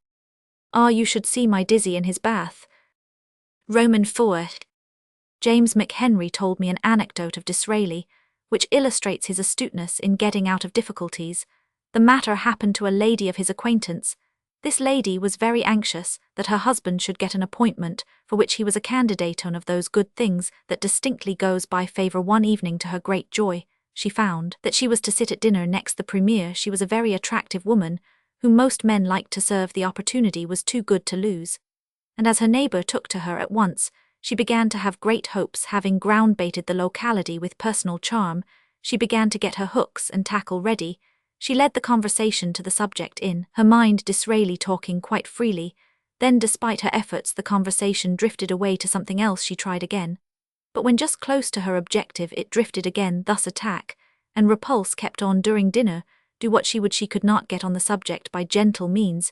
She felt at last that she was up against a master of that craft. Time ran out, and when came that premonitory hush and glance round the table, which shows that the ladies are about to withdraw, she grew desperate. Boldly attacking once more the arbiter of her husband's destiny, she asked him point blank to give the appointment. He looked at her admiringly, and just as the move came, he said to her in an impressive whisper, "Oh, you are a darling. V. Irving told me this." He was giving sittings for his bust to Count Glycan, who was also doing a bust of Lord Beaconsfield. One day, when he came, the sculptor, looking at his watch, said, "I'm afraid our sitting today must be a short one indeed. It may be interrupted at any moment. You won't mind, I hope." "Not at all," said Irving. "What is it?" "The Premier has sent me word that he must come at an earlier hour than he fixed, as he has a cabinet meeting. He had already unswathed the clay, so as not to waste in preparation the time of the statesman when he should come." Irving was looking at it, when something struck him. Turning to Count Glycan, he said, "That seems something like myself. You know, we actors have to study our own faces a good deal, so that we come to know them." Just then Disraeli came in. When they had shaken hands, the sculptor said to the newcomer, "Mr. Irving says that he sees in your bust a resemblance to himself." Disraeli looked at Irving a moment with a pleased expression, then he walked over to where Irving's bust was still uncovered. He examined it critically for a few moments, and then turning to Count Glycan said, "What a striking and distinguished physiognomy." Roman 47. Sir William Pierce Bart. Sir William Pearcemade, a baronet in 1887, was a close friend of Irving. He was the head of the great Glasgow shipbuilding firm of John Elder Co. In fact, he was John Elder Co., for he owned the whole great business. He went to Glasgow as a shipwright, and entered the works at Fairfield. He was a man of such commanding force and ability that he climbed up through the whole concern, right up to the top, and in time, and not a long time either for such a purpose, owned the whole thing. He built many superb yachts, notably the Lady Torfrida, and the Lady Torfrida, the second, the first named, was in his own use when we were playing in Glasgow in the early autumn of 1883. We accepted Mr. Pierce's invitation to go on a weekend yachting tour to begin after the play on the following Saturday night, 1st September. Roman 2. The Lady Torfrida was berthed in the estuary of the Clyde off Greenock. so a little after 11 o'clock, we all set off for Greenock. It had been a blustering evening in Glasgow, but here in the open, it seemed a gale. I think that the hearts of all the landsmen of our party sank, when we saw the black water lashed into foam by the fierce wind. Pierce had met us at the station, and came with us. Of the yachting party were his son, the present baronet, and a college friend of his, Mr. Bradbury. With the bluff heartiness of a yachtsman, Pierce now assured us that everything was smooth and easy at the stairs. We found a trim boat with its oarsmen fending her off as with every rising wave she made violent dashes at the stonework. One of the men stood on the steps holding the painter. He dared not fasten it to the ring from near the level of the water. The estuary looked like a wide sea, and the water 271, so cold and dark and boisterous that it seemed like madness going out on such a night in such a boat for pleasure. There were several of us, however, and we were afraid of frightening each other. I do not think that any of us were afraid for ourselves. Ellen Terry whispered to me to take her son, who was only a little chap, next to me, as she knew me and would have confidence in me. We managed to get into the boat without any of us getting all wet, and pushed off. We drove out into the teeth of the wind, the waves seeming much bigger now. We were amongst them, and out in the open Firth not a sign of yacht could be seen to us strangers. The whole thing was an act of faith. Presently Pierce gave an order, and we burned a blue light, which was after a while answered from far off, a long distance off, we thought, as we looked across the waste of black troubled water, looking more deadly than ever in the blue light. It looked even more deadly when the last of the light fell hissing into the wave.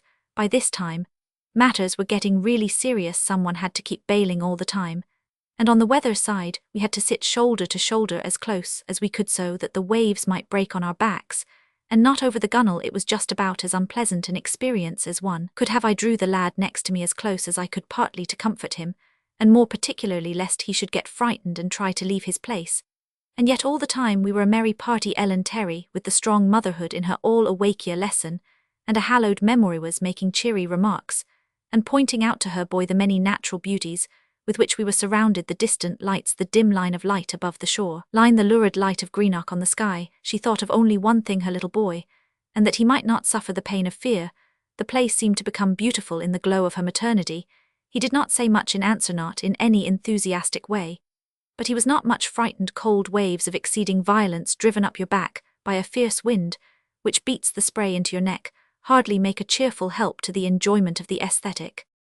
Irving sat stolid, and made casual remarks such as he would have made at his own fireside. His quiet calm, I think, allayed nervous tremors in some of the others. I really think he enjoyed the situation in a way. As for Pierce, who held the tiller himself, he 272 was absolutely boisterous with joviality, though he once whispered in my "Keep it up, we shall be all right, but I don't want any of them to get frightened.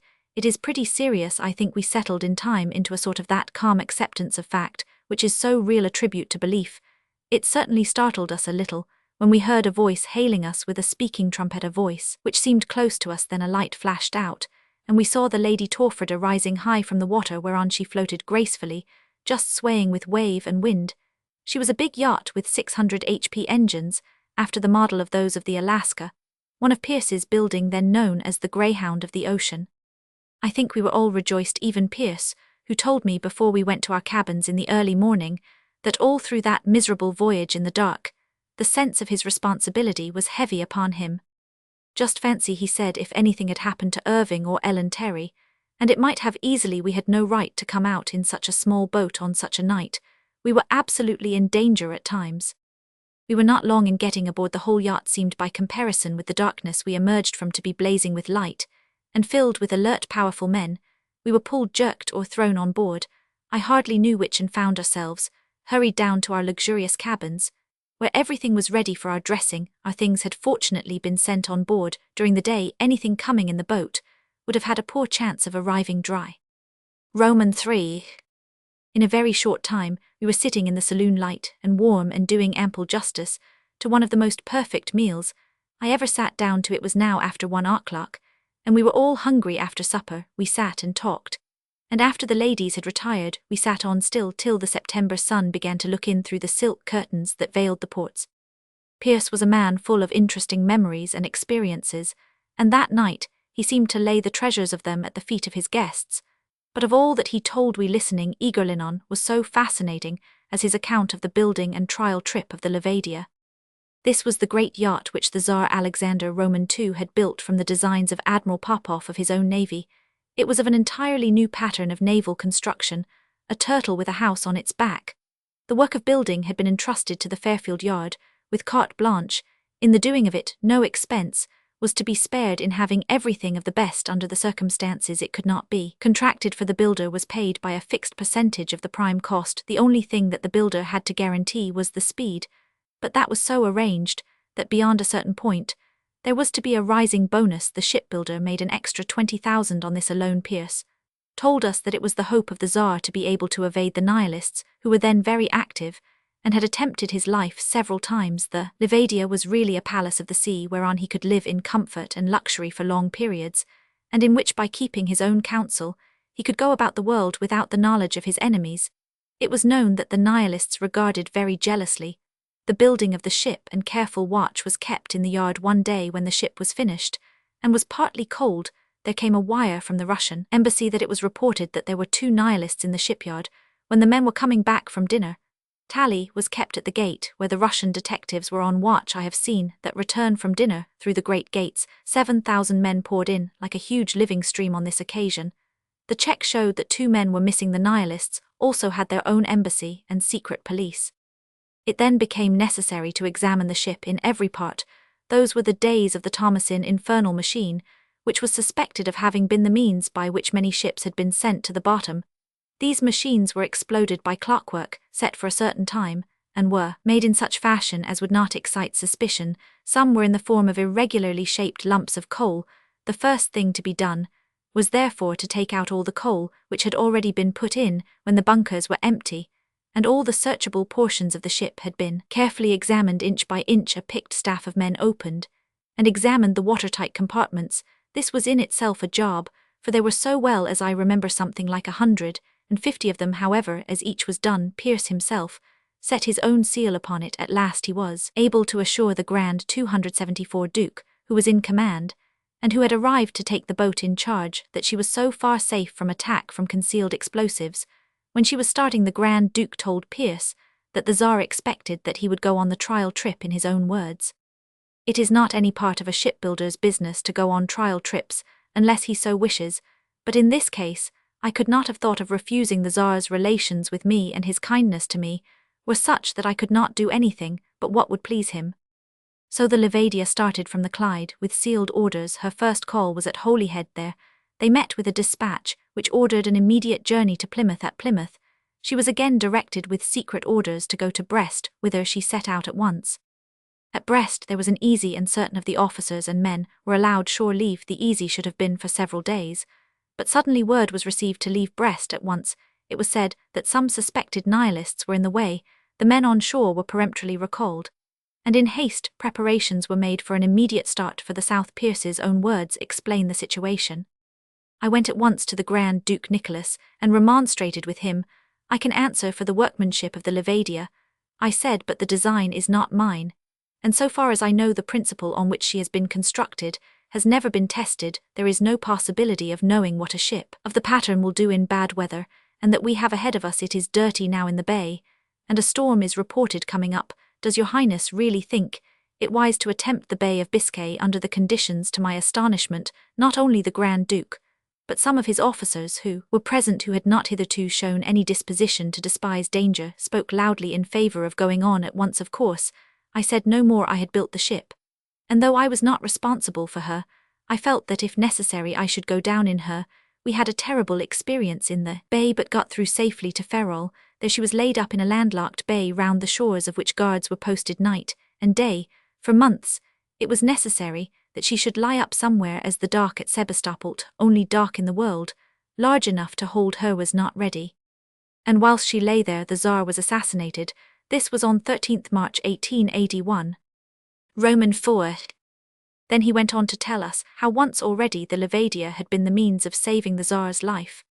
When she was getting on, I had a model of her mad. In fact, to one of them, he said, turning to me, "You saw the other day in my office. These models are troublesome and costly things. To make the one which I intended as a present to the Tsar cost £500. It was my present to His Majesty on the 25th anniversary of his succession. It arrived the day before 17th February, 29th February, old style. The Tsar was delighted with it. That evening there was a banquet in the Winter Palace where he was then in residence. He had been threatened for some time by means of a black-edged letter, finding its way every morning into the palace, warning him in explicit terms that if his oppression did not cease, he would not live past the anniversary of his accession, which would be the following day. When he was leading the way to the dining hall from the drawing-room, he turned to the lady with him, Princess Dolgoruki, his morganatic wife, and said, "By the way, I want to show you my new toy." The model had been placed in the salon at the head of the grand staircase, and they stopped to examine it. As they were doing so, the staircase down which they would have been otherwise passing was blown up. The nihilists, knowing the exact routine of the court, and the rigid adherence to hours, had timed the explosion for the passage of the staircase. We spent a delightful Sunday going around Erin. We dined at anchor in Wemyss Bay and slept on board on the forenoon of Monday. We went back to Glasgow. Roman 48. Stepniak. On the evening of 8th July 1892, after the play, Faust Irving had some friends to supper in the beefsteak room. I think that all told it was as odd a congeries of personalities as could well be Sarah Bernhardt Darmont, Ellen Terry, and her daughter Toole Mr., and Mrs. T.B. Aldrich of Boston, to Miss Caselas and Stepniak. It was odd that the man was known only by the one name. No one ever used his first name Sergius. Other men have second names of some sort, but this one, though he signed himself S. Stepniak, I never heard spoken of, except by the one word. I sat next to him at supper, and we had a great deal of conversation together, chiefly about the state of affairs in Russia generally, and the Revolutionary Party in especial. He, who had presumably been in the very heart of the Revolutionary Party, and in all the secrets of nihilism, told me some of his views and aspirations, and those of the party, or rather the partis of which he was a unit. Roman 2. Stepniak was a very large man, large of that type, that the line of the shoulders is high so that the bulk of the body stands out solid. He had a close beard, and very thick hair, and strongly marked features, with a suggestion of the Kalmuck type. He was very strong, and had a great voice. On 1st May of that year, 1892, I had heard him speak at the great meeting in Hyde Park for the 8th movement. There were in the park that day not far from 250,000 of people, so that from any of the tribunes which were cartsno, one could be heard that was not strong of voice. The only three men whom I could hear were John Burns Stepniak and Frederick Rogers, latter, a working bookbinder and president of the Elizabethan Society, also one of the very finest speakers judged by any standard I have ever heard. In our conversation at supper that night, he told me of the letters which they were receiving from the far-off northern shores of Siberia. It was a most sad and pitiful tale. Men of learning and culture, mostly university, professors, men of blameless life and takers of no active part in revolution or conspiracy, simply theorists of freedom, patriots at heart, sent away to the terrible muddy shores of the Arctic Sea, ill-housed, ill-fed, overworked, where life was one long, sordid, degrading struggle for bare life in that inhospitable region. I could not but be interested, and moved by his telling. He saw that I was sympathetic, and said he would like to send me something to read on the subject. It came some weeks later, as the following letter will show. 31 Blandford Road, Bedford Park, W. August 2, 1892. Dear Mr. Stoker, it is a long time that I wanted to write to you since that delightful party at the Lyceum, but I was so busy, and the parcel I wanted to send to you for one reason or another could never be ready, and so it dragged on. What I send to you is the paper Free Russia I am editing, since you have read all my books and have been so kind and indulgent for them, and so interested in the Russian cause. I suppose you will be interested in the attempt to give a practical expression to English sympathies. Unfortunately, the collection of Free Russia is incomplete. No one is quite out of print, but what you will have is quite sufficient to give you an idea of the whole. May I ask whether you live permanently in London, and whether I may hope to see you some day? Once again, yours very truly, S. Stepniak. Roman 3. In February 1893, Stepniak saw Irving and Ellen Terry play in King Lear. The following excerpts are from a letter which he sent to Irving, a long letter of 14 pages. I was so struck with it, when Irving showed it to me, that I asked leave to make a copy, whereupon he gave me the letter. This was after a habit of his. He generally gave me things which would be of interest to me and to others. In the letter, Stepniak said, "The actor is a joint creator with the author, and with such an author as Shakespeare, he has a right of his own in 278 interpretation, and the only point is how far he makes good his claims, and that you have done to a wonderful extent yours, was not acting, it was life itself, so true, natural, and convincing, was every word, every shade of expression upon your face, or in your voice, the gradual transformation of the man, his humbling himself, the revelation of his better sympathetic self. It was all a wonder of realism, nature, and subtlety. Your acting reminded me of the pictures of the great Flemish master, who seems to paint not with a brush, but with a needle, yet this astonishing subtlety was in no way prejudicial to the completeness and the power and masterliness of the great whole. I cannot forbear from asking you to transmit my compliments and admiration to Miss Ellen Terry. If you think that she may care about such a humble tribute, there is a passage from I Love Your Majesty, according to my bonds, not more or less, and the following monologue, which I am bold enough to say are the weakest in the play, too cold and dry and forward and elaborate for Cordelia. But in her rendering there was nothing of that. It was all simplicity, tenderness, spontaneous emotion, the charm of her personality and character, which she has such a unique gift of infusing into everything, has partially improved the original text. I hope you will not consider my saying so too sacrilegious. There are spots upon the sun, and the scene in the French camp. Her no cause was quite a stroke of genius. I would not believe before I saw her in that words can produce such an emotion.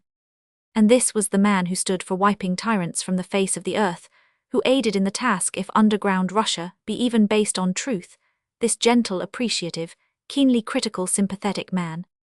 Strange it was that he who must have gone through such appalling dangers as beset hourly the workers in the nihilist cause, and come through them all unscathed, was finally killed in the commonplace way of being run over by a train on the underground railway. Roman 4. It reminds me of another experience with Irving and a surprising denouement when we were in California in 1893. A gentleman called to see Irving at his hotel. He was a countryman of Stepniak, but of quite the opposite degree, a prince claiming blood kin with the Tsar Nicholas Galitzin.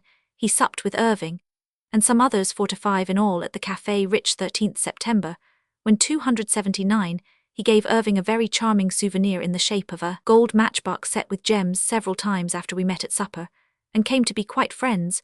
Prince Galitzin was a mighty hunter, and had slain much big game, including even grizzlies and other bears.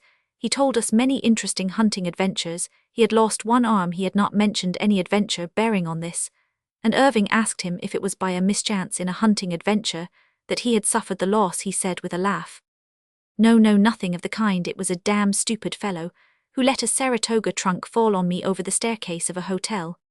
Roman 49. Onslow forward Ra.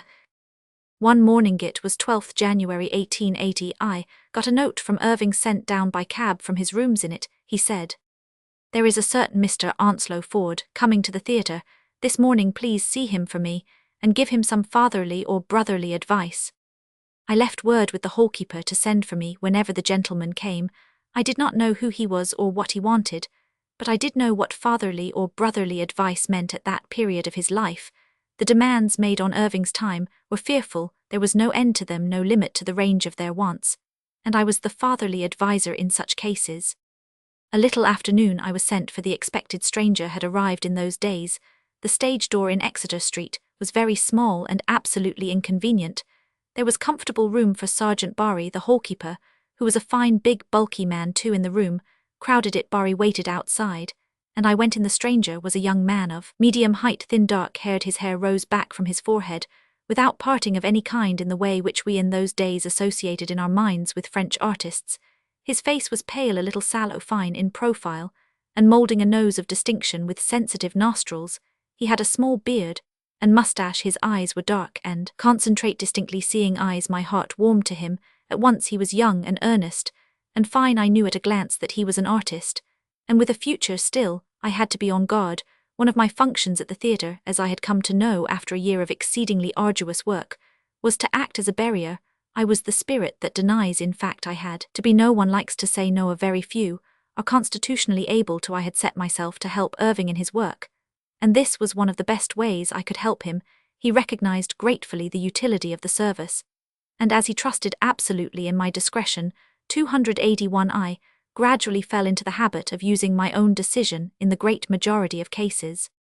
When Mr. Onslow Ford told me that he wished to make a statuette of Henry Irving as Hamlet, I felt that the time for advice had come, and began to pave the way for a non-posthumous, strong in intention, though gentle in expression, The young sculptor, however, had thought the matter all over. For himself, he knew the demands on Irving's time, and how vastly difficult it would be to get sittings so many and so long as would be required for the work he had projected. I listened, of course, and thought better of him, and his chance in that he knew his difficulties at the beginning. Presently he put his hand in his pocket, and took out something rolled in paper, a parcel, about as big as a pork pie. When he had unrolled it, he held up a rough clay model of a seated figure. This, said he, is something of the idea. I have been several times in the front row of the stalls, watching as closely as I could. One cannot well model clay in the stalls of a theatre. But I did this after the first time, and I have had it with me on each other occasion. I compared it on such opportunities, as I had you do keep the Lyceum dark, all but the stage, and I think I can see my way. I don't want to waste Irving's time, or my own opportunities, if I am so fortunate as to get sittings. That was the sort of artist that needed none of my advice, fatherly, brotherly, or otherwise. My mind was already made up. Would you mind waiting here a while? I asked. In those early days, we had only the one office and no waiting room, except the stage. He waited gladly. Whilst I went back to the office, Irving had by this time arrived. I told him I had seen Mr. Ford. I hope you put it nicely to him that I can't possibly give him sittings, he said. That is why I came to see if you had arrived. How do you mean? He asked again. So I said, I think you had better see him, and if you think as I do you will give him sittings. Oh, my dear fellow, I can't. I am really too pressed with work. Well, see him anyway, I said. I have asked him to wait on purpose. He looked at me keenly for an instant, as though I had somehow gone back on him, then he smiled. All right, I'll see him now. I brought Onslow forward. When the two men met, Irving did share my opinion. He did give sittings for a bronze statuette. The result was so fine that he gave quite another series of sittings for him to do the life-size marble statue of Irving as Hamlet, now in the library of the London Guildhall. It is a magnificent work, and will perhaps, best of all his works, perpetuate the memory of the great sculptor who died all too young. Irving gave many sittings for the statue. With the experience of his first work, Onslow Ford could begin with knowledge of the face so necessary in portrait art. I often went with him, and it was an intense pleasure to see Onslow Ford's fine hands at work. They seemed like living things working, as though they had their own brains and initiation. I was even able to be of some little assistance. I knew Irving's face so well, from seeing it so perpetually, under almost all possible phases of emotion, that I could notice any error of effect, if not of measurement. Often either Irving or Onslow Ford would ask me, and I would give my opinion. For instance, I think the right jowl is not right. The sculptor examined it thoughtfully for quite a while, then he said suddenly, quite right, but not in that way. I see what it is, and he proceeded to add, to the left of the forehead. After all, effect is comparative. This is one of the great principles of art. On 31st March 1906, one of the Academy View days of those not yet Royal Academicians, I went to Onslow Ford's old studio in Acacia Road, now in possession of his son Wolfram the painter, to see his portrait of his beautiful young wife, the daughter of George Henschel. Whilst we were talking of old days, he unearthed treasures which I did not know existed, casts from life of Henry Irving's hands.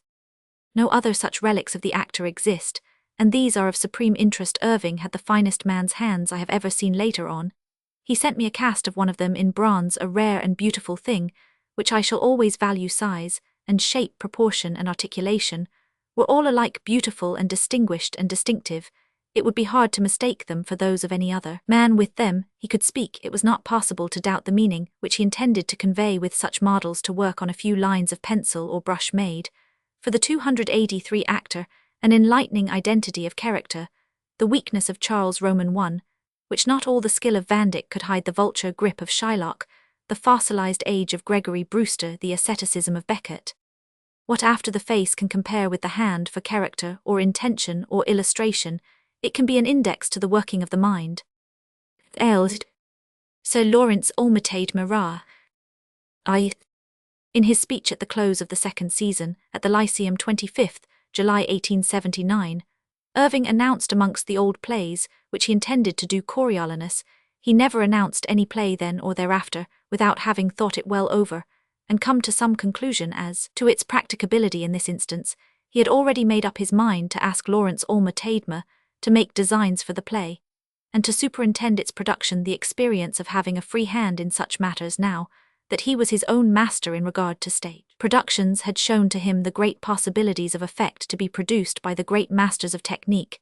There had in the past been great painters who had worked for the stage Lowtherberg, and Clarkson Stanfield, for instance, had made fame in both ways of picturesque art, the gallery and the stage, but the idea was new of getting specialists in various periods to apply their personal skill, as well as their archaeological knowledge, to stage effect. Indeed, up to that time, even great painters were not always historically accurate. A survey of the work of most of the painters of the first half of the Victorian epoch will show such glaring instances of anachronism and such manifest breaches of geographical, ethnological and technological exactness as to illustrate the extraordinary change for the better in the way of accuracy in the work of today. The National Gallery and Holland House have instances of errors in costumes incorrect as to alleged nationality and date. Irving wanted things to be correct, well knowing that as every age has its own suitabilities to its own needs, that which is accurate is most likely to convince. Alma Tadema had made a speciality of artistic archaeology of ancient Rome.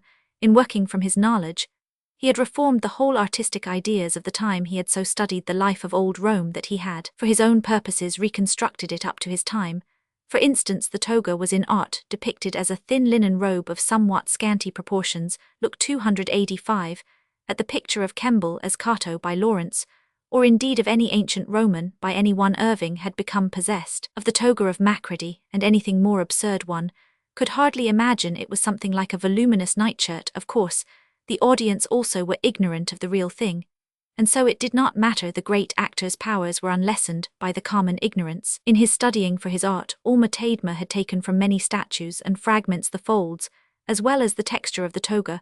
With infinite patience he had gathered up details of various kinds, till at last, with a mind stored with knowledge, he set to himself the task of reconstruction to restore the toga, so that it would answer all the conditions evidenced in contemporary statuary, and the result not a flimsy covering which would have become draggle-tailed in a day or an hour of strenuous work, but a huge garment of heavy cloth which would allow of infinite varieties of wearing, and which would preserve the body from the burning heat of the day and the reacting chills of night. Even for the purposes of pictorial art, the revived toga made a new condition of things, in all ways harmonizing with the accepted facts. There is on record plenty of marble and stonework of old Rome, of work in bronze and brass and iron, and copper, in silver and gold, in jewels and crystals, in fact, in all those materials which do not yield to the ravages of time. All this Alma Tadema had studied till he knew it. He was familiar with the kinds of marble and stone used in Roman architecture, statuary, and domestic service, the kinds of glass and crystal of armor and arms, of furniture, of lighting, sacerdotal and public and domestic service. He knew how a velarium should be made, and of what and how adorned, how it should be put up and secured. He was learned of boats and chariots, of carts and carriages, and of the trappings of horses. Implements of agriculture and trade and manufacture, and for domestic use, were familiar to him. He was a master of the many ceremonial undertakings which had such a part in Roman life. In fact, Alma Tadema's artistic reconstruction was like that of Owen. He reconciled fragments and brought to light proof of the unities and harmonies and suitabilities of ancient life. Roman 2. Irving felt that with such an artist to help, archaeologist, specialist and genius in one would be able to put before an audience such work as would not only charm them by its beauty 286 and interest them in its novelty, but would convince by its suitability. For there is an enormous aid to conviction in a story when those who follow it accept from the beginning in good faith the things of common knowledge and use which are put before them. I often say myself that the faith which still exists is to be found more often in a theatre than in a church. When an audience go into a playhouse which is not connected in their minds with the habit of deceit, they are unconsciously prepared to accept all things ab initio in the simple and direct manner of childhood. When therefore what they see is vraisemblable with the manifest appearance of truth, to something goal the powers of intellectual examination and working habit come into force in the right direction. In that summer of 1879, when Irving announced Coriolanus, he also announced several other plays. It was not, of course, his intention to produce these plays all at once, but one by one, as occasion served, as has been seen the putting on of The Merchant of Venice, and its phenomenal success, shelved or postponed most of the plays then announced. But Irving did not lose sight of Coriolanus. One morning in the following winter, whilst Sir Lawrence Alma Tadema, as he himself told me, was in his studio in his house in Northgate Regent's Park, he heard the sound of sleigh bells coming over the bridge. Naturally, His thoughts went back to the bells, and Irving, for no one who has seen the play can hear the sound unexpectedly. Without the thought, he heard the sound stop at his own gate, and whilst wondering what it could mean, Irving was announced. He was accompanied by Mr. W. Roman 50 Ashmead Bartlett, who afterwards took his present name on his marriage to the Baroness Burdett Coutts. Irving at once entered upon the subject of his visit, and the great painter was charmed to entertain it. As was usual with him when working on a new play, Irving had a rough scenario in his mind, and he and Alma Tadema spoke of it then and there. Irving could tell him of the scenes he wanted and give some hints not only as to their practical use, but of the ideas which he wished them to convey. When he had gone, Alma Tadema took down his Shakespeare and began his own study of the play. The continuous success of The Merchant of Venice gave him ample time, and his studies and designs were unique and lovely. Roman 3. As we know, the production of Coriolanus did not take place till 22 years later, but all through 1880 and 1881, Alma Tadema had the matter in hand. In those years, the high policy of his theatre management was a good deal changed. When Irving had experience of Ellen Terry's remarkable powers and gifts, he wisely determined to devote to them, so far as was possible, the remaining years of her youth. She had now been 25 years on the stage, and though she began in her very babyhood at 8 years old, the flight of time has to be considered for the future if not for the past. She was now 33 years of age, in the very height of her beauty and charm, and to all seeming still in her girlhood. He therefore arranged Romeo and Juliet as the next Shakespearean production. This was followed in time by Much Ado About Nothing, Twelfth Night, Olivia Forstall plays that showed her in her brightness and pathos, and so Coriolanus was kept postponed. But well into 1881 it was still being worked on, and in those days I had many visits to the studio of Alma Tadema. Roman 4. Let me give an instance of his thoroughness in his artwork. Once when in his studio I saw him occupied on a beautiful piece of painting a shrub, with a myriad of branches laden with berries, and but few leaves, through which was seen the detail of the architecture of the marble building. Beyond the picture was then almost finished. The next time I came I found him still hard at work on the same painting, but it was not nearly so far advanced. Dissatisfied with the total effect, he had painted out the entire background, and was engaged on a new and quite different one. The labour involved in this stupendous change almost made me shudder. It needs but a small amount of thought to understand the infinite care and delicacy of touch, to complete an elaborate architectural drawing between the gaps of those hundreds of spreading twigs. This devotion to his art is often one of the touchstones of the success of an artist in any medium, the actor or the singer or the musician, as well as the worker in any of the plastic arts. I remember Irving telling me of a conversation he had with the late W. H. Vanderbilt, when after lunch in his own house in Fifth Avenue, the great millionaire took him round his beautiful picture gallery. He was pointing out the portrait of himself finished not long before by Masonier, and gave many details of how the great painter did his work, and the extraordinary care which he took. Vanderbilt used to give long sittings, and Masonier, to aid the tedium of his posing, had mirrors fitted up in such a way that he could see the work being executed. Do you know, the millionaire concluded that sometimes after a long sitting he would take his cloth and wipe out everything he had done in the day's work, and I calculated roughly that every touch of his brush cost me $5. Roman 6. When in 1896 Irving produced Cymbeline, Alma Tadema undertook to design and supervise the picturesque side, or as it was by his wish announced in the programme, kindly acted as advisor in the production of the play. He chose a time of England when architecture expressed itself mainly in wood, natural enough when it was a country of forest. It is not a play allowing of much display of fine dresses, and Irving never under any circumstances wished a play to be unsuitably mounted. The opportunities of picturesque effect came in this instance in beautiful scenery. Sir Edward Burne-Jones, Bart. It was to Irving an intense pleasure to work with Sir Edward Burne-Jones. The painter seemed to bring to whatever he had in hand a sort of concentration of all his great gifts, and to apply them with unsparing purpose and energy. His energy was of that kind which seems to accomplish without strenuous effort. After all, it is the waste of force, and not its use, which proclaims itself in the doing. This man had such mighty gifts that in his work there was no waste. All the creations of his teeming brain were so fine in themselves that they simply stood ready for artistic use. His imagination, working out through perfected art, peopled a whole world of its own, and filled that world around them with beautiful things. This world had been opened to Irving as to everyone else who admired it. But when the player came adventuring into it, the painter displayed to him a vast of hidden treasures. There was simply no end to his imaginative ideas, his artistic efforts, his working into material beauty, the thoughts which flitted through his mind. As a colorist, he was supreme, and he could use color as a medium of conveying ideas to the same effect as others used form. His own power of dealing with the beauties of form was supreme. To work with such an artist was to Irving a real joy. He simply reveled in the task. Every time they met, it was to him a fresh stimulation. Burne-Jones, too, seemed to be stimulated. The stage had always been to him a fairyland of its own, but he had not had artistic dealings with it now.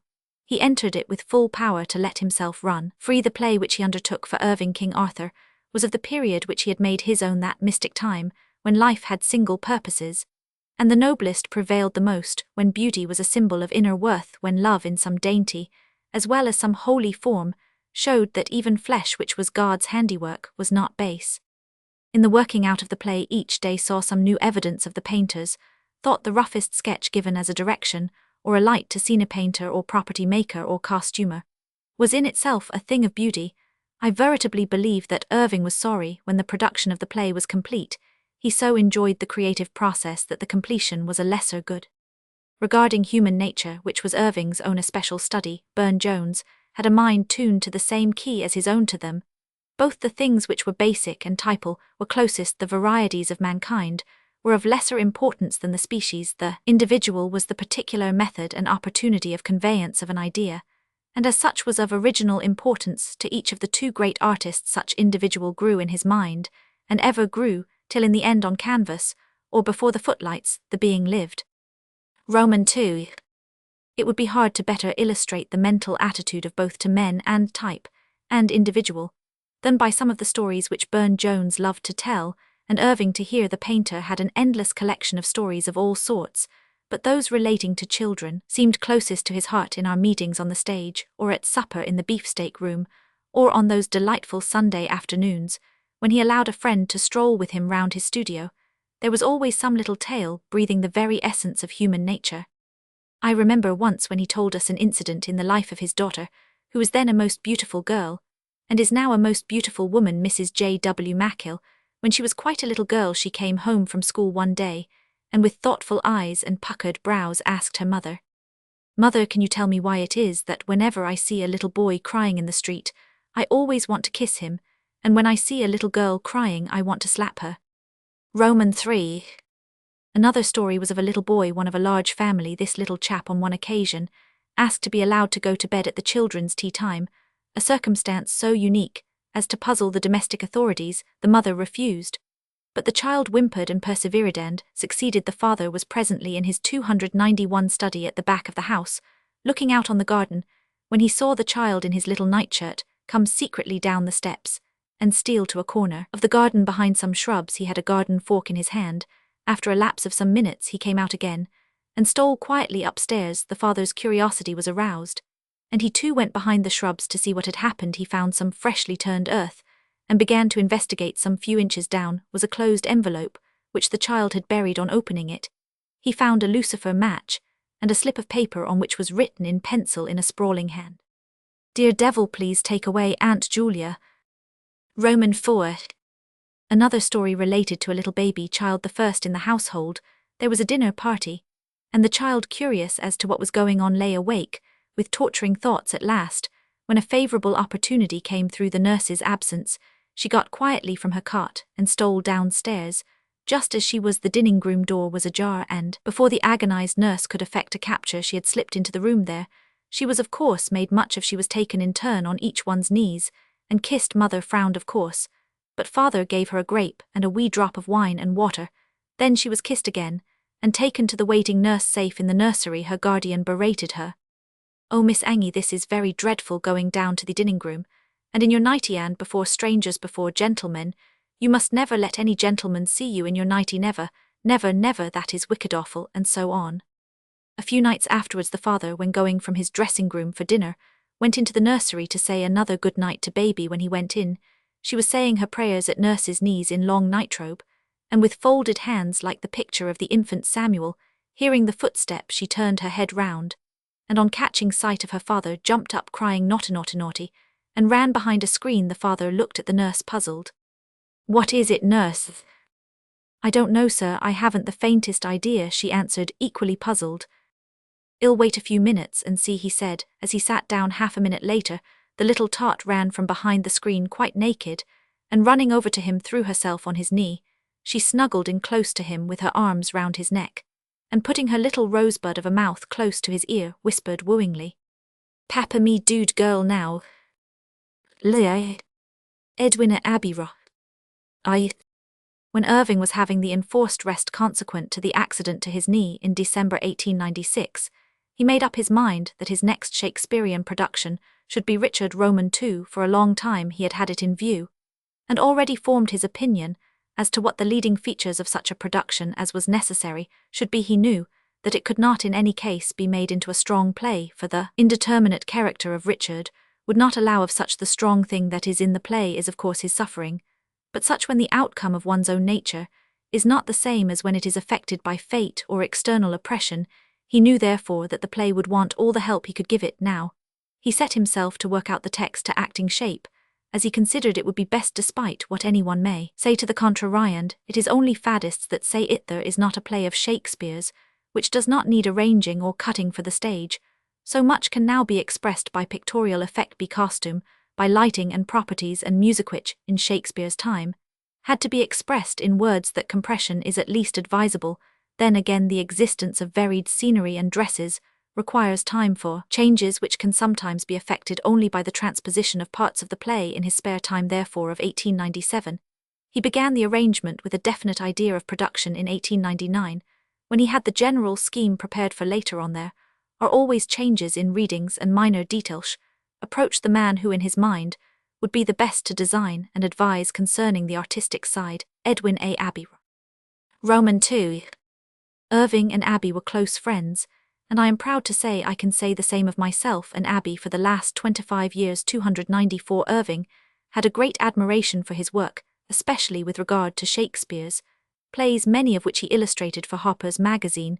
The two men had been often thrown together as members of the Kinsmen, a little dining club of literary and artistic men of British and American nationality. Abbey and George Botton and John Sargent represented in London the American painters of the group. Naturally, in the intimate companionship which such a club affords, men understand more of the wishes and aims and ambitions of their friends. Irving had instinctive belief that the painter who thought out his work so carefully and produced effects at once so picturesque and so illuminative of character would or might care for stage work where everything has to seem real, and regarding which there must be an intelligent purpose somewhere. Irving, having already produced Richard Roman III with the limited resources of the Bateman days, knew the difficulties of the play and the effects which he wished to produce.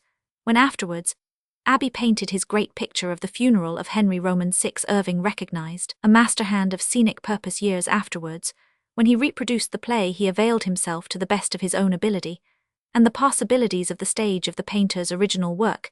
It was not possible to realize on the stage Abbey's great conception. It is possible to use in the illusion of a picture a perspective forbidden on the stage by limited space and the non-compressible actuality of human bodies. When he came to think over Richard Roman II, he at once began to rely on Abbey's imagination and genius for the historical aspect of the play. He approached him, and the work was undertaken. Roman III. Abbey has since told me of the delight he had in cooperating with Irving. Not only was he proud and glad to work with such a man in such a position which he had won for himself, but the actual working together as artists in different media to one common end was pleasure to him. Irving came to him with every detail of the play ready, so that he could get into his mind at one time both the broad dominating ideas and the necessary requirements and limitations of the scenes. The whole play was charted for him at the start. Irving could defend every position he had taken, knew the force and guidance of every passage, and 295 had so studied the period and its history that he could add external illumination to the poet's intention. In addition, the painter found that his own suggestions were so quickly and so heartily seized that he felt from the first that he himself and his work were from the very start prime factors in the creation of the mise-en scene. In his words, Irving made me understand him, and he understood me. We seemed to be thoroughly at one in everything. My own idea of the center point of the play was Richard's poignant feeling at realizing that Bolingbroke's power and splendor were taking the place of his own. The speech beginning, O God, that ere this tongue of mine," that laid the sentence of dread banishment. This seemed to be exactly Irving's view also, that he seemed to have thought out every jot and tittle of it, right down to the nth. He had been working out in his own mind the realization of everything, whilst my own ideas had been scattered, vague, and nebulous. As we grew to know the play together, it all seemed so natural, that lot of my work seemed to do itself. I had only to put down in form and colour such things as were requisite. Of course, there had to be much consulting of authorities, much study of a technical kind, and many evasive experiments before I reached what I wanted. But after I had talked the play over with Irving, I never had to be in doubt. To my humble mind, this setting out of Abby's experience is, in his own words, as he talked on the subject with Mays, about as truthful and exhaustive an illustration of the purpose and process of artistic cooperation as we are ever likely to get. Roman 4. In his designs, Abbey brought home to one the cachet of medieval life. What he implied as well as what he showed told at a glance the conditions and restrictions, dominant forces of that strenuous time, the fierceness and cruelty, the suspicion and distrust, the horrible crampedness of fortress life, the contempt of death, which came with the grim uncertainties of daily life. In one of his scenes was pictured by inference the life of the ladies in such a time and place. In the way, which one could never forget, it was a corner in the interior of a castle, high up and out of reach of 296 arrow, or catapult, a quiet nook where the women could safety for a breath of fresh air. Only the sky above them was open, for danger would come from any side. Exposed the most had been made of the little space available for the cultivation of a few plants. Every little coign of vantage made by the unequal tiers of the building was seized on for the growth of flowers. The strictness of the little high-walled bower of peace conveyed forcibly what must have been the life of which this was the liberty. It was exceedingly picturesque, a grace to the eye, as well as an interest to the mind. There was a charming effect in a great copper vase in a niche of rough stonework, wherein blossomed a handful of marigolds. In this play Irving was very decided as to the attack. He had often talked with me about the proper note to strike at the beginning of the play. To him, it should seem to be stately seriousness. In Richard's time, the justice of the king was no light matter. Not to take it seriously was to do away with the ultimate power of the monarch. Richard, as is afterwards shown, meant to use his kingly power unscrupulously. He feared both Bolingbroke and Norfolk, and meant to get rid of them, so meaning he would of course shroud his unscrupulous intent in the ermine of justice. A hypocrite, who proclaims himself as such at the very start, is not so dangerous as he might be, for at once he sounds the note of warning to his victims. This pace, the critics, makes the action of Bolingbroke simple enough. He saw through the weaker Richard's intent of treachery, and knew that his only chance lay in counter-treachery. A king without scruple was a dangerous opponent in the 14th century. It was not until Richard had violated his pledge regarding the succession and right of Lancaster, thus further intending to cripple the banished Duke, that the new Lancaster took arms as his only chance. In Irving's reading of the character of Richard, this intentional hypocrisy did not oppose his florid, almost flamboyant, self-torturing vapouring of his pain. And woe, he is a creature of exaggerations of his greatness, as of his own self-surrender. As the production of the play progressed, Irving began to build greater and greater hopes on it. Already, when he was taken ill at Glasgow in 1898, he had expended on the scenery alone for the time, for costumes and properties, had not arrived at a sum of over £297,600. It was a bitter grief to him that he had to abandon the idea of playing the part, but he still cherished the hope that his son Harry might yet play it on the lines he had so studiously prepared. To this end, he wished to retain the freshness of Abbey's work, and when during his long illness another manager, believing that he intended abandoning the production, wished to secure Abbey's cooperation, the painter refused the offer, so that Irving might later use the work for his son Abbey, though no fee or reward for all his labour had yet passed. Considered the work done as in some way joint property, this generous view endeared him more than ever to Irving, who up to the day of his death regarded him as one of the best and kindest and most thoughtful of his friends. Lewis J. Bernard Partridge. For a good many years Bernard Partridge was a persona grata at the Lyceum Theatre. He made the drawings of Irving and Ellen Terry for the souvenirs which we issued for the following plays: Macbeth, The Dead Heart, Ravenswood, Henry Roman 8, King Lear, Becket, and King Arthur. He has a wonderful gift of remembering with his eyes. This was particularly useful in working any drawing of Henry Irving, whose expression altered so much when anything interested him, that he became the despair of most draftsmen. Partridge used to stand on the stage and watch him or sit with him in his dressing room for a chat. He would make certain notes with pen and pencil, and then go home and draw him in the meantime. Hawes Craven, the scene painter, would make sketches in monochrome of the scenes chosen for the souvenir, putting in the figures, but leaving the faces vacant. Then would come Bernard Partridge with his own fine brushes and Hawes Craven's palette, and put in the likeness of the various actors. These were so admirably done that anyone taking up any of the souvenirs can say who were the actors, if of course the individuality of the latter be known to him. He used to laugh whenever I spoke of his putting in the noses. Of course the single figures were his own work entirely. I think in all the years of Irving's management Bernard Partridge was the only person outside the personnel of the company or staff who was allowed to pass in and out of the stage door, just as he wished. He used to be present at rehearsals from which all others were forbidden. Thus he came to have an exceptional knowledge of Irving's face, in pretty well all its moods and phases. For this reason too, the coloured frontispiece of this book is of exceptional interest. It was the last work of art done from Irving sitting before his death. Later on he was of course photographed. The last sun picture done of him was of him sitting alongside John Hare, with whom he was staying at his place in Overstrand 2 months before he died.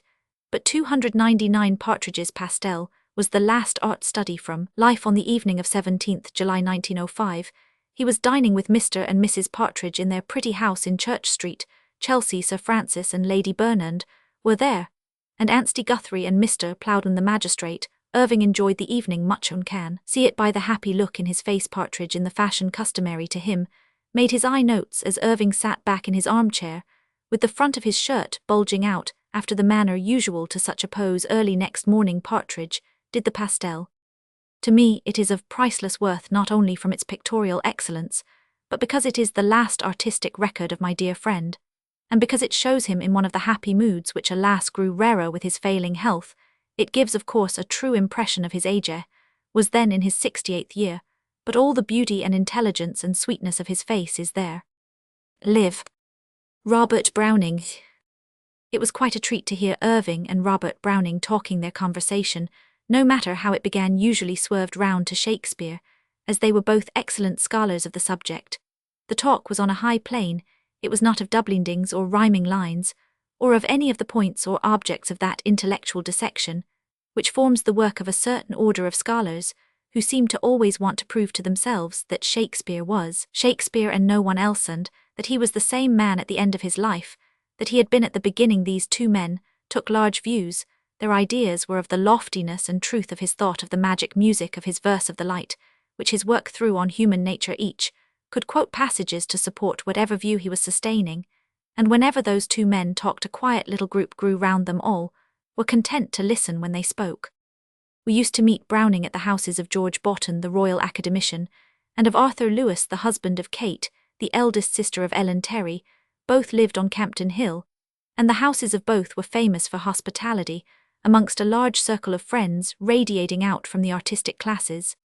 Robert Browning once made Irving a present which he valued very much. This was the purse, quite void of anything in the shape of money, which was found after his death in the pocket of Edmund Kean. It was of knitted green silk, with steel rings. Charles Kean gave it to John Foster, who gave it to Browning, who gave it to Irving. It was sold at Christie's at the sale of Irving's curios, with already an illustrious record of possessors. Irving loved everything which had belonged to Edmund Kean, whom he always held to be the greatest of British actors. He had quite a collection of things which had been his in addition to this purse. He had a Malacca cane which had come from Garrick to Kean, the knife which Kean wore as Shylock his sword, and 301 sandals worn by him as Lucius Brutus, a gold medal presented to him in 1827, his Richard Roman III sword, and boots, the Circassian dagger presented to him by Lord Byron. He had also 2 Kean pictures on which he set great store. One of large size was the scene from A New Way to Pay Old Debts, in which Kean appeared as Sir Giles. The other was the portrait, done by George Clint, as the study for Kean in the picture. This latter was the only picture for which Edmund Kean ever sat, and Irving valued it accordingly. He gave the large picture to the Garrick Club, but the portrait he kept for himself. It was sold at the sale of his effects at Christie's, where I had the good fortune to be able to purchase it to me. It is of inestimable value, for of all his possessions Irving valued it most. L.V. Walt Whitman. In the early afternoon of Thursday, 20th March 1884, I drove with Irving to the house of Thomas Donaldson, 326 North 40th Street, Philadelphia. We went by appointment. Thomas Donaldson, it was who had at the dinner given to Irving by the Clover Club on December 6, 1883, presented him with Edwin Forrest's watch. When we arrived, Donaldson met us in the hall. Irving went into the parlor. Hatton, who was with us, and I talked for a minute or so with our host. When we went in, Irving was looking at a fine picture by Moran of the Great Valley of the Yellowstone, which hung over the fireplace. On the opposite side of the room sat an old man of leonine appearance. He was burly, with a large head and high forehead, slightly bald. Great shaggy masses of grey-white hair fell over his collar. His moustache was large and thick, and fell over his mouth, so as to mingle with the top of the mass of the bushy flowing beard. I knew at once who it was, but just as I looked, Donaldson, who had hurried on in front, said, "Mr. Irving, I want you to know Mr. Walt Whitman." His anxiety beforehand, and his jubilation in making the introduction, satisfied me that the occasion of Irving's coming had been made one for the meeting with the poet. When he heard the name, Irving strode quickly across the room with outstretched hand. "I am delighted to meet you," he said, and the two shook hands warmly. When my turn came, and Donaldson said Bram Stoker, Walt Whitman leaned forward suddenly and held out his hand eagerly as he said, "Bram Stoker, Abraham Stoker, is it?" I acquiesced, and we shook hands as old friends. Indeed, we were thereby hangs a tale. Roman II. In 1868, when William Michael Rossetti brought out his selected poems of Walt Whitman, it raised a regular storm in British literary 303 circles. The bitter-minded critics of the time absolutely flew at the poet, and his work as watchdogs do at a ragged beggar. Unfortunately, there were passages in the Leaves of Grass which allowed of attacks, and those who did not or could not understand the broad spirit of the group of poems took samples of detail, which were at least deterrent. Doubtless, they thought that it was a case for ferocious attack, as from these excerpts it would seem that the book was as offensive to morals as to taste. They did not scruple to give the ipsissima verba of the most repugnant passages.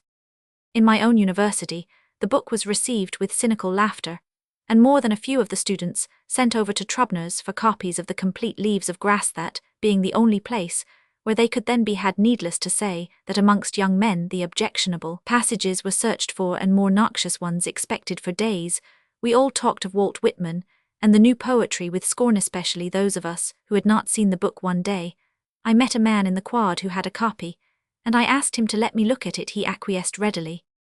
"Take the damned thing," he said, "I've had enough of it." I took the book with me into the park, and in the shade of an elm tree began to read it. Very shortly my own opinion began to form. It was diametrically opposed to that which I had been hearing from that hour. I became a lover of Walt Whitman. There were a few of us who, quite independently of each other, took the same view. We had quite a fight over it with our companions, who used to assail us with shafts of their humour on all occasions. Somehow we learned, I think, a good deal in having perpetually to argue, without being able to deny, in so far as quotation went, at all events, premises of our opponents. However, we were ourselves satisfied, and that was much. Young men are as a rule very tenacious of such established ideas, as they have. Perhaps it is a fortunate thing for them and others, and we did not expect to convince our friends all at once, fortunately. Also, the feeling of intellectual superiority, which comes with the honest acceptance of an idea which others have refused, is an anodyne to the pain of ridicule. We Walt Whitmanites had in the main more satisfaction than our opponents. Edward Dowden was one of the few who in those days took the large and liberal view of the Leaves of Grass, and as he was professor of English literature at the university, his opinion carried great weight. In 304 such a matter he brought the poems before the more cultured of the students by a paper at the Philosophical Society on May 4, 1871, on Walt Whitman, and the Poetry of Democracy. To me was given the honour of opening the debate on the paper. For 7 years the struggle in our circle went on. Little by little we got recruits amongst the abler young men, till at last a little cult was established. But the attack still went on. I well remember a militant evening at the fortnightly Cluber Club of Dublin, men meeting occasionally for free discussions. Occasionally there were meetings for both sexes. This particular evening, February 14, 1876, was perhaps fortunately not a ladies' night. The paper was on Walt Whitman, and was by a man of some standing socially, a man who had had a fair university record, and was then a county gentleman of position in his own county. He was exceedingly able, a good scholar, well versed in both classic and English literature, and a brilliant humorist. His paper at the Fortnightly was a violent, incisive attack on Walt Whitman. Had we not been accustomed to such for years, it would have seemed outrageous, I am bound to say. It was very clever, by confining himself almost entirely to the group of poems Children of Adam. He made out in one way a strong case, but he went too far in challenging the existence in the whole collection of poems for mention of one decent woman, which is in itself ridiculous, for Walt Whitman honoured women, drew an impassioned speech from Edward Dowden, who finished by reading a few verses from the poem Faces. It was the last section of the poem, that which describes a noble figure of an old Quaker mother. It ends, "The melodious character of the earth, the finish beyond which philosophy cannot go, and does not wish to go, the justified mother of men." I followed Dowden in the speaking, and we carried the question. I find a note in my diary, which if egotistical has at least that merit of sincerity which is to be found now and again in a man's diary when he is young. Spoke I think well. Roman 3. That night before I went to bed 3 o'clock, I wrote a long letter to Walt Whitman. I had written to him before, but never 305 so freely. My letters were only of the usual pattern, and did not call for answer, but this letter was one in which I poured out my heart. I had long wished to do so, but was somehow ashamed, or diffident. The qualities are much alike. That night I spoke out. The stress of the evening had given me courage. Mails were fewer and slower 30 years ago than they are today. My letter was written in the early morning of February 15. Walt Whitman wrote in answer on March 6, and I received it exactly 2 weeks later, so that he must have written very soon after receipt of my letter. Here is his reply. 431 Stevenson, Core West, Camden, N. Jersey, U.S. America, March 6, 76. Bram Stoker. My dear young man, your letters have been most welcome to me. You'll come to me as a person, and then as author. I don't know which most. You did well to write to me so unconventionally, so fresh, so manly, and so affectionately too. I too hope, though it is not probable, that we shall one day personally meet each other. Meantime, I send you my friendship and thanks. Edward Dowden's letter, containing among others your subscription for a copy of my new edition, has just been Rec. Roman 500. I shall send the book very soon by express in a package to his address. I have just written to E. Roman 500. My physique is entirely shattered, doubtless permanently from paralysis and other ailments, but I am up and dressed and get out every day a little live here, quite lonesome, but hearty and good spirits. Write to me. Walt Whitman.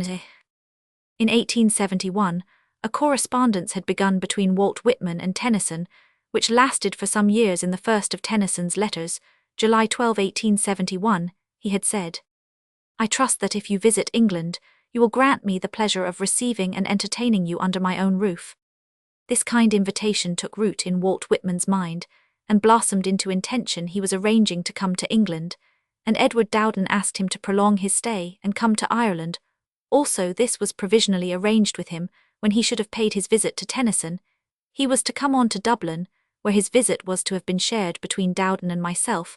Dowden was a married man with a house of his own.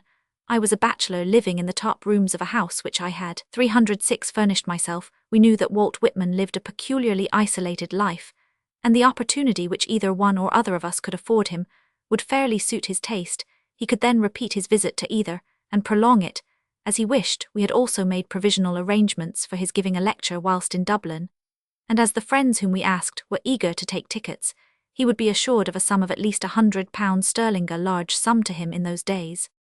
But alas, the best laid schemes o' mice and men gang after gley. At the very beginning of 1873, Walt Whitman was struck down by a stroke of paralysis, which left him a wreck for the rest of his days. He could at best move, but a very little. The joys of travel and visiting distant friends were not to be for him. Roman 4. At the meeting in 1884, he and Irving became friends at once. He knew some at least of Walt Whitman's work, for we often spoke of it. I myself gave him a 2-volume edition. Walt Whitman was sitting on a sofa, and Irving drew up a chair, a large rocker, beside him. They talked together for a good while, and seemed to take to each other mightily. Irving, doubtless struck by his height, his poetic appearance, his voice and breadth of manner, said presently, "You know, you are like Tennyson in several ways. You quite remind me of him." Then, knowing that many people like their identity to be unique, and not comparable with anyone else however great, he added. You don't mind that, do you? The answer came quickly. Mind it, I like it, I am very proud to be told, so I like to be tickled. He actually beamed and chuckled with delight at the praise. He always had a lofty idea of Tennyson and respect, as well as love for him and his work, and he was hugely pleased at the comparison. He stood up so that Irving might gauge his height comparatively with Tennyson's. Donaldson, in his book on Walt Whitman, published after the poet's death, wrote of the interview. Mr. Whitman was greatly pleased with Mr. Irving, and remarked to me how little of the actor there was in his 307 manner, or talk. Frequently after this Mr. Whitman expressed to me his admiration for Mr. Irving, now Sir Henry Irving, for his gentle and unaffected manners, and his evident intellectual power and heart. Be it remembered that Walt Whitman was fond of the theatre, and went to it a good deal before he was incapacitated by his paralysis, but he did not like the vulgarity of certain actors in their posing off the stage. When he met the great actor with whose praise the whole country was then ringing, and found that he was gentle and restrained and unassuming in manner, the whole craft rose in his estimation. When it came to my own turn to have a chat with Walt Whitman, I found him all that I had ever dreamed of or wished for in him: larger-minded, broad-viewed, tolerant, to the last degree incarnate sympathy, understanding with an insight that seemed more than human. Small wonder, I thought, that in that terrible war of 615, this man made a place for himself in the world of aid to the suffering, which was unique. No wonder that men opened their hearts to him, told him their secrets, their woes and hopes and griefs, and loves. A man amongst men, with a Herculean physical strength and stamina, with courage and hope and belief, that never seemed to tire or stale. He moved amongst those legions of the wounded and sick like a very angel of comfort, materialized to an understanding man. To me he was an old friend, and on his part he made me feel that I was one. We spoke of Dublin and those friends there who had manifested themselves to him. He remembered all their names, and asked me many questions as to their various personalities. Before we parted, he asked me to come to see him at his home in Camden, whenever I could manage it. Need I say that I promised? It was not till after 2 years that I had opportunity to pay my visit to Walt Whitman. The cares and responsibilities of a theatre are always exacting, and the demands on the time of anyone concerned in management are so endless that the few hours of leisure necessary for such a visit are rare. At last came a time when I could see my way. On 23rd October 1886, I left London for New York, arriving on 31st. I had come over to make out a tour for Faust to commence next 308 year. On 2nd November, I went to Philadelphia by an early train there. After I had done my work at the theatre, I met Donaldson, and as I had time to spare, we went over to Camden to pay the visit to which I had looked forward so long. His house, 328 Mickle Street, was a small ordinary one in a row, built of the usual fine red brick, which marks Philadelphia, and gives it an appearance so peculiarly Dutch. It was a small house, though large enough for his needs. He sat in the front room in a big rocking chair, which Donaldson's children had given him. It had been specially made for him, as he was a man of over 6 feet high, and very thick-set he was, dressed all in grey, the trousers cut straight and wide, and the coat loose. All the cloth was a sort of thick, smooth frieze. His shirt was of rather coarse cotton, unstarched, with a very wide full collar, open very low in the neck, and fastened with a big white stud. The old lady who cared for him and nursed him had for him a manifest admiration. She evidently liked to add on her own account some little adornment. She had fastened a bit of cheap narrow lace on his wide soft shirt cuffs, and at the neck of his collar it was clumsily sewn on, and was pathetic to see, for it marked a limited but devoted intelligence used for his care. The cuffs of his coat were unusually deep and wide, and were stuck here and there with pins which he used for his work. His hair seemed longer and wilder and shaggier, and whiter than when I had seen him 2 years before. He seemed feebler, and when he rose from his chair or moved about the room, did so with difficulty. I could notice his eyes better now. They were not so quick and searching as before, tireder looking, I thought, with the blue paler, and the grey less warm in colour. Altogether, the whole man looked more worn out. There was not, however, any symptom of wear or tire in his intellectual or psychic faculties. He seemed genuinely glad to see me. He was most hearty in his manner, and interested about everything. He asked much about London, and its people, specially those of the literary world, and spoke of Irving in a way that delighted me. Our conversation presently drifted towards Abraham Lincoln, for whom he had an almost idolatrous affection. I confess that in this I shared, and it was another bond of union between us. He said, "No one will ever know the real Abraham Lincoln, or his place in history. I had of course read his wonderful description of the assassination 309 by Wilkes Booth given in his memoranda during the war, published in the volume called Two Rivulets in the centennial edition of his works in 1876. This is so startlingly vivid that I thought that the man who had written it could tell me more, so I asked him if he were present at the time. He said, "No, I was not present at the time of the assassination, but I was close to the theatre, and was one of the first in when the news came. Then I afterwards spent the better part of the night interviewing many of those who were present, and of the President's guard who, when the terrible word came out that he had been murdered, stormed the house with fixed bayonets. It was a wonder that there was not a holocaust, for it was a wild frenzy of grief and rage. It might have been that the old sagas had been enacted again, when amongst the Vikings a chief went to the Valhalla with a legion of spirits around him. The memory of that room will never leave me. The small close room, it was cold that day, and when we came in, he had lit his stove, which soon grew almost red-hot. The poor furniture, the dim light of the winter afternoon, struggling in through the not over-large window, shadowed, as it was by the bare planetary on the sidewalk, whose branches creaked in the harsh wind, the floor strewn in places knee-deep with piles of newspapers and books, and all the odds and ends of a literary working-room amongst them, were quite a number of old hats off, the soft grey wide-brimmed felt which he always wore. Donaldson and I had arrived at Mickle Street about 3, and at 4 we left. I think Walt Whitman was really sorry to have us go. Thomas Donaldson describes the visit in his book Walt Whitman as I Knew Him. Romans 6.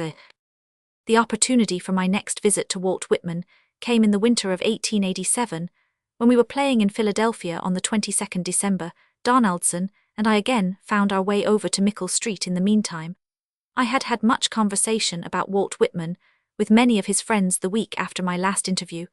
I had been again in Philadelphia for a day, on the evening of which I had dined with his friend and mine Talcott Williams of the Press. During the evening, we talked much of Walt Whitman, and we agreed that it was a great pity that he did not cut certain lines and passages out of the poems.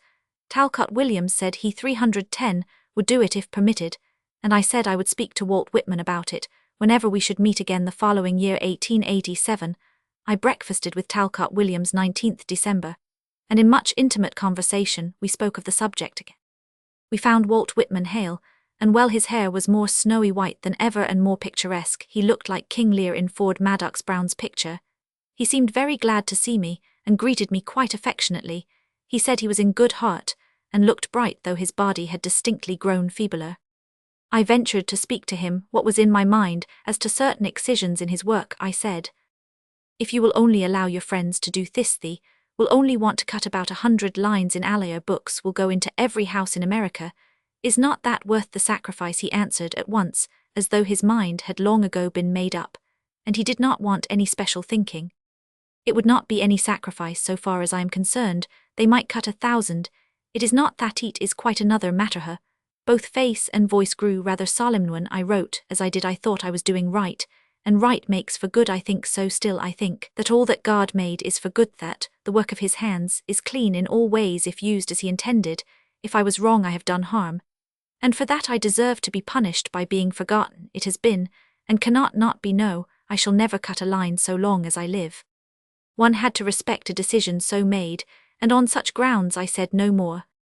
When we were going, he held up his hand, saying, "Wait a minute." He got up laboriously and hobbled out of the room, and to his bedroom overhead. There we heard him moving about and shifting things.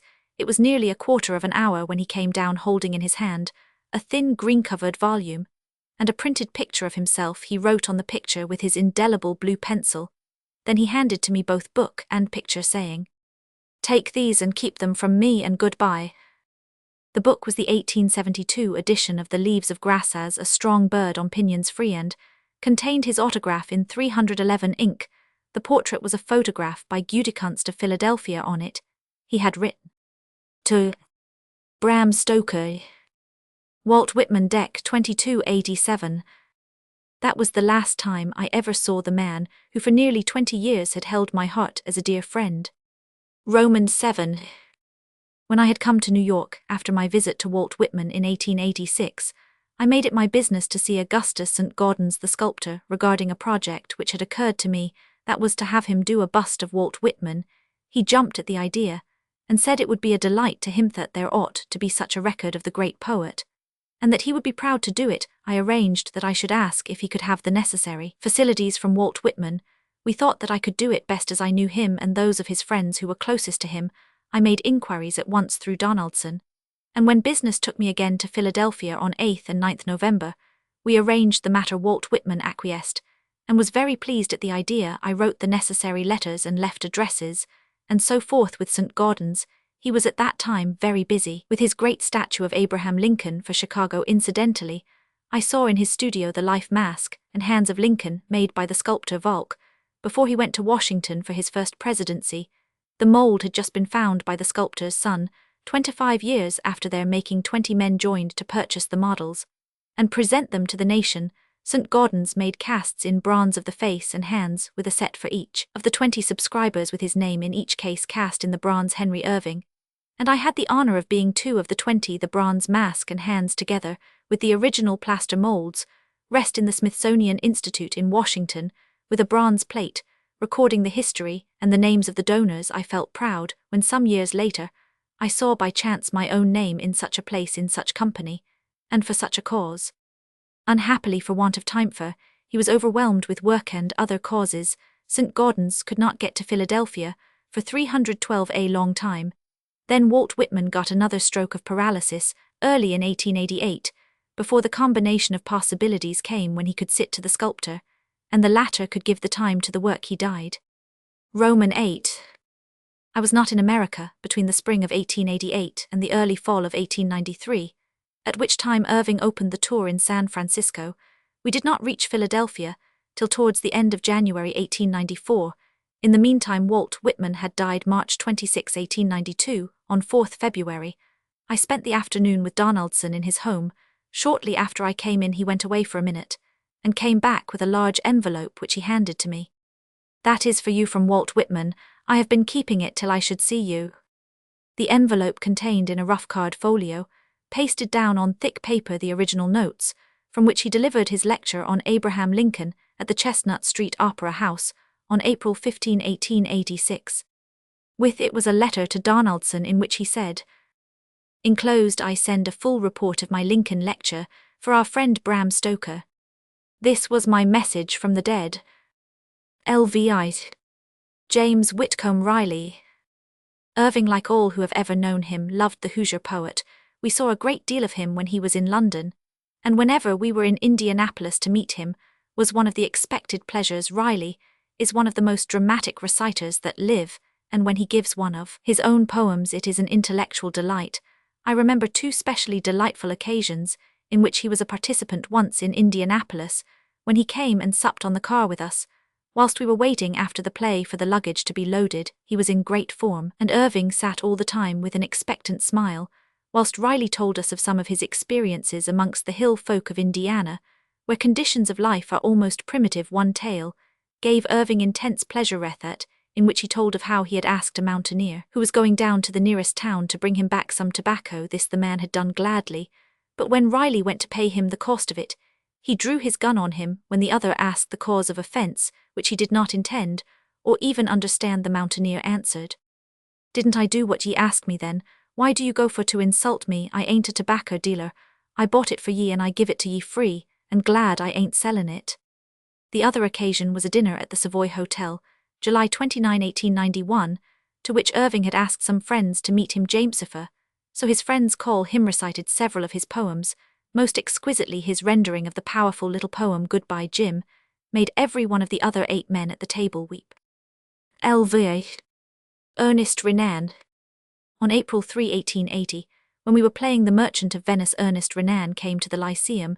The Rev. H.R. Howes was with him at the end of the 3rd act. They both came round to Irving's dressing-room. It was interesting to note the progress through the long royal passage of that strangely assorted pair. Howes was diminutive, and had an extraordinary head of black hair. Renan was ponderously fat and bold as a billiard ball. The historian waddled along with an odd rolling gait, whilst the preacher, who was lame, hopped along like a sort of jackdaw.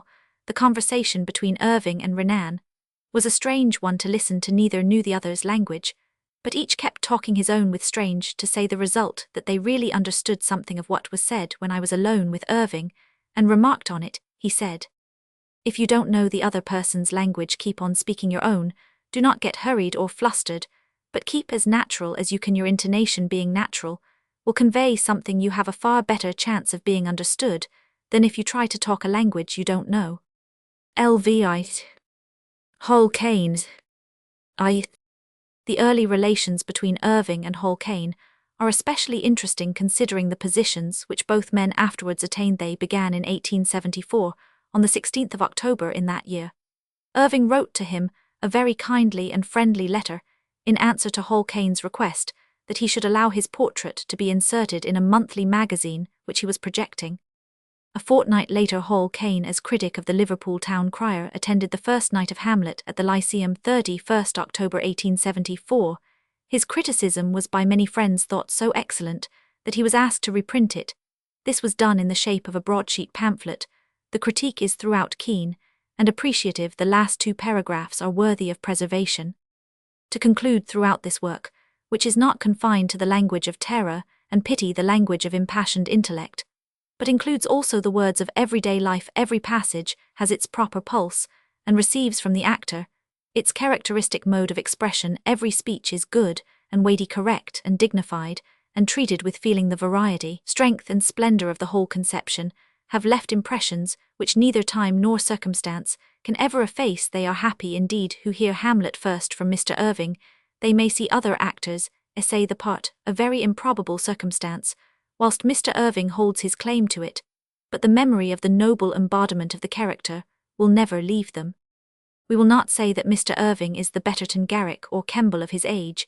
In consideration of this performance, we claim for him a position altogether distinct and unborrowed. Mr. Irving, will we judge, be the leader of a school of actors now eagerly enlisting themselves under his name. The object will be the triumph of mental over physical histrionic art. This critical forecast is very remarkable considering the writer's age at that time. He was only in his 22nd year. He had already been writing and lecturing for some time, and making a little place for himself locally as a man of letters. 2 years later they had a meeting by Irving's request. This was during a visit to Liverpool, whilst the actor was on tour. There began a close friendship which lasted till Irving's death. Caine seemed to intuitively understand not only Irving's work, but his aim and method. Irving felt this, and had a high opinion of Caine's powers. I do not know anyone whose opinions interested him more. There was to both men a natural expression of intellectual frankness, as if they held the purpose as well as the facts of ideas in common. The two men were very much alike in certain intellectual ways. To both was given an almost abnormal faculty of self-abstraction, and of concentrating all their powers on a given subject for any length of time. To both was illimitable patience, the doing of their work, and in yet one other way their powers were similar, a faculty of getting up and ultimately applying to the work in hand an amazing amount of information. When Irving undertook a character, he set himself to work to inform himself of the facts appertaining to it. When the time for acting it came, it was found that he knew pretty well all that could be known. About Hall Caine was also a glutton in the same way.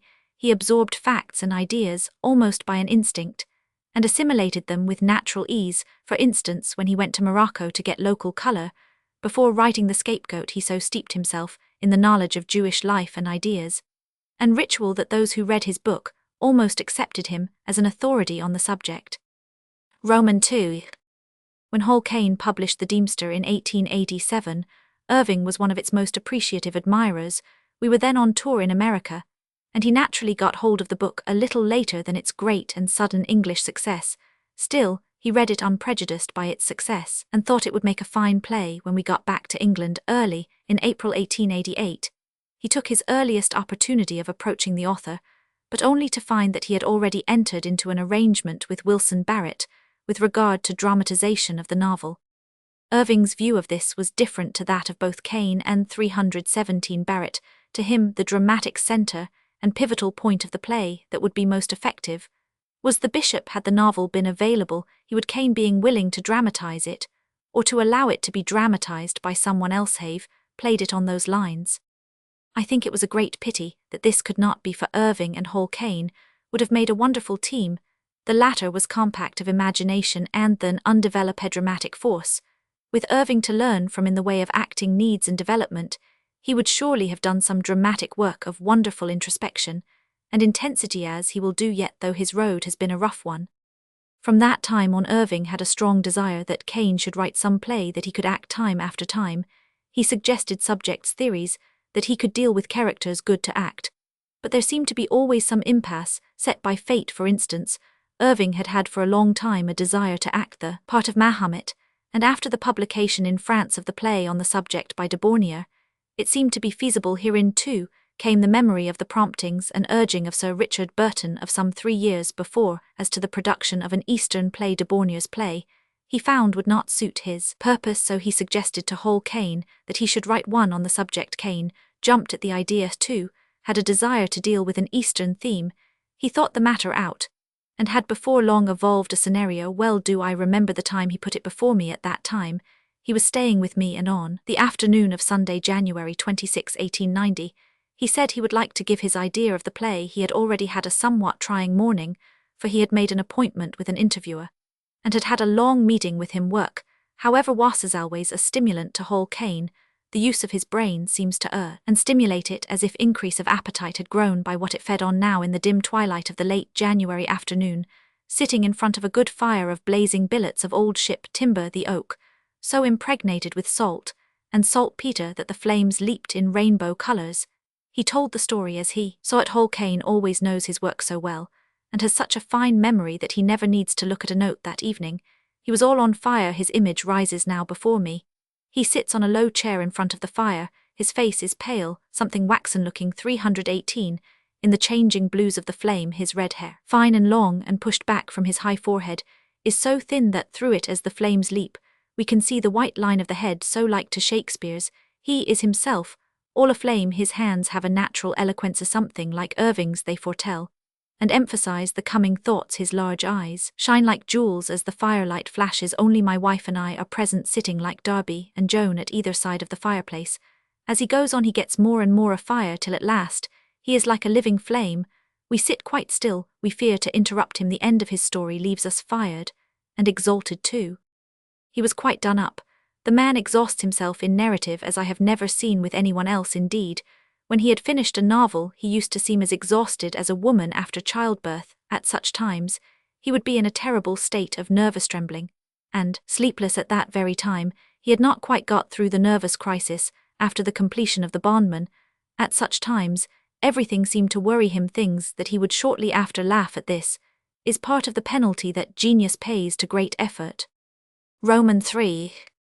The next day, January 27, 1890, in the office at the Lyceum, Caine told not read to Irving the story of his play on Mahomet. Irving was very pleased with it, and it was of course understood that Caine was to go on and carry out the idea. He set to work on it with his usual fiery energy, and in a few months had evolved a scenario so complete that it was a volume in itself. By this time, it was becoming known that Irving had in mind the playing of Mahomet. The very fact of approaching de Bornier regarding his play had somehow leaked out, as often happens in matters theatrical.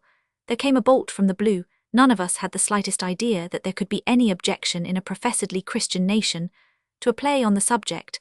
A letter was received from the Lord Chamberlain's department, which controls the licenses of theatres and plays, asking that such a play should not be undertaken.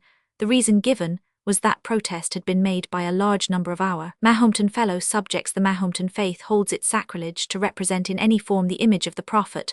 The Lord Chamberlain's department does it, spiriting very gently all that those in contact with it are made 319 aware of. Is the velvet glove, but the steel hand works all the same, perhaps better than if stark. It is an understood thing that the Lord Chamberlain's request is a command in matters under his jurisdiction.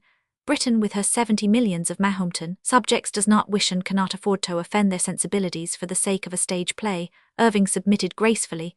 At once, of course, Caine was more than nice on the matter. He refused to accept fee or reward of any kind for his work.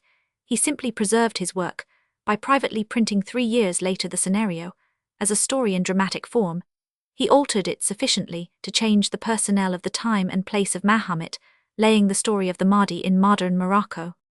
This was not Irving's first experience of the action on a political basis of the Lord Chamberlain. I shall have something to say of it when treating of Frank Marshall's play Robert Emmet. Roman 4.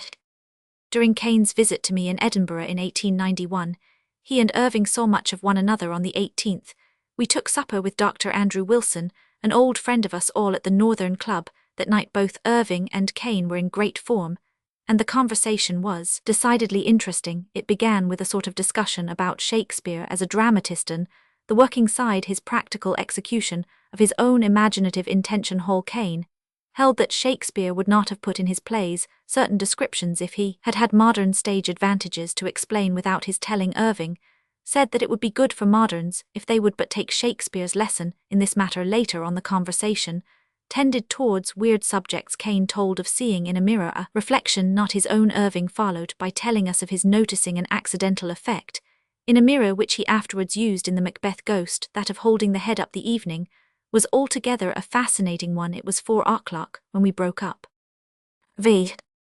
On November 19, 1892, Cain supped with Irving in the beefsteak room, bringing his young son Ralph with him.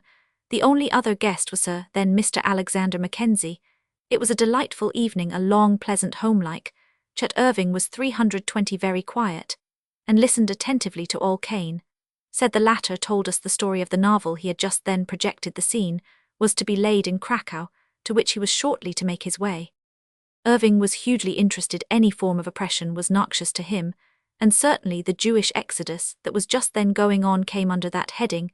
I think that he had in his mind the possibilities of a new and powerful play. As I said, he was most anxious to have a play by Cain, and after the abortive attempt at Mahomet, he was more set on it than ever. He had before this suggested to Cain that he should do a play on the subject of the Flying Dutchman, the play which he had done in 1878. Vanderdecken was no good as a play, though he played in it admirably. For my own part, one believed in the subject, and always wanted him to try it. Against play, of course, being tinkered into something like good shape, or a new play altogether, written the character as Irving created it was there fit for any setting, and so long as the play should be fairly sufficient, the result ought to be good. Irving had a great opinion of Cain's imagination, and always said that he would write a great work of weirdness some day. He knew already his ability, and his fire, and his zeal. He believed also in the convincing force of the man. Romans 6. In 1894, Cain wrote a poem called The Demon Lover, in which he found material for a play. He made a scenario which he told, rather than read to Irving after supper in the beefsteak room on St. Valentine's Day of the next year, 1895. Irving was much impressed by it, but thought that the part would of necessity be too young for him. Was then 56. He asked Cain again to try the Flying Dutchman. In the June of next year, 1896, we were in Manchester in the course of a tour. Cain came over from the Isle of Man to stay with me, bringing with him the scenario of a play on the Flying Dutchman, and also the scenario of a new play which he had just completed. Home, Sweet Home, he read, or rather told me the latter with the MS open before him. He never, however, turned the pages. The next forenoon, we went by previous arrangement to Irving's rooms at the Queen's Hotel. There he read or told from his script the scenario of his play on the Flying 321 Dutchman. We discussed it then, and afterwards during a carriage drive. Irving asked Cain if he could not make the character of Vanderdecken more sympathetic and less brutal at the start. Cain, having promised to go into this and see what he could do, then told the story of Home, Sweet Home. Irving feared from the description that the play would not do for him in Act Roman 1. The character was too young, in Act Roman 2 too rough, and in Act Roman 3 too tall. For his objection in the last case, he gave a reason enlightening in the matter of stagecraft. There is no general sympathy on the stage for tall old men. Finally, Cain told us the story of his coming novel, which was afterwards called The Christian. He knew it in his own mind by the tentative title, which he used, Glory and John Storm. Romans 7. In the afternoon, we all went to the Bellevue Gardens to see a wonderful chimpanzee jock, a powerful animal, and more clever even than Sally, who was then the great public pet at the zoo in Regent's Park. Ellen Terry came with us, and also Cummins Carr, who had arrived from London. Jock was certainly an abnormal brute. He rode about the grounds on a tricycle of his own. He ate his food from a plate with knife and fork and spoon. He slept in a bed with sheets and blankets. He smoked cigarettes, and he drank wine when he could get it. His favourite tipple was port wine and lemonade, and he was very conservative in his rights regarding it. Indeed, in this case, it was very nearly productive of a grim tragedy. We went into a little room close to the keeper's house, a sort of general refreshment room with wooden benches round it, and a table in the centre. Jock had his cigarette, then his grog was mixed to his great and anxious interest. The keeper handed him the tumbler, which he held tight in both paws, whilst he went through some hanky-panky pantomime of thanks. Usually I took it productive of pennies. Irving said to the keeper, Would he give you some of that now? The man shook his head as he answered. He doesn't like to, but he will if I ask him. I have to be careful though, he asked Jock, who very unwillingly let him take the tumbler, following it with his paws, the arms stretched out as it went farther from him. But the paws always remained 322 close to the glass. The man just put the edge of the glass to his mouth, and then handed it back quickly. The monkey had acted with considerable self-restraint, and looked immensely relieved when he had his drink safe back again. Then Irving said, "Let me see if he will let me have some." The keeper spoke to the monkey, keeping his eye fixedly on him. Irving took the glass from his manifestly unwilling paws, and raised it to his own lips. Being a better actor than the keeper, he did his part, more realistically actually letting the liquid rise over his shut lips. The instant the monkey saw his beloved liquor touch the mouth, he became a savage, a veritable red-eyed, restrainless demon. With a sudden hideous screech, he dashed out his arms, one paw catching Irving by the throat, the other seizing the glass. It made us all gasp and grow pale. The brute was so strong and so savage that it might have torn his windpipe before a hand could have been raised. Fortunately, Irving did instinctively the only thing that could be done. He yelled suddenly in the face of the monk, an appalling yell, which seemed to push the brute back. At the same moment, he thrust away from him the glass in the animal's other paw. The monkey, loosing his hold on his throat, jumped back across the wide table with incredible quickness, without losing its seated attitude, and sat clutching the tumbler close to his breast, and showing his teeth whilst he manifested his rage in a hideous trumpeting. Before that, at our first coming into the room, he had nearly frightened the life out of Ellen Terry. She had sat down on the bench along the wall. The monkey looked at her, and seemed attracted by her golden hair. He came and sat by her on the bench, and turning over laid his head in her lap, looking up at her and at the same time putting up his paw as big as a man's hand, and as black and shiny as though covered with an undertaker's funeral glove. She looked down, saw his eyes, and with a scream made a jump for the doorway. The monkey laughed. He had a sense of humour of his own kind, which was not of a high kind. A little later he regained his good temper, and forgave us all when we went round the gardens. He got on his tricycle, and came with us. In the monkey house was a great cage, as large as an ordinary room, and here were a large number of monkeys of a mixed kind. Our Gorillaffer, such he really was, started to amuse himself with them.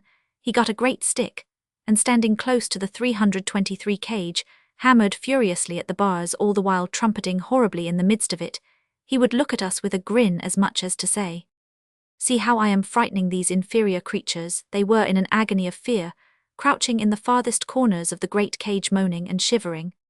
Roman 8. Irving had had an incident with a monkey some years before. On June 16, 1887, we went to Stratford-on-Avon, where he was to open a fountain the next day. We stayed with Mr. Roman 100 E. Flower at Avonbank. His beautiful place on the river in his conservatory was a somewhat untamed monkey, not a very large one, but with anger enough for a wilderness of monkeys. Frank Marshall, who was of our party, would irritate the monkey.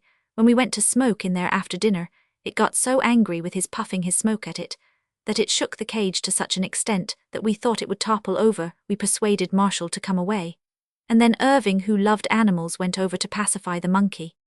The latter, however, did not discriminate between malice and good intent, and when Irving bent down to say soothing things to it, a long arm flashed out, and catching him by the hair began to drag his head towards the cage, the other paw coming out towards his eyes. It was an anxious moment, but this time, as on the later occasion, a sudden screech of full lung power from the actor frightened the monkey into releasing him. Roman 9. Irving loved all animals, and did not, I think, realize the difference between pets and fur nature. I remember once at Baltimore, it was the 1st January 1900, when he and I went to Hagenbach's menagerie, which was then in winter quarters. The hall was a big one, the shape of one of those great panorama buildings, which used to be so popular in America. There were some very fine lions, and to one of them he took a great fancy. It was a fine African young, and in good condition, with magnificent locks and whiskers and eyebrows, and whatsoever beauties on a hairy basis there are to the lion kind. It was sleeping calmly in its cage with its head up against the bars. The keeper recognized Irving, and came up to 324 talk, and explained things very eagerly. Irving asked him about the lion, if it was good-tempered, and so forth. The man said it was a very good-tempered animal, and offered to make him stand up and show himself off. His method of doing so was the most unceremonious thing of the kind I ever saw. It showed absolutely no consideration whatever for the lion's amour-propre or fine feelings. He caught up a broom that leaned against the cage, a birch broom, with the business end not of resilient twigs, but of thin branches cut off with a sharp knife. It was the sort of scrubbing broom that would take the surface off an ordinary deal. Flooring this, he seized and drove it with the utmost violence in his power right into the animal's face. I should have thought that no eye could have escaped from such an attack. He repeated the assault as often as there was time before the lion had risen and jumped back. Irving was very indignant and spoke out his mind very freely. The keeper answered him very civilly indeed. I thought his manner was genuinely respectful as he said, "That's all very well, Mr. Irving, but it doesn't work with lions. There's only one thing such animals respect, and that's force. Why, that treatment that you complain of will save my life some day. It wouldn't be worth a week's purchase without it." Irving realized the justice of his words was always just, and when we came away the gratuity was perhaps a little higher than usual to compensate for any injured feelings. Licks. Irving and dramatists. Only those who are or have been concerned in theatrical management can have the least idea of the difficulty of obtaining plays suitable for acting. There are plenty of plays to be had when anyone goes into management. Indeed, from the time the fact of his intention is announced, plays begin to rain in on him. All those rejected consistently throughout a generation are tried afresh on. The new victim for the hope of the unacted dramatist never dies. There is just a sufficient percentage of ultimate success in the case of long-neglected plays to obviate despair. Everyone who writes a play sends it on and on to manager after manager. When a player makes some abnormal success, every aspirant to dramatic fame tries his hand at a play for him. It is all natural enough. The work is congenial and the rewards, when there are rewards, are occasionally great. There is, I suppose, no form of literary work which seems so easy and is so difficult, which, while seeming to only require the common knowledge of life, needs in reality great technical knowledge and skill. From the experience alone which we had in the Lyceum, one might well have come to the conclusion that to write a play of some kind is an instinct of human nature. To Irving were sent plays from every phase and condition of life, not only from writers whose work lay in other lines of effort, historians, lyric poets, divines, from the curate to the bishop, but from professional men, merchants, manufacturers, traders, clerks. He has had them sent by domestic servants, and from as far down the social scale as a workhouse boy. But from all these multitudinous and varied sources, we had very few plays indeed which afforded even a hope or promise. Irving was always anxious for good plays, and spared neither trouble nor expense to get them. Every play that was sent was read. Very many commissions were given, and purchase money or advance fees paid in such cases. Subjects were often suggested, scenario being 326, the basis, in addition to the plays in which he or Ellen Terry took part, and which he produced during his own management. He purchased or paid fees and options on 27 plays. Not one of these, from one cause or another, could he produce one of these, made success with another man. Some never got beyond the scenario stage. In one case, though the whole purchase money was paid in advance, the play was never delivered. It was finished and then sold under a different title to another manager. One was prohibit be request be. The Lord Chamberlain's department of this play, Robert Emmet, were some interesting memories. Roman 2. In Ireland, or by Irish people, it had often been suggested to Irving that he should present Robert Emmet in a play. He bore a striking resemblance to the Irish patriot. A glance at any of the portraits would, to any one familiar with Irving's identity, be sufficient, and his story was full of tragic romance from the first. Irving was taken with the idea, and had the character in his mind for stage use in the first year of his management. He suggested the theme to Frank A. Marshall, the dramatist who afterwards cooperated with him in the editorship of the Irving Shakespeare. He was delighted with the idea, became full of it, and took the work in hand in the shape of a scenario. It was so far advanced that at the end of the second season Irving was able to announce it as one of the forthcoming plays. As we know, the extraordinary success of The Merchant of Venice postponed the work, then projected for more than a year. Marshall therefore took his work in a more leisurely fashion, and it was not till the autumn of 1881 that the play appeared in something like its intended shape. But by that time Romeo and Juliet was in hand, and a full year elapsed before Robert Emmet could be practically considered. But when that time came, the Irish question was acute. Fenianism, or certain of its sequel, became recrudescent. The government of the day considered that so marked and romantic a character as Robert Emmet, and with such political views portrayed so forcibly and so picturesquely, as would be the case with Irving, might have a dangerous effect on a people seething in revolt. Accordingly, a request came through the Lord Chamberlain's department that Mr. Irving would not proceed with the production which had been announced incidentally, I may say that nothing was mentioned. 327, in the request regarding the cost incurred. Irving had already paid to Frank Marshall a sum of $450.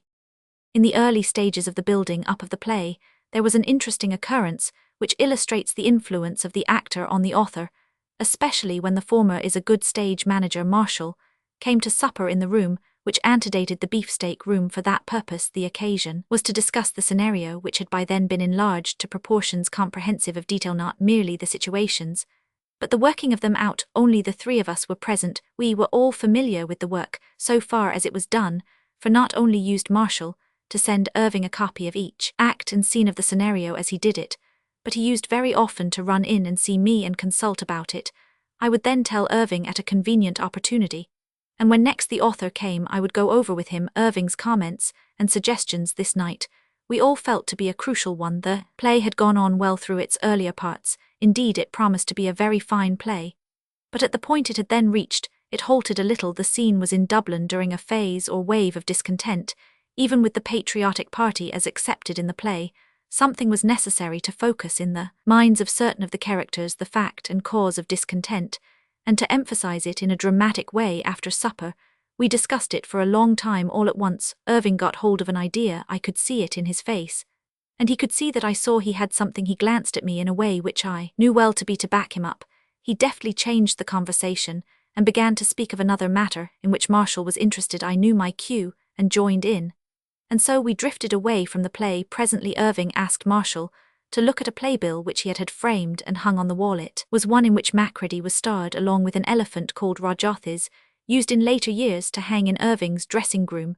Marshall stood up to look at it closely. Whilst he was doing so with his back to us, Irving got half a dozen wine glasses by the stems in his right hand and hurled them at the door, making a terrific crash and a litter of falling glass. Frank Marshall, a man of the sunniest nature, was not built spiritually in a heroic mould. He gave a cry and whirled round, his face pale as ashes. He sank groaning into a chair, speechless. When I had given him a mouthful of brandy, he gasped out, "What was it? I thought someone had thrown a bombshell in through the window." "That was exactly what I wanted you to think," said Irving quietly. "That is what those in Curran's house would have felt when they recognized that the fury to which they had been listening, and whose cause they did not understand, was directed towards them. You are in the rare position now, my dear Marshall, of the dramatist who can write of high emotion from experience. The audience are bound to recognize the sincerity of your work. Just write your scene up to that effect. Let the audience feel even an indication of the surprise and fear that you have just felt yourself, and your play will be a success." He said this very seriously, but with a bland smile, and his eyes twinkling forth through all the gravity of the issue in the shape of a good play.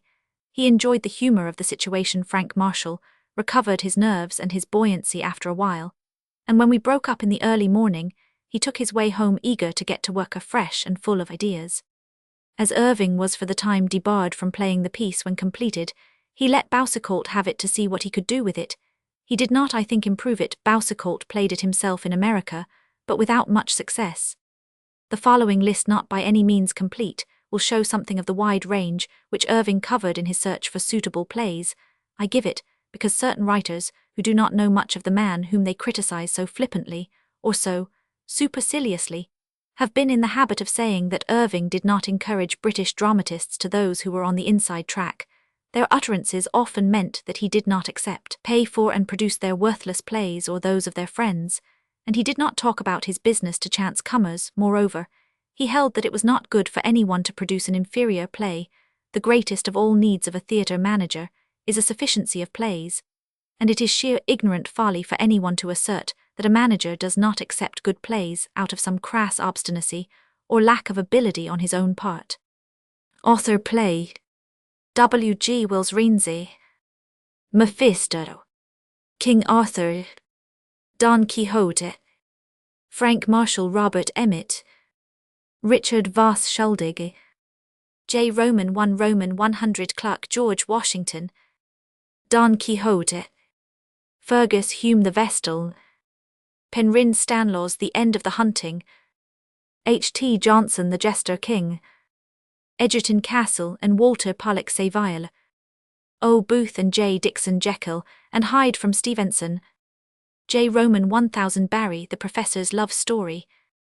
F. Roman 100 Bernard, The Isle of St. Tropez. The Count. H. Guy Carleton, The Balance of Comfort. Ludwig Fulda, The Bloody Marriage 5.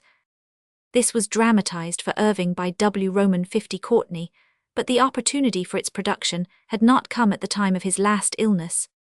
For obvious reasons, I do not give what any of these authors received for play or option or advance fees, but the total was over £9,000. Regarding one of the plays, Irving's exact reason for not playing it was that he felt it would not suit him, or rather, that he would not suit it. He liked the play extremely, and when after studying the scenario very carefully, he had to come to the conclusion that it was not in his own special range of work, he obtained permission from the author to submit it to two of his friends in turn, John Roman 50 Toole and John Hare. Both these players were delighted with the work, but neither had it in his vogue. Finally, another actor saw his way to it, and made with it both a hit and fortune. The play was Barrie's The Professor's Love Story. The actor who played it, E.S. Willard. This is a good instance of delayed fortune for my own part, knowing the peculiar excellences and strength of the three players who refused it. I cannot but think that they were all right. The play is an excellent one, but wants to be exactly fitted. Irving was naturally too strong for it. Toole was a low comedian, and it is not in the vein of low comedy. Hare's incisive finesse would have militated against that unconsciousness of effect which is the note of the Professor. Roman 3. In addition to the above plays on which he had ventured wholly, or in part, Irving made efforts regarding plays by other authors, amongst whom were Mrs. Steele Kay and Hesketh Pritchard Marion, Crawford, Sir Arthur Conan Doyle, Henry Arthur Jones, W. Roman 50 Courtney, Miss Mary Wilkins, Robert Barr. These included the possible dramatization of several novels.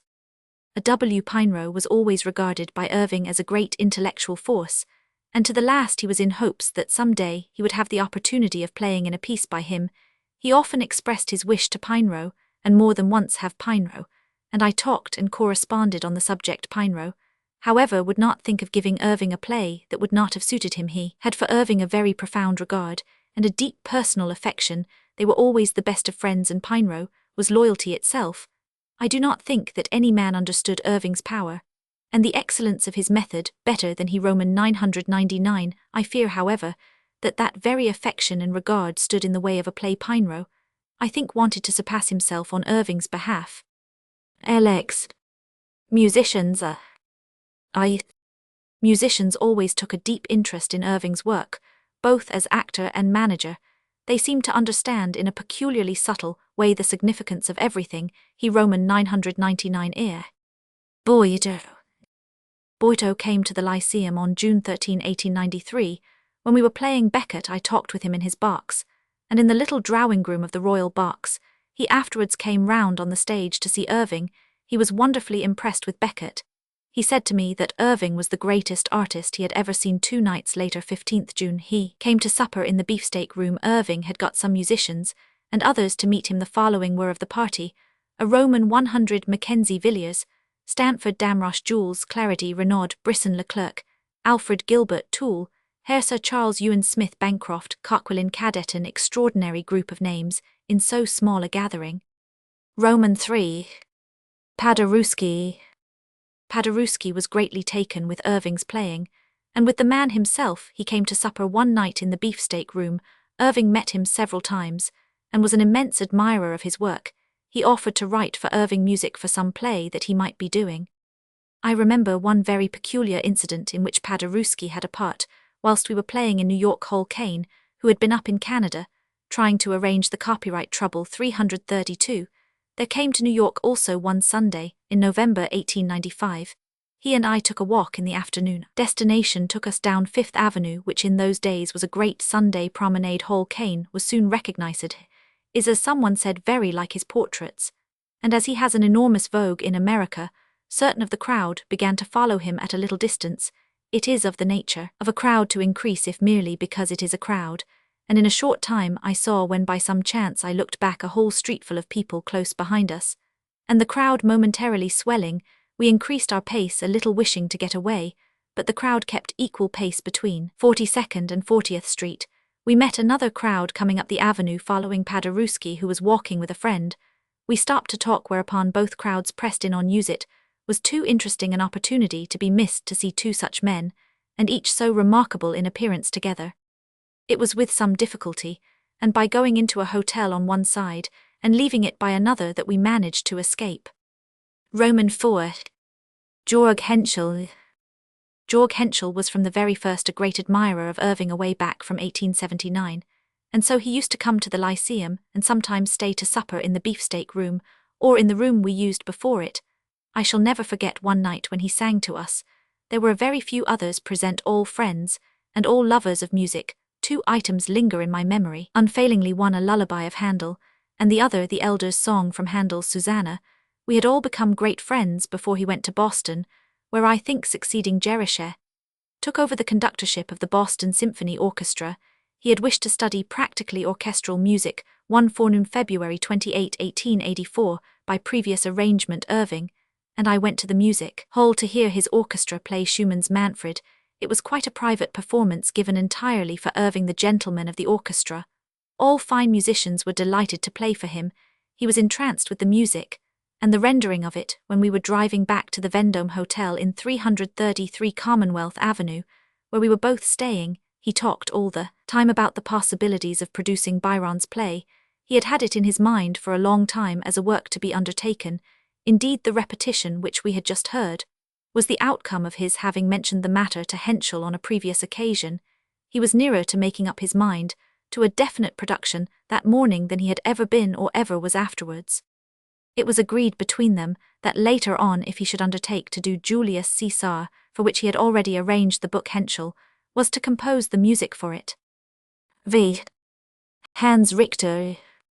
Hans Richter was another great admirer of Irving. He too is a great master of his own art, and has the appreciative insight that only comes with greatness. Richter was not only a musician, he had had so much experience of stage production at Bayreuth and elsewhere, that if he did not originate, he at least understood all about it. I remember one day, 24th October 1900, after lunch with the Miss Gaskells in Manchester, when he talked with me about the new effect for the Flying Dutchman at the Wagner Festival on the following year. This was especially regarding lighting. They had succeeded in so arranging lights that the two ships were to approach each other, one in broad sunlight, the other bathed in moonlight. With Hans Richter, I had once the felicity of another such experience in its own way, as Irving's comprehensive reading of Hamlet, truly another delightful experience of the survey of a great work, at the hands of a master. It was when in the house of my friend, E.W. Hennell, Hans Richter, amongst a few friends, sat down to the piano, and gave us a resume of Wagner's Meistersinger, singing snatches of the songs as he went on, and now and again explaining some subtle purpose in the music that he played. It was an hour of breathless delight, which no money could purchase. With my wife, I attended the Wagner cycle at Bayreuth that summer, and heard the opera in all its magnificent perfection, but I never got so clear an insight to the great composer's purpose as when Richter pictured it for us. Roman 6. The Ab France Liszt. On 14th April 1886, Ab Liszt came to the Lyceum to see Faust, and to stay to supper in the beefsteak room. He was then the guest of Mr. Littleton, staying at his house at Sydenham. At that time, musical London made such a rush for the old man that it was absolutely necessary to guard him when he came to the theatre. All the real music lovers of the younger generation wanted to see him, for they had not had opportunity before, and were not likely to have it again. He was then 75 years of age, and had practically given up playing, inasmuch as he only played to please himself or his friends that night.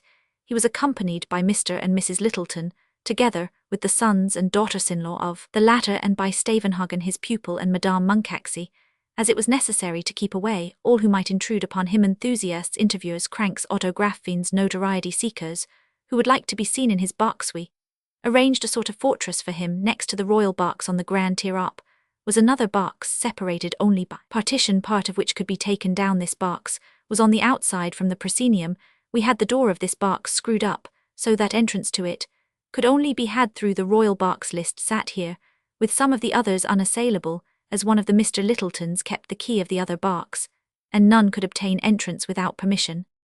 There was an interesting party at supper in the beefsteak room, amongst them, in addition to the party at the play, the following: Ellen Terry, Professor Max Muller, Lord and Lady Warncliffe, Sir Alexander, and Lady Mackenzie, Sir Alfred Cooper, Walter Bach, and Miss Bach, Sir Moore Mackenzie, Mr.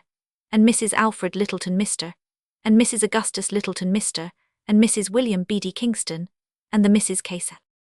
Liszt sat on the right hand of Ellen Terry, who faced Irving from where I sat at the end of the table. I could not but notice the quite extraordinary resemblance in the profiles of the two men. After supper, Irving went round and sat next him, and the likeness became a theme of comment from all present. Irving was then 48 years of age, but he looked still a young man with 335 raven black hair, and face without a line.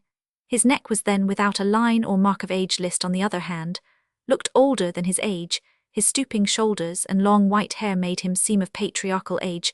Nevertheless, the likeness of the two men was remarkable. Stavenhagen played, but as it was thought by all that Liszt must be too tired after a long day, no opening was made for him, much as all longed to hear him. The party did not break up till 4 o'clock in the morning.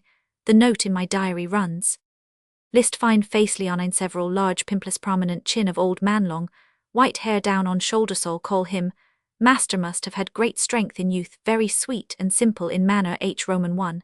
And he very much alike seemed old friends, as they talked animatedly though knowing but a few words of each other's language, but using much expression and gesticulation. It was most interesting. The next day Irving and my wife and I, together with some others, lunched with the Baroness Burdick-Coutts in Stratton Street.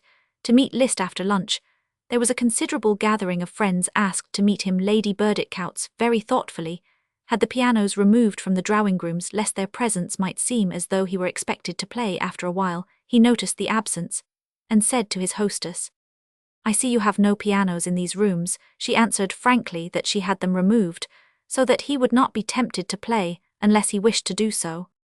"But I would like some music," he said, and then went on, "I have no doubt but there is a piano in the house, and that it could be brought here easily." It was not long before the servants brought into the great drawing-room a grand piano, worthy of even his hands.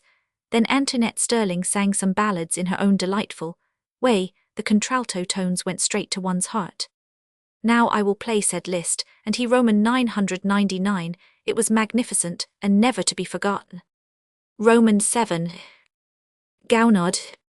Gounod came, as far as I know, but once to the Lyceum. That was during the first week of the season, 6 September 1882, during 336, the continuance of the run of Romeo and Juliet.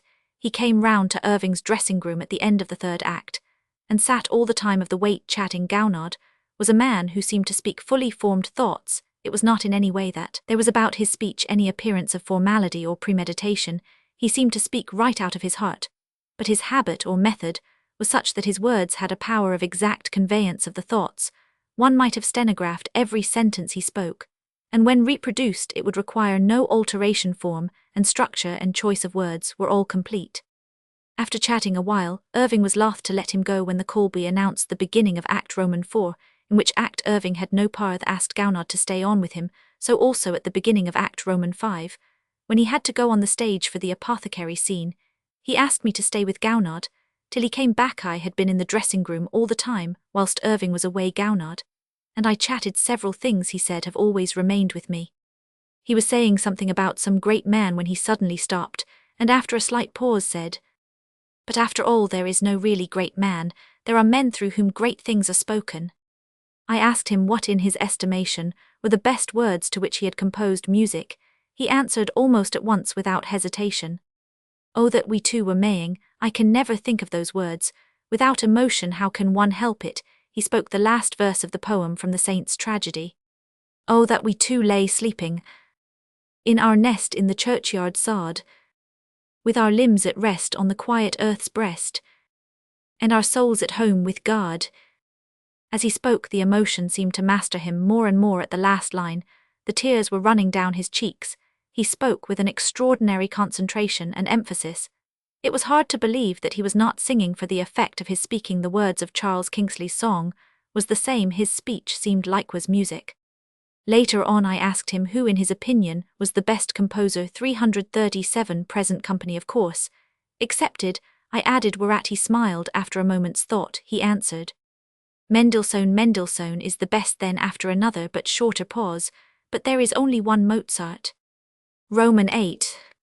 Sir Alexander Mackenzie. Sir Alexander Mackenzie, who was one of the oldest and closest of Irving's friends, had much to do with him in his productions. He composed the music for Ravenswood and Coriolanus at Irving's burial in Westminster Abbey. A part of the latter, the Marcia Funiber, was played, whilst the coffin was being borne from the choir to the grave. In addition to these important works, Mackenzie wrote the music for Manfred, which Irving intended at one time to produce. He was also engaged on the music for Richard Roman II, a large part of which was completed when the play was abandoned owing to Irving's serious illness in 1898. Mackenzie, in an interview shortly after Irving's death, told a pretty story of how the end of Ravenswood had been changed. Irving had arranged that the last scene should be the waste of quicksand, wherein Edgar was lost seen in the cold glare of moonlight suggestive of misery. When, however, he heard the music off, which the finale is the love motive in a triumphant burst, seemed much struck by it. He said nothing at the time, but the next morning the composer received a letter thanking him for the hint, and adding, "And the moonlight on the sea I shall change to the rising sun. Elegy. Ludwig Barnet. I." When in 1881 the Meiningen Company came to London to play in Drury Lane Theatre, at least one German player came with them, who, though for patriotic reasons he played with the company, had not belonged to it. This was Ludwig Barnet. By a happy chance I met him very soon after his arrival and we became friends. He was then able to speak but very little English like all Magyars. However, he was a good linguist, and before a fortnight was over he spoke the language so well that only an occasional word or phrase spoken to or by him brought out his ignorance. At their first meeting Irving and he became friends. They took to each other in a really remarkable way. Barnet had come to see the play, then running Hamlet, and between the acts came round to Irving's dressing-room. By this time he spoke English quite well. When he lacked a word he unconsciously showed his scholarship by trying it in the Greek. Irving, after a few minutes, forgot that he was a foreigner, and began to use his words in the argot of his own calling, for instance talking of the difficulty of getting some actors to study their parts properly. He said, "The worst of it is they won't take the trouble even to learn their words, and when the time comes they begin to fluff. To fluff means, in the language of the theatre, to be uncertain, inexact, imperfect." This was too much for the poor foreigner, who up to then had understood everything perfectly. He raised his handspalm outwards, the wrists first, and then the fingers, straightening as he said in quite a piteous tone, "Fluff, flew, fluff, alas, I know him not. Roman II." A very delightful gathering about that time, which became remarkable in its way, was a supper given by Toole at the Adelphi 339 Hotel on 1st July. Amongst the guests were Irving, Barnet, McCullough, Lawrence, Barrett, Wilson, Barrett, Leopold, Teller. After supper, someone, I think it was Irving, said something on the subject of state subsidy for theatres. It was an interesting theme to such a company, and as the gathering was, by its items, really international, everyone wanted to hear what everyone else said, so the conversational torch went round the table like the sun or the wine. There were all sorts and varieties of opinion, for each said what was in his heart. When it came to Barnet's turn, he electrified us all. He did not say much, but it was all to the point, and spoken in a way which left no doubt as to his own sincerity. He finished up, "Yes, these are all good to some, the subsidy in France, the system of the half, and the stat theatres in Germany, the help and control in Austria, which brings the chosen actors into the state service Butend." Here his eyes flashed, his nostrils quivered, and his face was lit with enthusiasm. "Your English freedom is worth them all." Then springing to his feet, he raised his glass and cried in a voice that rang like a trumpet, "Freiheit, Roman III." Before the production of Faust in 1885, Irving took a party including Mr. and Mrs. Cummins Carr and Ellen Terry to Nuremberg and Rothenburg to study the ground. On the way home they went to Berlin. There Barnet gave 2 special performances in his own theatre. The Berliner, the bill of the play, is in its way historical. The names of the honoured guests were starred. The performances were of Julius Caesar and the Merchant of Venice. Roman IV. The Grand Duke of Saxe-Meiningen, to whose theatre the Meiningen Company belonged, sent to Irving an order of his own court. Later on, however, when he had seen Irving play and had met him, he said that the order sent him was not good enough for so distinguished a man. He accordingly bestowed on him, with the consent and cooperation of the Grand Duke of Saxe, Coburg Gotha, His Royal Highness the Duke of Edinburgh, Order of the Comte Cross of the 2nd class of the Ducal Saxon Ernestine House Order, a distinction, I believe, of high local 340 dignity, carrying with it something in the shape of knighthood. Irving wore the collar of the order on the night of 25th May 1897, when the Grand Duke of Saxe-Meiningen came to supper with him in the beefsteak rooms, only time, I think, when he wore the insignia of this special honour. Irving's first meeting with the Grand Duke was preceded by an odd circumstance. This was on the evening of 28th May 1885.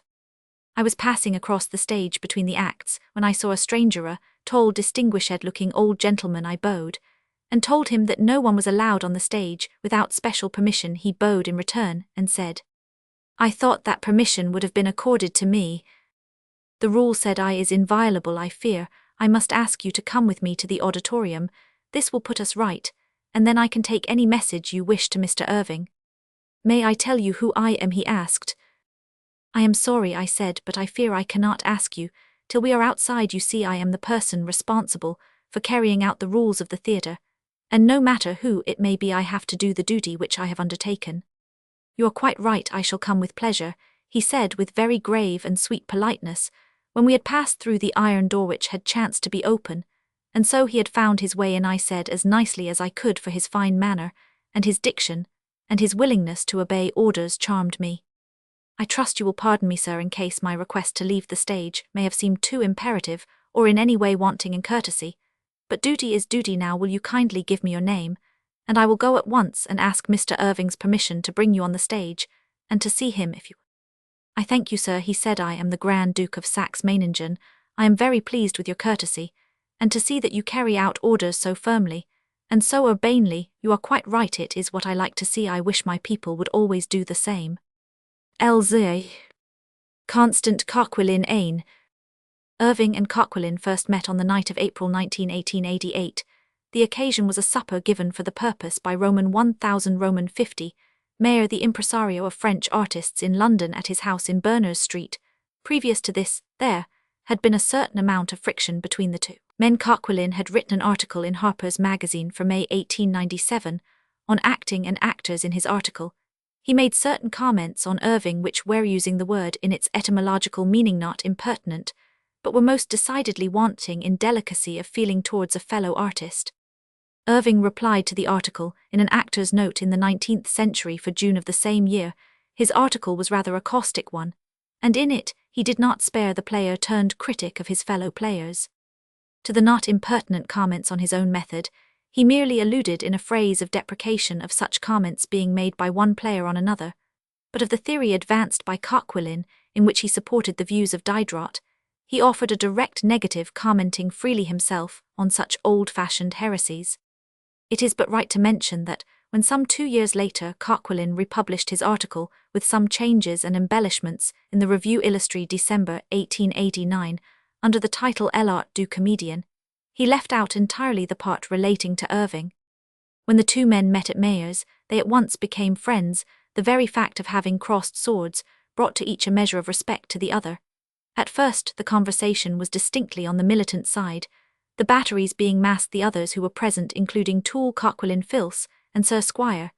Then Mr. Bancroft had each a word to say. At times Irving, secure in his intellectual position with regard to the theory of acting, was most hearty in his manner, and used his rapier with sweet dexterity. 342 Toole, who had his own grievance that Coquelin, an artist of first-class position, late a sociétaire of the Comédie Française, should accept fee or emolument for private performances, a thing not usual to high-grade players of the British stage, limited himself to asking Coquelin in extremely bad French if it was possible that this was true at that time. Coquelin did not speak much English, though he attained quite a proficiency in it before long. In a very short time, the supper party at Mayer's subsided into gentle and complete harmony. The actors began to understand each other, and from that moment became friends. Coquelin gave imitations of certain French actors, amongst them Frédéric Lemaître and Mounet Sully. The performance was a strange comment on his own theory that an actor, in portraying a character, must in the so doing divest himself of his own identity, and quite justified Irving's remark in his note. Indeed, it is strange to find an actor with an individuality so marked as that of Roman 1000 Coquelin taking it for granted that his identity can be entirely lost. To us, whilst his imitations were remarkably clever, there was no possibility of forgetting for an instant that the exponent was Coquelin. Why should we? If an actor entirely loses his own identity, the larger measure of his possible charm is gone. I find this note in my diary regarding Coquelin on that night of Mayer's supper. He is a fine actor, essentially a comedian. Lzi. Sarah Bernhardt.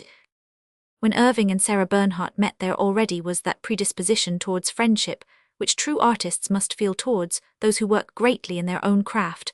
When the Comédie Française came to London in 1879 and played at the Gaiety Theatre, Irving went to one of the matinees and was immensely struck by Sarah Bernhardt's genius. He was taken round on the stage and introduced to the various members of the company, but he did not have in that short season any opportunities of furthering friendships. That was a busy season for everyone, both the London players and the foreigners. We were playing repertoire and changing the bill every few nights. The rehearsals were endless, so too with the strangers. They had a great list of plays to get through, and they also were rehearsing all day. When they could, the various members of the French company came to the Lyceum, where they were always made welcome indeed, all through his management. Irving made it an imperative rule that his fellow artists should, when possible, be made welcome at his theatre. Little people, as well as great people, all were welcome in those early days. The same rule of hospitality did not hold with the Comédie Française. Actors had to go like anyone else on a specie basis. Even Irving, who had thrown his own theatre open to his French fellow artists, had to pay for his own box at the Gaiety. When, however, Jules Claridie became director of the Theatre Française, he changed all that absolutely. The next year, 1880, Sarah Bernhardt was playing for a short time in London. This time, her own venturing at the Gaiety. Irving took a box for her benefit, a matinee on 16th June Loveday, and I went with him. The bill was Jean Marie, the fourth act of La Rome Vaincu, and the fifth act of Hernani. Irving was charmed with her playing in Jean Marie, which is a one-act piece with the same note of sentiment in it as that of the song Old Robin Grey. He was also struck with her extraordinary tragic force in La Rome Vaincu. On Saturday night, 3rd July of that year, 1880, Sarah Bernhardt came to supper in the beefsteak room. The two other guests were both friends of hers, Bastien Lepage the painter, and Libberton the violoncellist. This was a night of extraordinary interest. Irving and Sarah Bernhardt were both at their best, and spoke quite freely on all subjects concerning their art which came on the tapis. Irving was eager to know the opinion of one so familiar with the working of the French stage, and yet so daring and original in her own life and artistic method. When they touched on the subject of the value of subsidy, she grew excited and spoke of the value of freedom and independence. What use, she said, subsidy, when a French actress cannot live on the salary at even the Comédie Française? On the subject of tradition in art, her manner was more pronounced. She railed against tradition on the stage as distinguished from the guiding memory and record of great effective work. Her face lit up, and her eyes blazed. She smote her clenched hand heavily on the table, as after a fierce diatribe against the cramping tendency of an artificial method, relentlessly enforced, she hurled out a bas la tradition.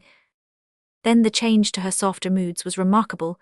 She was a being of incarnate grace with a soft undertone of voice, as wooing as the cooing of pigeons. As I looked at her thighs, was my first opportunity of seeing her close at hand. The wondrous charm, which Bastien Lepage had embodied in his picture of her, seemed at full tide. This picture of Bastien Lepage, wherein she is seated holding a distaff, was exhibited in a silver frame at the first exhibition of the Grosvenor Gallery, and met with universal admiration, with the original before one and the memory of her wonderful playing ever fresh in one's mind. It was not possible not to be struck with her serpentine grace. I said to Bastien Lepage in such French as I could manage, "In that great picture you seem to get the true Sarah. You have painted her as a serpent with all a serpent's grace." He seemed much interested, and asked me how I made that out again. As well as I could, I explained that all the lines of the picture were curved. There was not a single straight line in the drawing or shading. He seemed more than pleased, and asked me to go on. I said that it had seemed to me that he had painted all the shadows in a scheme of yellow, shading them to represent in a subtle way the scales of the serpent's skin.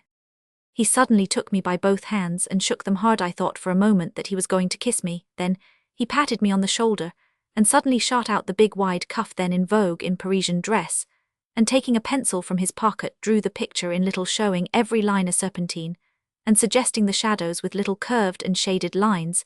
Then he shook hands again. I have regretted ever since that I did not ask him to cut off that cuff and give it to me. It was an artistic treasure. In some of the discussions on art that evening, he too got excited. I remember once the violent way in which he spoke of his own dominant note.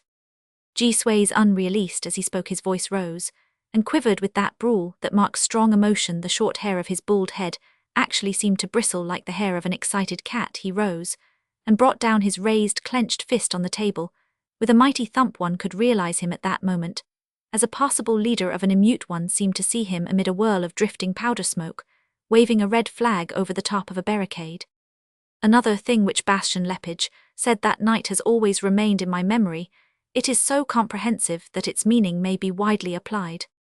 In an original artist, the faults are brothers to the qualities.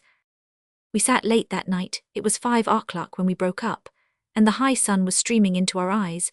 As we left the building many a night after that, Sarah Bernhardt spent pleasant hours at the Lyceum, pleasant to all concerned.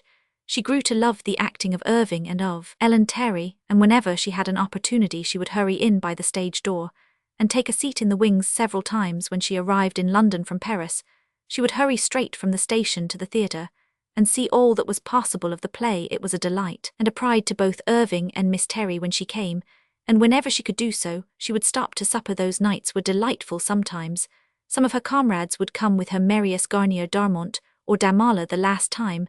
The latter, to whom she was then married, came. He looked like a dead man. I sat next him at supper, and the idea that he was dead was strong on me. I think he had taken some mighty dose of opium, for he moved and spoke 346 like a man in a dream. His eyes, staring out of his white waxen face, seemed hardly the eyes of the living. Sarah Bernhardt was always charming and fresh and natural. Every good and fine instinct of her nature seemed to be at the full when she was amongst artistic comrades, whom she liked and admired. She inspired everyone else, and seemed to shed a sort of intellectual sunshine around her. Elziv. Genevieve Ward. On the evening of Thursday, 20th November 1873, I strolled into the Theatre Royal Dublin to see what was on. I had been then for 2 years a dramatic critic, and was fairly well used to the routine of things. There was a very poor house indeed in that huge theatre. The few hundreds scattered about were like the plums in a forecastle duff. The play was Legouve's Adrienne Lecouvreur, a somewhat machine-made play of the old school. The lady who played Adrienne interested me at once. She was like a Triton amongst minnows.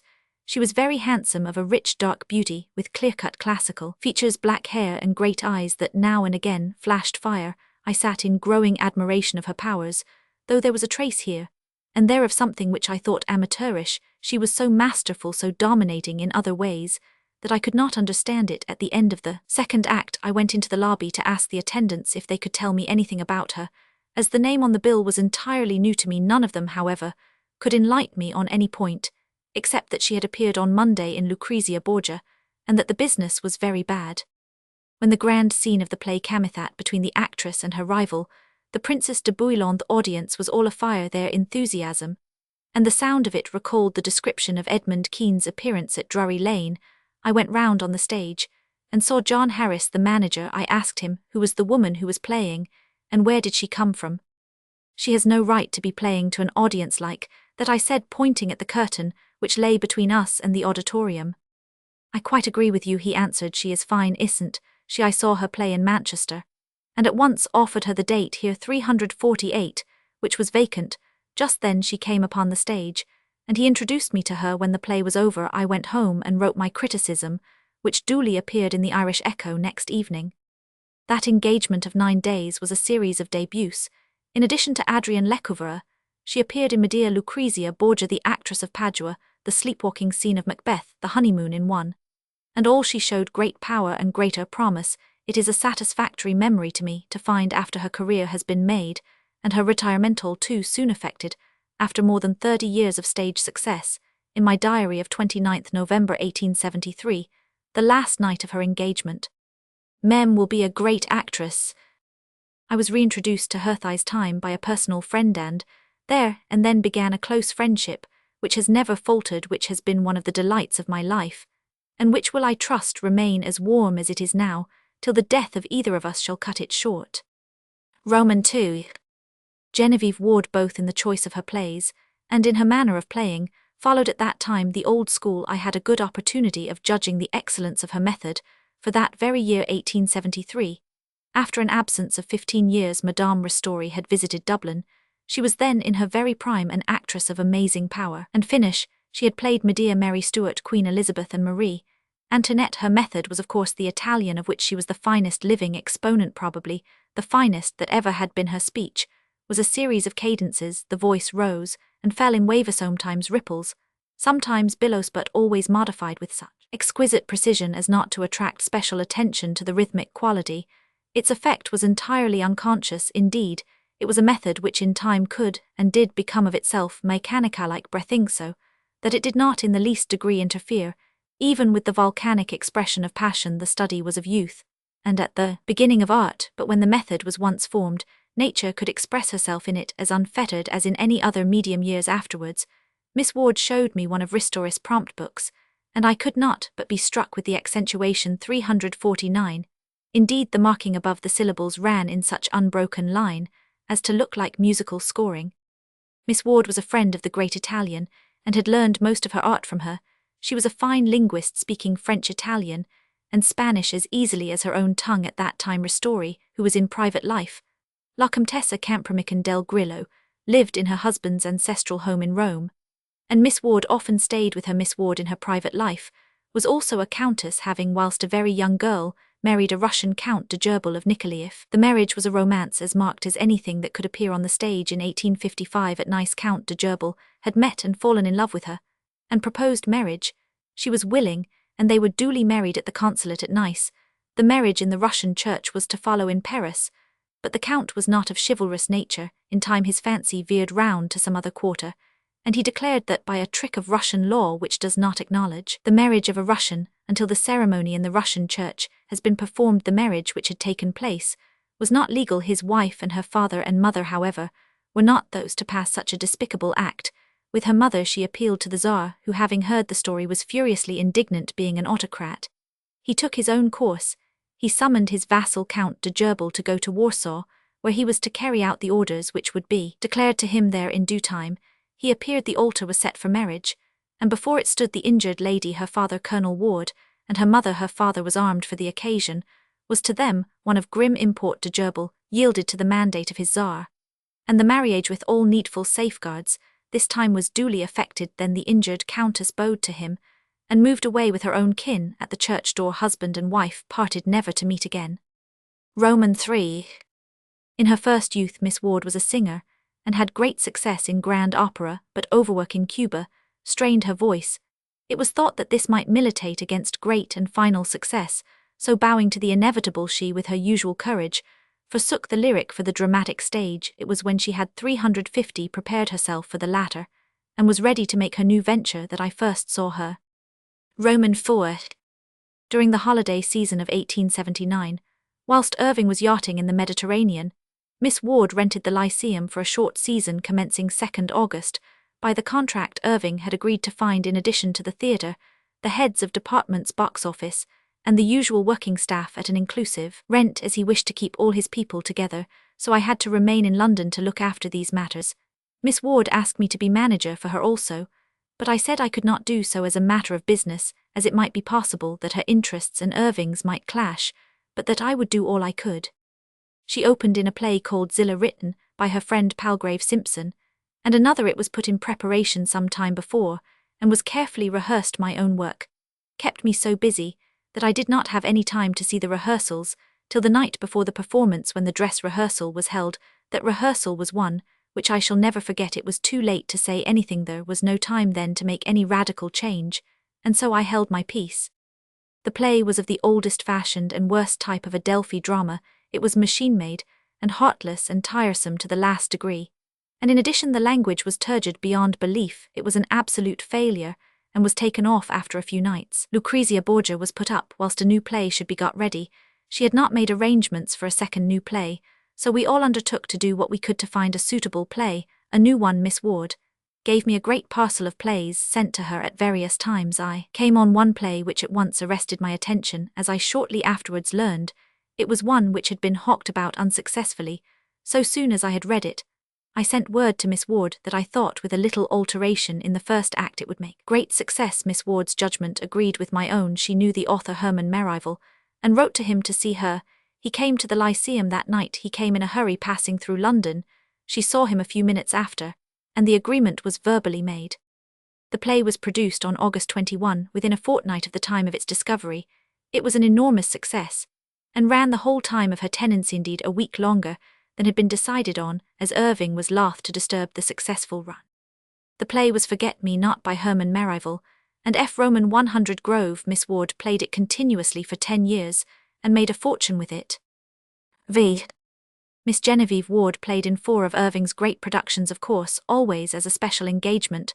The first was Becket, in which she created the part of Queen Eleanor. Be old custom, to create a stage part, is to play it first in London. The second was Morgan Le Fay in King Arthur, the third the Queen in Cymbeline, and the fourth Queen Margaret in Richard Roman III. In all these parts, she was exceedingly good. With regard to the last-named play, there was one of the few instances in which Irving was open to correction, with regard to emphasis of a word in Act Roman, for Scene 3 of his acting version Act Roman, for Scene 4 of the original play, last 2 lines of Queen Margaret's speech to Queen Elizabeth before her exit.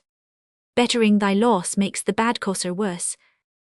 Revolving this will teach thee how to curse.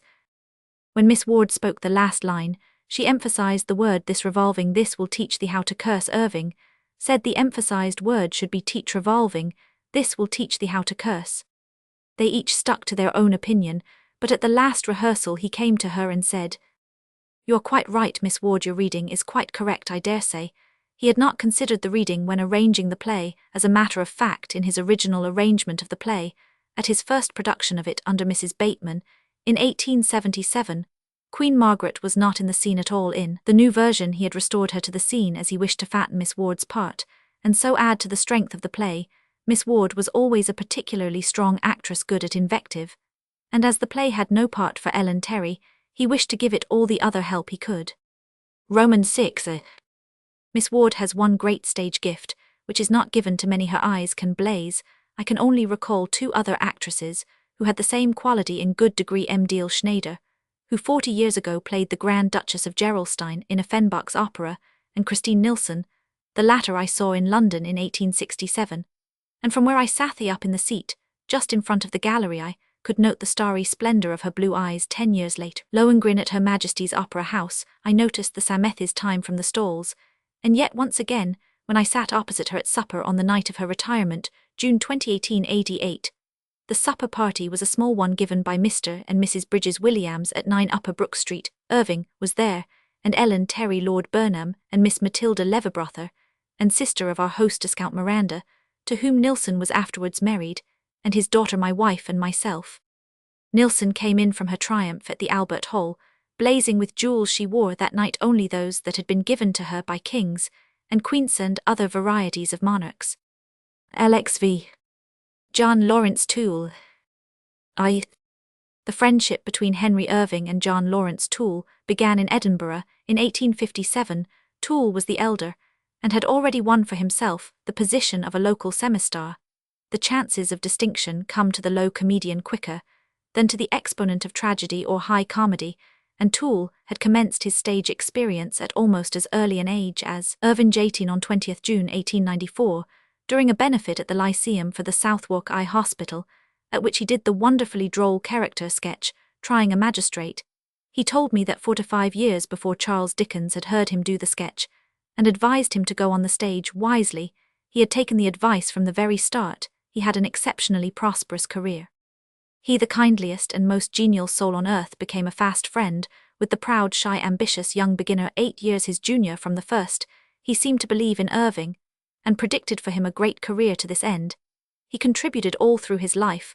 When he toured on his own account, he took Irving with him, giving him a star place in his bill, and an opportunity of exhibiting his own special tragic power in a recital of The Dream of Eugene Aram. To the last day of Irving's life, the friendship of the 2 men, each for the other, never flagged or faltered. Such a thing as jealousy of the other never entered into the heart of either. Toole simply venerated his friend, and enjoyed his triumph more than he did his own. He would not hear without protest any one speak of Irving, except in a becoming way, and there was nothing which Toole possessed which he would not have shared with Irving. When one entertained, there was always a place for the other. Whoever had the good fortune to become a friend of either found his friendship doubled.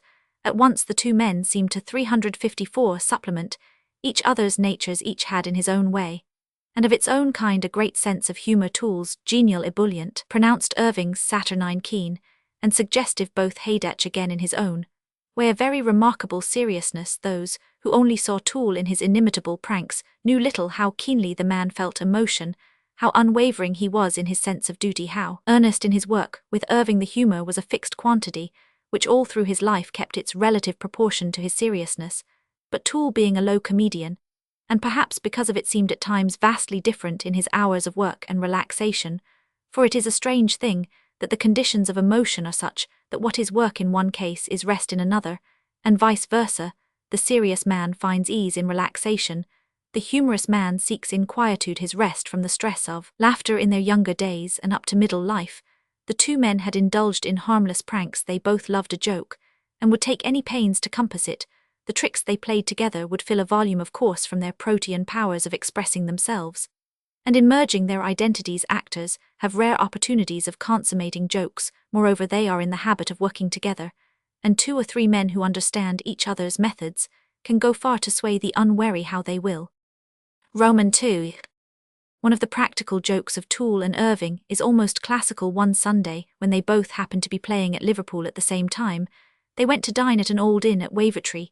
Celebrated for the excellence of its hospitality, they had a good dinner and a good bottle of port, and sat late, when most of the guests in the hotel had gone to bed, and when the time necessary for their own departure was drawing nigh, they rang, and told the waiter to get the bill. When he had gone for it, they took all the silver off the table. They had fine old silver in the inn, and placed it in the garden, on which the room opened. Then they turned out the gas and got under the table. Hearing no answer to his repeated knocking, the waiter opened the door. When he saw the lights out, the window opened, and the guests and the silver gone, he cried out, "Done, they have bolted with the silver." Then he ran down the passage crying out, "Thieves, thieves." The instant he was gone, the 2 men came from under the table, closed the door, lit the gas, and took in the silver, which they replaced on the table. Presently, a wild rush of persons came down the passage, and burst into the room. The landlord and his family, servants of the house, guests, en deshabille, most of them carrying pokers and other impromptu weapons. They found the 2 gentlemen sitting quietly smoking their cigars. As they stood amazed, Irving said in his quiet, well-bred voice, "Do you always come in like this, when gentlemen are having their dinner here?" Toole would even play pranks on Irving, these generally taking the form of some sort of gift. For instance, he once sent Irving on his birthday what he called in his letter a miniature which he had picked up. It came in a furniture van, an enormous portrait of an actor, painted nearly 100 years before it was so large that it would not fit in any room of the theatre, and had to be put in a high passage again. When he was in Australia, he sent to Irving tamed, so that it would arrive at Christmas, a present of 2 frozen sheep and a live kangaroo. These arrived at Irving's rooms in Grafton Street. He had them housed at the Lyceum for the night, and next day sent the sheep to gladden the hearts and Anatomisoff, the costermongers' club at Chickson Street, Mile End, New Town. The kangaroo was sent with a donation to the Zoological Society, as a contribution from J. Roman 50 Toole, and Henry Irving. A brass plate was fixed over the cage by the Society. Toole loved to make beautiful presents to Irving. Amongst them was a splendid gilt silver claret jug, several silver cups and bowls, the trophy designed by Flaxman, which was presented to Macready in 1818, a magnificent piece of jeweller's work, a Grangerized edition of Forster's Life of Charles Dickens, unique in its richness of material and its fine workmanship, which he had bought in Paris for 500. Roman 3. When Toole and Irving were separated, they were in constant communication by letter, telegram, or cable. No birthday of the other passed without a visit if near enough, or a letter or telegram if apart. And there was always a basket of flowers each to each. For a dozen years before Irving's death, Toole had been in bad health, growing worse and worse. As the years went on, he grew very feeble and very, very sad. But without fail, Irving used to go 356 to see him whenever he had an opportunity, at his house in Maida Vale at Margate, or at Brighton, in which latter place he mainly lived for years past. Irving would go to him and spend all the hours he could command, even though the width of the world separated them. The 2 men seemed to have day by day exact cognizance of the whereabouts and doings of the other, and not a week but the cables were flashing between them. Poor Toole had one by one lost all his immediate family and wife-daughter, and his tie to life was in great part the love to and from his friend. He used to think of him unceasingly. Wherever he was, Toole's wire would come unfailingly, making for good luck and remembrance.